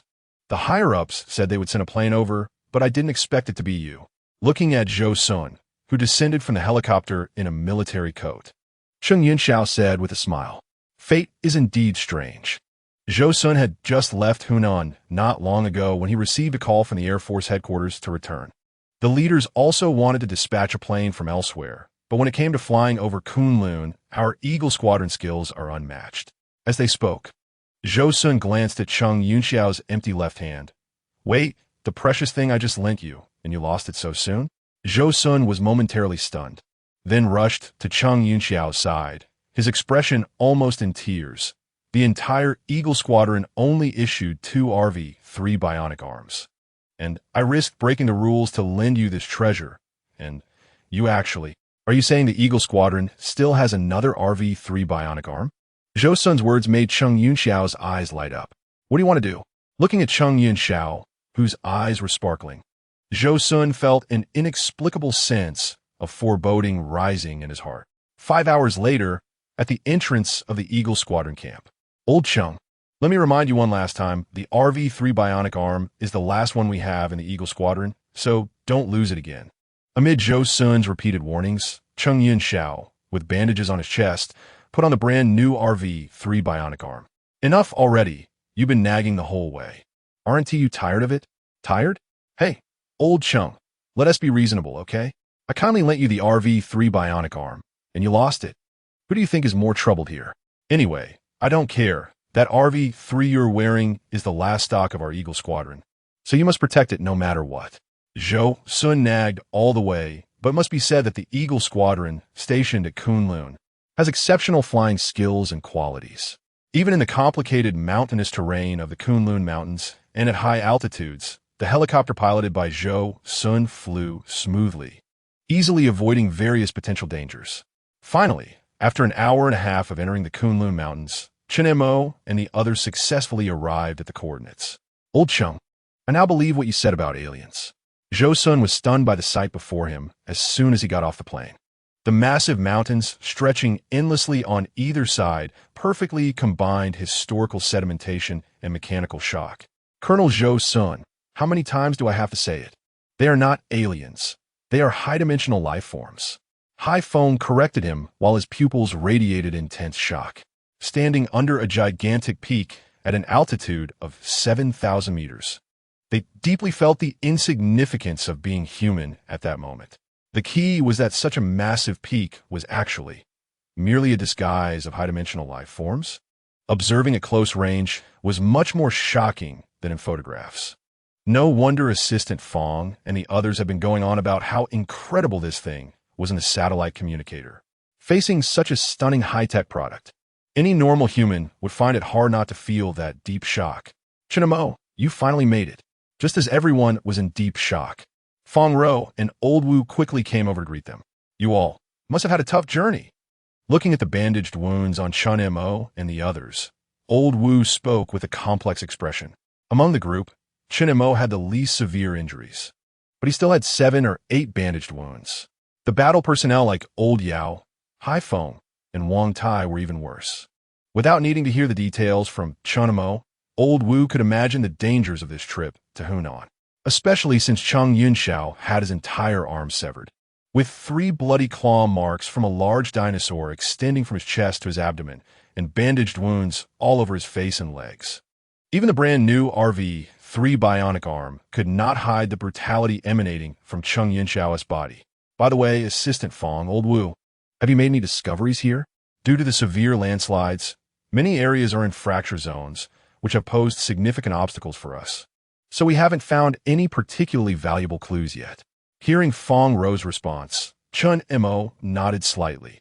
It has been nearly 7 hours since the portal closed. We must hasten our efforts to unravel the mystery, or else when the new round of crisis arrives, it will be a devastating blow to all of human civilization. A new round of crisis? It may have already begun. Just then, Old Wu, who was intently monitoring the satellite communication, spoke with a serious expression. What do you mean? Chen Mo was taken aback, a sense of foreboding slowly rising in his heart. Upon hearing this, Old Wu shared the message he had just received via satellite communication with everyone. As the shared message appeared before their eyes, Chen Mo's expression gradually grew grave. Chapter 40. Lunar Demolition Plan. The electromagnetic radiation energy on the moon has become 5 times more active in just over 6 hours compared to the past 3 days. Upon hearing this news, both Chen Mo and Cheng Yunxiao, along with others behind them, frowned deeply. Earlier on their way to Hunan, they had already learned from Fong Ro that the reason the United Nations announced global military readiness was that the moon's surface had accumulated a massive amount of electromagnetic radiation energy. This energy is 100 times that of the Carrington event in 1859. Once this electromagnetic radiation energy erupts, human civilization will revert to the Stone Age. And that is the most conservative estimate. Fortunately, there have been no signs of an explosion from the accumulated electromagnetic radiation energy on the moon, which gave the high-level officials of various countries time to prepare, preventing a rush to announce a countdown to the end of human civilization. However, now, the previously stable electromagnetic energy has begun to rapidly activate in a short span of 6 hours. What does this indicate? It seems that our action of closing the Earth's port connection has thoroughly angered them. Losing control over Earth means that the patch is beginning to gradually fix the vulnerabilities in the host. For those high-dimensional beings who carefully plot and are solely focused on pursuing immortality, this is unacceptable. Therefore, we must take action to prevent this from happening. At least before the lunar electromagnetic energy erupts and human civilization becomes a part of history. Cheng Yunxiao was not being alarmist. If a Carrington-like electromagnetic radiation storm could allow human civilization to continue, then whether humanity could preserve the last embers of civilization in the face of a 100-fold Carrington event electromagnetic radiation eruption is questionable. The situation has reached a point of no return. Does the United Nations have any measures in place? Chen Mo suddenly thought of a question. Since countries around the world have reached an unprecedented state of unity due to the crisis triggered by the moon, It is impossible for the high-level officials of various countries to remain inactive in the face of this new round of crisis. At least on the point of continuing human civilization, the goals of the high-level officials of various countries are aligned. Sure enough, as soon as Chen Mo finished speaking, Old Wu nodded. The United Nations held an emergency meeting at the first opportunity, and currently, among the many self-rescue plans for human civilization, the high-level officials of various countries are more inclined to take proactive action, concentrating global nuclear weapons to respond to this crisis. They wouldn't be planning to blow up the moon, would they? Hai Feng blurted out, immediately feeling the surrounding gazes as if he were a fool. I was just saying, haven't those scientific reports mentioned it? The combined nuclear warheads of the world can destroy the Earth dozens of times. The moon is only 1/8 the size of the Earth, so it shouldn't be a big problem to concentrate global nuclear weapons and blow it up, right? Most others looked at Hai Feng with skepticism, while Chen Mo responded very seriously. Blowing up the moon is not a new topic in the scientific community. The moon affects various aspects of the Earth, including oceans, climate, biology, and the night sky. Because of the moon's existence, the Earth's poles do not always rotate in one direction, but trace an arc in the air, which we call precession. This has triggered a series of natural disasters in Earth's history, such as the famous Little Ice Age and the Great Ice Age. Therefore, scientists had proposed the concept of blowing up the moon long ago. They believed that as long as the moon disappeared, human civilization would develop more steadily without being disturbed by various natural disasters caused by the moon. To this end, NASA scientists in the United States have calculated that it would take at least 30 megatons of TNT energy to blow up the moon. Most people might not have a concept of this number, but if I put it another way, you would understand. Even the energy released by concentrating all nuclear weapons in the world at a single point would still be negligible compared to the 30 megatons of TNT. Chen Mo turned to look at Hai Feng. As for what you just said about the combined nuclear warheads being able to destroy the Earth dozens of times, that is a one-sided statement. With humanity's current nuclear technology, it is impossible to destroy the Earth. Only humanity itself can be destroyed, while the Earth will still exist. Therefore, governments around the world would never blindly blow up the moon unless... Cheng Yinxiao seemed to think of something, frowning slightly. Unless they trigger helium-3 nuclear fusion using phased array principles. Chen Mo immediately understood the reason why Cheng Yinxiao hesitated to speak. As the first station for humanity to step into the universe, the moon has always been a key target for human research. The moon has a massive amount of helium-3, an isotope that is very rare on Earth and has even been considered by some scientists as a potential future energy reservoir for humanity. If the global nuclear weapons were detonated using phased array principles, it would be like throwing a match into a pile of kindling. The energy generated by helium-3 nuclear fusion would far exceed 30 megatons of TNT. Ultimately, it would be the moon that destroys itself, not the match itself. However, this method is merely theoretical, leaving aside whether it can become a reality. The intense electromagnetic radiation on the moon's surface alone is enough to disrupt all of humanity's precise electronic devices. By then, the nuclear bombs aimed at the moon may never reach their designated locations and could be thrown off course or explode prematurely. If the explosion point deviates from Earth's orbit, it would be fine, but if it happens to be on the Earth's orbital path, then without the intervention of high-dimensional civilizations, humanity would already be destroyed by massive nuclear radiation and contamination. Moreover, detonating nuclear bombs using phased array principles requires a highly precise concentration. A rescue plan with such a high failure rate that could potentially lead to human extinction is something Chen Mo believes the United Nations and high-level officials of various countries would never easily approve. Therefore, the current goal of the United Nations is not to blow up the moon. As everyone's attention shifted back, Old Wu finally pulled out a cigarette, lit it, and took a puff. Currently, the top scientists from various countries have begun calculating, preparing to find a breakthrough point at the weakest point of the lunar electromagnetic energy. Still using phased array principles, but the target is not the moon itself, but the actively radiating electromagnetic energy on the moon's surface. Wave-particle duality? Chen Mo's pupils contracted slightly. Wave-particle duality? What is that? Sensing the questioning gazes from others around him, Chen Mo slowly began to explain. The primary energy formation of a nuclear explosion is thermal radiation. Initially, most of the energy is used to heat the bomb materials and the surrounding air. The temperature of a nuclear explosion reaches about 100,000 degrees Celsius. The internal temperature of the sun, producing a massive bright fireball during the explosion. The fireball emits two thermal radiation pulses. The first pulse lasts about 1/10 of a second, made up of ultraviolet radiation.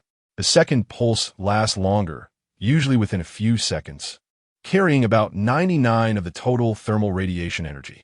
A large amount of electromagnetic radiation is also produced during the process. At this point, Chen Mo paused before continuing. If we can find a suitable algorithm within this limit and successfully trigger the Compton effect, wave-particle duality would occur.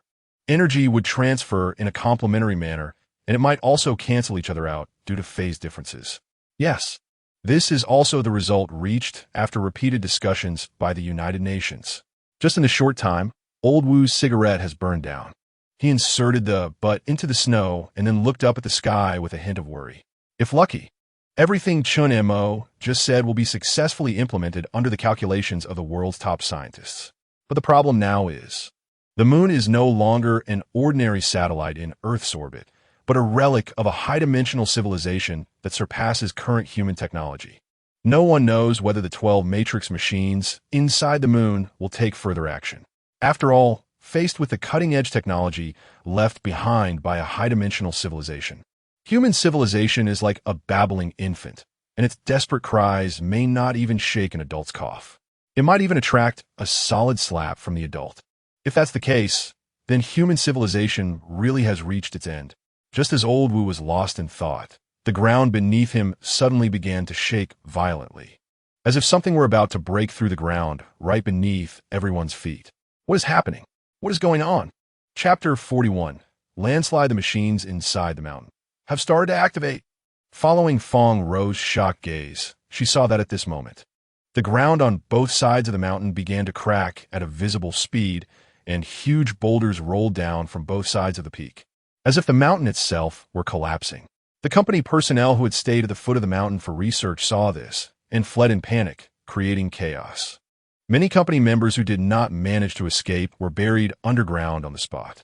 "Don't just stand there. Get on the helicopter," shouted Colonel Zhou Sun of the Eagle Squad loudly to everyone, then quickly rushed into the helicopter cockpit as the massive rotor blades began to spin rapidly. As Zhou Sun's urgent shout echoed, Chen Mo, Fong Ro, and the others, who had come to their senses, also rushed into the cabin.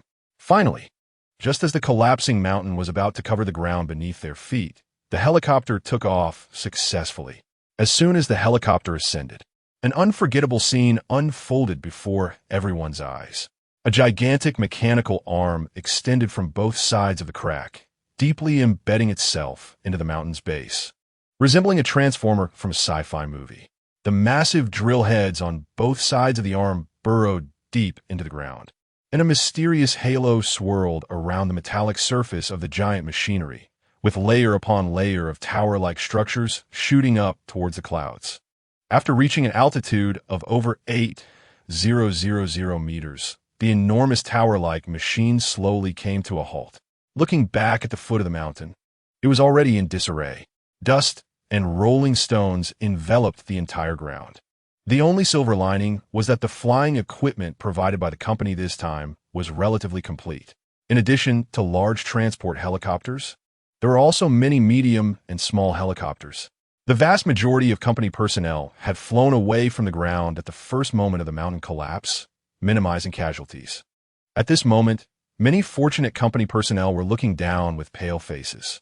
If they hadn't acted quickly just now, they might have ended up like their colleagues buried beneath the rubble and dirt, just as they were still grappling with the grief of losing their comrades. A huge metallic door on the exposed giant machinery at the foot of the mountain suddenly opened. Seeing this, Old Wu furrowed his brow slightly. Due to the urgency of the situation, the number of personnel the company sent to Kunlun was already limited. Now, with the heavy losses from the recent landslide, the remaining personnel available to explore the high-dimensional civilization relics seemed to be stretched thin. More critically, Many company members who had been buried were trapped inside the vehicles when the landslide occurred. Although those buried underground belonged to a special department, they were still living beings, husbands in their wives' eyes and fathers in their children's eyes. At this moment, Old Wu faced two dilemmas. One was the insufficient personnel to explore the high-dimensional civilization relics, and the other was the survivors buried under the rubble. Now was the golden time for rescue. If we give up, they might truly be permanently buried here. However, if we waste a lot of manpower and resources on rescue, and the mystery of the high-dimensional civilization relics remains unsolved, then the whole of humanity would face a catastrophe. The age-old dilemma of sacrificing a few to save the majority, or letting emotion outweigh reason, formed an insurmountable chasm deep within Old Wu's heart. Feng Rou clearly sensed Old Wu's inner turmoil. She was about to step forward to say something, but at that moment, Chen Mo uttered a statement that surprised everyone present. Feng Rou, Old Yao, Hai Feng, Wang Tai, and Major Cheng, we will go in. The rest of you stay outside to rescue people. How can this be? No one knows the situation inside. What if you encounter danger like you did in Hunan? It won't happen.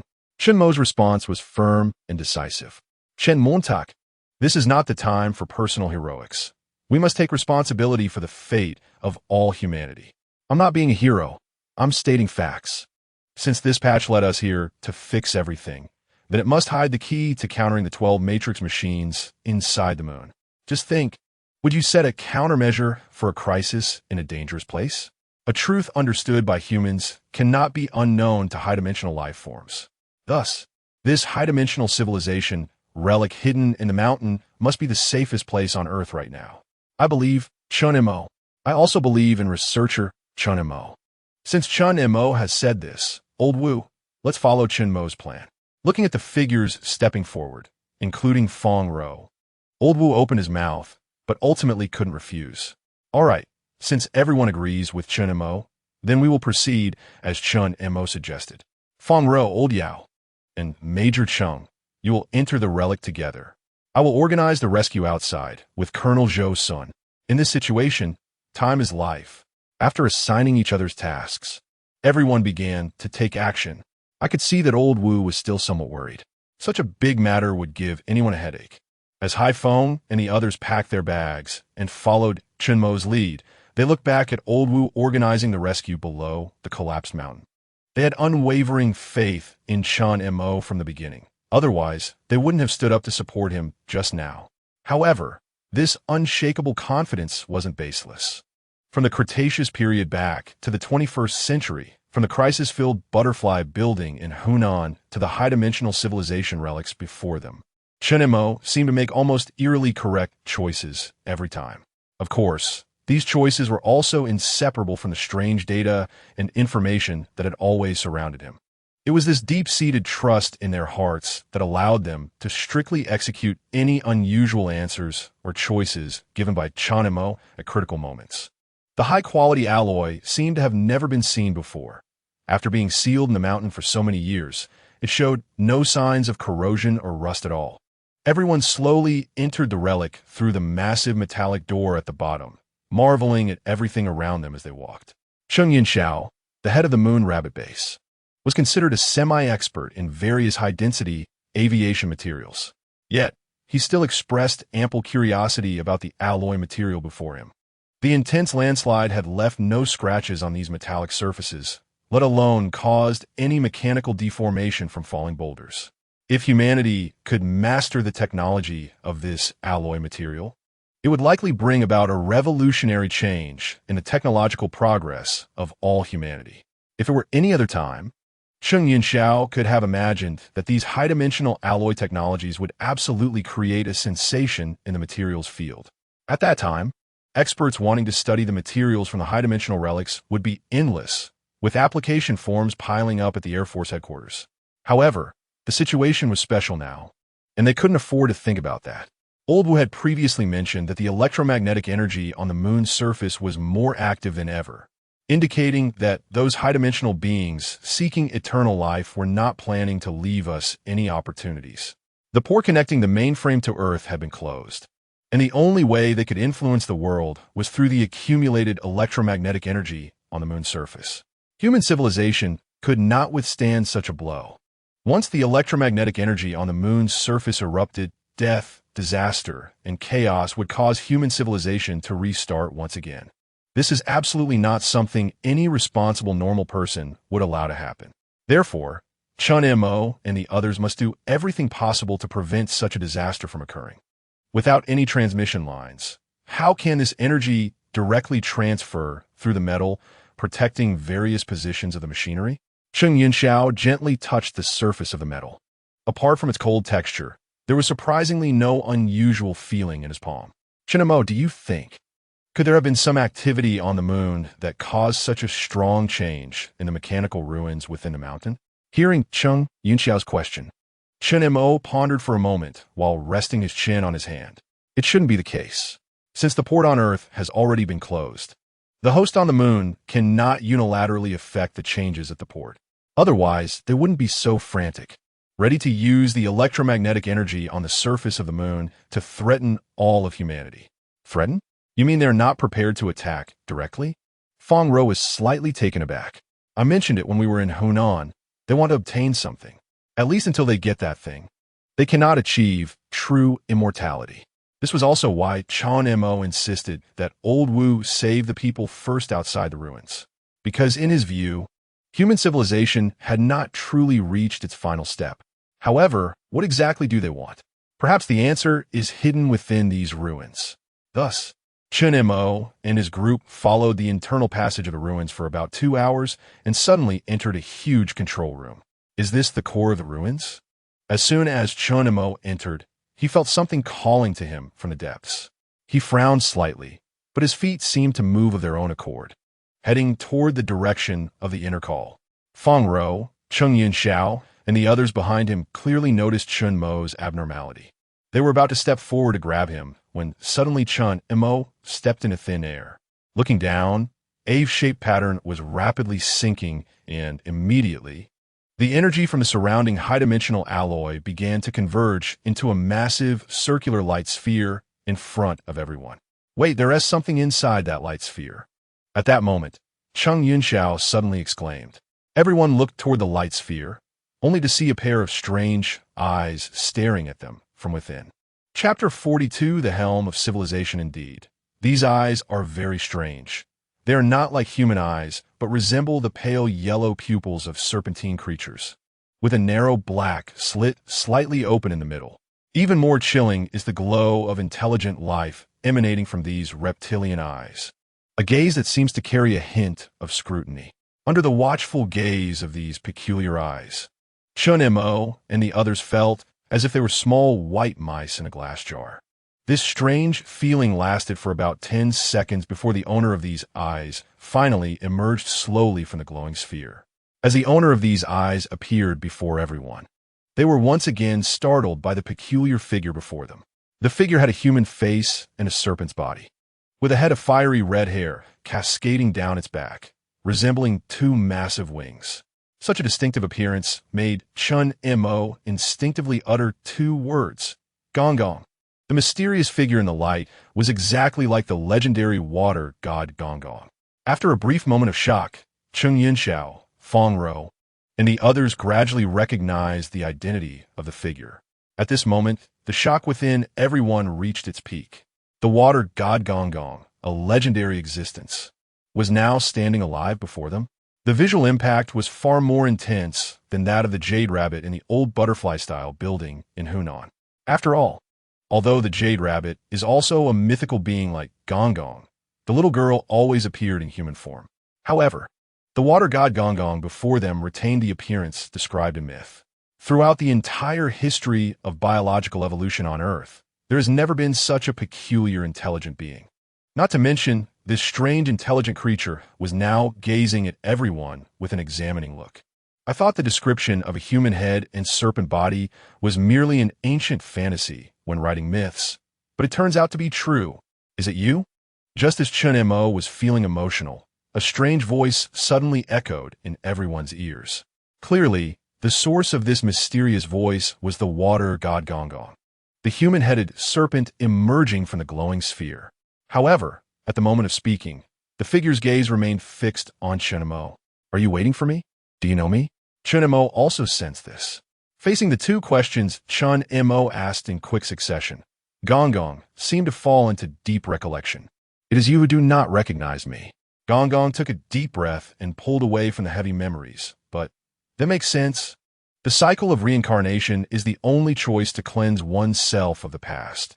You're not remembering me indicates that the reincarnation plan is proceeding smoothly. Gong Gong seemed to answer Chen Mo's questions, yet also felt as if nothing had been answered. You came for the matter of the 12 matrix machines? You know about it? Chen Mo narrowed his eyes slightly. I am merely a piece of visual data. I can't know everything. But your presence here indicates that my guess was not wrong. Visual data? Wasn't it you who guided me here? To be honest, the moment Gong Gong appeared, Chen Mo almost thought that the one who had been sending him various mysterious lunar data was the water god Gong Gong. But now it was clear that this was not the case. I already said, I am just a piece of visual data. I did not have the ability to interfere with reality. Now, Chen Mo's brows furrowed again. Since the lunar data that had been troubling him did not come from Gong Gong or the ruins before him, then where did it come from? After a brief moment of confusion, Chen Mo calmed down again. Although the data information was not sent to him by Gong Gong, the fact that the data guided him here meant that there must be some important clues left behind. What do you want to know? Everything. I want to know everything about high-dimensional immigration. No problem. My existence is to explain everything to those who come here. Saying this, Gong Gong glanced at Cheng Yinxiao and Feng Ro. However, to know all this, a price must be paid. Are you sure you want them to share this answer with you? Without waiting for Cheng Yinxiao and the others to react, Chen Mo already spoke. I am the one who wants to know the answer. It has nothing to do with them. Upon hearing Chen Mo's response, Gong Gong smiled slightly. And then the energy metal flowing with a halo seemed to rise like chocolate under high temperature, creating towering iron walls as the waves of energy enveloped it. By the time Feng Ro and the others reacted and rushed forward, they had already been isolated outside the towering iron walls. What is going on? Is there a price to pay for that answer? Didn't researcher Chen Mo say that there would be no more danger here? Why? At this moment, Feng Ro and the others outside the iron walls felt their hearts drop. From the conversation between Chen Mo and Gong Gong just now, it was clear that wanting to know all the truth required paying some price. Yet Chen Mo seemed unfazed. He made his decision without a second thought. Could it be? Chen Mo already knew all this? Meanwhile, inside the iron walls, Gong Gong was examining Chen Mo with a thoughtful expression. You don't seem surprised? Or rather, did you already know the price of the truth? No, I do not know what I need to pay, but to stop all this from happening, a price must be paid. Chen Mo was not an idealistic youth entering society. Over the years of chasing the truth, he constantly pondered whether the ultimate truth was truly worth pursuing at all costs. Until the outbreak of this lunar crisis, Chen Mo finally understood the meaning of his years of pursuing the truth. The patch to fix the loophole didn't find anyone else, but it found Chen Mo instead. Could all this be coincidence? Chen Mo did not believe that there could be so many coincidences in the world. If there were, then such coincidences must have been premeditated. Since you chose me from the very beginning, why bother to ask? Regardless of the price behind all these truths, the fact that Chen Mo was chosen early on was undeniable. Even if he refused to pay the price, could the truth be forever buried, and the danger simply pass by? Moreover, there are not only human civilizations in crisis on Earth, but also family members that Chen Mo cherished. No matter what, Chen Mo could not allow his family to be harmed. So, please tell me the truth directly. Upon hearing Chen Mo's response, Gong Gong's gaze towards him became noticeably complex. You are indeed different from them. No, to be precise, you are different from most ordinary dimensional immigrants. You were once one of the Guardians. Guardians? Chen Mo's brows furrowed even deeper. To some extent, it was you who abandoned your duty of protection that allowed those people to take advantage. At this moment, Chen Mo seemed to finally understand why Gong Gong had that complex gaze. It was a kind of subtle hatred. If it weren't for the fact that the other party was merely a remnant image at this moment, Chen Mo would have no doubt that Gong Gong would rush forward and grab him by the collar, giving him the good beating. This subtle hatred lingered in Gong Gong's eyes for a long time, and finally, the other party let out a gentle sigh. Forget it, no matter how much I say. You won't remember how all this happened. The plan of the 6 paths of reincarnation was originally meant to cleanse the remnants of memories belonging to higher dimensional life and to create a brand new future filled with infinite possibilities. Once you enter the 6 paths of reincarnation, those broken memories can never be retrieved. Although the memories cannot be recovered. At least you should tell me what all this is about, right? Otherwise, being inexplicably hated by others is really quite uncomfortable. Upon hearing this, Gong Gong's pupils, resembling those of a crawling snake, slightly constricted. Although the memories are gone, your personality is still as annoying as ever. At this point, Chen Mo understood that even without everything Gong Gong just mentioned, the relationship between the two sides didn't seem to be very good. Perhaps this is the true root of this inexplicable hatred. Since you know about dimensional migration, you should also be aware of the existence of higher dimensional collapse. In fact, before the collapse of higher dimensions was confirmed, we always thought we were omnipotent. It wasn't until this unavoidable disaster gradually approached our world that we realized there exist immutable laws that even time and space cannot shake. Thus, the Explorer Plan began. The Explorer Plan? Isn't that the Dimensional Migration Plan? That's another story. The initial Explorer Plan was just to find ways to avoid dimensional collapse, but unfortunately, as I mentioned earlier, the exploration process taught us that dimensional collapse itself is an unshakable law. Moreover, the deeper the exploration, the more solid this law becomes. Just as we were about to announce the failure of the Explorer Plan, some of the explorers among us suggested that they found lower dimensions to be more stable compared to higher dimensions during the exploration. A bold idea arose to continue our dimensional civilization. However, the existence form of higher dimensional life is significantly different from that of lower dimensions. So how to enter the lower dimensional universe and allow our dimensional civilization to continue became a new problem for every explorer. At this time, another group of explorers boldly proposed the idea of abandoning higher dimensional life forms, allowing our civilization to continue through lower dimensional life forms. The temptation to continue civilization stirred our hearts. For higher dimensional civilization, as long as consciousness exists, everything else is real. Thus, the creation plan was born, to successfully transfer higher dimensional soul consciousness into the lower dimensional universe. Explorers conducted protracted creation research in the lower dimensional universe. What Gong Gong just mentioned is roughly similar to what the little girl Yutu said in the old butterfly-style building in Hunan. It was precisely because of the intervention of higher dimensional life that Earth underwent wave after wave of biological explosions. Fortunately, time in the lower dimensional universe has no significance for higher dimensional life. This advantage won them a great victory in dimensional migration. You should be the first generation consciousness storage USB model, right? USB model? That title is quite fitting.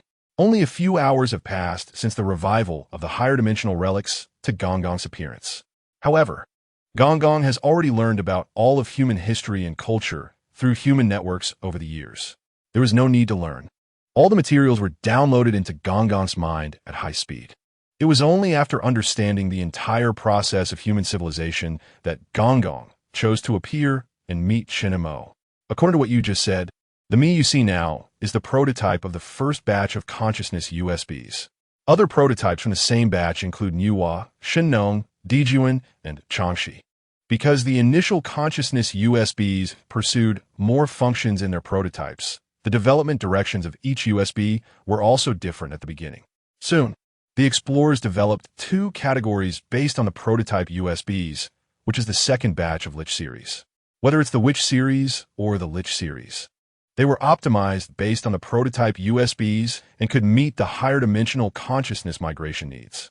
However, the Lich series USBs also have fatal shortcomings. Since they were products born from the prototype USBs, the Lich series consciousness USBs still possess many capabilities of the prototype USBs. Once such capabilities exist in large numbers in the 3-dimensional universe, they will cause severe damage to the dimensional order of that universe. The initial purpose of migration was to evade dimensional collapse and gain more time for civilization to continue.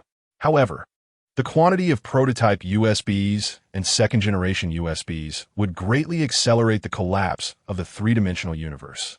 Thus, at the suggestion of most explorers, we used the second-generation Lich USB as the prototype to research the third generation of consciousness storage USBs. It can minimize the destructive power to the dimensional order while also meeting the conditions for a large number of migrants. Upon hearing this, Chen Mo almost understood what the third-generation consciousness storage USBs mentioned by the other party were. So, that means Niwa creating humans is no longer just a simple myth. Niwa did indeed participate in the creation of the third-generation consciousness storage USBs, but this was not her achievement alone. It was the crystallization of the efforts of all explorers. With the birth of the third-generation consciousness storage USBs, our civilization continued, and the creation plan was officially renamed the Dimensional Migration Plan. Although the development speed of the third-generation consciousness storage USBs was already fast enough, it still could not transfer all migrants to the three-dimensional universe before the complete collapse of higher dimensions. Thus, at the suggestion of Dijuan and Changxi, we created 12 matrix machines capable of controlling the power of time and space. The power of time and space can greatly alleviate the migration pressure while also eliminating any three-dimensional civilizations that may pose a threat to the migration plan. In this way, under the influence of the 12 matrix machines, the entire higher dimensional migration plan proceeded in an orderly manner. Although the final dimensional migration plan did not save all higher dimensional life, our civilization was able to continue. In the initial period, everyone was immersed in the joy of survival after the disaster, and there were not many contradictions among them. However, not long after, some among the higher dimensional migrants began to be dissatisfied with the status quo. It is similar to royal relatives who are used to delicacies suddenly entering a slum. Originally, immortal higher dimensional life had to experience aging, illness, and death in the three-dimensional universe. Moreover, according to what Gong just said, the first-generation God Demon USBs and the second-generation Lich USBs possess capabilities far beyond those of the third-generation human USBs. The fewer people suffer from inequality, and the same goes for higher dimensional life. Due to the initial exploratory plan, the first-generation God Demon USBs and the second-generation Lich USBs were almost entirely in the hands of the explorers. So the higher dimensional migrants existing as the third-generation human USBs gradually became dissatisfied with the effectiveness and performance of their own USBs. Once the feeling of dissatisfaction spreads, a small spark can ignite a prairie fire. So, immortality is that small spark. Chen Mo said calmly. Since you are here, I believe you've already dealt with those people before. They are a group of complete madmen, completely disregarding dimensional rules and only wanting to obtain eternal life. The snake-bodied Gong shook his head. To counter the first-generation God Demon USBs and the second-generation Lich USBs, they utilized the 12 matrix machines created by Changxi and Dijuan to carry out a massacre against the explorers. In that battle, the Order Guardians of the God Demon USBs and Lich USBs suffered heavy losses. Looking at the friends and relatives who once stood by me, one by one falling before my eyes, I personally destroyed the Buzhou mountain that connected the matrix machines, severing the link between the 12 matrix machines and Earth, thus bringing an end to this war. At this point, Gong's words made everything clear. This is the true situation of Gong knocking down Buzhou mountain. After the matrix machines went out of control, Earth faced nearly a century of temporal and spatial chaos. To fix all of this, all gods and demons and sorcerers initiated a prolonged rescue plan. Finally, the floods were diverted and the temporal and spatial chaos was corrected. All the prehistoric creatures that had entered the current timeline due to the chaos were eradicated by us. However, this incident also sounded an alarm for our entire dimensional civilization. At Wa's suggestion, we decided to change our previous state of existence. We pushed the moon away from the ground, permanently prohibiting human footprints from stepping into this forbidden zone. At the same time, we changed the connection method between the 12 matrix machines and Earth. Upon hearing this, Chen Mo couldn't help but take out a cigarette and sniff it. Removing the mainframe, which was originally fixedly connected, from the port and switching to a remote Wi-Fi mode. While prohibiting any rebellious forces that could touch the mainframe from stepping onto the moon was indeed a very good approach. But the most dangerous threats often come from within. Although the third-generation human USB drives do not possess the capabilities of the first-generation God and Demon USB drives or the second-generation Sorcerer USB drives, their consciousness comes from a higher dimension. Thus, they quickly developed a brand new technology, soul snatching. By seizing and altering other God and Demon USB drives and Sorcerer USB drives, the forces pursuing immortality gradually parasitized within us. Consequently, the Second Great War broke out in this silent state. Finally, through one battle after another, we understood that as long as the marks of the past high-dimensional civilization still existed, countless individuals would be obsessed with eternal life. This is the inherent flaw of high-dimensional beings. To start anew, we must forget the past. Thus, the 6 Paths of Reincarnation plan officially commenced. At the beginning of the plan, everything went very smoothly. Hutu utilized the information left by Emperor Jun regarding the 12 matrix machines to modify them. The aim was to completely erase everyone's desire for immortality through repeated reincarnations. However, this plan had a very fatal flaw. Chen Mo could sense that when Gong spoke of this, his gaze once again revealed a subtle hatred towards Chen Mo. The 6 Paths of Reincarnation and the 12 matrices had corresponding operational cycles. If all people's soul memories were erased, if one day these 12 matrix machines malfunctioned, the entire civilization would be obliterated. Therefore, before the plan commenced, we had to resolve this issue. So, the moon maintenance personnel came into being. I must say, these high-dimensional life explorers are indeed selfless. For the continuation of the entire civilization, they made bold attempts time and again, from high-dimensional immigration to sealing their own memories. They never removed themselves from the equation, even willing to give up their identities as gods, demons, and sorcerers to enter the 6 Paths of Reincarnation. Although there were some setbacks in the plan midway, the overall direction remained intact, allowing the reborn civilization to continue rather than be destroyed in one war after another sparked by the pursuit of immortality. All of this was information Gong gathered through human networks. Although human civilization often erupted in wars, compared to the level of wars that could easily lead to civilization's extinction, it still remained within an acceptable range. To prevent anyone from using the administrator's privileges to lead the entire civilization to destruction after the 6 Paths of Reincarnation plan commenced, we set up a comprehensive patch program within the 12 matrix machines to continuously repair any potential vulnerabilities. We had to ensure the continuation of civilization while also guaranteeing that over the long years, the moon administrator would not lead the entire civilization to destruction for personal reasons. At this point, Gong turned back to give Chen Mo a deep look once more.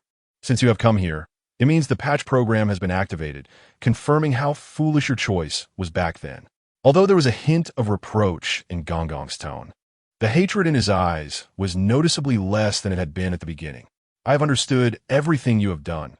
Although the past you made me uncomfortable, this time you did well. Although various national databases have top-notch hacker teams, they are like entering a no-man's land before the high-dimensional life of Gong. In a flash, Gong had already grasped everything that happened from the Cretaceous period to the old butterfly building in Hunan from the official data. I am merely a fragment of visual data drifting in the cracks of time and space. It was we explorers who once held the helm of civilization. And now it is time to hand it over. I hope the spark of civilization can continue to thrive in your hands. As the words fell, Gong's figure in the light sphere had already vanished without a trace, leaving only a flickering point of light slowly descending into Chen Mo's palm. Chapter 43, The Right Choice, Nothing at All?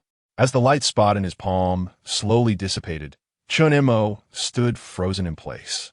Before he could regain his senses from the scene before him, the surrounding iron walls seemed to flow apart like quicksand. Following that, what came into view was Feng Ro, who looked anxious, along with Chung Yunxiao and others. How is it? Chen Mo, are you okay?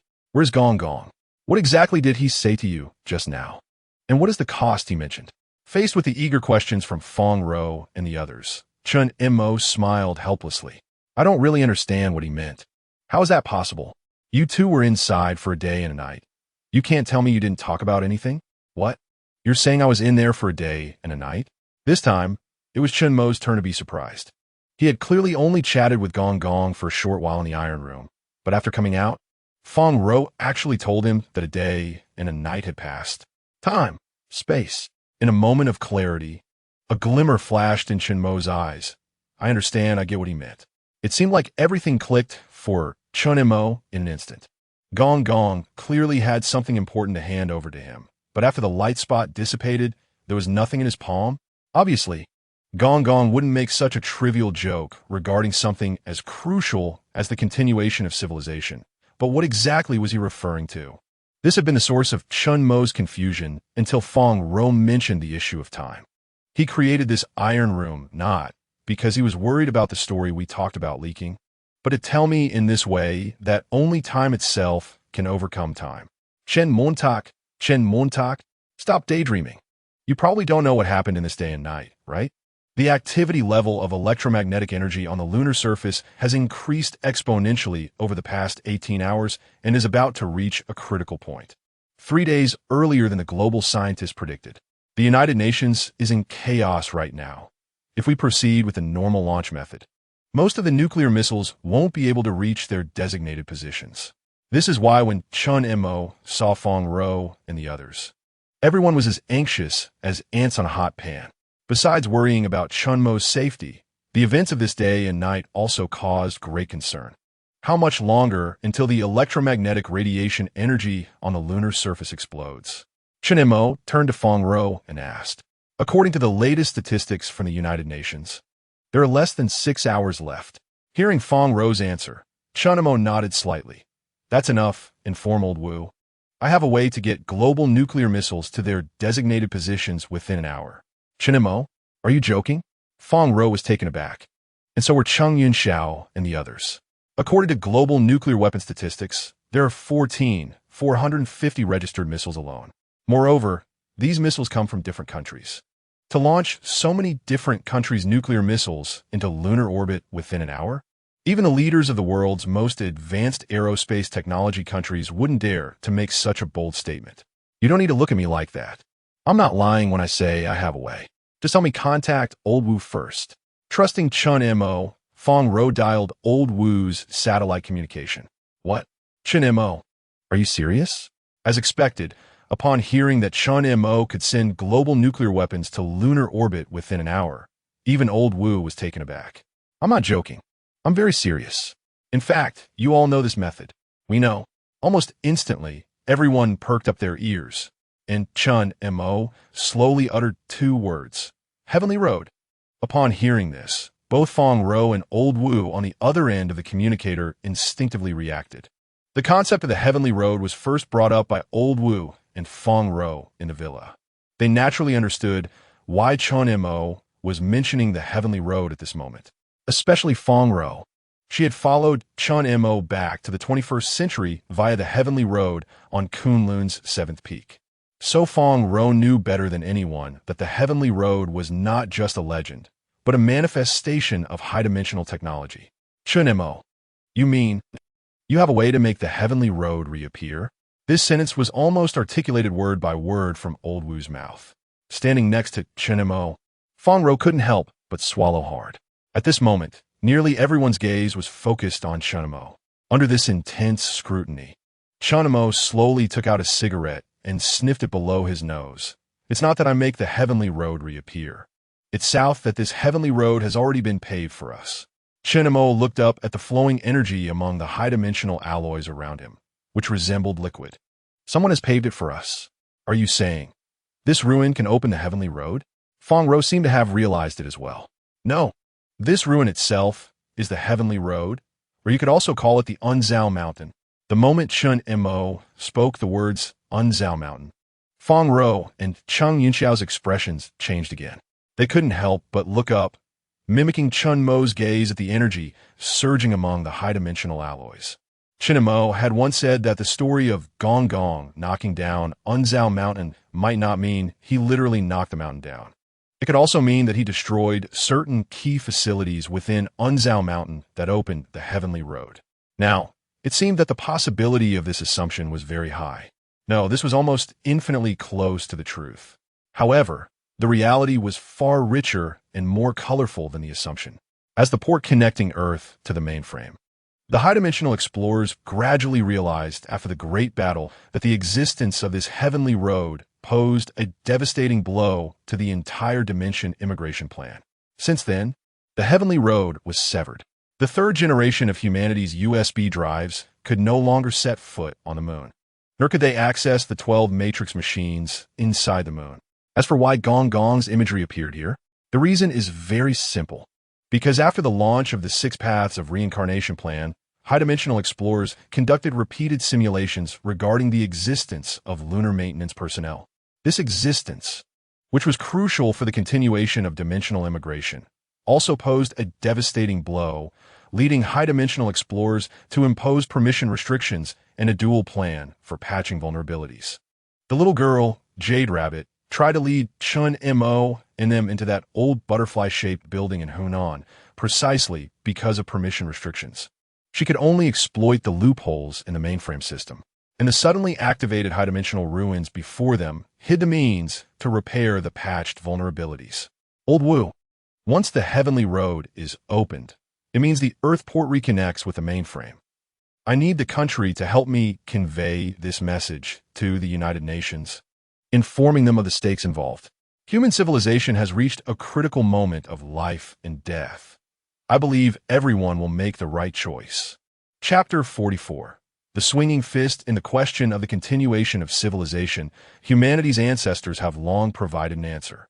Those heroic figures who laid down their hoes and picked up steel guns for the sake of their descendants, fully aware of the death that awaited them, yet still marched forward one after another. Those researchers who, for the country and the continuation of civilization, kept their identities hidden and dedicated themselves silently. The reason human civilization has persisted to this day is due to countless ancestors who harbored beautiful dreams for the future, suppressing the darkness of human nature time and again, illuminating this world with enough light. Against human nature, although this process is painful, it can inject vitality into the entire civilization. Chen Mo now faces a similar situation. As human civilization enters a new century, the new great power dynamics are creating cracks in the post-World War II peace dividend. Although the lunar crisis has briefly enabled cooperation among high-level officials from various countries, this cooperation is evidently not thorough. Years of suspicion and the rifts created by hostility cannot be bridged in just a few days. However, Chen Mo believes this is not the original intention of all humanity. Among the human race, there must still be many individuals like him who are full of confidence. Unfortunately, with the erosion of time, the collision of situations, and the pressure of reality, their hearts have gradually become numb. What Chen Mo needs to do now is to throw a match into the hearts of these people to rekindle the flames within them. Just like when our ancestors first engaged in group hunting, only through sincere cooperation can humanity collectively overcome this crisis. After ending the satellite communication with Chen Mo, Old Wu weighed the options and ultimately decided to report the discoveries made by Chen Mo and his team in the ruins, along with Chen Mo's proposal, to the country. Zhongnan Hai, Joint Operations Command. Wu Zhenfeng, have you all gone through the report content? Let us hear everyone's thoughts. Nonsense. A bunch of bizarre, mythological stories can be taken as a lifeline for saving all humanity? One shouldn't say that, at least in the case in Hunan. They handled it quite well. It's true that the situation in Hunan was resolved well, but we can't bet the fate of all humanity on a pile of mythological stories because of that. I propose to restart the 816 project and do our utmost to preserve the spark of civilization within these 6 hours. The 816 project is a special product from our country during the last century, in the face of nuclear threats. Stockpile grain, dig deep. The tunnel body's axis length exceeds 20 kilometers. The maximum chamber height reaches 79. 6 meters. The sidewall excavation depth is 25. 2 meters. The arch span is 31. 2 meters, with a total area of 13,000 square meters. It can prevent the impact of a 1 megaton hydrogen bomb airburst and direct hits from 1,000 pound bombs, with earthquake resistance up to level 8.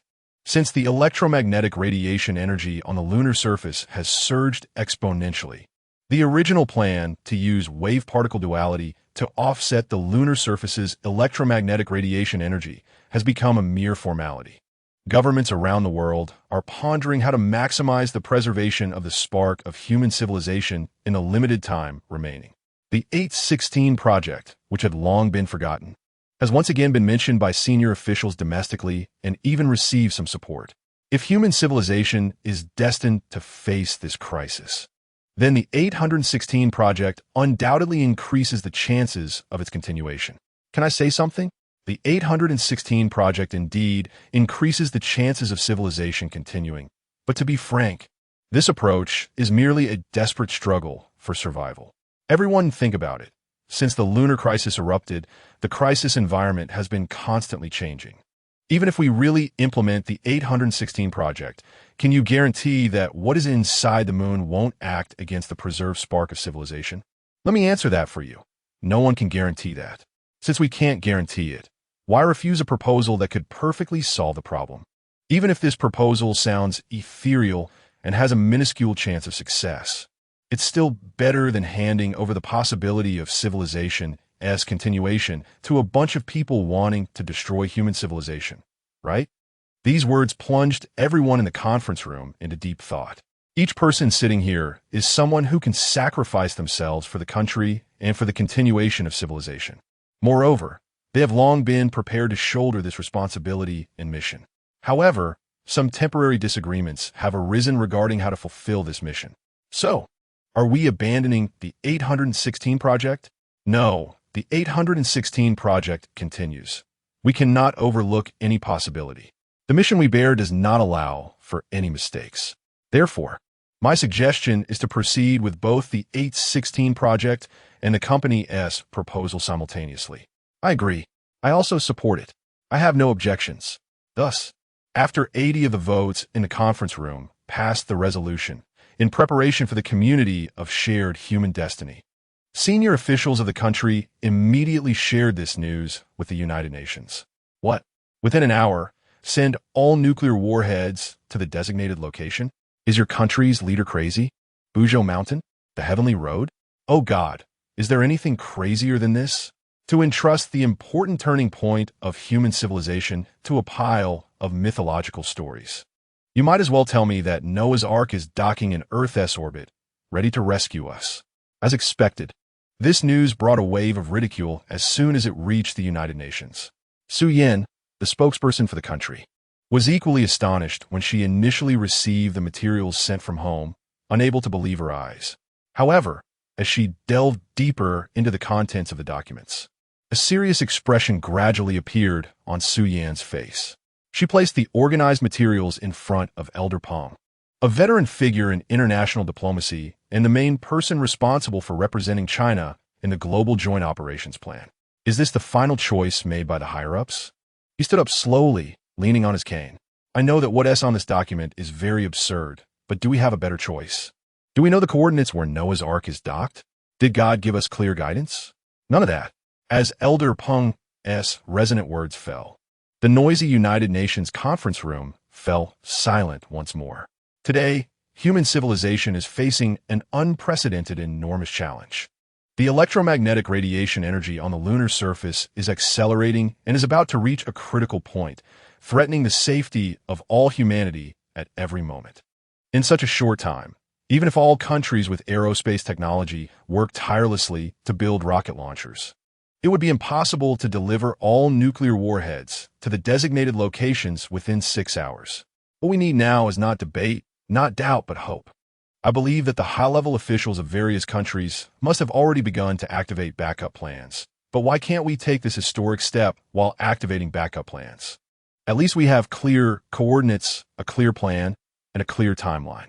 Since everything is clear, as the representative of China, I earnestly request everyone, for the continuation of humanity, to wield the strongest fist together, at least before disaster strikes, to show them through our actions that human civilization cannot be easily destroyed. Chapter 45, The True Essence, Chen Mo. Please be patient for a moment. The United Nations has not yet made a final decision. I can wait, but time cannot wait. Haven't you noticed? The situation in Buzhou Mountain is different from when we first entered. At Chen Mo's reminder, everyone finally noticed the energy flow among the high-dimensional relic alloys around them, which seemed much stronger than when they first entered. Do you remember the stone slab you mentioned to me? Are you referring to the stone slab that triggered the Buzhou Mountain ruins? Feng Rou is slightly taken aback. The stone slab that Chen Mo just mentioned was the one Feng Rou found in a cave halfway up the mountain, according to the coordinates. It was because Feng Rou triggered this stone slab that the connection between the Earth port and the moon's mainframe was severed, allowing Chen Mo and the others to safely emerge from the old building in Hunan. Afterwards, Chen Mo briefly learned about the situation from Feng Rou, but did not continue to question the stone slab. Now that the stone slab was suddenly brought up, could it be that there was something special about it? If I'm not mistaken, the stone slab you initially touched is the key to opening the hourglass. Why the hourglass?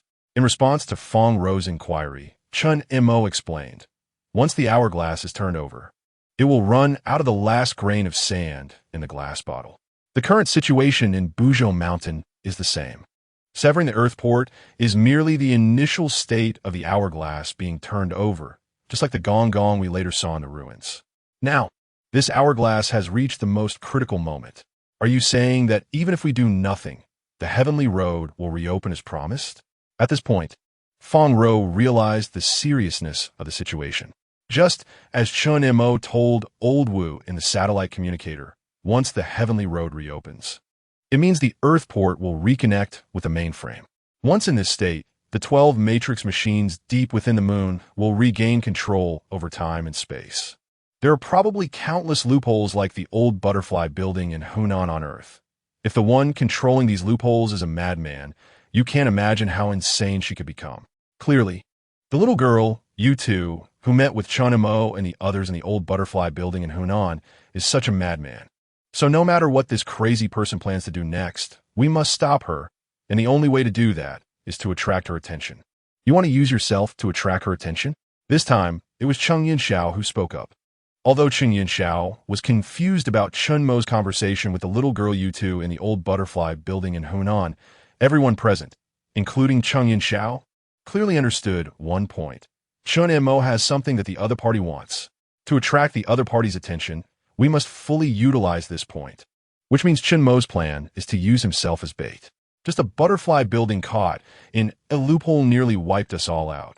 Once the heavenly road reopens, no one knows how much the danger will escalate. Cheng Yinxiao's concerns were not lost on Chen Mo. However, Chen Mo had no better options now. It was either the electromagnetic radiation on the moon's surface, 100 times worse than the Carrington event, completely exploding and destroying all human civilization, or opening the heavenly road to buy more time for human civilization. Gong Gong's earlier hint to Chen Mo was not just about how, after the heavenly road opened, various governments could quickly send nuclear bombs into lunar orbit through the heavenly road. Why could the electromagnetic radiation energy on the moon's surface rapidly reach a critical point in a short time? Because we severed the connection between the Earth port and the mainframe, making Yu2 and the people behind her feel threatened. That's why they are so reckless, tearing off their masks and threatening all of humanity.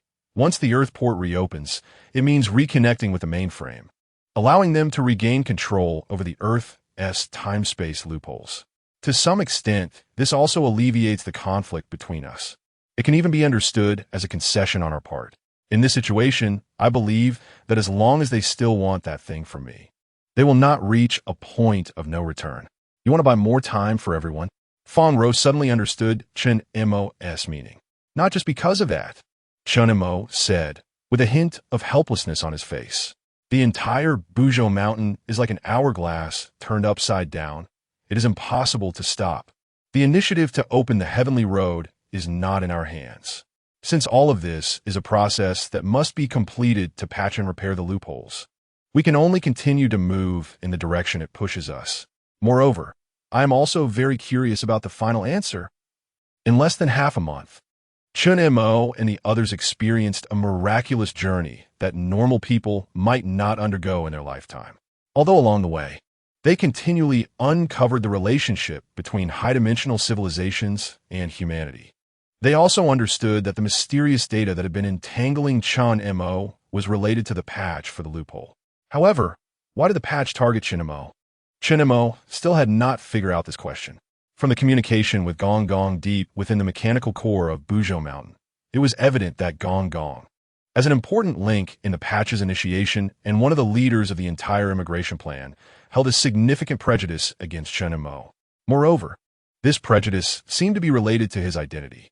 In the ancient Indian Upanishads, the moon is referred to as the world of ancestral spirits, which is similar to the 6 paths of reincarnation, both being places of the soul's abode. Furthermore, Gong Gong also mentioned that the 6 paths of reincarnation plan was to cleanse the high-dimensional immigrants of their obsession with immortality and also to better transmit civilization. Then, what role did Chen Mo play in this plan before the 6 paths of reincarnation was initiated? Why did Gong Gong say that his initial choice was so foolish? Chen Mo vaguely felt that all of this was closely related to another identity of his. This also included the lunar data that had been troubling him. Even if all of this is an essential step for the patch to proceed smoothly, these steps also require corresponding subjects to execute them. Along the way, Chen Mo had distanced himself from his wife and daughter to unravel the things that had been troubling him, and now all truth began to surface bit by bit. Chen Mo felt it was necessary to clarify all of this. Since he chose this path, the final answer must be clear and definitive, without any ambiguity. In fact, even Chen Mo himself had not realized that he had always hidden a researcher's dedication within him, a dedication to trace back to the source and explore the truest essence of the universe and all things. Even though most of the truth had already been revealed, he still could not help but reach out, wanting to tear off the last veil shrouded in the mask of truth. Chapter 46, the reboot of the Heavenly Road. If I had known, I should have let Colonel Zhou Sun equip us properly when we passed the Eagle Brigade camp. After listening to Chen Mo and the others' conversation, Haifeng wore a face. The trip to Hunan left a significant shadow in his heart, not just a little bit. Haifeng almost lost his life in that old butterfly-style building in Hunan. As a sniper, he had never imagined that one day he would become so obsessed with firepower. If they had sufficient firepower supply in that old butterfly-style building, Haifeng wouldn't have had to fight for his life with a dagger against a mid-generation predator like the Great Dragon. Perhaps this is what is known as the fear of inadequate firepower. Lao Yao and Wang Tai had similar reactions to Haifeng. The 3 of them were combat personnel, and deciphering the truth wasn't their strong suit. However, when it came to combat, their cooperation was undoubtedly impeccable. If it weren't for their proficiency in cold weapons and skilled combat techniques at the last moment, buying enough time for Feng Ro to uncover the truth. Whether Chen Mo could have survived leaving Hunan would have been a huge question mark. No need to worry about firepower. At that moment, Feng Ro, who had been silent, suddenly pointed towards the distance. Everyone looked in the direction Feng Ro was pointing and saw 6 or 7 huge military containers.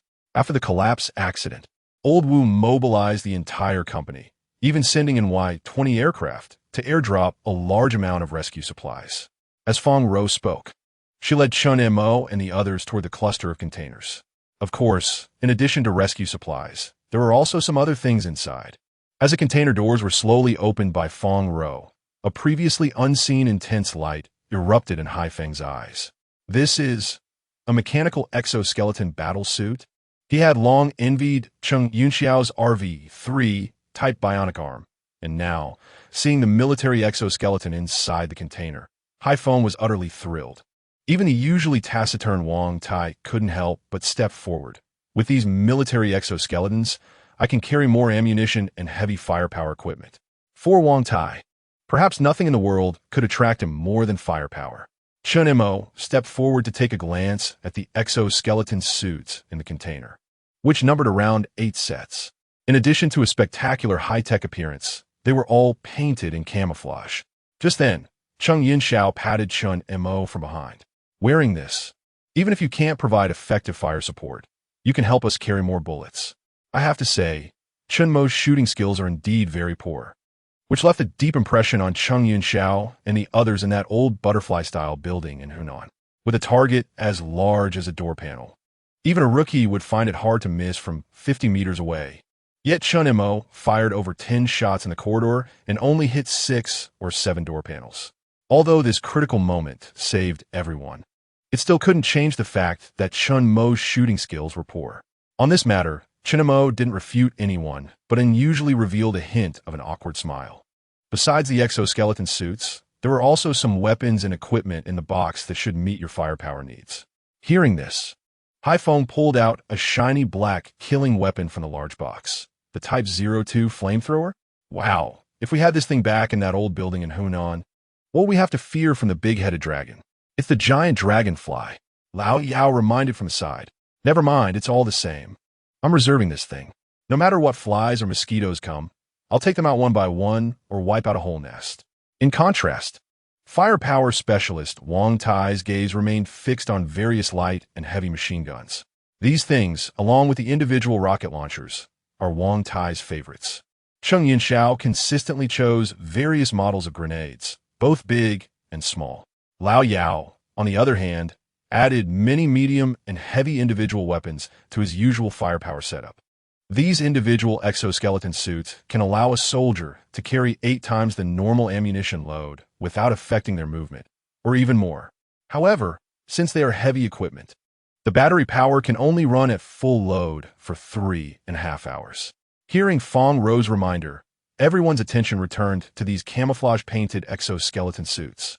They indeed looked heavier than normal exoskeleton suits. Rather than being called exoskeleton suits, it would be more accurate to call them exoskeleton armor. However, only such heavy individual equipment could sustain 8 times the conventional ammunition load. Feng Rou stepped forward to say something to Chen Mo, but suddenly, a dazzling bright light flashed overhead, followed by sounds resembling some object tearing. The heavenly road. The heavenly road has opened. Wait, this heavenly road seems different from what we saw before. A huge, irregular spherical object slowly emerged in the astonished gazes of Chen Mo and the others, floating in midair. Haven't we seen this thing somewhere? Looking at the familiar giant sphere in the air, Haifeng couldn't help but murmur. That's right, we have seen it. The image on the 5th peak of the Kunlun during the Cretaceous. Cheng Yunxiao nodded. At this moment, the colossal object floating above everyone was indeed the irregular circular pattern from the 5th peak of Kunlun, seemingly sliced open at an angle, presenting itself like a mountain before everyone. This is the complete Buzhou Mountain, or we can call it the Heavenly Road. Hearing Chen Mo's words, everyone finally noticed that along the slashed angle of Buzhou Mountain, a staircase of light was gathering, appearing faintly through the clouds and mist. This should be the ancient passage to the moon. The 12 matrix machines at the core of the moon possess the power of space-time from higher dimensions. Therefore, the heavenly road itself also has the characteristics of time and space. The heavenly road that brought Chen Mo and the others back from the Cretaceous to the 21st century is a time tunnel. The heavenly road leading to the moon for the ancients is the Buzhou Mountain before us. In a sense, this heavenly road, like the old butterfly-style building in Hunan, has its space and time manipulated to some extent by the 12 matrix machines. Are you implying that there might be a space-time leak like in Hunan? Whether or not there are space-time leaks is hard to say. But one thing I can be sure of is that the high-dimensional life on the moon will not let us pass through this space tunnel easily. Chapter 47. The Giant Insect Overlord What? You want to go with us too? About 10 minutes later, Chen Mo, who had suited up in an exoskeleton battlesuit, firmly refused. Assistant Feng, I cannot agree to your request. I'm not asking for your consent. I'm informing you, Feng Rou said, ignoring Chen Mo's objections as she strode into the container and skillfully pulled out a Type 09 individual shotgun. The tungsten alloy bullets can penetrate targets better, and a large area of damage can effectively compensate for the lack of shooting accuracy. After finishing her sentence, Feng rode directly through the Type 09 shotgun at Chen Mo. With the protection of the exoskeleton suit, the recoil of the gun could be minimized. Watching Feng Rou, who was putting on her exoskeleton suit while speaking, both Cheng Yunxiao and the trio of guards shrugged at Chen Mo. Especially Haifeng from the guard trio, Lao Yao, and Wang Tai. Assistant Fong has always had this kind of temperament. Moreover, I think Assistant Fong is quite capable. She will definitely be a great help. I have no objections. Even Wang Tai, who spoke the least among the three, couldn't help but voice his support for Fong Ro. In fact, long before Chen Mo entered the container to put on the exoskeleton suit, Fong Ro had already greeted the guard trio in her capacity as an assistant. Lao Yao and the others were company employees and naturally could not defy Fong Ro's orders. From a professional standpoint, they had worked with Fong Ro for quite some time in the company and were very much convinced of this female assistant who had transitioned from a special operations unit. Moreover, they had experienced life and death together during the Cretaceous period. If it weren't for Fong Ro deciphering the data left by Chen Mo, they might not even have had the chance to stand here. Don't look at me. I'm not participating in this. Although Cheng Yunxiao said he wouldn't participate, his attitude was already very obvious. Even though she is a female soldier, her individual combat skills are certainly better than yours. Safety is something you, an amateur, don't need to worry about. All right, since everyone has no objections, I have none either. Chen Mo glanced at the Type 09 shotgun in his hand, and then at Fong Ro, who was skillfully attaching various ammunition and weapons across from him. Perhaps my worries were indeed a bit unnecessary. Subconsciously, Chen Mo had always regarded Fong Ro as a woman, and even after they had experienced the terror-filled Cretaceous period together, he still hadn't changed this perception. However, as Lao Wu had said in the reception hall of the villa, Fong Ro was a strictly trained female warrior, and her physical fitness and combat skills were on par with male soldiers. Moreover, she possessed meticulous thinking that most people lacked. If it weren't for Fong Ro's cleverness in quickly realizing the true meaning behind Chen Mo's words during the Hunan trip, he might not have successfully escaped the control of the Jade Rabbit. Soon, Fong Ro, Cheng Yunxiao, and the trio of guards finished changing and walked out of the container.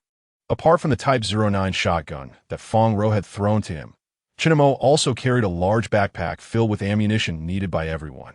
Rize Acha Chen Montak, you are now our mobile armory. With such ample ammunition supplies, no matter how many bastard monsters come this time, IH will make them call me Grandpa. With sufficient firepower, everyone's courage swelled. All right, let's set off. With Fong Ro's command, armed to the teeth, Chen Mo and the others officially embarked on their journey. To save time climbing the mountain, Lao Wu specifically dispatched a transport helicopter for Chen Mo and the others. Before they set off, Lao Wu reminded them to be careful. Once the United Nations is news, I will inform you immediately.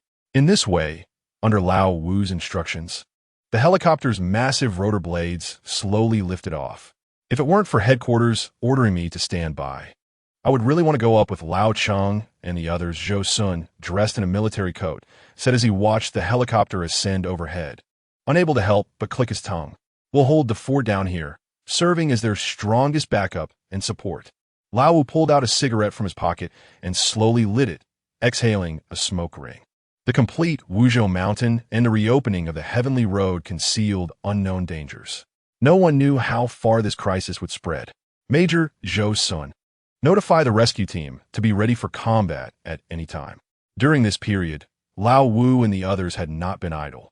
After learning that the Heavenly Road was about to reopen, they had constructed a solid defense line at the foot of the mountain without a moment's rest. This was why Lao Wu had just mentioned that holding the foot of the mountain was Chen Mo and their powerful backup. On the other side, Fong Ro piloted the helicopter and quickly entered the range of Wuzhou Mountain. Without the helicopter, climbing those stairs would be an endless task. Cheng Yunxiao sat in the cabin, looking down at the long stone steps. The length of these steps was quite human-friendly, continuing from the foot of Wuzhou Mountain to the entrance of the spatial passage. Strange. We've been flying for so long, but why does it feel like we haven't changed our distance at all? Fong Ro glanced up at the numbers fixed on the radar system. However, her casual remark made the eyelids of Chen Mo and the others in the cabin suddenly jump. The thing they feared most had indeed happened. Wuzhou Mountain. There truly are voids in time and space. The scene before them was all too familiar for Chen Mo and the others, who had experienced the eerie corridors of the old butterfly building in Hunan.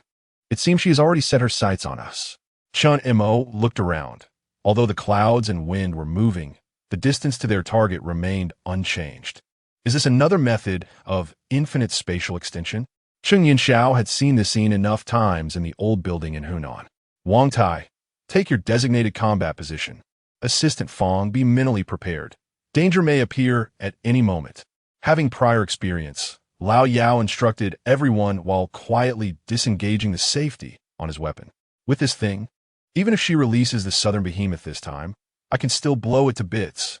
Wang Tai confidently patted the CSML 5-12, 7mm rotary gun mounted in front of him. The last close-quarters battle with the giant thief dragon had left this towering man feeling deeply powerless. This time, with the heavy firepower he had longed for, Wang Tai felt a surge of confidence. Be careful, right front. They're coming out, like the previous crisis in the old building in Hunan. This time the danger also followed a certain pattern. Has the door been changed to a cave? Haifeng licked his dry lips, watching as giant dragonflies surged out from the crevices in the wall of Wuzhou Mountain. Another dragonfly? It seems just like the situation you encountered in Hunan. Fong Ro observed the giant dragonflies rushing toward them, a flash of unusual color in her eyes. Don't underestimate it. The giant dragonfly ruled the earth for 300 million years during the age of giant insects. The hunting success rate of a peregrine falcon is 23. 1. A lion's is 50, and even the slyest hyena on the African savanna has a hunting success rate of only 67. But the giant dragonfly's hunting success rate is nearly 100. Even if it's that powerful, isn't it still going to be blasted to pieces by our bullets? Haifeng, eager for revenge, now faced the oncoming swarm of giant dragonflies, his eyes bursting with excitement. Now's the time, fire! Chapter 48. The roaring flames erupted from the CSLM 5-12, 7mm rotary machine gun, and the once dense swarm of giant dragonflies immediately fell under a rain of blood. Watching the remnants of dragonflies falling relentlessly under Wang Tai's fierce firepower, the old demon and Cheng Yunxiao did not hesitate to join the massacre of the dragonflies. As expected of the giant insect overlord, it even learned to maneuver and encircle. Haifeng glanced at the giant dragonflies splitting into two paths and rushing through the side door of the cabin, eagerly opening the cabin door and unleashing a long cloud of fire from his 02 model flamethrower. With a fire passed, countless giant dragonflies fell, their wings burnt through by the flames. Come on. Aren't you little girls fond of using monsters to harm others? Open your eyes and see how your Hai-Yi deals with you bunch of bastards. At that moment, under the powerful fire output, the frustration that Haifeng felt in the old building in Hunan seemed to vanish. Looking at the group in a state completely different from that in the Hunan old building, Chen Mo inexplicably recalled a popular joke he had seen on his phone recently. Indeed, all fears in the world stem from insufficient firepower. Once sufficient firepower is mastered, even the most terrifying things will undergo a transformation. Although the powerful fire output prevented these giant insects from approaching the plane, if the issue of space could not be resolved, even with unlimited firepower, they could not escape the current predicament. Chen Mo nodded in agreement with Fong Ro's words. That's right, space is indeed the biggest problem we face right now. In the Hunan old building, Chen Mo and the others could solve this issue by closing the Earth portal.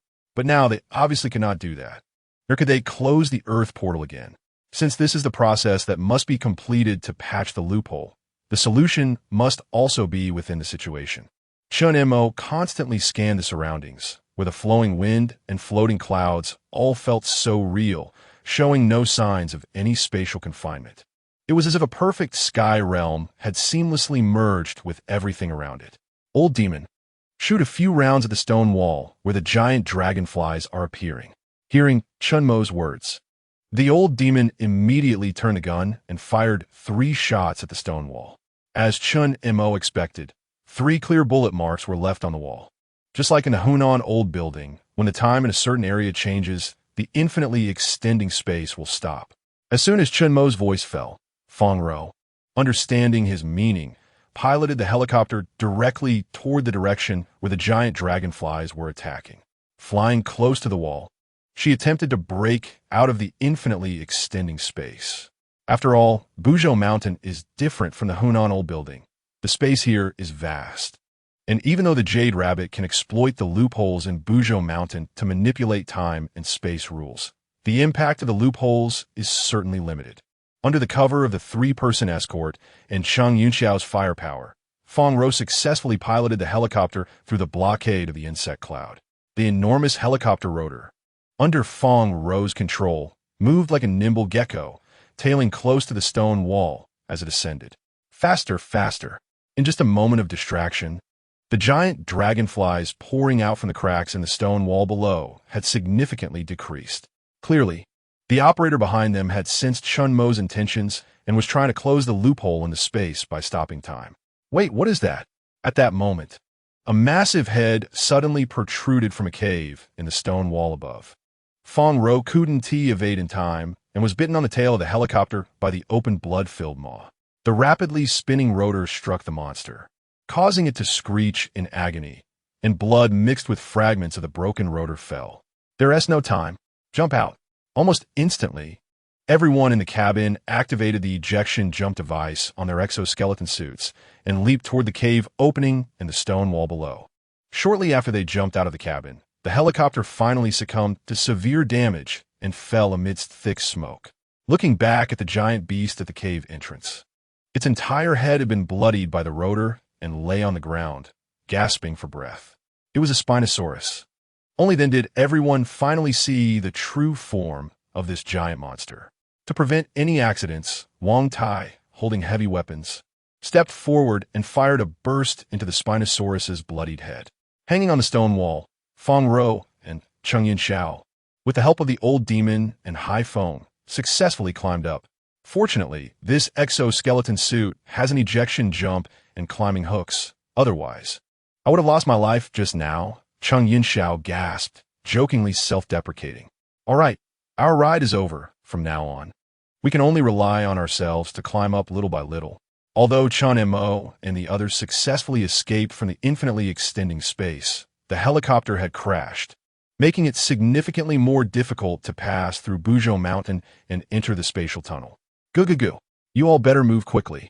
It seems something else is crawling out of the cave. Hearing the strange sounds coming from the cave, Chen Mo took a step back. Chen, you all go first. I'll hold the rear.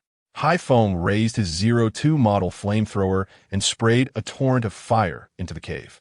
Under the scorching flames, everyone finally saw clearly. The cave was densely packed with ancient centipedes that Chen Mo and the others had seen in the Hunan Old Building. Despite these giant insects being clad in thick armor, they still screamed in agony under the high-temperature flames from the flamethrower. Taking advantage of the time, Hai Feng bought them. Chen Mo and the others began to climb up along the surrounding rock walls. Fortunately, although Buzhou Mountain is an irregular spherical shape, it is not all cliffs and steep walls. After climbing about 20 to 30 meters along the rock wall, they finally reached a flat area filled with trees. Quick, lower the rope and pull Hai Feng up. Just as the old demon and the others took out the rope to pull Hai Feng up, suddenly the surrounding trees shook violently, as if some colossal creature was moving through the forest. Hiss! Chapter 49. A trustworthy back, what is it? As the massive monster revealed its true form in the dense forest, Chen Mo and the others immediately heard a surprised voice come from Cheng Yunxiao. Major Cheng, do you recognize this monster? Looking at the giant python, over 20 meters long, slithering in the forest, the old demon couldn't help but tremble as he asked. Of course I recognize it. This guy chased me in the black mire of the Cretaceous period, forcing me into a dead end. This arm of mine is thanks to it, Cheng Yunxiao said, shaking his bionic arm. You mean, this giant python is the one you encountered in the Cretaceous? Feng Rou was equally stunned. The giant python before them was indeed larger than the legendary Titanoboa. But could Cheng Yunxiao really recognize it as the one that hunted him down during the Cretaceous? This left Feng Rou feeling somewhat incredulous. Did you all notice the scar below its right eye? At Cheng Yunxiao's reminder, everyone finally noticed a faint scar beneath the giant python's right eye. It was this scar that allowed Cheng Yunxiao to instantly identify the python's identity. It seemed that this creature had not perished along with that so-called lizard crocodile. There's also a possibility that this giant python appeared before encountering Major Cheng. Chen Mo's words quickly reminded everyone that within the time-space loopholes controlled by the little girl, you two, one could not deduce the true nature of things based on common logic. Regardless of whether it was before or after, this creature had now set its sights on us. If we don't take it down, none of us can leave here. As soon as Cheng Yunxiao finished speaking, he aimed his grenade launcher at the python's head, because he had been pursued by this giant python in the Cretaceous. Cheng Yunxiao knew the terror of being hunted by such a massive creature. However, just as Cheng Yunxiao pulled the trigger, the python seemed to sense the danger and quickly twisted its body, turning its massive head to the side. The grenade flew past the python's cheek and landed among the stone millstones behind it. Boom! The huge explosion, along with the shrapnel, caused the wounded python to thrash its body in pain. In an instant, the entire forest was filled with rising smoke and dust. Despite its massive size, the python moved with great agility. The old demon and Wang Tai fired several shots without managing to take the creature down. In the end, it was Wang Tai who shouldered the single-man rocket launcher hanging on his shoulder and fired a shot, locking onto the fleeing giant python with infrared targeting, severely wounding it as it retreated deeper into the forest. This creature was exceptionally skilled at stealth hunting. If it managed to escape, it would surely find a way to ambush Chen Mo and the others along their path. Cheng Yunxiao dashed forward in a few quick steps, looking at the giant python, which was writhing near the shell crater, its lower abdomen and tail severed into two sections, with its innards and blood spilled everywhere. Without hesitation, he raised his grenade launcher and fired another shot. This time, the severely injured python did not evade and was directly struck in the head by Cheng Yunxiao's grenade, dying on the spot. The advantage of hot weapons over flesh and blood was fully displayed, and this scene happened to be witnessed by Haifeng, who was climbing up the rope. After understanding the situation, Haifeng looked at Cheng Yunxiao with a suppressed smile. Major Cheng, that last shot was somewhat personal, wasn't it? The python was already severely injured. You could have just shot it a couple of times instead of blowing it to bits. Isn't that a personal grudge? In fact, everyone had noticed this point, but as the saying goes, some truths are better left unsaid. They were not like Haifeng, who foolishly blurted out everything. What about the centipedes below? Upon hearing Cheng Yunxiao's question, Haifeng proudly waved his Type 02 flamethrower. Most of them were burned to death. Though these guys have tough skin and flesh, they're particularly afraid of fire. As soon as the fire at the cave entrance started, they immediately backed down. All right, then let's continue. However, as soon as Chen Mo spoke, something strange happened again. The giant python, which had its head blown apart and its innards spilling out, suddenly vanished before everyone's eyes. Before they could recover from the astonishing scene, the distant forest shook again, and soon after, another identical giant python slithered toward them, flicking its tongue. Didn't we just take it down? How is it alive again? Looking at the scar at the corner of the python's eye, the old demon frowned. It's not that it has come back to life. It's the time on this python that's causing the trouble. The time and space within the loophole cannot be deduced by common logic, as Chen Mo just reminded everyone. The resurrected giant python clearly followed the same principle. So, as long as the loophole exists, we can't completely kill this thing, right? A glimmer of determination flashed in Cheng Yunxiao's eyes as he slowly raised his grenade launcher. Major Cheng, what do you want to do? Seeing Cheng Yunxiao walking toward the giant python, Chen Mo hurriedly called out. Since this is the main stage for time, space will be restricted. I will hold it off. You guys keep moving forward. Seeing Cheng Yunxiao walking toward the giant python while pulling the trigger, Feng Rou grabbed Chen Mo, who was about to step forward. This is Major Cheng's own decision and the only way to leave here right now. If this giant python can truly resurrect infinitely within the time loophole, then no matter how many times we kill it, it will be in vain. Furthermore, it will consume a lot of ammunition, delaying our entry into the space tunnel. Chen Mo naturally understood this reasoning. Let's go. The sooner we leave here, the more time we can buy for Major Cheng to free himself from the python's entanglement. Chen Mo also knew that this was not the time for emotional decisions. Cheng Yunxiao's actions were not only for them, but also for the continuation of human civilization. Major Cheng, take care. The old demon and Haifeng shouted toward Cheng Yunxiao. Then, without hesitation, protected Chen Mo and Feng Ro as they retreated from the forest. Even Wang Tai, who had been silent as the firepower support, couldn't help but cast an admiring glance at Cheng Yinxiao. For soldiers like them, having a comrade who actively sacrifices himself for everyone is an immense honor. Clearly, Cheng Yinxiao was such a person. Chen Mo, what are you thinking? On the way out of the forest, Feng Ro glanced at the silent Chen Mo beside her. I'm wondering why she doesn't directly attack us? Chen Mo was referring to you two. According to their experiences in the old building in Hunan, the entire old building was essentially U2's domain.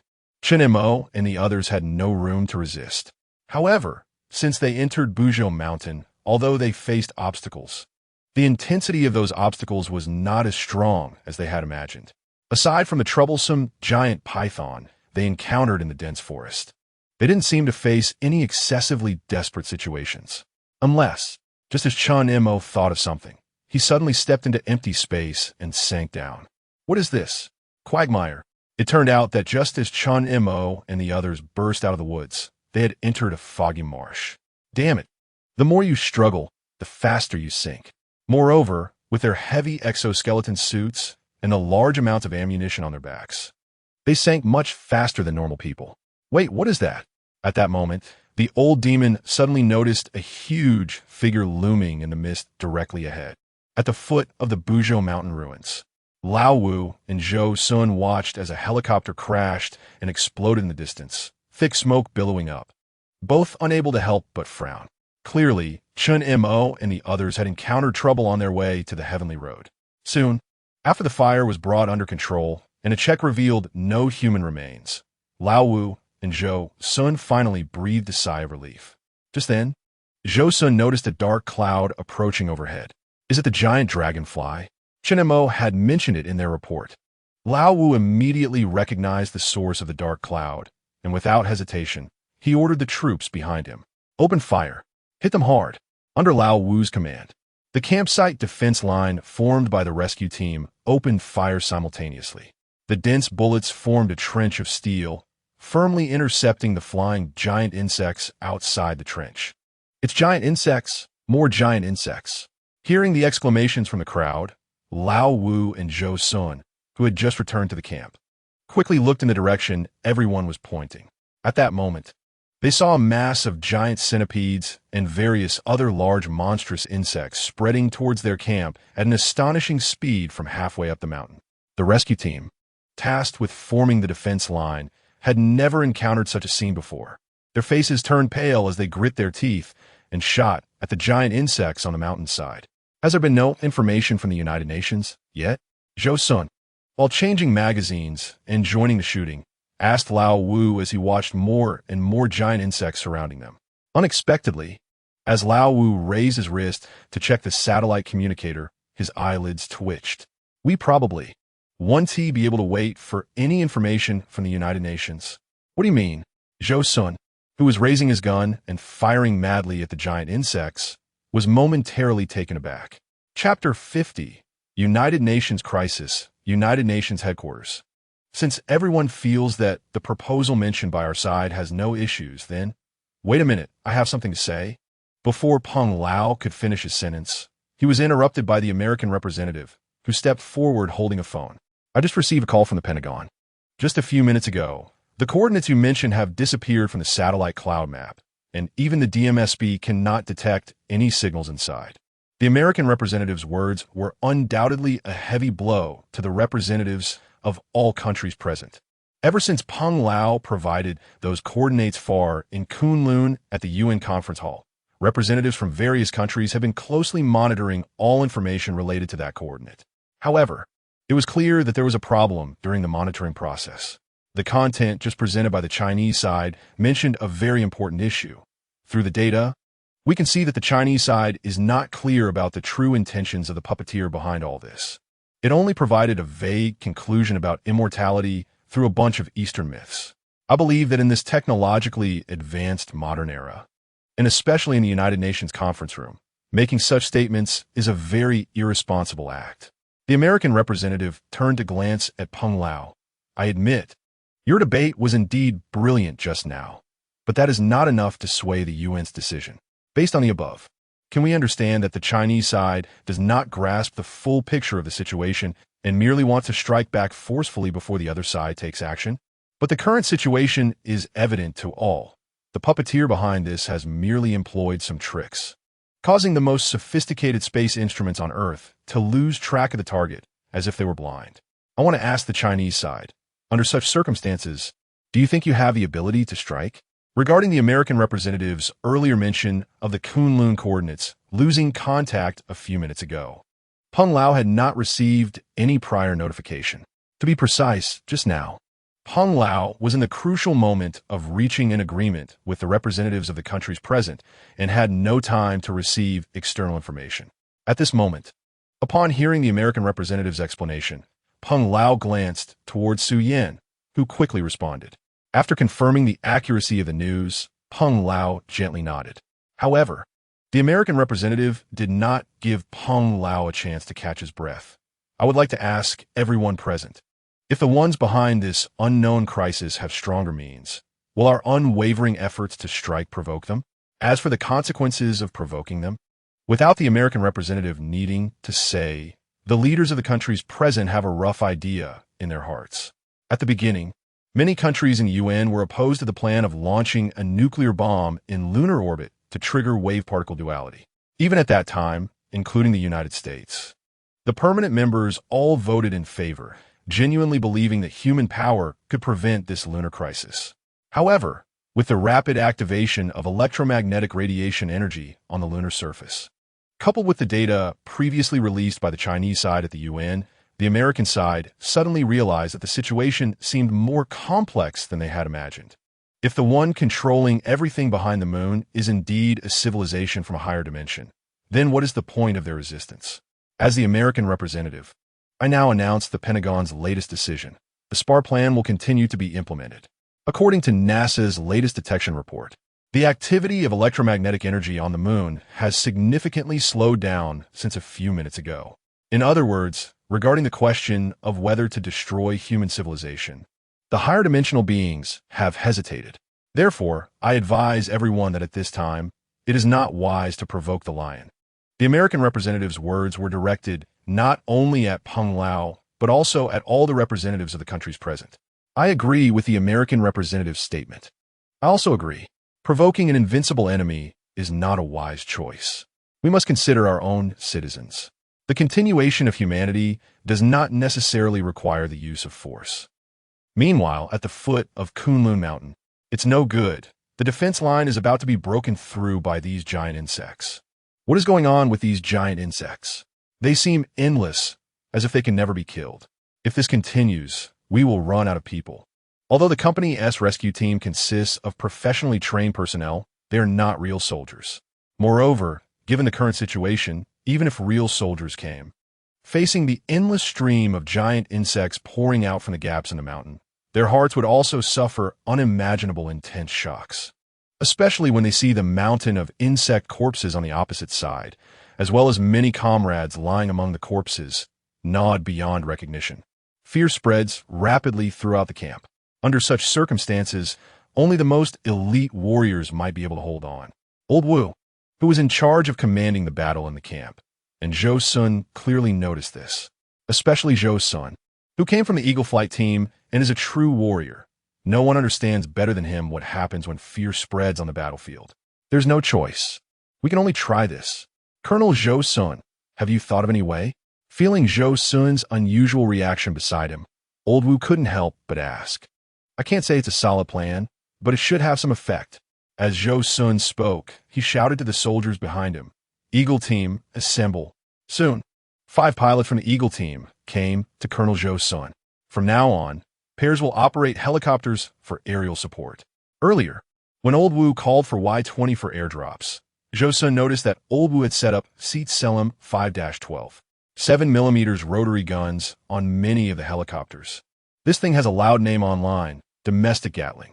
Compared to the traditional 6-barrel rotating Gatling, the domestic CSLM 5-12, 7mm machine gun uses 3 barrels rotating together, giving it a natural advantage in fire suppression.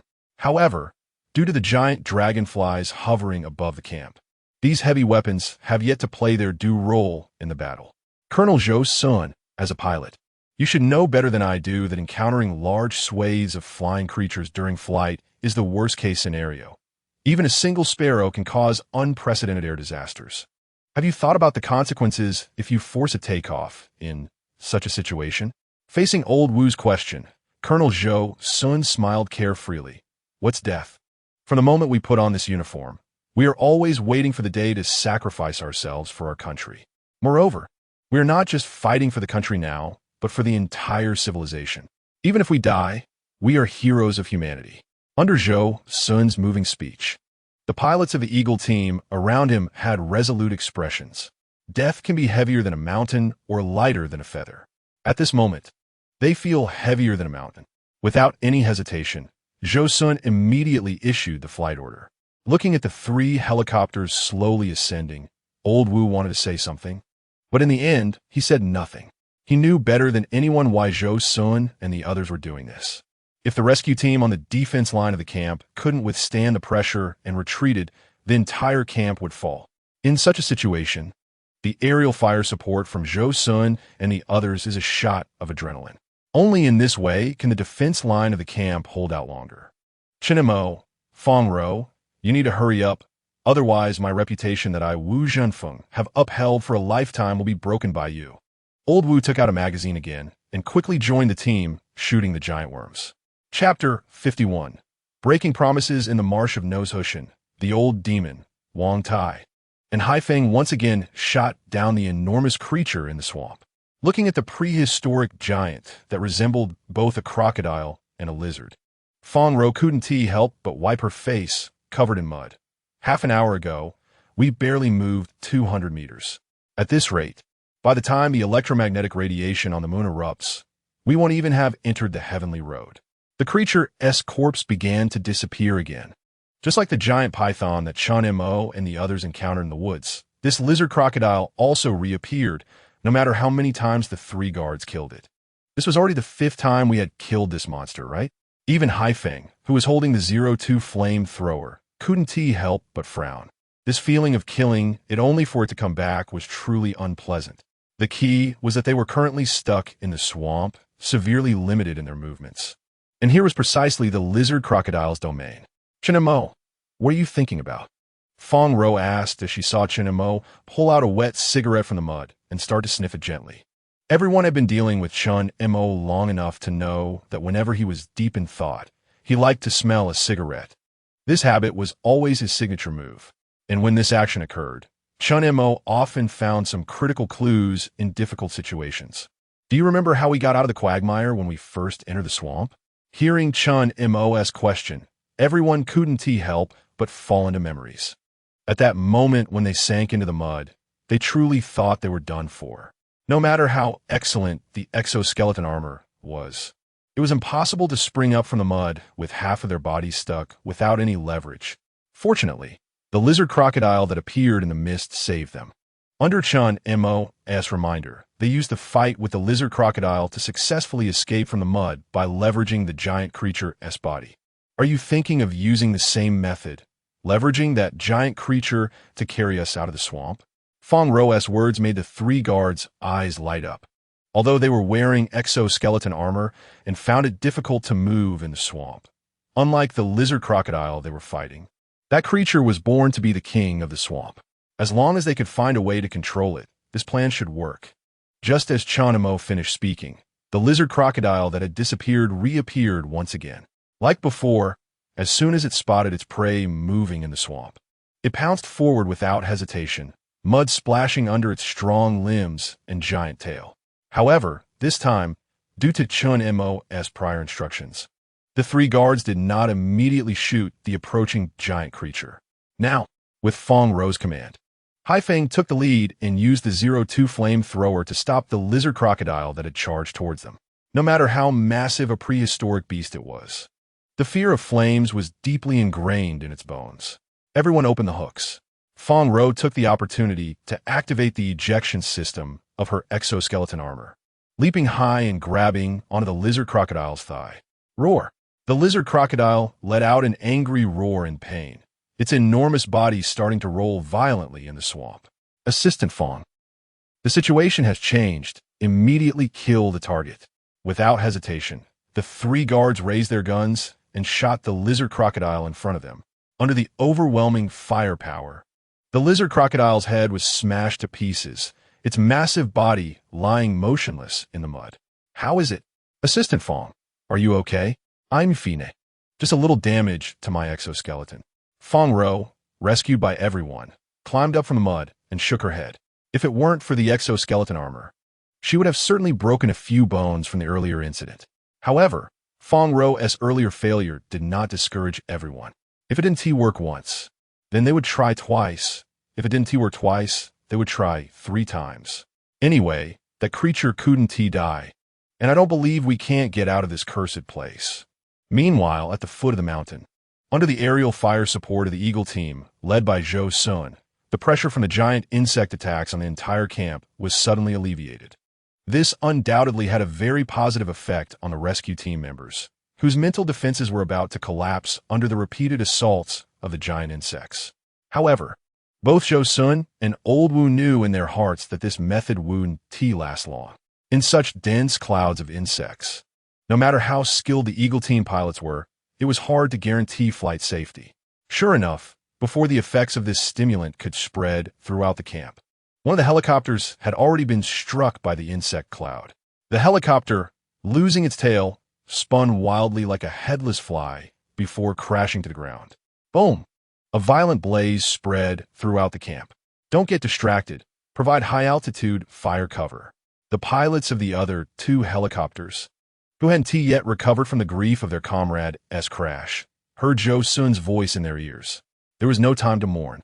One helicopter immediately switched from ground fire support to high-altitude cover, launching an attack on the surrounding insect cloud.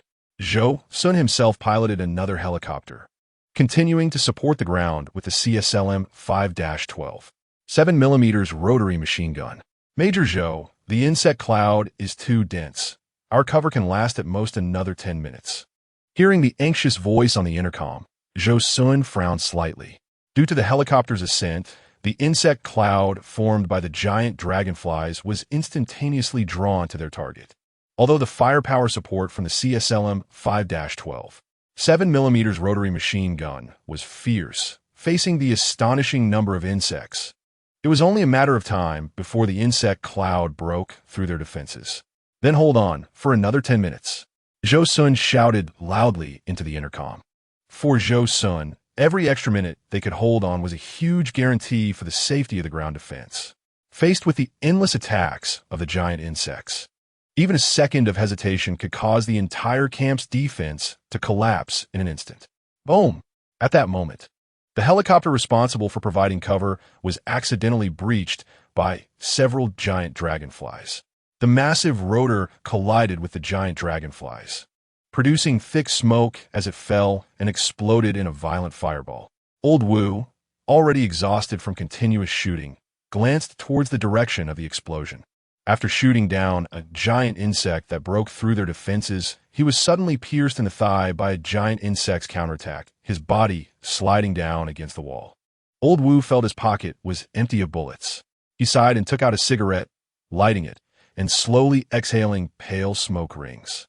I never expected that the first time I broke a promise in life would be in such a situation. However, just then, a sharp buzzing sound suddenly came from above Old Wu's head. Chapter 52, the main force is that. The J-20 fighter jet? Old Wu's eyes suddenly brightened as he looked at the 3 black shadows swiftly streaking across the sky like startled swans. Following closely, a torrent of firepower poured out from the belly of the fighter jets, with scorching flames continuously exploding among the swarm of bugs. Support! Our support has arrived! Old Wu shouted at the top of his lungs. If it weren't for the communication disruption, Old Wu would have wanted everyone to know this news. However, the current situation didn't require Old Wu to say anything. The overwhelming firepower of the J-20 had already announced their arrival to the entire camp. After the 3 J-20s unleashed their immense firepower, the subsequent main force followed. Heavy-lift transport helicopters, escorted by WZ-10s, slowly landed. and soldiers carrying various heavy and light equipment quickly rushed out from the cabins to join the battle against the giant bugs. Comrade Old Wu, you've worked hard. From now on, this area is under the control of the Joint Operations Command. A military officer in his 50s wearing the insignia of a major general said. My name is Su Zhonghui, a major general and staff officer of the Joint Operations Command. This is our second meeting if I recall correctly. Old Wu stubbed out his cigarette in the white, snowy ground, a relieved smile appearing on his face. I wasn't so frazzled when we last met at the Joint Operations Command meeting. You've done well. It took a lot of effort for the Joint Operations Command to find this place, since we couldn't contact you directly. Losing satellite signals and relying entirely on human directional recognition in the vast 500,000 square kilometers of the Kunlun Mountains is no easy feat along the way. The reinforcements encountered several instances of infinite spatial anomalies. Fortunately, when Chen Mo and the others came out from the old building in Hunan, the company shared relevant information with the Joint Operations Command. With the information left by Chen Mo and his team, the Joint Operations Command was able to break through the encirclement and provide timely support to Old Wu and his team. Comrade Chen Mo, how are Comrade Fong Ro and the others doing? I'm not sure. They've been climbing for a while now. If all goes well, they should be nearing the heavenly road. With the support of the main force, the swarm of bugs in the air was quickly cleared, and even the endless giant bugs across the horizon were being rapidly decimated by the various heavy and light firepower at a visible speed. Major General Su, I request to head to Buzhou Mountain to support Old Chung and the others. At that moment, Zhou Sun, dressed in a military coat, suddenly rushed forward. From Zhou Sun's reaction, it was clear he was familiar with Major General Su from the Joint Operations Command, even to the point of being quite close. I approve your request. That brat Cheng Yunxiao had a hand severed and still dared to conceal it? And you? The Tiangong RV-3 bionic arm is a top-secret joint development of the three armies, and you actually lent that bionic arm to that brat in private? After this mission, you two can expect to be grounded. Looking at Major General Su, who was puffing and glaring, Zhou Sun awkwardly scratched his head. It turned out that this Major General Su was Zhou Sun's and Cheng Yunxiao's direct superior at the Air Force headquarters. But he was urgently called to the Joint Operations Command due to the sudden outbreak of the lunar incident. However, this was a matter for the Air Force headquarters, and Old Wu naturally didn't want to meddle. By the way, Major General Su, how is the situation with the United Nations? As Zhou Sun's transport helicopter flew towards Buzhou Mountain under the escort of several WZ-10s, Old Wu finally asked the question that had been worrying him. Before our main force entered Kunlun, Elder Peng from the Ministry of Foreign Affairs was still arguing with the American representatives in the UN conference room. Although I don't know what the final result will be, we should trust Elder Peng, since the reinforcements from the Joint Operations Command entered the Kunlun mountain range. Communication with the outside world has gradually been cut off. If it weren't for the fierce situation at the foot of the mountain camp attracting the Joint Operations Command's reinforcements, they might not have found them so quickly. Elder Peng is a veteran of the Ministry of Foreign Affairs. If he can't resolve it, then we'll have to rely on ourselves.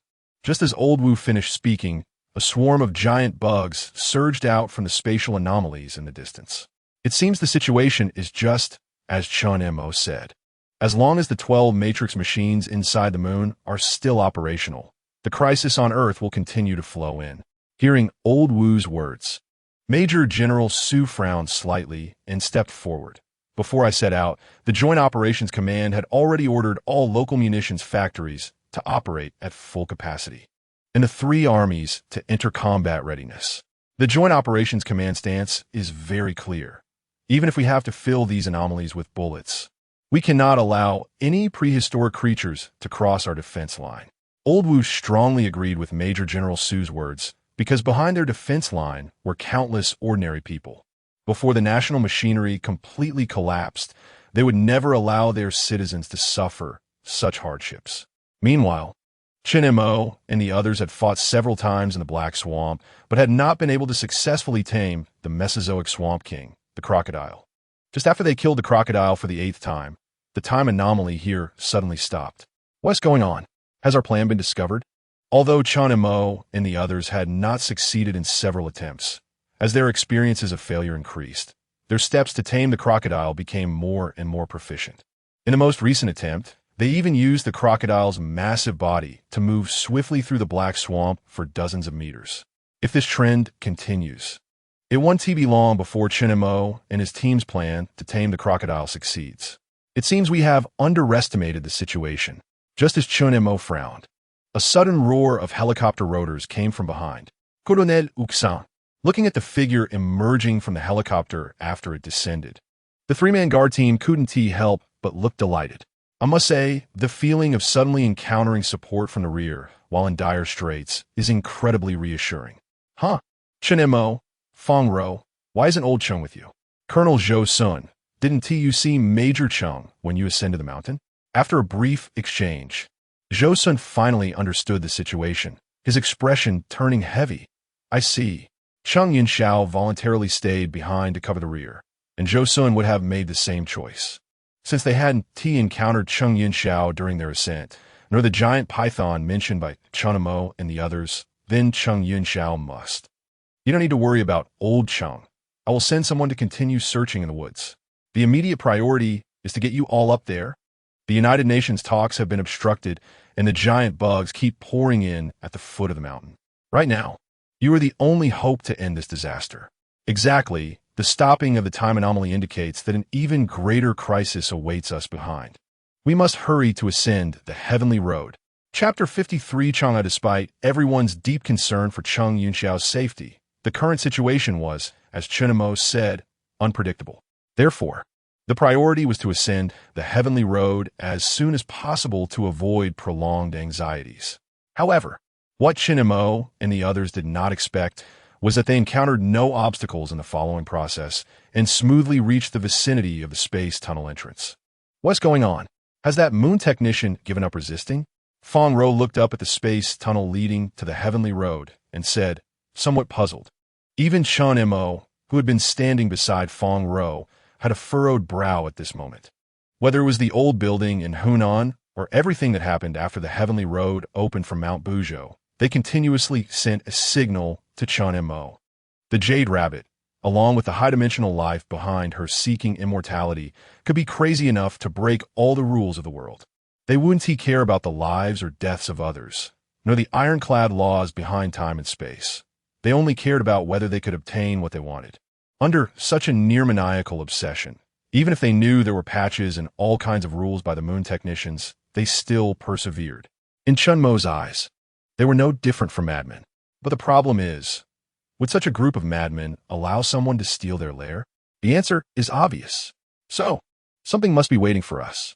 Thinking too much now is meaningless. Didn't you say that all of this is a patch to fix the loopholes we must go through? Since all of this is inevitable, it's better to explore it. It's certainly better than getting caught in endless mental exhaustion here. Upon hearing Fong Ro's words, Chen Mo nodded in agreement. That's right. We have no other path to take now. All right, since everyone has made up their minds, let us go in together. WH. At S, going on Y is our speaking speed. So slow. It's not that you've slowed down. It's a matter of time. Chen, Moy, are you fine? Looking at Fong Ro and the others, whose movements seemed to have slowed down by dozens of times, Chen Mo suddenly understood something. It seemed she wanted to talk to me alone. After realizing everything, Chen Mo took another look around at Fong Ro, Zhou Sun, and the three guards, who looked like they were in slow motion. Leave the next thing to me. Chen Mo moved quickly, striding towards the stone steps leading to the heavenly road. Unfortunately, at this moment, Fong Ro and the others, caught in a time loophole, moved as slowly as turtles, unable to stop Chen Mo, who stepped into the heavenly road right before their eyes. Unlike the time tunnel they experienced in the Cretaceous period, the space tunnel did not make Chen Mo dizzy, nor were there rapidly flashing light points before his eyes. This feeling was like crossing a threshold filled with bright light, and the next second, Chen Mo found himself in an incredibly unfamiliar environment. His body felt as if it had broken free from heavy chains, an indescribable lightness washing over him.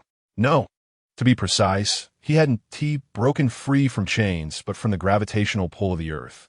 So, I have left the Earth. The moon's gravity is only 1/6 of that of the Earth. Chen Mo looked around. Everywhere he could see the high-dimensional alloys from the Mount Buzhou ruins. At this moment, Chen Mo felt as if he were in an enormous alloy cage, completely isolated from everything outside. He quietly scanned his surroundings. If the energy flowing through the high-dimensional alloys of the Mount Buzhou ruins was a trickle, then here, it flowed like a torrent. Even the halo of energy emitted by the alloy was many times stronger than that of the Mount Buzhou ruins. Chen Mo felt as if hundreds of bright lights had been turned on around him, making it hard for him to open his eyes. I should feel fortunate. If the space tunnel and the heavenly road hadn't led here, but to the surface of the moon, I would probably be a corpse by now. However, this further confirmed Chen Mo's previous thoughts that the moon technician did not want to kill him directly. Just as he said in the Hunan old building, there must be something on him that the other party needed, and everything Chen Mo and the others had experienced so far was based on this thing.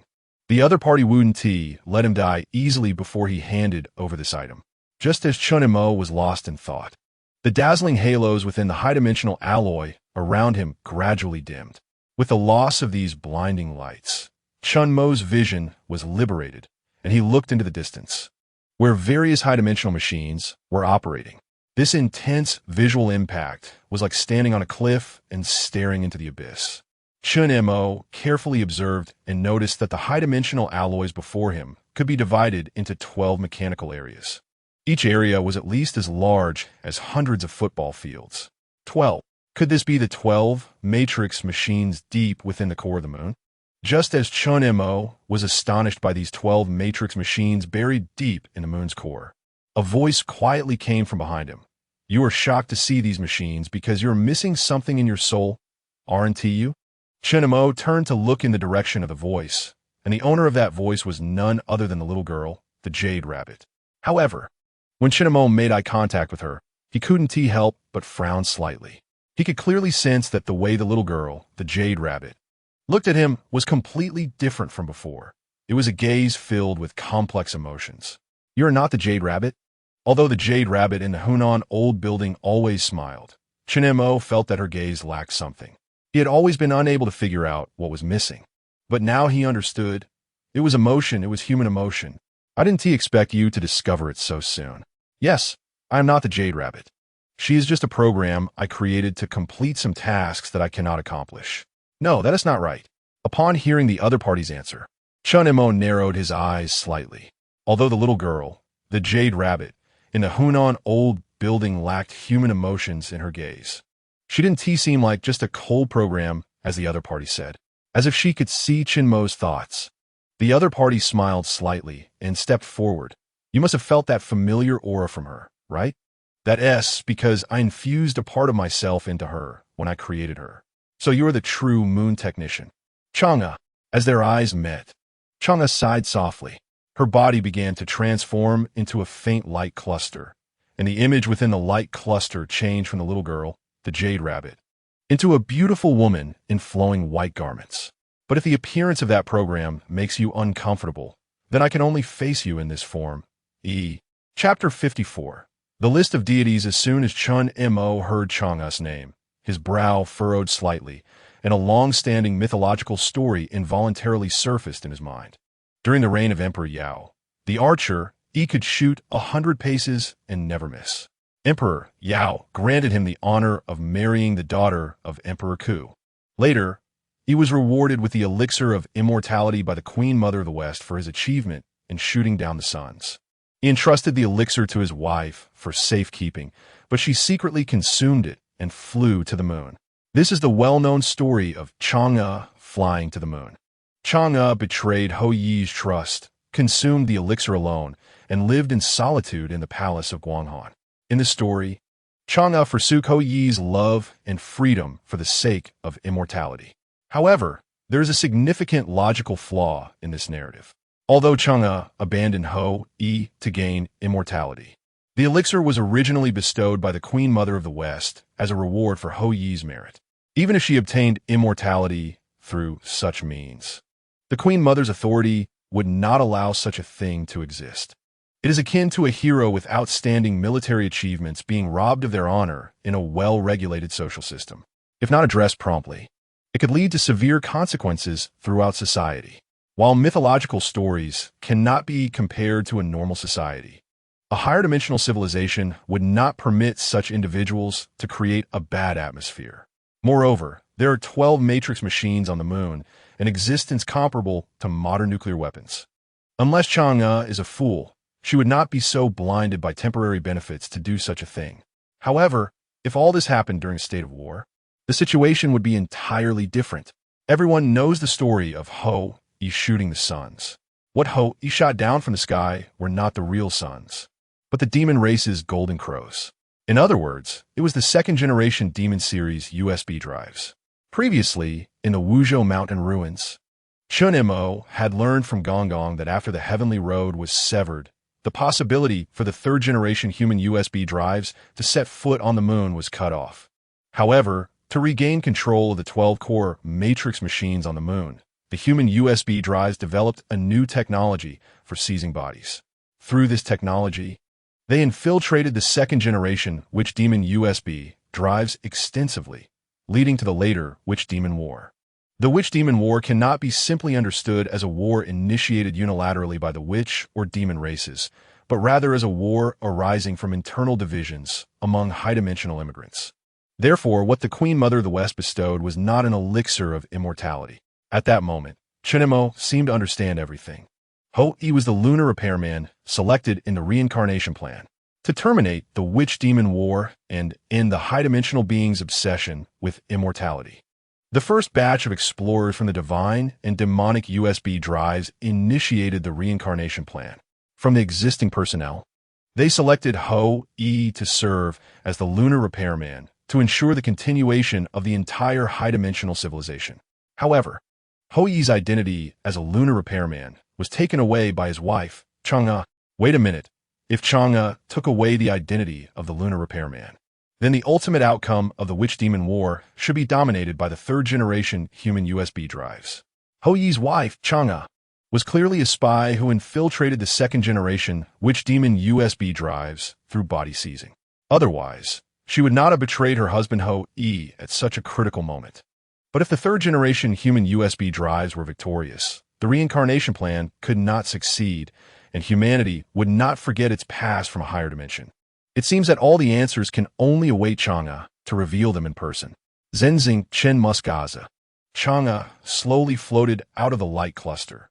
Since you have arrived here, I believe you have understood most of the events that transpired. Give up. Join me in obtaining immortality, just like you did before. Even if I stand against the world, I do not wish for the enemy before me to be you. Sorry, I don't remember what I did before, Chen Mo said lightly. It's okay. I will make you remember. Chang'e leaned closer and pressed her forehead against Chen Mo's. In the next moment, a stream of information flooded into Chen Mo's mind. So that's how it is. No wonder. About 10 minutes later, Chen Mo slowly opened his eyes. At this moment, he finally understood why Gong, as the first-generation explorer of the divine and demonic USB drives, had such strong resentment upon first meeting him in the Wuzhou mountain ruins. It turned out that the first-generation explorers of the divine and demonic USB drives had already decided to implement the reincarnation plan to cleanse high-dimensional immigrants of their obsession with immortality during the late stages of the Witch Demon War. However, they overlooked the infiltration power of the third-generation human USB drives. There were spies among not only the second-generation Witch Demon USB drives, but also the first-generation divine and demonic USB drives. After the information leaked, the Witch Demon War officially reached its peak. The first-generation explorers of the divine and demonic USB drives, realizing they could not control the situation, had to initiate the reincarnation plan early. Ho-Yi was urgently summoned by the explorers, but no one expected that Ho-Yi's wife, Chang'e, had long been seized by the third-generation human USB drives. Ho-Yi's love for his wife, Chang'e, became the main reason for the plan's failure. Reluctantly, the first-generation explorers of the divine and demonic USB drives could only use the lunar repairman system's terms to imprison Chang'e, who had entered the moon's core. However, they themselves were also drawn into the 12 matrix machines by the power of the reincarnation, terms once activated. The initial reincarnation plan could only cleanse the soul memories within the third-generation human USB drives. Some of the second-generation witch demon USB drives and the first-generation divine and demonic USB drives still retain partial memories. Those who successfully parasitized within the second-generation witch demon USB drives and the divine and demonic USB drives through body seizing were the same. Thus, shortly after the end of the witch demon war, a new round of the investiture of the gods broke out. The essence of the investiture of the gods was to seize control of the first-generation divine and demonic USB drives. Only by doing so could they resist further rounds of soul cleansing through reincarnation. As the promoters of the reincarnation plan, the first-generation explorers of the divine and demonic USB drives naturally would not allow such a thing to happen. They joined forces to create the investiture of the gods, sealing all the seized witch demon USB drives and divine and demonic USB drives within it, creating a patch program to fill the loophole in the lunar repairman system's terms. Although I witnessed all of this happening, due to the existence of the lunar repairman terms, I could not influence any reality-based events. Moreover, due to my close connection with the 12 matrix machines, when they encountered problems, I had to work hard to repair them. Otherwise, I would be automatically dismissed by the terms and enter reincarnation. At this point, Chang'e looked deeply at Chen Mo once more. That thing that has always been by your side, constantly providing data prompts, is part of the investiture of the gods. Although I still do not know what the main execution program of the investiture of the gods patch is clear that it is related to you. If you and your kind had not appeared on the Cretaceous timeline, I might not have even discovered your existence. So, was it at that time that you began planning against me? Hearing Chen Mo's words, Chang'e smiled and shook her head. I told you. I do not wish to be your enemy. The Jade Rabbit was merely a piece of execution code I wrote to accomplish all of this, projected onto the corresponding timeline through the 12 matrix machines. Perhaps some unpleasant things did happen between you and her, but please believe that this was not my intention. Chang'e stepped forward and gently touched Chen Mo's forehead. I sincerely beseech you to choose me again, just like last time. This time, we will have endless life. In the vastness of time and space, we can do whatever we want. We will be the only true gods in this world, and we will never be separated again. Chapter 55, The Final Mission, Immortality. Transcendence. The one true God. These words hold a deadly temptation for a normal person. Even high-dimensional beings who have immigrated to the three-dimensional universe cannot resist. Chen Mo stood still silent. Through the memory sharing with Chang, just now, it seemed that a crack had formed in the soul memory that had been cleansed by the 6 paths of reincarnation. This feeling was wonderful, as if he had had a dream, but this dream felt incredibly real, as if it were an experience he had lived through. At this moment, Chen Mo himself was somewhat unable to distinguish whether he was Chen Mo or Ho-E. My choice. That's right, your choice. Now tell me, what is your choice? Chang'e gently stroked Chen Mo's forehead, her palm emanating a faint glow. My choice is the same as last time. Looking at Chen Mo's slightly dazed eyes, a faint smile appeared on Chang'e's lips. That's right. Even after millions of years, I'm still part of your choice. I am, and I will be. Chang'e's voice seemed to carry infinite allure. Yes, my choice has never changed, but this time it's not you. The moment Chen Mo raised his head, his eyes quickly regained clarity. The scene before him caused Chang'e to be momentarily stunned. Are you going to betray me? You misunderstood. My choice has always been family, but this time my family is not you. The moment Chen Mo spoke these words, the figures of Su Hui and Chen Wen swiftly flashed through his mind. If I let you harm them, that would be the true betrayal. No. Only I am your eternal family. They are merely a brief moment in your life. Only with me is there eternity. If the so-called eternity you speak of means giving up family, then such eternity is better off without. At that moment, Chen Mo's gaze was more resolute than ever. Do you see? He is no longer the Ho you knew. Just then, another voice suddenly emerged from within Chang'e. This voice was not unfamiliar to Chen Mo. It was the little girl, Yu-Tu, from the old building in Hunan. Hearing Yu-Tu's voice, Chang'e slowly raised her head and sighed. Yes. He is no longer the Ho who unconditionally trusted me back then. Chang'e's expression changed rapidly, her previously complex gaze toward Chen Mo instantly turning cold. It was as if the person standing before her was an irrelevant stranger. If you had chosen me just now as you did back then, perhaps I would have considered our past feelings and let you enjoy immortality with me. But now, you have lost that qualification. As Chang'e's icy words fell, the glowing orbs around them multiplied, and in these mirror-like orbs, Chen Mo saw Feng Ro, Zhou Sun, and the trio of guards bound by time at the entrance of the Tianlu. He saw Old Wu and the soldiers from the Joint Operations Command fighting among the swarm. Chen Mo also saw Old Peng, who debated fiercely at the United Nations, and Abu, who patrolled the Tibetan area, as well as Su Chaoyang from the Natural Celestial Body Research Center. Amidst these many figures, Chen Mo's gaze finally locked onto a mother and daughter. This mother and daughter were none other than Su Hui, who picked up Chen Wen from school. Do you see? Every person you cherish is now under my control. You have no bargaining chips with me. This game was destined to be won by me from the very beginning. The immigration of high-dimensional beings has always been a mistake. How could a high-intelligence race give up their original identity to herd with sheep and cattle? Since the explorers cannot continue to attain immortality in the low-dimensional universe, let me alone continue the glory of high-dimensional life. Threat. Chang'e was openly threatening Chen Mo, but she overlooked one point. No, you don't understand at all. What high-dimensional explorers need to continue is never some bullshit glory.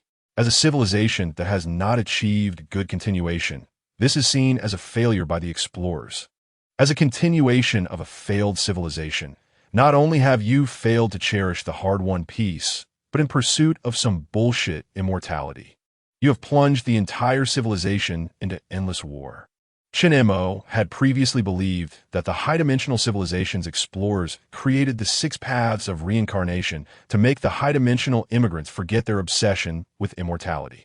However, the moment Gong Gong handed the helm of civilization to Chen Mo, he suddenly realized the true intention of the high-dimensional explorers was not simply to let civilization continue. They were creating an entirely new possibility. Since a failed civilization cannot continue, why not drop a new seed and let this seed bloom with a different brilliance in a new 3-dimensional universe? And humanity is the continuation of this seed. My friend Abu from the Tibetan area once said, the path of the younger generation should be walked by themselves, and should not be burdened with too much wisdom from their predecessors. Similarly, today I return this phrase to you. The will of high-dimensional life should not be imposed on humanity.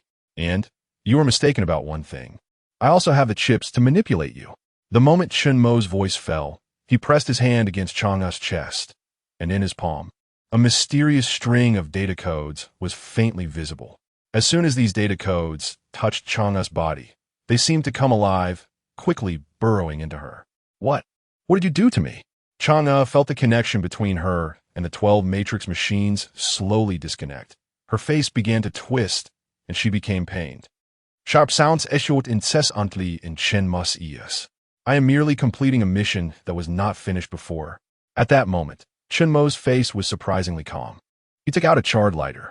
This lighter was given to him by Old Wu back at the villa, and after the events at the old building in Hunan, Chen Mo had dug it out from the remnants of the fire, discovering that it could still be used.